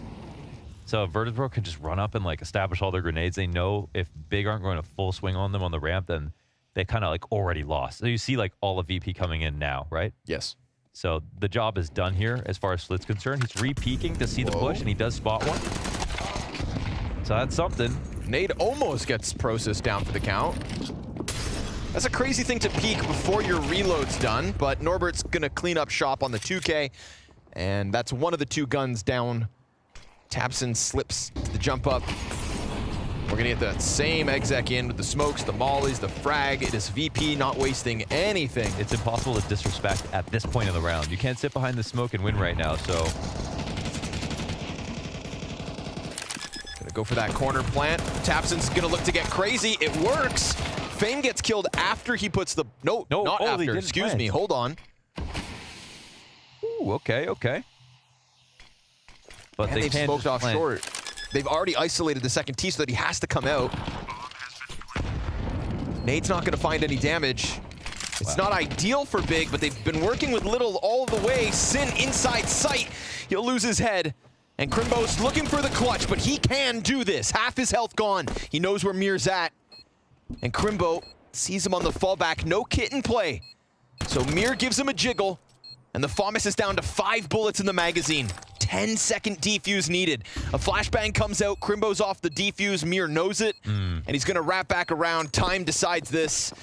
Good job from Big in order to get things crazy, but it's VP who thrive in the chaos again. Impressive that they at least stopped the bomb from going down, that they got the kills they did, jumping through. I mean, maybe that was the only open window, really, was while they were planning. At least they have one player incapacitated when they try to go for the retake. But yeah, best time to stop a retake on the, or start a retake on the A side is before the bomb's even planted. That's for sure. It's just that, I think this push, like this, right there, I feel like they should have felt like VP were much farther up the ramp. I'm surprised they continued forward with the double push at that time. And a final timeout here called for Big. Early days, but better to use it now than not at all.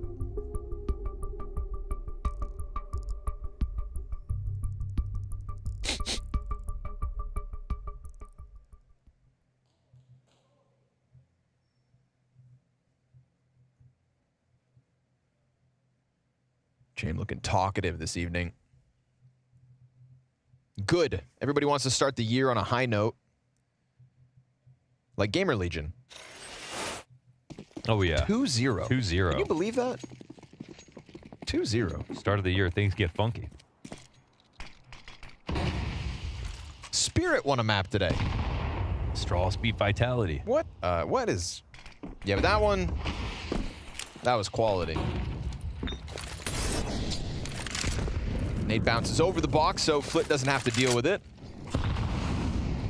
But here we go, fighting for the ramp now that they finally have the tools for the job. Can't do much before you've got smokes and rifles. Saw Norbert just get comfortable right there. Settling in.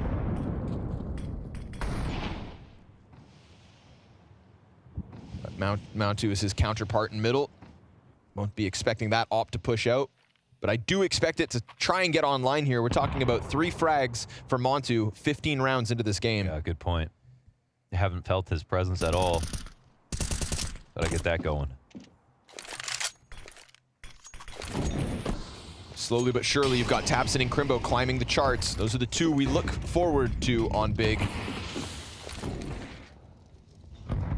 boost up as well. Missed Molotov towards Sandbags. But it is just Flit operating on his own towards A. We've actually got quite a few bodies down at the bottom of B, and maybe Sin doesn't realize just how close they are. He's got support from Crimbo. They have good spots to fight this. No utility, though, here from the defense. I just got to hope they don't get, you know, hard cleared in this spot. Montu's got flashes. Oh, nothing. Oh, no. Fame turns it. Double kill. There's the Montu op. No second, though. Mir comes through, trades as well. Full and B-split. No cover in mid. That's done. it. Norbert's able to get out because Montu is that third piece to try and help the B site. I mean, just 2 rapid headshots coming out of Fame, and that is what we know him for. Yeah, no kills on the hold, though. Look at this second one. Must have been a flick. Wow, Ooh. that's crazy. Micro adjustment. Yeah, that's what you want to see from Fame. And you know he can do it. Yeah. You know he can do that. Yeah, full speed, that one's sexy. Don't call, just text me. So VP's 10th, first gun round coming out of big, and it's still no solution. 4 straight from the Virtus.pro camp on this T side.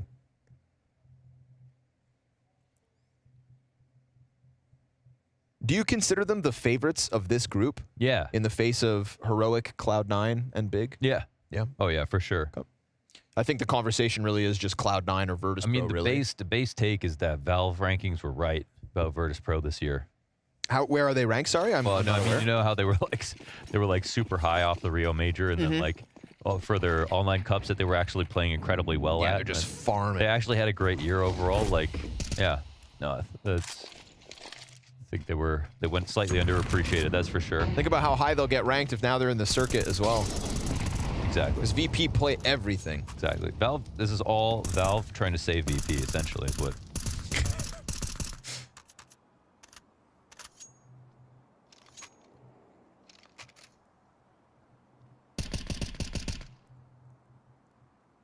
They've at least got Montu posted up. He's got to do something here.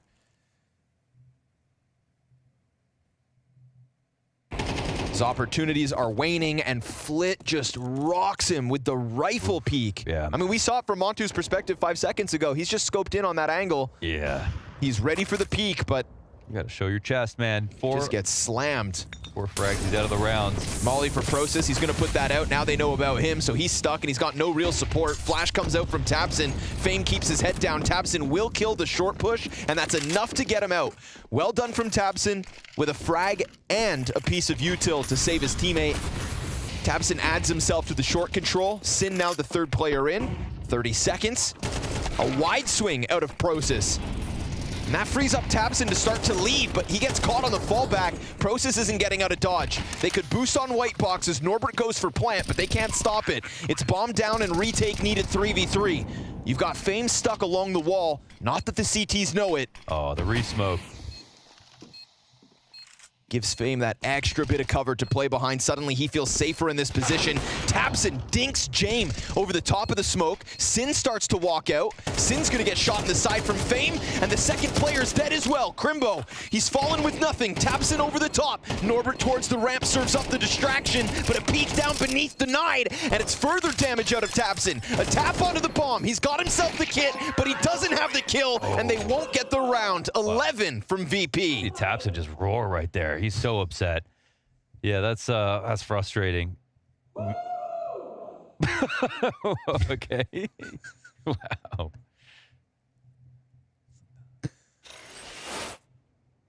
Man, he tried to do everything. He got the kill on short. He got the Sandbags player out. Yeah. He comes through with the 2 kills in the 1v3. No, I get Tabson it. just needs help. So good, man. Yeah. Just got so much anger and frustration right now. I mean, definitely feel for him. Sometimes it's hard to even like direct it. You know, you're not mad at your friend. You're just mad. You're just mad, yeah.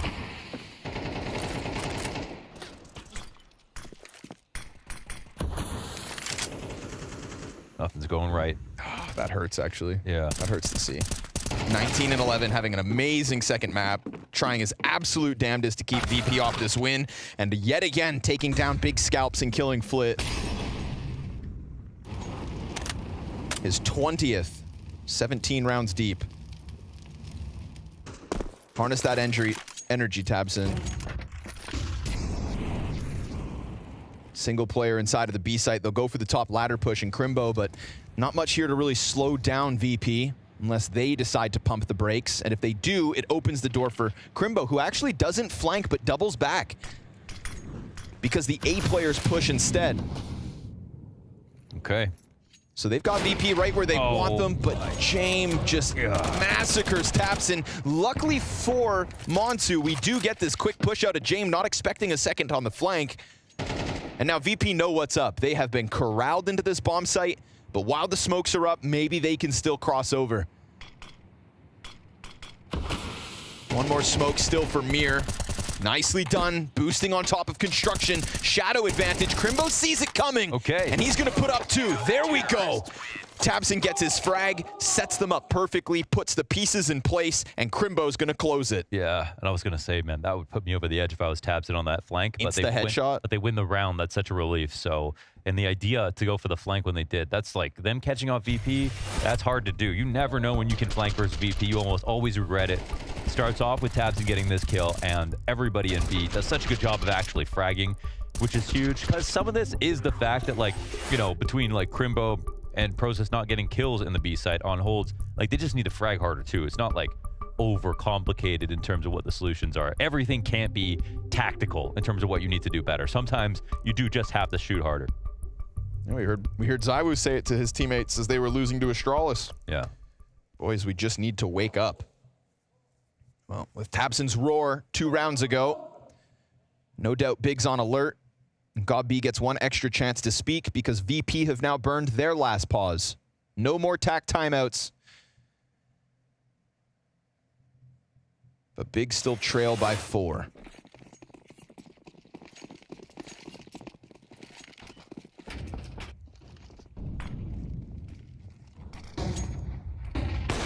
Miss smoke. Falls off the map. at.CET is on purpose, so see why. Oh man, the deep smoke. I don't. Ooh, the deep smoke. I mean, they can try to put pressure here. It's a little scary, but I mean, if I'm a T, I'm not too worried about it. It's very hard to get control of this lower A part of the map. I mean, they've already delayed so much of it. They can come back for the re-aggression. CTs aren't going to be here too, so that's a lot of util down, right? Resource has been used for the CT side. Mantu is on this trained angle again with the op, but he's about to get peeked from the side. Wait, he doesn't see that? Oh my god, that's a free kill, right? Oh my goodness. Hits the flick, okay. 60 damage through the box. Am I crazy? Was he not? We have the outline. Sometimes I feel like I see the outline. Right. But also, you know he's hyper-fixated in the center of his screen. There's one smoke left here, and it belongs to Sin. If he drops it right now at 30 seconds, where else is that smoke going to be used? He'll get his contact first, but he won't fall back. Norbert, good trade frag. And we're going to have VP just trying to slam it into this B site. Final attempt. tabseN just trying to cross. Flash has found him. Makes it uncomfortable. He falls towards green, and Mir's going to take his head off. Norbert connects for the next. We've got 10 seconds to the clock, and they hold it. Process able to get a second in the round, and James calls it quits. It's Big to an 8th, and only the 3-round lead. Yeah, nice cover there by Process. That second one, they won it. They could have planned it without fighting towards heaven. They tried to do that a couple of times now, but they want to participate in that. Well, Big are ready to play from there at least.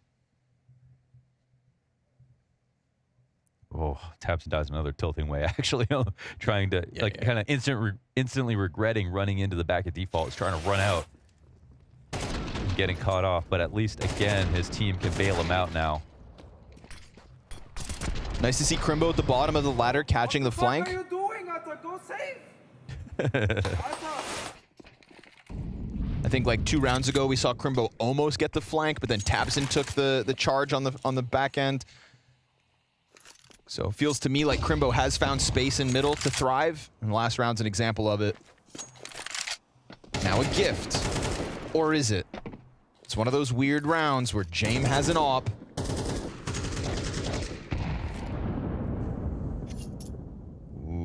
doesn't pull the trigger. Wait, what? I mean, he must have been crouched down beneath the ramp and Prosis steps out onto it. Oh boy. That's an AK for Flit. Again, Crimbo finds that top mid space. Yeah, that's good. Showing off in this round. Remember, they told him to go save it.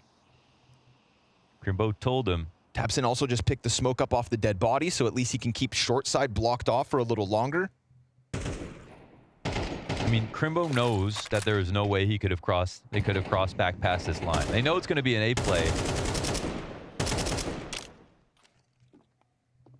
Mir starts to move back. Bomb still sitting on ramp. Mir's found out, so yes, VP know just as well as Big do that A is the intended target. We're gonna lock horns and duke it out. 20 seconds left over. Do they want to risk the AK and the op? Couple flashbangs here for James to sit up the pistol players. tabseN point blank up on the crane, and he gets bested by Norbert's pistol. Oh. Norbert gets both. What? The P250 pulls both off of the bomb site. Montu's gonna try to press in. He could get the kill, but he misses his shot. And now suddenly these T's bank on Crimbo spamming smoke. Both of the rifles are now what's left, and Flit from inside smoke gets nothing. It falls onto James, and as he doubles back towards short, they're looking the wrong direction. But he doesn't peek just yet. Oh, as he taps bomb, the instant he touches it, there's a kit for Crimbo to pick up, but James knows when. James knows best. He doesn't have to see him. He's in his head already. What a read on both of those kills. I mean, the reaction is just perfect. A split second ahead at each time. It's time to tap. A round where they had nothing but James on an op. This is the way Flit gets his hands on the AK. Norbert double P250 frags. Shout out to this scaling flash when they came up onto the site. That actually helped out a lot. You see it's an after image flash for the first person he's holding, but then their spray goes awry, and then two end up dying off of it. It's a P250, but I think the flash is the catalyst for all of it. That's James. Two flashbangs setting up his pistol players. You saw them just quickly fumbling around with util. Man, Virtus.pro are just heartbreakers. Yeah, man. They really are. When we see tabseN get this angry, again, it does feel like these two teams play each other a lot, but I can't even find a match from them this last year. And so, yeah, if they're frustrated, they're actually kind of experiencing VP for the first time in a long time. Yeah, and so you that have makes to sense. you have to get reps against Virtus.pro in order to defeat Virtus.pro. And then you still might not. Exactly. Yeah. Yeah, but It's a headache every time. Learn to cope at least. But it feels impossible if you don't get it enough. Flit. Oh my God, is sitting this right play? Oh, no way he gets away with that. Norbert kills Crimbo. tabseN at least able to hold off bottom A ramp, but these MP9s just fall to the wayside, and this is VP coming through with a heartbreaking way to finish this series. James Catch and tabseN, who has had a frustrating time throughout this series. It is domination out of Virtus.pro again. That 6-1 lead, taken back by Big, it made it look possible. And with tabseN going as hard as he did, at least his individuals looking better than they did in the major close qualifier. But it is a tough couple of weeks for Big as VP step forth as your victors tonight. James wants to go to London and he wants to take the whole of Virtus.pro with him. They are one step closer to doing just that in their debut here in the Blast groups. It's Virtus.pro, right? James time, all of that, Bubsky. They just know exactly what they needed to do to get the job done. They have so much structure in place. I'm not sure if it's .CET or it's James that is the genius behind this team, but their T-sides and their general structure is so good compared to other teams. They never overpeak. Sometimes it becomes a little bit worrying about how low the time is, but they just generally play really good Counter-Strike. Last show, .CET told me that James is the daddy. So I believe that the brain power comes from him. I also believe he has so much experience as well, so we have to conclude at some point that it's his fault that they are doing so great. his fault that they're doing so great. On the other side, though, Big, they just did not have the answers to the questions Virtus.pro was posing. No, and we're also talking about tabseN. tabseN is the in-game leader of Big. He needs help around him. We spoke Prosus and Sin, and they are so average in this matchup again. They don't really deliver anything that makes a difference, and that's just the difference in quality between those two. I think it's very important because they're here at Blast Groups, because we haven't had a chance to see them before. We've got to hear from Norbert from Virtus.pro. He's with Banks right now. Virtus.pro start off more than strong here. This was a very solid performance from you guys. But Norbert, I'm going to start with the first thing. I saw you win this game, and it was just get up, very casual, not really much excitement. You guys happy? Yes, of course. We're happy because it's nice to start with the win on Tier 1 events. So we're happy and we're ready for the second game. Oh, wow, already thinking ahead. But I want to talk a little bit about what's going on with Big, because when you go up against someone overpass, we know it's your tried and tested map. This is a map we know Virtus.pro for, but it felt like you were just one step ahead of Big the whole way. Did you know what to expect from them? Yes, because this is our good map and we know the way that they're playing, so we know their every step.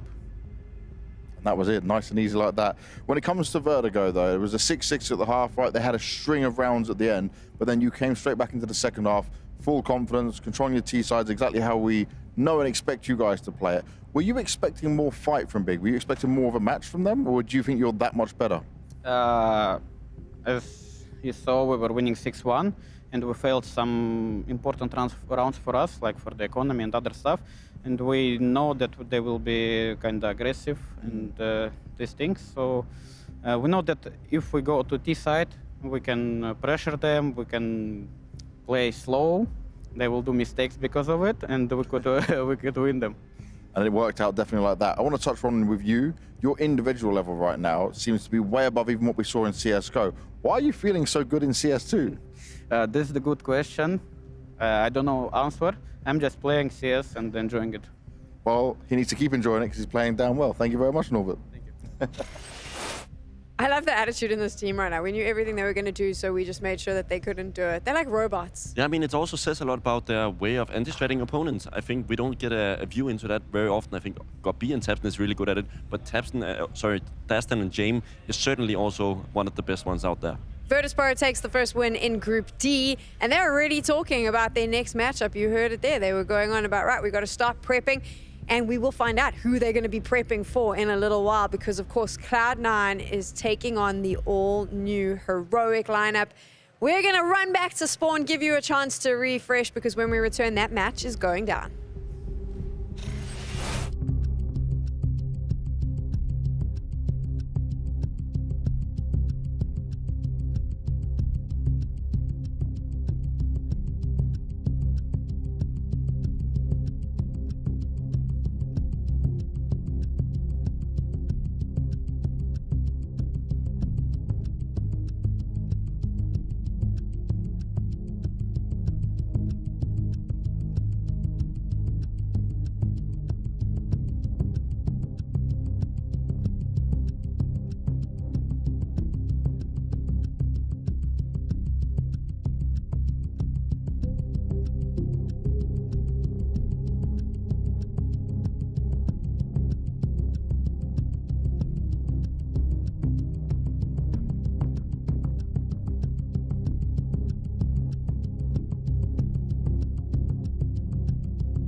It's tough to say how ready we are for this tournament. I think the new additions to the teams is really good. I think Heroic did a good job of getting players. We're gonna evolve much more than the level we are right now. I think we'll perform pretty good in our group. We have a little edge that we have started before everyone else. Cloud9 and VP is probably the strongest looking teams right now. Big is also a team that you have to be careful of it. So I'm just looking forward to everything, and of course, first thing is to focus on yourself. Most interesting playstyle that you usually wouldn't see in a player is Nico does, because he's an off player, but he is very good at mixing it up with also playing rifle and his aggressive style. Well, I do believe that we have the skill to qualify out of the group. How we do it doesn't really matter, I just want to do it. This is the first group stage for us in this year. I feel like we really prepared. I think our mentality is better right now. After we going to Denmark in Copenhagen, I think it was the better bootcamp. Everyone was focused, good feeling, you know. I think we really focused on our game. We're trying to build new structure. I think we have really good practice days. We have good time to prepare. I see players staying in practice room after team practice and doing a lot of individual work. I see Electronic doing 100 kills on deathmatch. Everyone can perform good. We have better understanding like what to do and how to win the games. This year should be better for me because now I feel more comfortable in this team. I think every team really motivating right now. But we will take the first place because our game is better. I think some teams need to fear us more.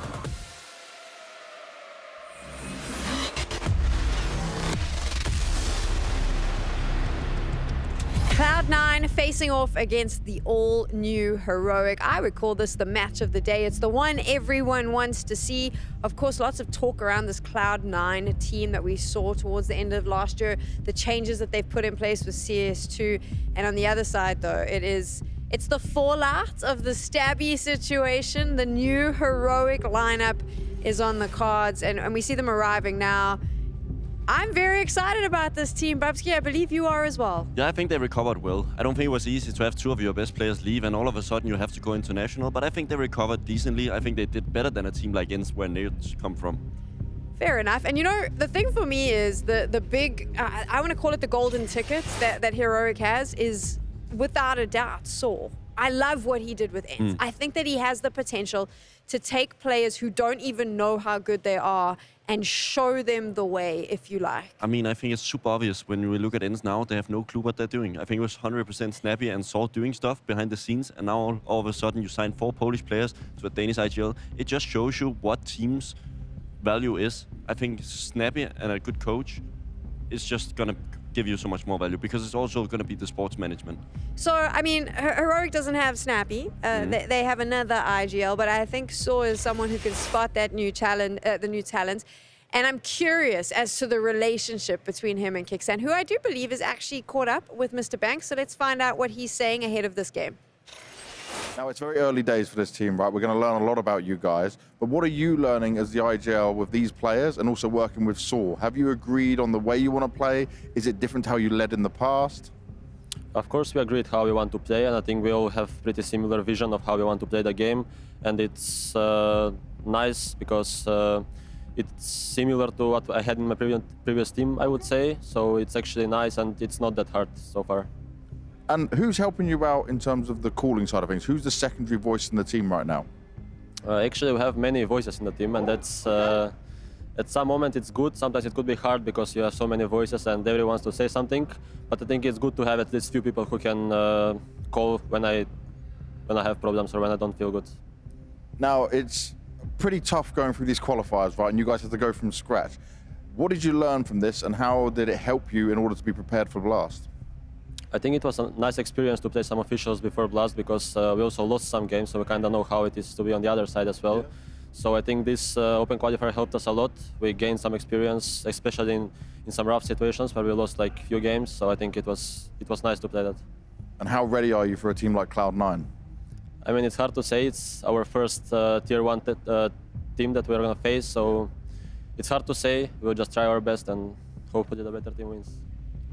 The individual elements of this lineup have all faced off against Tier 1 teams. They're all part of Tier 1 teams, but now they come together for the first time to do just this. And when you take a look at this brand new heroic lineup, Bubsky, who is the one player that you think we need to keep an eye out on? I think the easy one is to say Nerds, but I have a deep dive into Nicolas. I think he is actually vastly underrated in this segment. He came into the big scene with Fnatic. He played in Copenhagen Flames before. We all knew that story. He came into the ranks of Fnatic. It didn't go that well. He came in with Roy. He got left back to Tier 2 to 3, but he dominated in pre-scene. Now he's got another chance, and I think it's a very deserving one. Can he crack it at Tier 1 level? He showed it in the qualifiers. He's Heroic's best player right now. On paper, he's been the one on stats performing the best.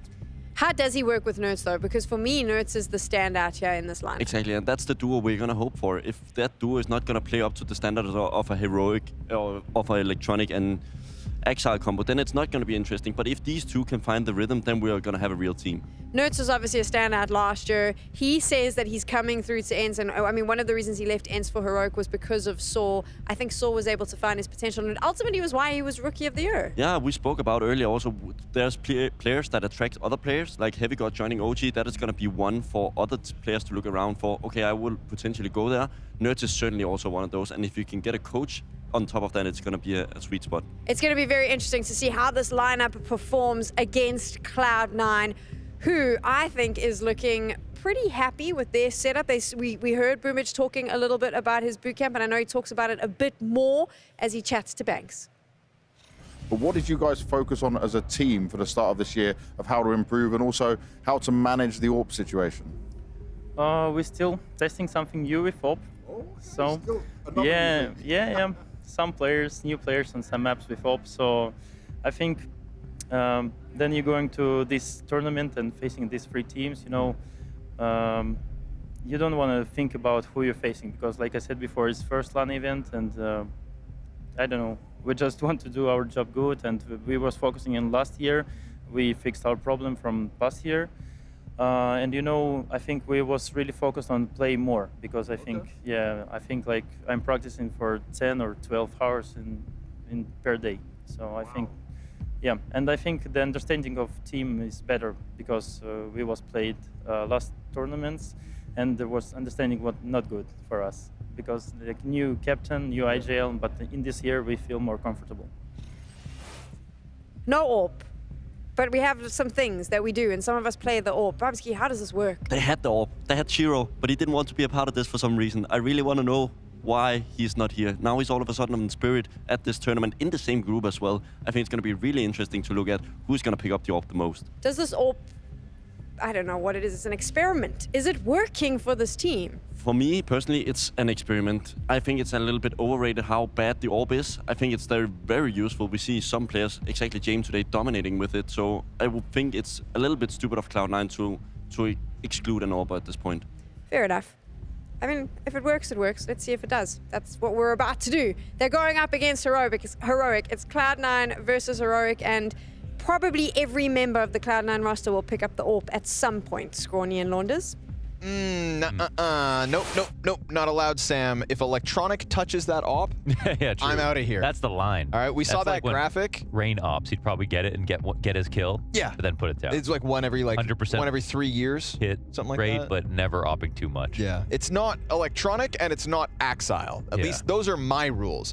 GG Bet's got Cloud9 as the favorites here. Pretty tight match, and I find that a little surprising considering that, you know, Heroic are a newly formed team, and Cloud9, you know, do people really kind of discount them at the moment? Cloud9 have 4 oppers. What's there to doubt? Yeah. What the hell are you guys up to? I think there's some respect to be given to Kixan. I think there's some respect to be given just like the organization as a whole for what they've been able to put together, like, because they could have just totally died, literally. Yep. The fact that they got any team together and then also made it through their RMR close qualifier, that's a sight to behold. I won't lie.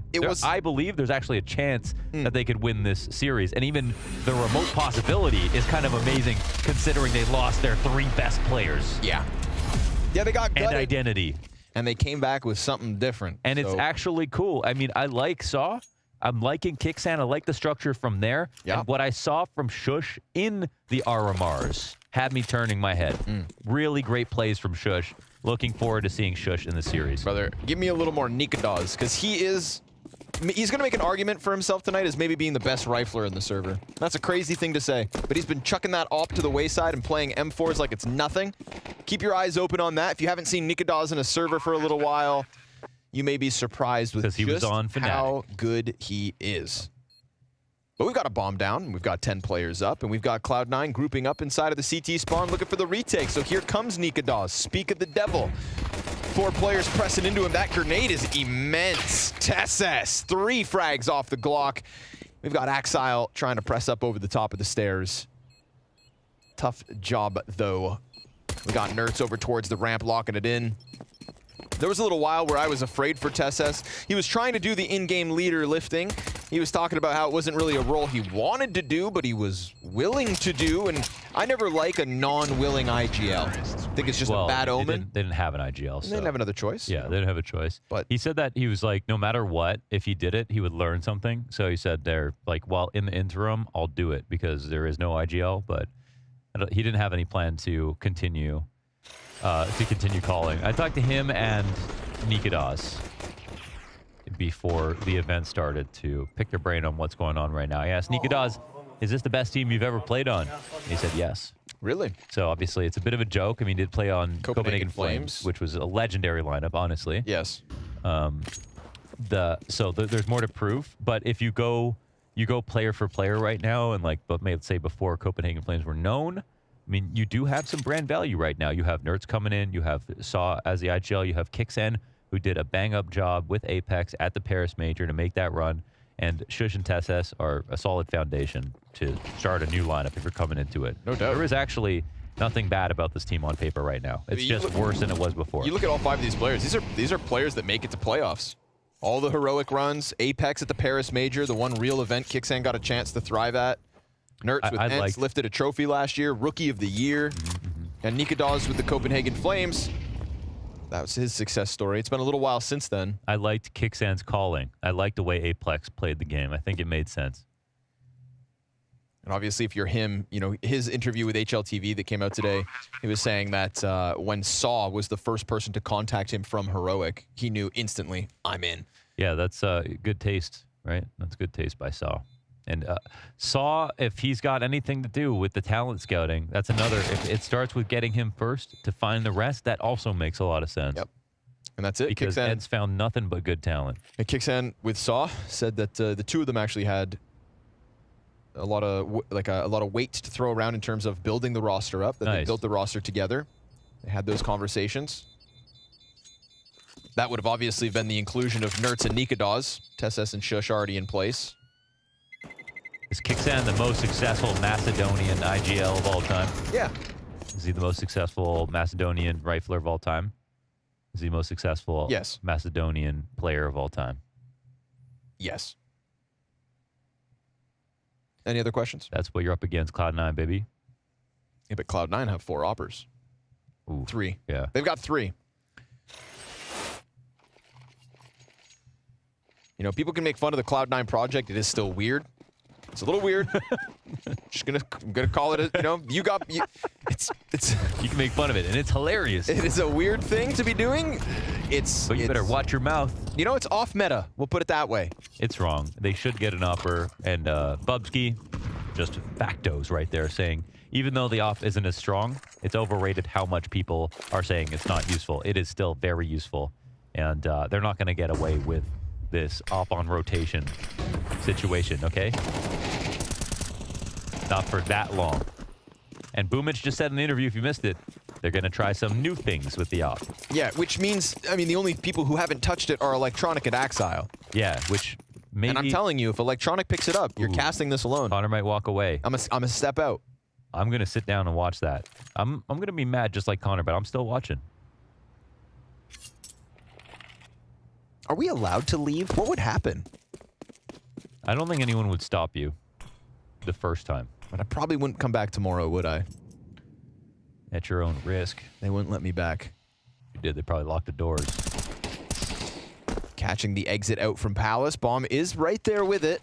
They've got the utility to deny this connector control, and that's all this A setup is for Cloud9, is just 2 players on Con, trying to fight through the smokes. On the side of the smokes, Shush, hello, goes through and meets his maker, Perfecto, a double kill, slaying the Danes. Nerds late up Con, and he gets the headshot to Axile clean. We've got low HP on 2 of the 3. We've got a ramp flank coming out from Hobbit, the last unknown piece of this Cloud9 situation. Perfecto triple kill, doing everything, a quad. And as bomb goes down on Kixan, he's gonna get rushed down, no plant. This is all Perfecto. They got off it. Perfecto Mundo, baby. What a 4K. Very nice. On the smoke, doesn't panic as Shush gets crazy. Shush is flying through that smoke with a Galil, beating him over the head with it. That's what I've been seeing in the RMRs, that Shush has been way more aggressive these days. And I'm not exactly sure where the fire came from, but I think they should keep banning it. When Electronic and Perfecto left Na'Vi for Cloud9, it was Electronic who struggled first. Weighed down by the burden of in-game leadership, Perfecto kind of kept the duo afloat. When we saw that in-game leadership change hands, Electronic was instantly better, and he has stayed there since. Any of the deep runs we've seen from them, banks on Electronic, who just lets 2 play. Why did he shoot? I don't know. We didn't see him at all. I don't think he saw him at all. That looks ridiculous. That looks so ridiculous. He was Exile. Like a one and done. Perfecto back in. He was like an inch off all the information in the world. Just like so close to everything. Just could have known everything that was going to happen. It just looks Got so... so much damage. Kills on the cross. Everything. Insane. Just one wood plank away. Kixan nicely done, getting his 3rd of the map. As that one got hectic real quick. Electronic, fair enough, didn't see it, but little did he realize a whole entire team just coming for him. And that A site belongs to Heroic right now. It's good A attacks. I mean, I like the leans from Heroic right now, just from a game plan perspective, because Cloud9 are playing almost exclusively from the left side of site. We're almost seeing no ticket presence at all.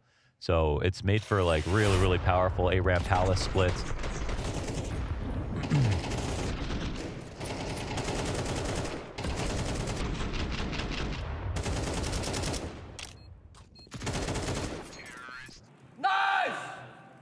Some of the early game is sort of mid-centric here from Cloud9.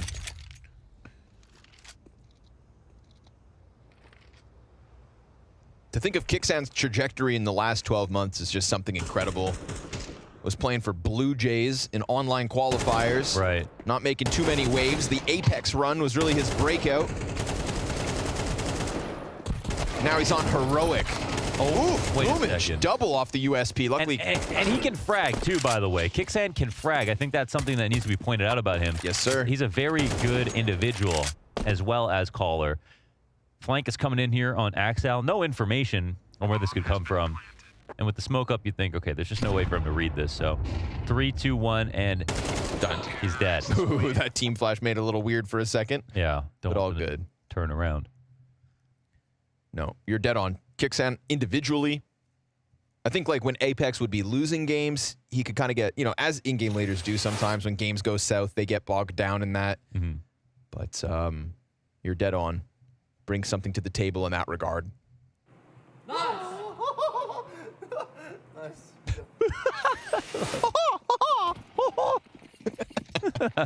Tess is such a character.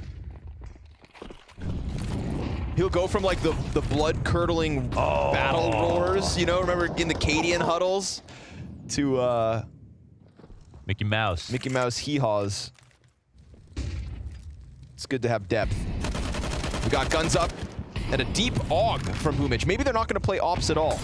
Nope, that's not true. Perfecto has one. It's about time. Axile slays Tesses up in the apartments with ease. It's about time they had some ticket player here because the amount of A attacks that came in. Hey, the quick plant from Kixan, and you know what? No further pressure. This is not terrible. They do all they. I was going to say they have to get this kill. They took down the Opera Perfecto. That's a hard Opera to kill. Yeah, 1 of 3. Shush looking to go deep on jungle, gets sidelined by Electronic. Axile's flank will find its timing, and this one all starts to unravel. We said he could frag, but can he clutch? Hobbit holding the angle as Boomich climbs over Ticket. That's 2 spotted, and everybody down here for Heroic. Cloud9, a little different setup on the A play with the proper amount of weapons, and it looks real good. It does. It does. Just that one piece, I think they came in expecting a lot more mid-centric gameplay from the T side. Kicksan came through with more extremity presence, but as soon as they put the AUG here, it's a natural punish that comes out. Like, yeah, they need to see this adjustment, but nice AUGing from Boomich. And I think this takes advantage of the thing is, you don't have to AWP if you can AUG. I'd say there's that. Yep. I'd say definitely you can supplant AUGs for ops. If you're going to make one try to do it a little different. Yeah. If Boomich were to tell me that we're doing something different tonight, and then they played one AUG 4 M4s, that's something I could get behind. Yeah. I would drink that Kool-Aid at least for one night. Mm-hmm. So let's see if that ends up coming out. But it was the same round where there was also an AWP in play. Yeah. Get rid of it. Perfecto, just leave it behind. Yeah. No disrespect, but it's going to be kind of a joke sometimes when we see these players are not oppers. No. They're not oppers.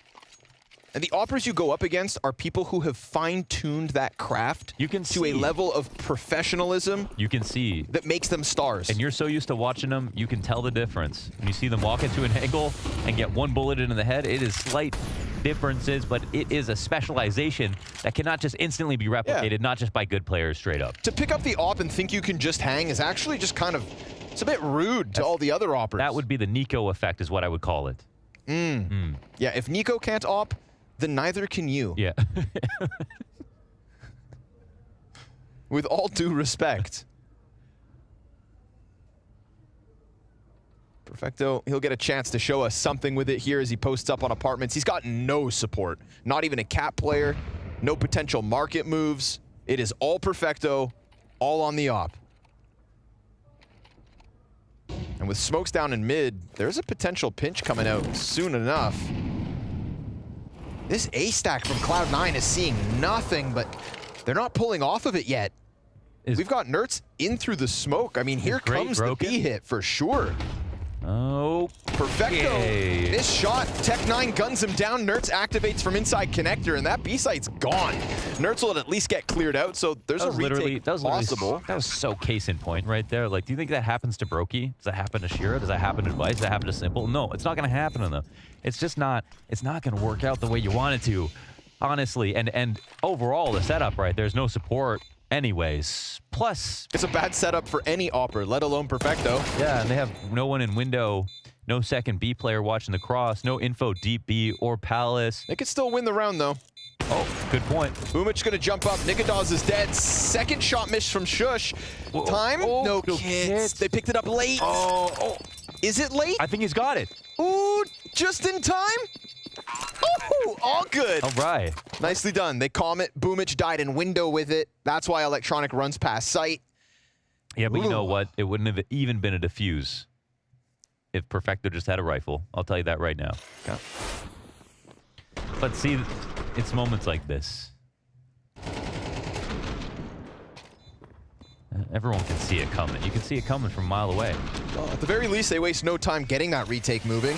It's the fact they're able to get Nerds out of bottom connector that opens up all of that. That's where Hobbit starts to flank, and I believe it was Hobbit who ended up getting the kill to Nikadaz. You know what I would do if I was Cloud9? I wouldn't buy a single op. I would only use it if I have, if I went around, if I picked it up.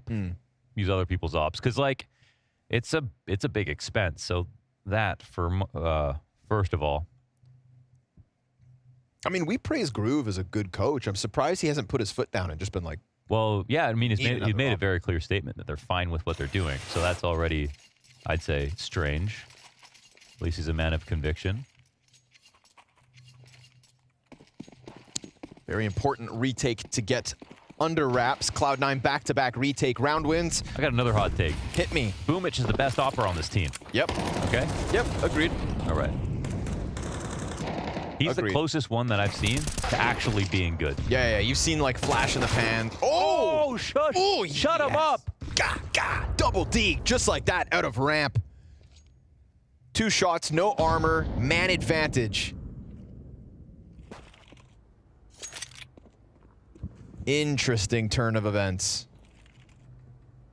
All of them leaving. Axile's gonna hear this though. He hears Nikadaz running, and honestly, he could just cut off the bomb.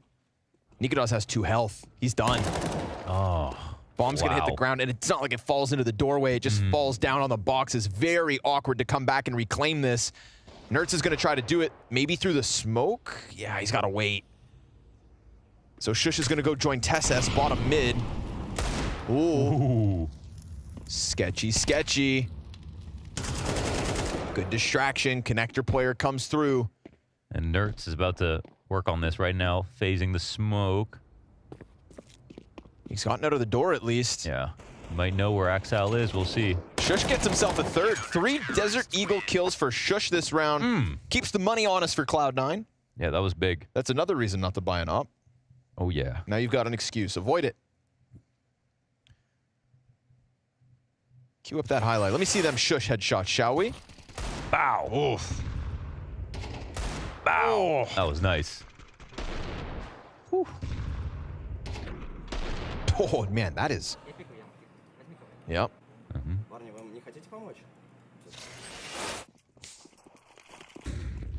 We got a Krieg in play. Perfecto landing op shots. All right. As he sits in window. But Nikodas is alive with his. And Nertz is trying to crawl out middle as Shush just looks to walk straight out A. And the B push, but there's actually Hobbit here ready for the catch the op. We're getting real crazy, man. We're all over the place. All right. Nikodas thinking all right, let's go. All right. Tried to do something different. Tried. Quickly. That's some heroic energy. So, yeah, we're getting a little crazy now. That's we're heroic energy. getting a little hectic. We're walking out Palace, running through apartments, and creeping out bottom middle all at the same time. But I mean, I'm not looking at coming into this match and saying it's going to be the cleanest, most tactical, perfect Counter-Strike in the world. This is a very fresh heroic. Very fresh heroic. And a very self-aware heroic in that regard. Yeah. I think my favorite thing to say right now about heroic is I'm genuinely looking forward to like this team. Like I wouldn't be surprised if they don't change and they could be successful. That's the coolest part for me, that like they're still Danish core. Yeah. They've got an IGL that's very promising, a coach that is tried and tested, and a top 20 player. Like they have a lot of of the right pieces. Yeah, for me, it's like I don't want to kick them while they're down, but like contrast it to the decision making and signings of OG to at least heroic. You know, heroic came through with something that's interesting. It's not ideal the way your team dissolved, and I think that they were already working with a greater baseline. Like Nerd said, they got lucrative offers for outside events, obviously. But you know, they made decisions that could win games. You signed what was arguably the best in-game leader you could. Oh! You got the rookie of the year in Nertz, who just deagled Boomich into tomorrow. And with a smoke on site, you're going to be able to get Shush to cross. So bomb's going down. You got sandwich control. And you've got Desert Eagles to lean back on. Armored Desert Eagles for the most part. How much would they love to have somebody lurking out bottom mid or connector, but they're just going to have to bank on this lean towards ramp. Shadow here spotted. Nertz. Oh, and Shush with another. These two Deegs are dirty. As Perfecto finds the op over top, Nertz now hands on an M4, but as he slides out, he goes down to Hobbit's SMG. We get the presence out from Palace revealed. And we have Kixan just leaning back. That bomb plant in the middle of the site. He executes the first. A second left. Guns empty. Perfecto gets away with the defuse. And Cloud9's retake again. There ain't no way they pulled that retake off. That was extraordinary. That's what we can call it. Yeah. Nice deagle shots. Nertz, Shush.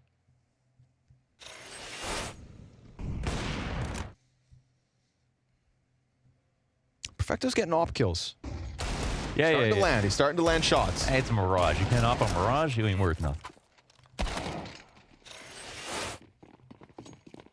I also don't want to blame the specific players that are opping on each map because it's changing hands. That's like the other problem, by the way. It's not one person learning how to op. Right, you're not putting all of your stock in one guy. It's a bunch of cameos. It's literally a bunch of trials. Everyone with their own style. I would say it's like akin to being like the best random player in the world in like StarCraft. It's like okay, yeah, picking random character. Yeah. It's like you get the advantage of being hard to prepare for, right? But you're never going to beat an absolute specialist in all 3 matchups. It's going to be there are great random players, but it's hard to argue that they would also be the best player. I mean, I think that's the main problem, right? That's the main concern when you see. Yeah. You're not really tapping into your best potential. Yeah. Hobbit's going to get burned out from behind Van. Oppers on the angle. Perfecto. Ooh, Nikodaz lucky to be alive here as he takes it through the bricks. Nikodaz gets his, and then the players who have slid out clear out the site for the first part. That's Shush who's been tagged. Perfecto's hitting shots, but they're just not going down. Yeah, he's got some damage. Oh. Stuck in that smoke, bullets whizzing by him. USP is not ideal, but we do have the flank from apartments. It's caught, and still Boomich not stopped. Electronic comes through on the other end with his, and Kicksan just wants to plant. No fight given to him from Apps. A second chance to plant. Molly. Oh, he's taken so many ticks of damage. And a huge reposition from Electronic catches him with his pants down. Cloud9 getting mobile. In the heat of the moment, they are fast. They can't establish on B. The CTs are all over the place in their retake. And yeah, Perfecto is still hitting some shots, getting some damage. I just left the swarm here from Cloud9. We're all over it, especially Electronic.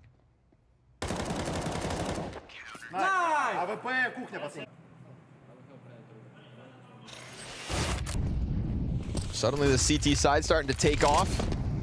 That is Cloud9 on fire.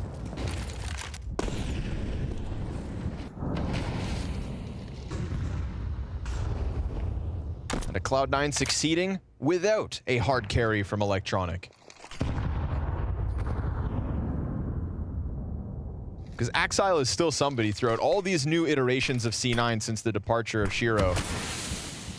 Honestly, since the departure of Nafany.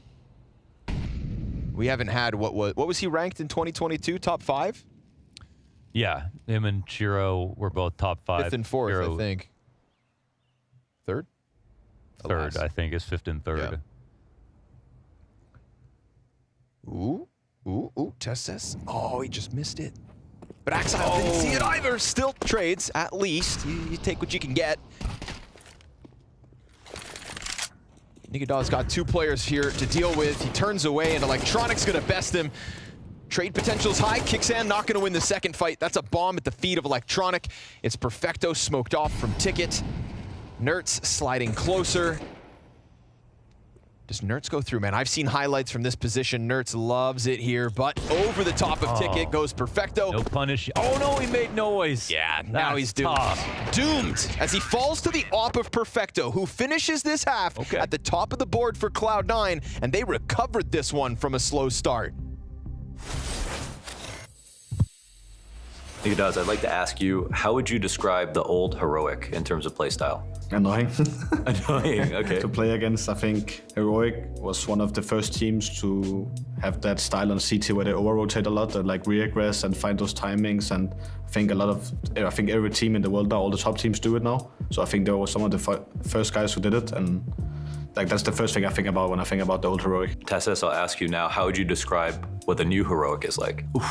Yeah, I think we're gonna find we're finding a mix right now, a balance of being able to react on the information and being able to also keep the old style of like being able to react, but it's in our way, and over-rotating, playing for information, but also having some more like set things and being able to have good protocols. Also did have that in the old Heroic, but we're gonna try to find a mix of everything what everyone likes, so everyone is comfortable. And right now, I just think that you have to kind of play that play style where you are able to react and play defaults, and being able to kind of go back and forth and see these situations in the rounds.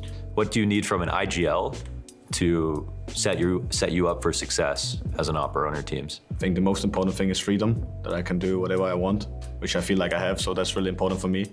Also, one of my biggest points when I came into the team is that I want to be able to do whatever I want.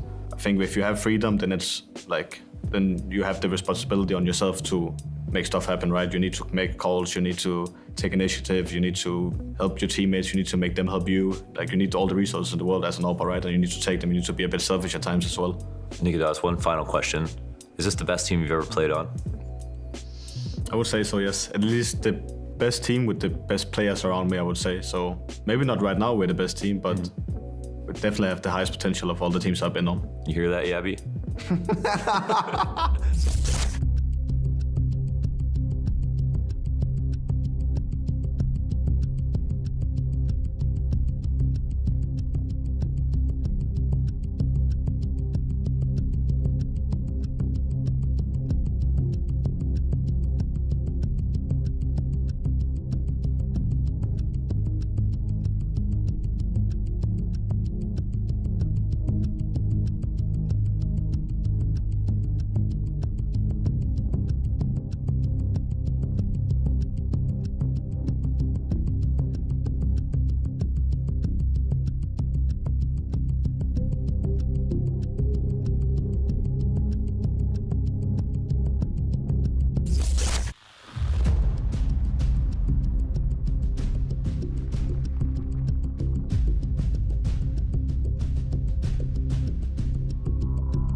Seven opening kills to the favor of Heroic, and only 4 rounds posted off of the back of that. So C9 off the back foot, and C9 off the slow start. This was a 4-1 lead for Heroic after winning pistol, after converting, after resetting Cloud9 for a second. But then Perfecto got his hands on an op. Yep. I mean, he had his, like, let's not be stats Andy, okay? He did have his awkward moments with the op. What'd you call me? That be stat. I said, don't be a stats Andy. Okay. I know you don't know any emotes. You know what Andes are. Anyways, there were a couple of awkward moments for Perfecto at that op on upper B and everything like that. So, yeah, he definitely had a good half here. And at least all the awkward moments were at the start of the half. Yeah. He got it out of the way. That comeback. And it starts with a second pistol for Heroic here on the defense. Nert's gonna drop Axile as he falls out from apartments. Nert's still hanging on, or so he was. CT's trying to scramble around the stairs. We get the peek out from Kixan, uncontested, no smoke in front of him. He can just go for those duels, and Boomich is looking to take him back a bit. Oh, and does he ever. Insta headshot. Then they catch TassS over the stairs, and now Cloud9. This is a comfortable way to post a 9th, a 5-round lead. Well, momentum in your back pocket. I tried to hype up Nikodas coming into the map. He's sitting at the bottom of the board for Heroic. 9 bullets in the magazine with 3 players ahead of him.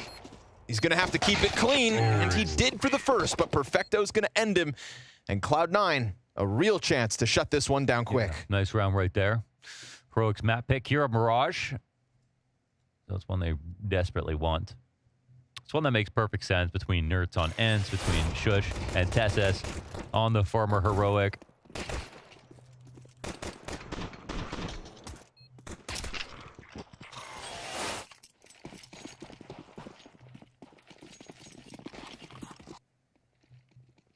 Boomich said he's been practicing for 10, 12 hours a day. Those are donk numbers, baby. That's a lot.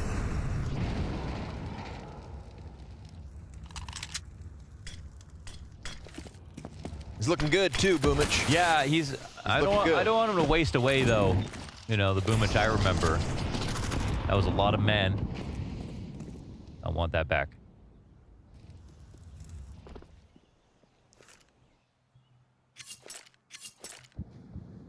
Jump spots coming out of Kixan, but no eyes on middle. This poor guy is doomed.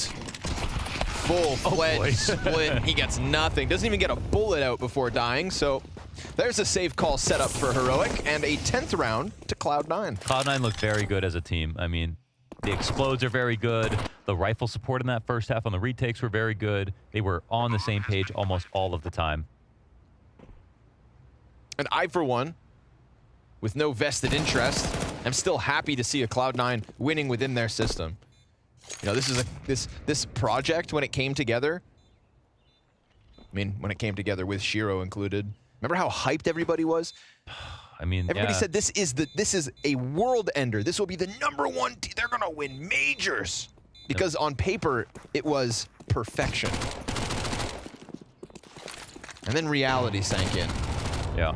And then changes were made. And then Shiro abandoned the project. And now there's an identity crisis. I was so hyped on it. I just wish that we got to see Shiro with Boomich calling, at least for a bit, at least. That would have been, I think, really great. Watching Shiro today was lovely. I mean, yeah, his presence was definitely missed. That's life, though, man. The what-ifs. So many what-ifs. I'd say, luckily, though, in Counter-Strike, we get more fantasy rosters than what-ifs. Like, we get more of these rosters that seem impossible come to fruition at some point or another. Like, it's unbelievable.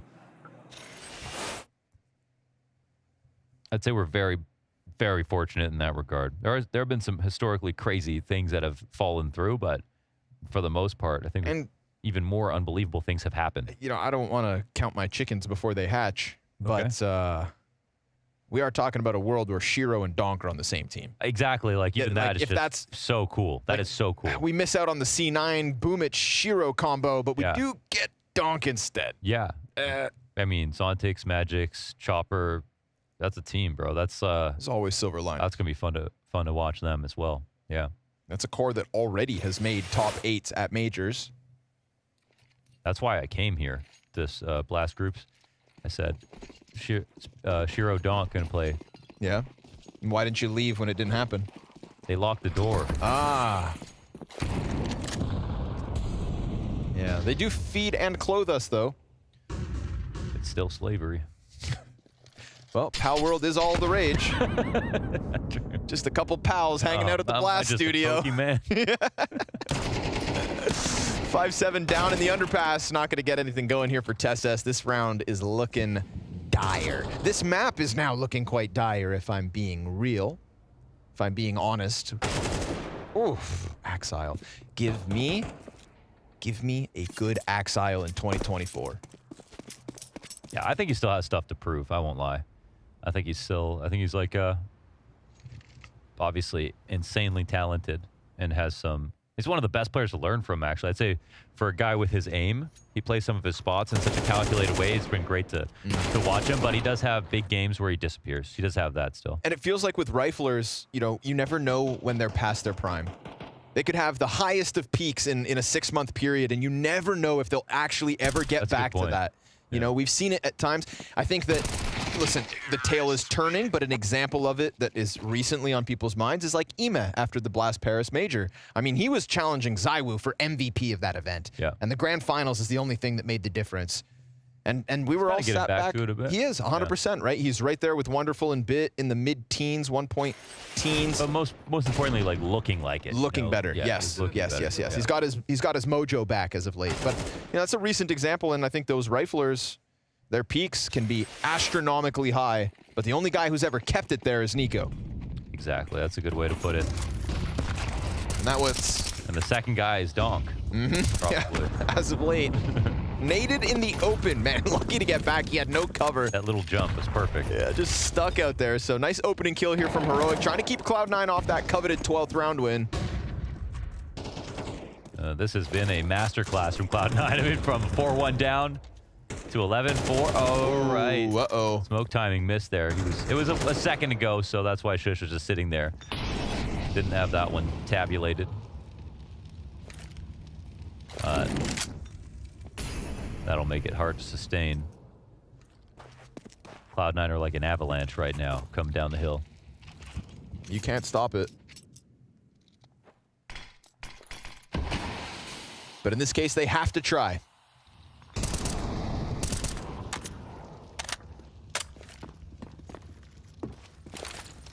What's the move? Perfecto joining Axile bottom middle. Boomich looking to go queue up with Electronic. This is going to be on Nikadaz.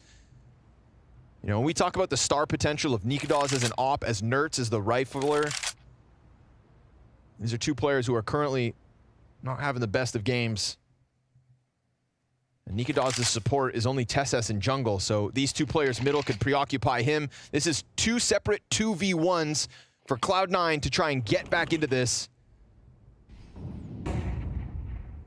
Nikadaz just gonna let them exit. At least TeSS holds off on his first frag, and a quick scramble out from Kixan. 10 seconds on the clock. They're gonna have a challenge from TeSS up connector in a second. Bomb's gone down towards default, and TeSS hasn't gotten into the mix just yet. He's revealed himself. And remember, Nertz is only working with a single point of health. Nikadaz has managed to hang on to Ticket Booth this entire time. Perfecto on high alert as to the trajectory of the nade. He is expecting Texas to come around this corner, and he gets toyed with, but he still gets his frag. 1 HP here for Nertz. That's an easy pickup. Nikadaz pushes, and Perfecto with the rifle will clutch. Damn, he put an accent on that. That was beautiful. Oh my God. I mean, this has been a great map for Perfecto from a variety of angles, but this clutch, he has really opened up. Looking to offer up a carry here. 17-8 is the scoreline off this 1v3. Nowhere to run, nowhere to hide. Has to take all 3 fights and just straight up rips heads off shoulders. Sick match by Perfecto. Started with the op. He's gonna end it with the rifle. Push in from Shush. No flash for it. Nertz second up. Good trade. Potential here. He's got Nikadaz back behind him off the stairs. But that opens the door for Axile to cross out from triple. Or to it. Oof. Nice slide by Nikadaz, but he has to run back into the fire, so he's got nowhere to go. And Kicksan hasn't clipped wings on the players who crossed. 2v2. Oh no, he gets caught by Boomich. Perfecto can go for the plant. TeSS reveals himself. And these 2 players have looked sharped. TeSS sees nothing as they're just looking to keep their heads down. Everybody knows where everybody's at. 6% says the AI, and TeSS slides ever closer. At least the Ticket player is giving him a chance to cross out.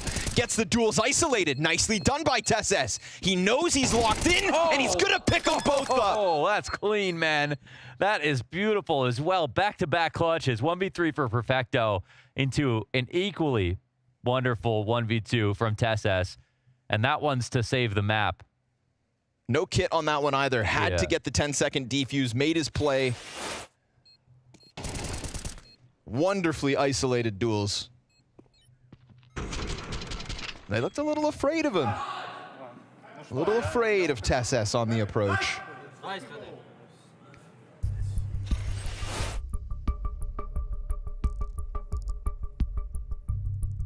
They didn't have to fight that way, but I think at that point, they thought they could do no wrong. One of them, they thought, would definitely get this kill. These last 2 rounds have been pretty good starts overall for Heroic. It's 7 to go here. Well, there's nothing else to do tonight. Heroic using a 3rd timeout. So much money on Cloud9, though. So Heroic, no doubt, have their work set out for them. 1 down, 7 to go.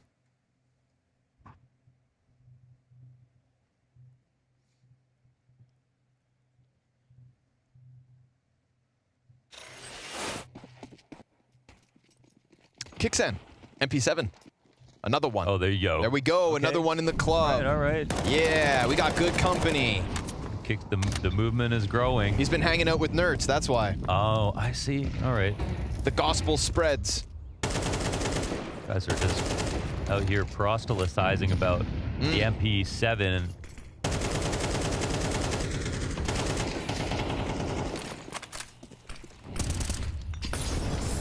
Oof. Hots. Nice, Hobbit. That's clean. TeSS taking a bit of a risk there. And it's man advantage, Cloud9. Good recovery from Nikadaz, finding Hobbit looking the wrong way, but the connector play is now open. How many players slip past? That's 2 in already. Ooh, not ideal. Perfecto. That's a bomb dropped at the bottom of connector. He doesn't know how many have slipped past. They're starting to fan out. This is a free kill.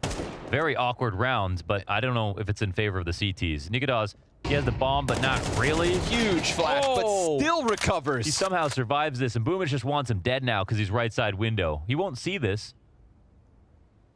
They don't know bomb's gone yet. Surely he's still going to die, right? But he's lost track of the bomb for the time being. Oh my God, he's not dying. No way. He's on 4 frags. There's a chance that he gets all 5. Boomich back up into halls. He's going to come forward for this round. I think Nikadaz scratching his head. How could he have got the bomb and walked B? And the MP7, Connor, see him. here it is. I mean, if Didn't see him either. There's a time to get a kill. It's now. Tries to get the peek out back door. Will find the fight. Wins it with 69 health left over. And Nikodas, 14 health. On for the ace. Flanking fast. Goes into the crawl. He's got a smoke for the approach. Now Nertz is working with the defuse kit. Throws out the Molotov. That's information to Boomich. Boomich could just sideline this, but Nertz gets away. Doesn't get out the window. Player drop. He knows both positions. Boomich knows he's on the ground, but the ace is on the line, and Nikodas can't find it. All that work in window. That disgusting headshot on the jungle peak. And it is Boomich who slips away with bomb, tiptoes his way to B, and dominates the end of this. Unfortunately for Heroic, that 4-1 start fizzles out to a 12-5 loss. Let me paint a picture for you last night. We're part of a team, Bubsky and myself and Banks. It's called the Bench Warmers, and we need to do our GG bet predictions each day. And yesterday, for the first time, Banks got very vocal about some of our selections, because normally his rule is so long as we choose Na'Vi, he doesn't care what else we do. And for this particular matchup, he got really upset that we wanted to go with Heroic, and he said, I'm not happy. I'm not happy about Heroic. I don't believe that the lineup is doing enough. I'm not convinced. And I actually hadn't seen him this emotional about a team that wasn't Na'Vi, but he felt quite emotional about it. And of course now, as we look at what just happened in that map, I'm concerned because Banks might have been right. Heroic just didn't bring much to the table at all, Babsky. I was the one arguing for Heroic potentially having a chance here, but whoa, what a terrible game by them. I don't think they prepared enough. Like, it seemed like they were a completely new team, and from me looking at the qualifiers, they had great games against Mouse and so on, so I'd expected a bottom level, but it was nowhere to be found. This was their map pick. Yeah, and that's also the concerning round. They should have lost 13 rounds in a row almost after getting those 4 in the start. Just to show it for me, I think that the last round that we just saw, and we're going to show it to you again, is such a good example, though, of like the lackluster performance from Heroic, which Cloud9 could then dominate them. Yeah, I think they actually get quite lucky with fewer the duels. Heroic, many of the players on Cloud9 side actually fails. Nikodas cleans up a little bit, and then we end up in a situation with the 1v3, and then you would be like, okay, they should win this. He even whiffs in the start, but here's the play. He's just jumping out a window. His teammate is not even ready to peek with him. And then all of a sudden it ends in a 1v1, and then you can't really blame him. It's not looking good for Heroic. It is looking good for Cloud9, though. Whatever they're doing without that AWP is working. They look like a well-oiled machine the whole way through. Yeah, I underestimated them a little bit. I thought they would struggle more with not having an AWP. I think it would create a lack of identity, but they have a lot of firepower still, and players like Exile and Perfecto make it super easy. Even Boomich said, though, and you saw it in the pre-match interview, where he said they're working with lots of things with the AWP. I know that this conversation comes up every time Cloud9 is in a tournament, which is what are they doing? Are they going to get an AWP? And they constantly say it. No, this is working for them. Can it keep working for them? I mean, I would have hoped that they got an AWP. I would have expected at Artfrost even to replace one of the players, but they have a good lineup. We can't deny that. We see Electronic, a world-class rifler, and then we see Exile, one of the best riflers a couple of years ago. So it's hard not to say that they don't have the firepower to be a tier 1 team. Who was your standout players, though, from Cloud9? For me, it's definitely Perfecto. I think he brings a lot. He's kind of like a Shush, but even just better. He plays all the bitch roles. Like, he's not really screwing around. He's able to do whatever the team needs, and then he's also so clutch. We also see it in this round where it's a hard position, forced into the corner, but still wins the round. That Heroic lineup didn't really have a lot of answers for Cloud9. Do you think that is testament to the Cloud9 team and the synergy that they're finding? For me, it was actually really hard to define. Is it Cloud9 playing super well, or is it just Heroic screwing up one clutch after another? I think Heroic was in many positions in this game where we could be like, okay, they could have gotten around there, also here, but they just didn't. And I think it's more due to Cloud9 actually punishing them. So what does Heroic have to do, though? I mean, other than winning some rounds, that would be good for them. At this point, everything, right? Nothing really clicked. I think they lacked the individual quality from the guy in the middle. We thought Nertz is going to be the star player. He didn't really show up that much. I think he had a couple of good moments, but definitely not enough to turn around for a team like Cloud9. We do have an opportunity to look at one more player from Cloud9, and I think that would be worthwhile to chat about them as well, because I think we need to give them a little bit of kudos, considering at the start we were hyping up that Heroic lineup. What did you think of Axel? I think he was one of the best riflers in the world. Like, with that year with him and Shiro in 2022, they were the number 3 and 4 players, and rest of the teammates were nowhere to be found. He was there. He was the dunk. He was the one to watch. But he had the biggest downfall last year. He was not terrible, but he was just so far from what he was in his peak. But now he's kind of bringing it back, and I love to see it. He's a really dynamic player, and he's so good on the lurks. Here's a bigger question, and I'm a little bit tough on a lot of these teams, because I feel like when you come here, when you come to groups, if you're planning to head to London, you want to be one of the best in the world. No team is coming here going, oh, well, it'll be great if we're just in the top 10.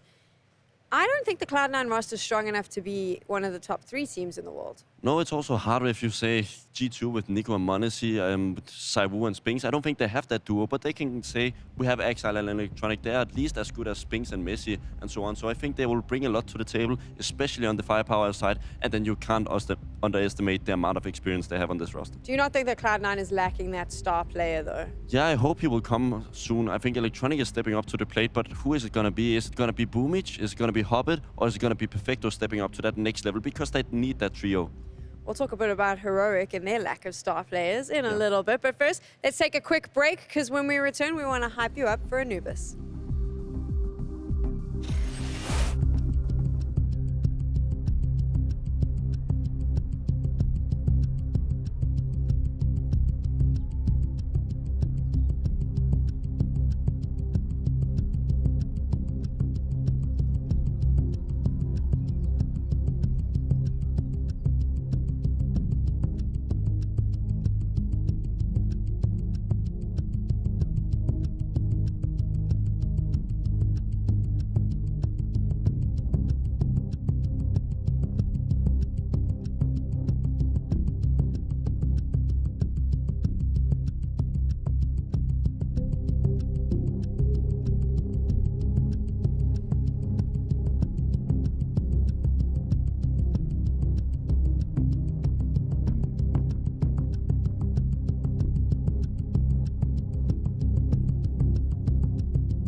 Welcome to the Blast Spring Final.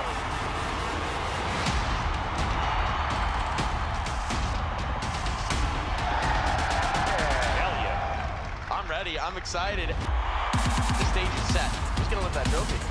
Oh! What is that? It all comes down to the next 3 maps of Counter-Strike. All right. Okay. And he can't believe it. Oh, my God.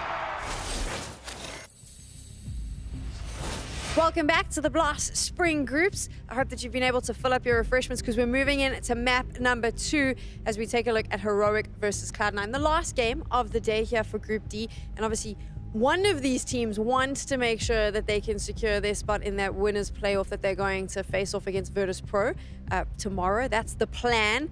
But I think the plan for Heroic is to savor whatever is happening and try and mount a comeback on Anubis. A map that we don't often see teams play. Why is that? Yeah, I think a few teams have taken it into their map pool. I think Cloud9 is one of them who are actually willing to pick it, and the other team was actually Ends, where Nerds and Saw came from. But I think the complexity of the map really adds a lot. You need a lot of anchor players, and what I mean by that is players who are really willing to play by themselves, because on B side and on A side, we're gonna have a lot of duels where they're just searching you. We see Robs, these type of players who are constantly just lurking on you, and it just requires a certain amount of skill to be able to withstand that.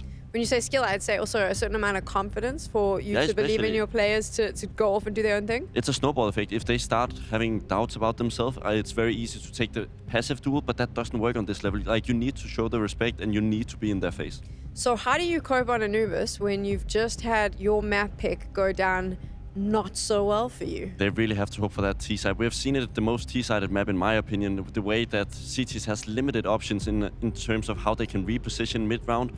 I think it brings a lot for the T-side, and they're happily going to be starting on that side.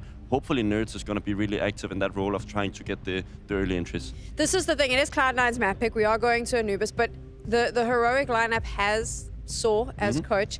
Nerds in there as well. Ents was extremely good on this map. They were the best team at one point, so they have the playbook, but can they implement it? Does Kyksan like to call what Saw like to call? It's different, so it's going to be very hard to have that chain logic.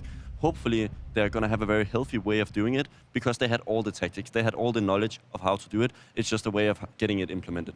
I'm curious from the Kyksan comment that you made there, and obviously he is IGLing, but we saw in the pre-match interview, he said, oh, well, you know, a lot of the other players also add their bits. How do you feel as a player? Because I'm always worried about that. I think that it can be very dangerous if there's too many voices sometimes. Yeah, some teams can't handle the stress that will come with all players chiming in, but I think it's about respect to your IGL having the last call, but also the caller knowing, okay, if he says something, it really means something. I think Sipnix in his prime days was one of the best at this, providing information to Clave and be like, okay, we can go B now, we can go A now.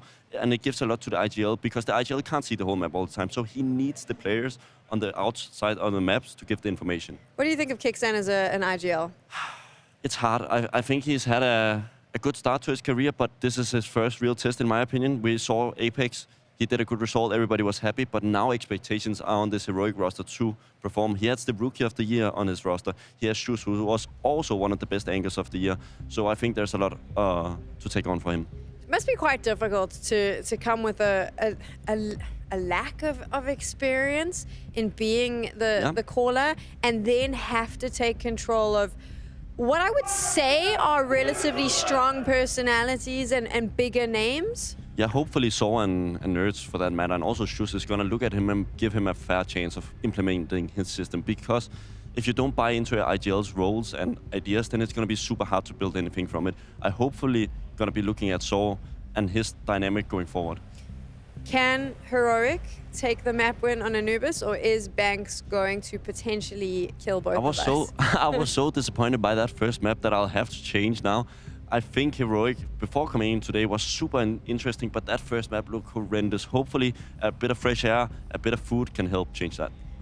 I think you're hoping for a lot. I'm hoping that if it is bad, it's quick, or maybe they bring it back. We'll have to wait and see. Oof, damn, Sam, you're twisted. She wants it over quick. Think about the players. Think about their feelings. Yeah, but she is right that Bubsky is Danish. Yeah. So he's gonna be expecting a lot here from his boy Nikitas. You know, Pesses, Shush, memories of Danish, the good old times, proud moments. Although the great times actually lie ahead, because Astralis is winning Copenhagen, baby. I didn't say it. GG Bet odds have Cloud9 as the 1-8 favorites. I think that makes sense. We were just coming off the back of Heroic's map pick, where they had a 4-1 lead and finished the map with 5 rounds. Yeah, and I was, talking bad about that Perfecto op, because at first it was a little awkward, but between the op, his rifling, and his clutching, god damn, he had a great map. There was a lot to say Also, Boomic's 10 to 12 hours of practice every day. Paying off. That was paying off. That clutch at the end. 1v3. From him, too. There's a lot going on with this team that's looking right here for Cloud9. They got a lot to prove. They want to do it, and they look like they put in the time. Yeah, that they do. It looks like a clear improvement from what we saw them end 2023 with. Obviously, we go back to the Blast Fall Finals. There was a little promise over there. But they tapered off, and now they're starting hot. And unlike FaZe, who lost to GamerLegion this morning, unlike Liquid, who couldn't put down Spirit with ease, we've got Cloud9 dismantling the hopes of Heroic, a roster that we give respect to for having pieced together this 5. We go to Anubis, where Cloud9 think they can end this series 2-0 and send us off into the evening here in Copenhagen. So sad that Kicksan in that interview said, we'll have to see because this is the first Tier 1 team that we're playing. But they did play against Mouse, so. And they didn't win either. Yeah. So. Online. Doesn't count, some say. Unless you win. They go with the smoke on Temple, and 5 players cross, 4 from mid to CT. Ooh, Tesses. Clean with it. Well, Perfecto's got Dark Room. I like this way of splitting. Like, look at how much presence instantly becomes if you get that lurk off inside of mid. Nice. Wow. Tesses clean second kill as well here. So we talk about the T side of Anubis.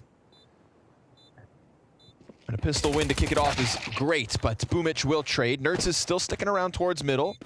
We don't have a kid on the play, so this is going to have to be a fast retake, and it's starting to turn into one. Boomic connects his frag. We've got Shush locked into the corner. We've got 2 back on Temple. The Shush peels one of these retake players off this round. Perfecto gets his. Axile now. Axile has to stick this. No other choice! Wow, that's amazing. No way! 5 seconds, and they had to get on it right then and there, and it looks like they've done it. No way. That is an unbelievable retake. I can't... Oh! I have trouble even sort of criticizing exactly the spots that Heroic played. Cloud9 just... They made that... That was miles across, right? From where Boomic was to this part of the map. Like, look how much control Tessus has while the bomb's still planted. But every single peek is a kill in favor of the CTs. Beautiful shots. Wow. Beautiful shots. 3v5 retake. Perfecto. That 2-bullet tap. Nertz missing his first shot on the diffuser, takes a second shot, and within that moment, that split second, he's dead. Okay, Cloud9, you've got the clutch, you've got the retakes, and you've got 3 oppers.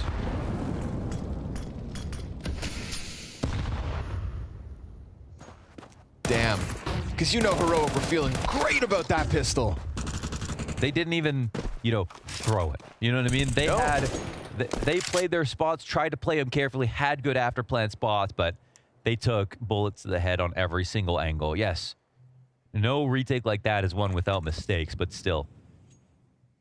About as clean as you could ask here for Cloud9. No flash to get Axile out of here. They'll chuck out some nades instead, but it's not a flood out of Heroic.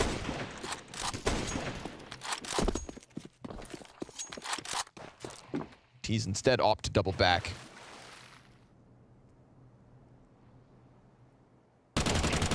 Boomic not going to let them get away with nothing, so little peek out towards bridge, seals this one. 30 seconds. You can take your chance at the B site if you choose. But actually, hold on. Shush just killed Axile on long. This reopens the A site.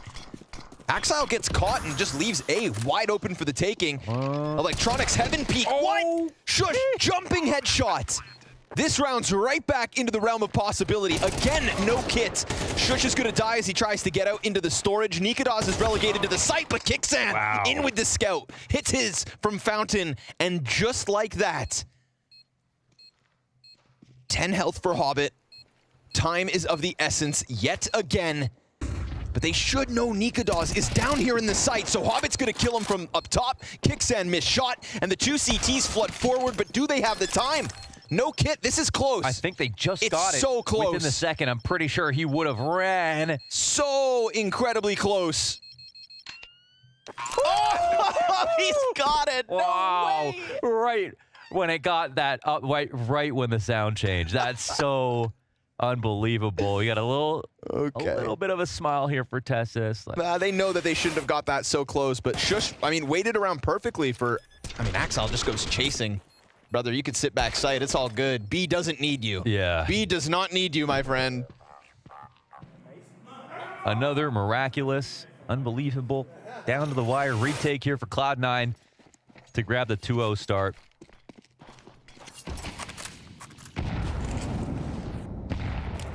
Yeah, but I'm going to take some points away from the retake for the sake of them even giving that bomb plant away. That round should have never been close. Now you got full-fledged guns from Heroic, but you can see the economic problem here come through in the lack of nades. 3 smokes and a flash left, and activity from Cloud9. It's a perfect call. Molly onto Dark's going to keep 3 of these Heroic players at bay, and they didn't spot this. They are doomed. Yeah, they have no idea this is coming right now. Barring some kind of sick snapshot over, they are done for here. Electronic's going to just nail both, dropping bomb over towards Long, and it's smoked off.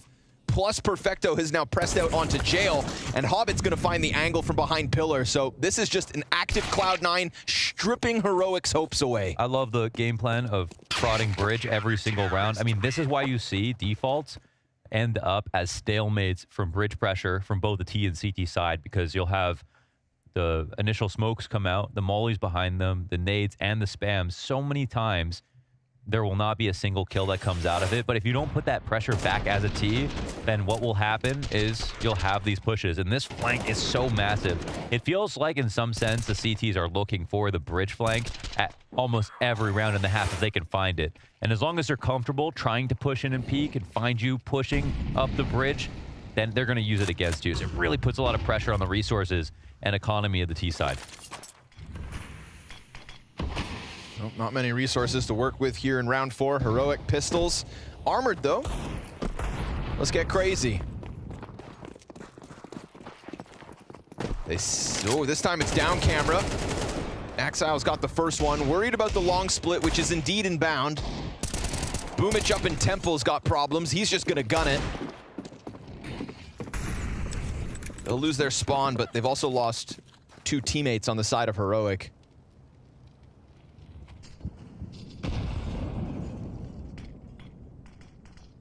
Continue to just smoke and molly off Temple, making sure nobody can push out. It's Nertz with the bomb, so he is definitely the most important. Any plant, anything at all really here for Heroic would look good. I mean, Heroic really live in a walled garden right now. A walled garden, excuse me, where they're allowed to play around in this area, but the CTs know exactly how much control they've given away so far. We can keep 5 up, that'd be ideal. Looking likely. But remember, Nertz has the bomb. If he kills Hobbit, he can plant on this side of the obelisk. Oh, he hits the headshot, but he lives. And Perfecto's quick to the snap. So 5 standing for Cloud9 as the pistols don't get much. Noob has been a favorite of Cloud9's for some time.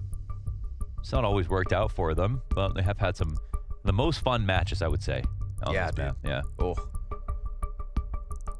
What was that match? It was Cloud9 versus someone at Cologne. Could it have been FaZe? It was Buster. Oh, yeah, maybe it was. Oh, yeah, maybe. Sorry. Just started getting hungry when I Sorry. heard that. That's what 2 best of 3s will do to a caster. Great meal that I once had. Cologne. Oh, it was versus... I think it was versus 9. Yeah, Cloud9 versus 9. Anubis, map 3, overtime decider. And Buster gets that 4K over towards Long A. Remember that? Yeah. Remember Cloud9 Buster? Oh, man. Yeah, Buster, best stand-in you could ask for right there. I think that's actually still Snacks, in my opinion. Well, I mean, at Cologne, okay, he literally, like, the team played better with him than they did Axile. Yeah, poor Axile shows up for playoffs. That's when things went wrong. Damn, man.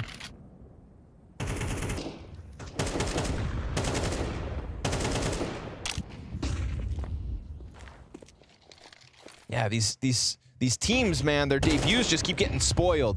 Where's Donk? Nerds, deep peek. Can't manage the second, but luckily TeSS is just a few steps back, and that's a good, clean trade. Shush finding timing here versus Axile. Good duel for Shush. Excellent spray. Opens up the A site wide with bomb right behind him, and TeSS is gone. So this is looking like Heroics first. Boomich completely smoked out of the bomb site. Wow, Electronic is right about this. Oh. Yup, he is. Don't worry about that smoke. That's I mean, he's still on the bridge, too. He's not even on the flank. Interesting. So it might feel like he's going to drop down. But these smokes are now finally gone from camera. Flashbangs for the tees. Kickstand first contact, Shush. Nope, he's going to take it instead. Electronic. Easy. Nice angle. Easy here for Heroic. Well it's a done, double kill Shush. close. Well done, Shush. So, yeah, the aggression that I've seen from Shush, especially during the RMRs, I was watching some of these demos just to be like, what's Heroic like right now? And I found that he was, I don't really know if the plays were based around him. I couldn't imagine that, right? Like, if you're Kixen coming to this team, you're probably going to try to weaponize Nerds. You're probably going to weaponize Nikonos for these aggressive tactics. But we saw at the end of Heroic, it was a lot of Shush being used like on overpass to go for that fishing maneuver. I kept calling it, where he would jump into monster, through the smoke, get a kill, fall back. It's like spelunking, I guess is the analogy that I used. Digging for diamonds. He was basically doing that more and more recently. Hey, that was a cool frag grenade. You know, I see that the nade come out to the bottom of stairs from the first window, but off the second window frame to explode next to the box corner. Soften him up. Tenderized. Kixan. Okay, nice, dude. You got to remember that spray. That's Jordan at the free throw line right there. Doesn't need to open his eyes. 30 bullets deep. And blind. Oh. Well. And 8 falls again, dude. Axile's giving him a little let space. Him in. Yeah, you got to let him in. You got to be careful. Might have to call the exterminator here. Can't deal with this yourself now once you let him in. We got termites. Ooh, but the beating continues here. Cloud9, 2 kills back. That's the man advantage gone. And I was bringing it up back on Mirage, right? Multiple, 3 or 4 versus 5s that Cloud9 were able to claw back. Yeah, I think sometimes they spread the web out too much. And the default gets weak. So we've got Boomich on the big green. No longer in the hands of Perfecto. Oh, this position is perfect. I mean, they don't have a molly. No molly from the T side, even with E-box control. I'm going to say this is free. Missed shots from Perfecto. And he recovers it. Poor Nerds doesn't know what's about to hit him. Done. Electronic pops out. That's 2 alive for Cloud9 as their winning ways return. Yeah, but sometimes... Yeah? When the web gets too spread out, it gets too weak, right? Yep. So makes sense. Heroic have done a good job of like being comfortable trying to find lure kills everywhere, but once you do 2 or 3, yeah, it's nice to spread out your bets, but it doesn't really give them a chance to play if it all comes down to just 2 people getting kills in a row on different parts of maps. Not saying cool it down because it's Heroic, but I am. Hobbit versus Kixan again. You know Hobbit wants revenge from that blind spray down. Electronics locked into jail. That single AK on TeSS. Electronics position perfect for this push. Oh, okay, why not? Snaps the AK over. Hobbit actually dies to Kixan again. And then Ikados with the deagle. And a Molotov in front of Temple. Now AKs and M4s have been picked up here for Heroic. They're making something happen. Bomb on Kixan can be planted, no contest. Bomb has been planted. And Nikodas has Temple locked down. Ooh, he wants to stay in sight. Axile gives him the jiggle. Flash is fantastic. He's got him pinned against the wall. Reloads in. SMG versus the M4. Health advantage and the headshot. Axile from A to B to close it. How many clutches will Cloud9 win in this series? Good point. We had the TeSS one at least to counter. I don't know how many other Heroic clutches there were, if any. But in the clutch matrix. Cloud9 are up. Sounds like a cool place to live. The clutch matrix? Yeah, yeah, that's like a cyberpunk bar for sure.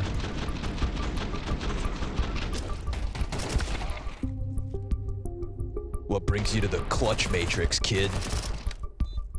Took the red pill. I need an upgrade, you choom.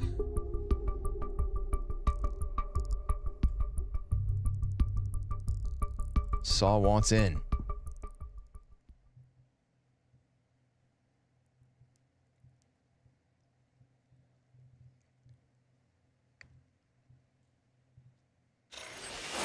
Did you play Cyberpunk 2077? No. No, not into that? Okay. I don't play big AAA titles except for Elden Ring. That's the biggest. I play any FromSoft games, but I have trouble with those other ones. Big, heavy games. Big, heavy. Okay, I play Breath of the Wild. I play Tears of the Kingdom. But... well, no one's perfect. You're missing out. You're missing out. They're good. They're good. They're good. I tried Red Dead. I'll try again. Oh, and Shush might try this again. Because I think he's trying to go fishing, man. He's good at this. He is good. He's a B player, right? So he understands how this works. He knows your weaknesses. Ooh, flash. Not that great. What a dodge. Boomich is at least able to cut down Kixan. Shush is really good at that. But I think we're going to need a little growth from Shush in the big scheme of things, right? Yeah, He's been on a pretty stable, linear trajectory with Heroic, and it was a real shakeup for TeSS and Shush watching your teammates just all disappear. I'm sure there was some trauma, yeah.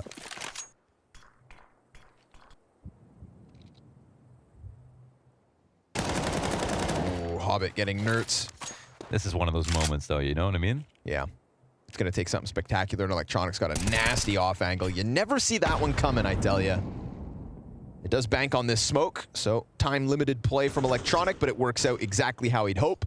TeSS looking for something in mid, but he'll catch Perfecto with an empty weapon. Boomich preoccupied. Nikados comes through. Hobbit holds mid, but Nikados has his second. One-on-one. 2 critical kills. Hobbit coming down with 57 health, and Nikados a flash to get him out. Hobbit dodges back around the bricks, and Nikados is honing in on him. A matter of time. He slides out. And Hobbit goes silent. Now the possibility of that Heaven Peak creeps into Nikados' mind. He's worried about it, but he's kept himself in perfect cover, dodging the threat of Hobbit all the way around. Over Hobbit goes, and that is the solution to the problem. It is Hobbit and Cloud9 with yet another clutch. Yeah, that was Hobbit's job.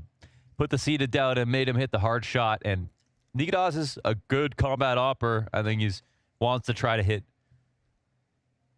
kills like that, but man, that was 2-on-4. Comes down to that 1-on-1. Beautiful pinch. I've got to give it to Nikados and TeSS. The thing is, like, why did Nerds walk out in that situation, right? Like, why did this happen when they were lurking into a full B split? They had mid control as well. It's like, why are you playing like you're disadvantaged in numbers when you have a really good setup otherwise? It was 4v4. It was 5v4 for a second. Oh, no, it was 4v4. They traded those kills and then chilled for a second. But it's like... Okay. Oh. A1S gets it done, but Kixan's not going to let him get away for free. Still, nice to see Electronic topping the charts. That's his 11th and 12th. 12th.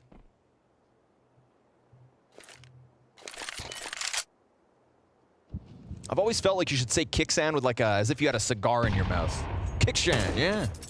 Kixan. Kixan. Okay. All right. Chew on that.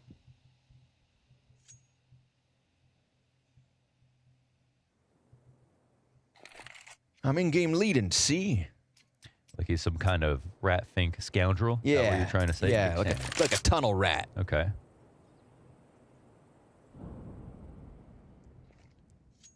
Down in the darkness is Boomich. Very much alone here. Hobbit's the closest rotate, but they're so worried about middle.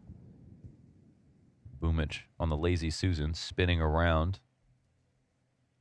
Ooh, but spins in to Kickshan at the same time as the three of them come out from the main. Hobbit's burned back, so this is a nice bomb plant. Posting it up on the other side of Obelisk so that the Dark player's not a problem. It's going to be a deep push from Shush. But it's him versus Perfecto. He's got the better weapon. Such separated duels right now. Shush wants to get this kill so that he can go help out on the bomb site, and now he can fall back. Remember, plant is for him. He doesn't have to come back. He's actually secured a decent spot, but now that there's 3 CTs coming at him and the flashbang blinds him, it's actually a plant around the corner. He'd have to peek off of the shelf, and there's just no way for him to go deep on this. He cuts his losses and lets them get away with an 8th. Yeah, that was strange because, like, what was Nertz's long con there exactly? Get the kill push. I guess you get the kill push in. Oh man, Nertz is, I mean, I don't want to take anything away from what has been awarded the HLTV Rookie of the Year. I mean, I didn't have it in my top 20, so you can go for me then. I do think that, you know, Nertz is still rough around the edges. I think he's got some crazy sky-high potential. He's got real highlight machine material. Yeah, he had a lot of output, but I think he's still relatively inexperienced and sometimes makes weird decisions. That's an inarguable fact. Yeah. Now, there was a quote about him that he said that, like, you know, he wanted ENCE to hopefully choke less, I think in an interview, but it was him and Senpaius, I would say, that were the two main culprits for, like, who should have been there in some of the games where they didn't have their best performances. Okay. That kept ENCE out of winning some big events. But, yeah, it's not to say he's not a quality player, but it does lack a little bit of experience, so. You know, they'll polish him out.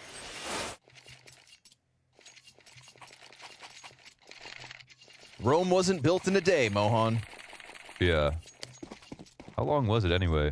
I don't know. What'd Rome ever do for me? Well, Anubis has arches because of Rome. That's true. I think they civilized Europe, too. That might have helped.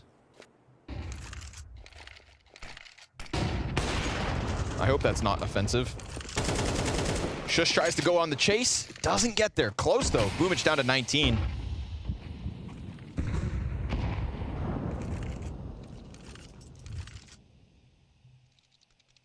feel like Hobbit's been on the receiving end of a few bogus deaths. But it takes more than that to break Hobbit's spirits. So he'll smoke off Dark a second time and just lean a little further away from it. They got bodies coming through this in a second.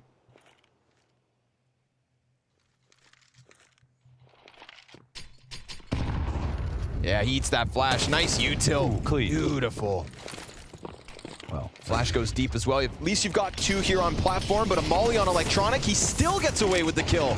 And now they're doubled up, they get them all! But he stayed alive and still found an angle. That's beautiful. Tess has 2 kills through smoke is clean. Somehow in the middle of all that, Nikodos kills himself. They cancel plant because it's not in the perfect spot. They're worried about CTs still here.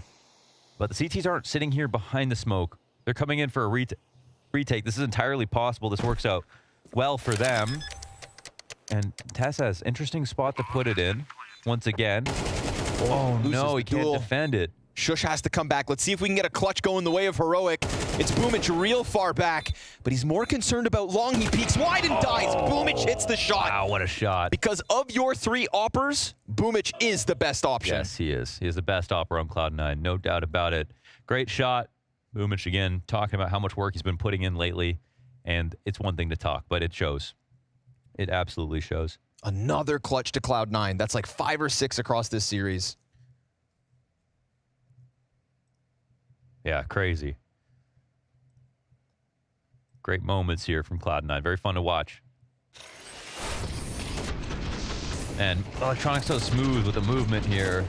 You know, movement's not all about hitting a very technically difficult jump all the time. Sometimes it is just about very clean pathing while you're aware of the...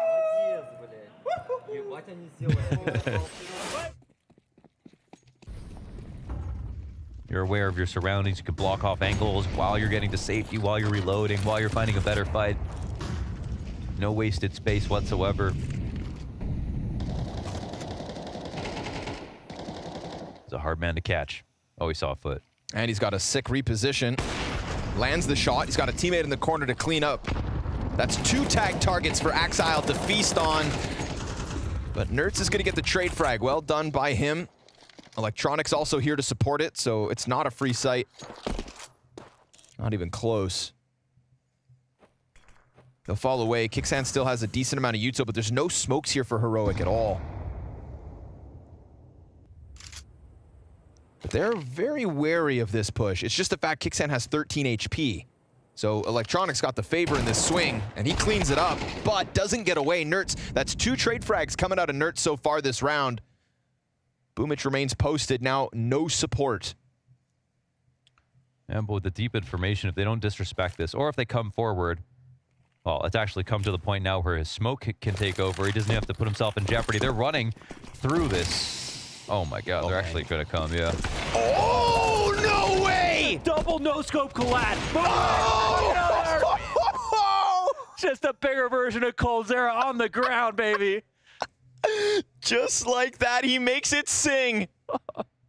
That's disgusting. Wow. Feel the boom. That was pure desperation out of Heroic to have to run through that smoke. We were just like, ah, damn it, they're coming through. All right. Time to play doorman. Gnarly. That is a soul-crushing situation for Heroic. After at least 5 clutches in these 2 maps against you, a battering on your own map pick, you have a chance to overrun the Opper's 3v1, and he no-scopes you all with 2 bullets. Somebody throw in the towel. They'll go for the final attempt in this half. Gotta get that second round, best case scenario, and at least they get Axile for free. No trade instantly off this one. Oh, but here it comes again, the retakes, and the clutches have been so good, and they won't stop thriving. Nertz, first of the 1v4, utilities coming at him. It's a sea of grenades and a deep peek from the trio of Cloud9. They can simply do no wrong.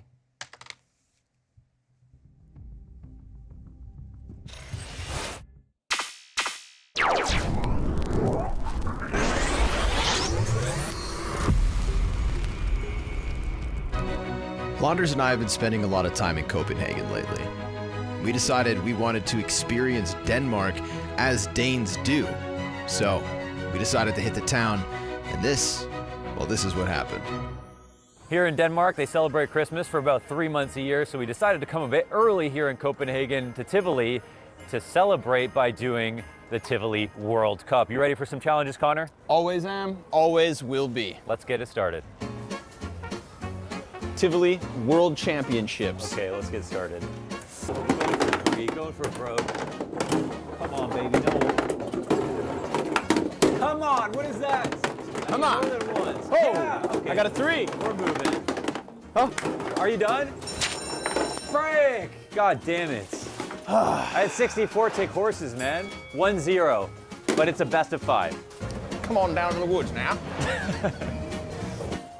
And the game begins. Okay. 5, 6, 7.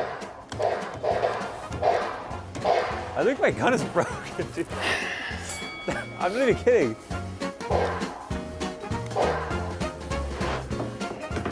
All right, Connor, let's see it. Oh, not bad. All right. Shoo. All right, what you got? 3 left. Look for the split. Nice try. We'll talk about that later. Oh, done. Right down the middle. The comeback. Been here before. Oh, okay. What? No, What? you got 2. Get out of my way. Yo. Oh, let's go, baby.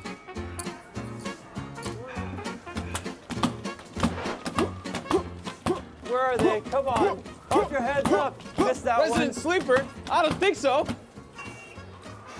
Man, mine just stopped. Yeah. What the hell? It just stopped coming up. Fire away. Ah! Come on, man. Come on, man. Come on now. It's going slow. Look how Am I easy done? this is. Oh, you got 39? All right, so the games are all finished, and of course, you guys already know who the champion was. I'm sitting on a stack of 200 fat ones. And well, I'm going through my options as to what to get. I've made up my mind already. Nice. Man. Hey, Mo. I got you something. For me? Yeah. Oh, thanks, man. Thanks for everything, Copenhagen. See you guys next time.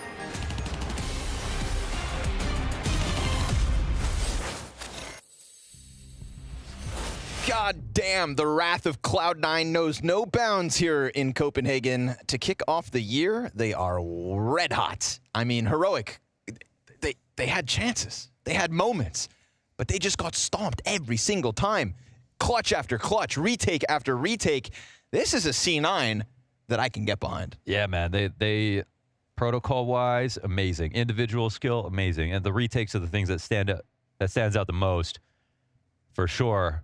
I think they've hit it. They've hit it. Like, this is going to be a strong year for Cloud9. Okay, I don't know what they're going to do, but the off, though, that is still a big problem in general. Like, in terms of taking it to the next level, right? When we talk about all the other teams, Vitality. It's only a problem if you're losing. Exactly. And that's not tonight. Not tonight, yeah. I do think it sets up a very interesting matchup versus Virtus.pro. Yeah. The flaw exposer. Right? Yeah, we'll see if Virtus.pro can... If anybody's going to dismantle your system, you know, you think you're cool and unique with your own little style. Mm-hmm. That's Virtus.pro. Virtus.pro, yeah. James already got you figured out. They're the only ones who haven't played a meta in years. Pistol here for Cloud9 would just spell disaster for Heroic, as if we haven't already written it out. But there's always a hope. Where there's a will, there's a way. I'm assuming there's still a will from Heroic. Nobody's allowed to say when they give up. May as well not. But could you blame them? I mean, they survived their RMR and they come into groups looking for practice. I think they should be pretty excited about the prospect of getting, you know, some real reps in here. Probably learn a lot. And they're one team that, I mean, I really want to give a little extra time to, because they got forced. No, I think their trajectory... Hold on, Shush has got something going. Nerds. Oof. I thought it was him because it was his Berettas, but in the hands of Electronic, that's an ace. Damn. Just like that. As if all the other things weren't rough enough, Electronic sprinkles an ace in for the 12-1 score. Yeah, and he just looks so good right now, man. As that rifle, clear star. Yeah. I mean, realistically, if you think about the bigger picture for Heroic, ideally, you come to Blast, you get some reps on land specifically, going into the RMR, where what you have to do is qualify for the major. That's the big goal of all of this. Yeah, maybe you go down to the showdown. You won't be the only team there. You won't be the only team to lose at groups, go to the showdown, and still make it to spring finals either. Mm-hmm. I'd rather take my beatings now than on the road to the major. Factos. So unfortunately for Heroic, it's a dire situation with the force buy. No other option, no alternative. Haven't gotten their stars online. Haven't won nearly as many clutches as Cloud9 put forth. They've had bomb plants, but the retakes are strong. And so is this full-blown execute. Molotovs just rain down death from above, and the bullets sail through smoke. Tesses with 2, trying to keep the dream alive, but it's a bomb plant nonetheless. And a retake demanded of a Heroic that's working with pistols and a scout. Smoke and camera as well is gonna make this one real weird. Gonna have to run the risk of running through. Hobbit blind, gets revenge for that one death he had. And unfortunately for Nerds, he can't get out, so he's gonna try desperately to push on a quarter HP. Scout shots clean from Nikodos will give him that, but it's Boomich locked into the cover with the Fountain support to anchor this at a 13-1. You all saw it coming. What we didn't expect, I'd say, was Cloud9 to hit the ground running at this velocity. Yeah, that was magic. That was a masterclass. That was really good from Cloud9, everything that they expected. I think they've turned some heads. People probably pretty excited right now to see what else they can do.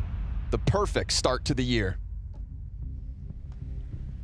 Remember before Anubis when we spoke about how, you know, ENCE was one of the best teams on Anubis. They have Nerds on Heroic, Source sorted. Orcs for me for saying all of that, because apparently they did not have it all together. Cloud9 though, they knew exactly what they were doing. What the hell was that map from Heroic? Like, no identity, no perception of what they want to do, and then we have Cloud9 styling on them. I think that pissed around from Electronic said a lot. He just strafed mid, killed 2 people, playing completely without confidence on the Heroic side. Well played to Cloud9 though, really, really sharp in their duels. That word that you mentioned there, confidence, this is the thing. Cloud9 looked confident, and the more they did, the more confidence that obviously was bringing out of them. What an incredible performance. They seem to be a unit. They've synergized, and they don't need an AWP. It's working just fine. I mean, they spoke about they had a rough boot camp coming up to this event. They really wanted to push their boundaries. They played up to 12 hours a day. I heard from Boomich, and he also said after practice, they started playing games. And I think that means a lot in a team. It says a lot about what they're coming into with the season. I hate hating on Heroic, but this did not look good. Yeah, it was a disaster. Let's just be honest. It was nowhere near the level expected of a roster like this. They are nowhere near the level they should be, and they are certainly not a cheap project. So this is definitely not a great look from Heroic. Well, they're obviously not out just yet. They now drop tomorrow. They are going to have to fight for their life. On the other side, though, you have the chance for Cloud9 to face off against Virtus.pro, which... So this was something interesting because I think after the first map, you and I were talking and we said, well, is this Cloud9 playing really well or Heroic playing very badly? I would argue on Anubis, I think Cloud9's playing well, but are they playing well enough to take on a team like Virtus.pro? For sure. I don't think Virtus.pro is unbeatable. I just think they're a super annoying team to play against. They are obviously the gatekeeper for me into that top 5, top 6 type of team, and I think Cloud9 want to be a part of that conversation very soon. We didn't believe, but Banks did, and now he is with Cloud9 to celebrate their victory and rub it in our face. Cloud9 quickly deal with the lads from Heroic, and I'll say, Hobbit, is Boomich an AWPer? I mean, yeah, he can do everything. No scope, fast zoom, double kills. Anything you need, he can get it done. But being serious, he was telling me on the pre-match interview that you guys are playing a lot more. There's a lot more practice time going in, and it showed.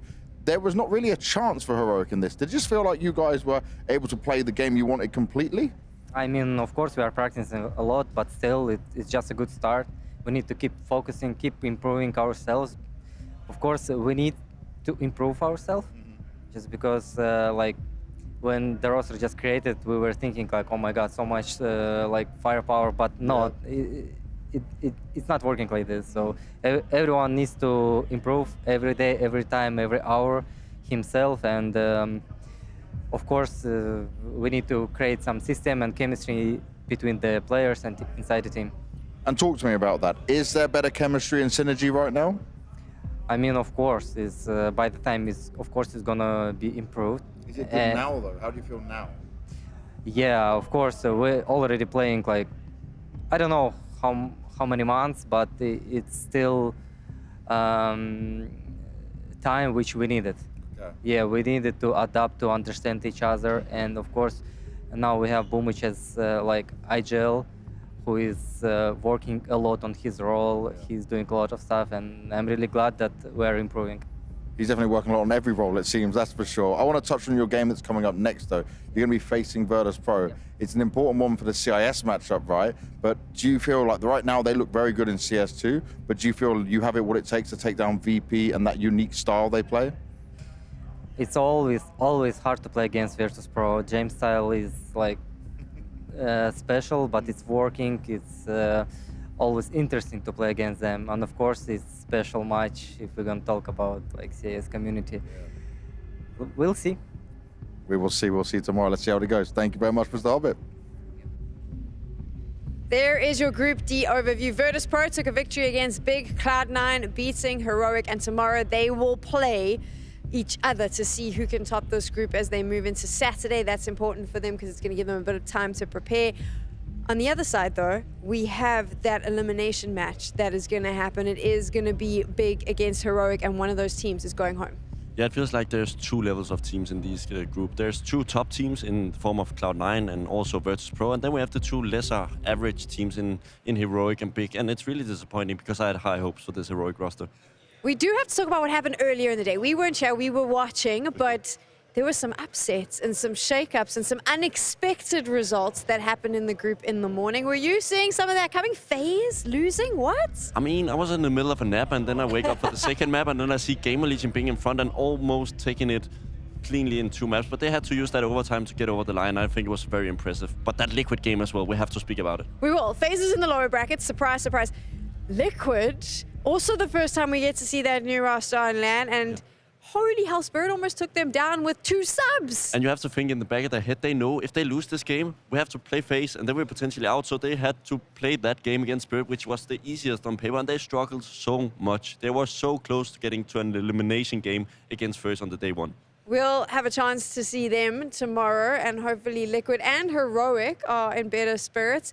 I know Liquid left here happy, but Heroic has left here extremely dejected, which was quite hard for me to see, because some of those players I've never seen looking that unimpressed with themselves and I think the team. So it'll be interesting to see what happens overnight and how they pull it together for tomorrow.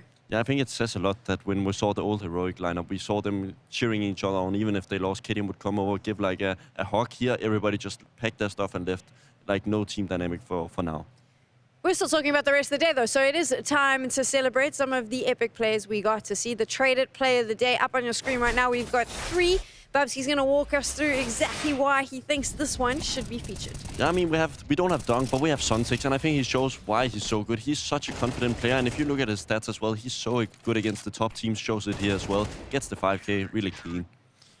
And then we also have the clutch god himself. Perfecto is the definition of SIP next in the next level. He has stepped up so massively over the years, and he's such an important tool of why Cloud9 are at the current level that they are. He plays really well, gets all the kills, gets in a really tight position, but manages to strafe out in the end. This one is the exciting one, right? Yeah, I mean, we kind of talked about Cloud9 not having an AWPer, but Boomich says we don't need an AWPer. He goes for the no-skip, gets 3 kills in such a defining moment of the game. Heroic, no chance.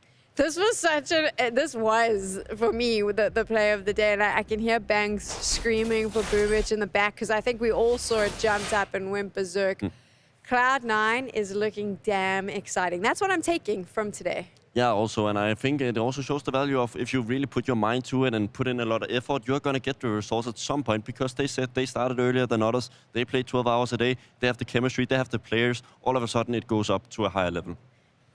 Banks is hanging around here, so we're going to catch up with him because he's got the Mask MVP check-in for us.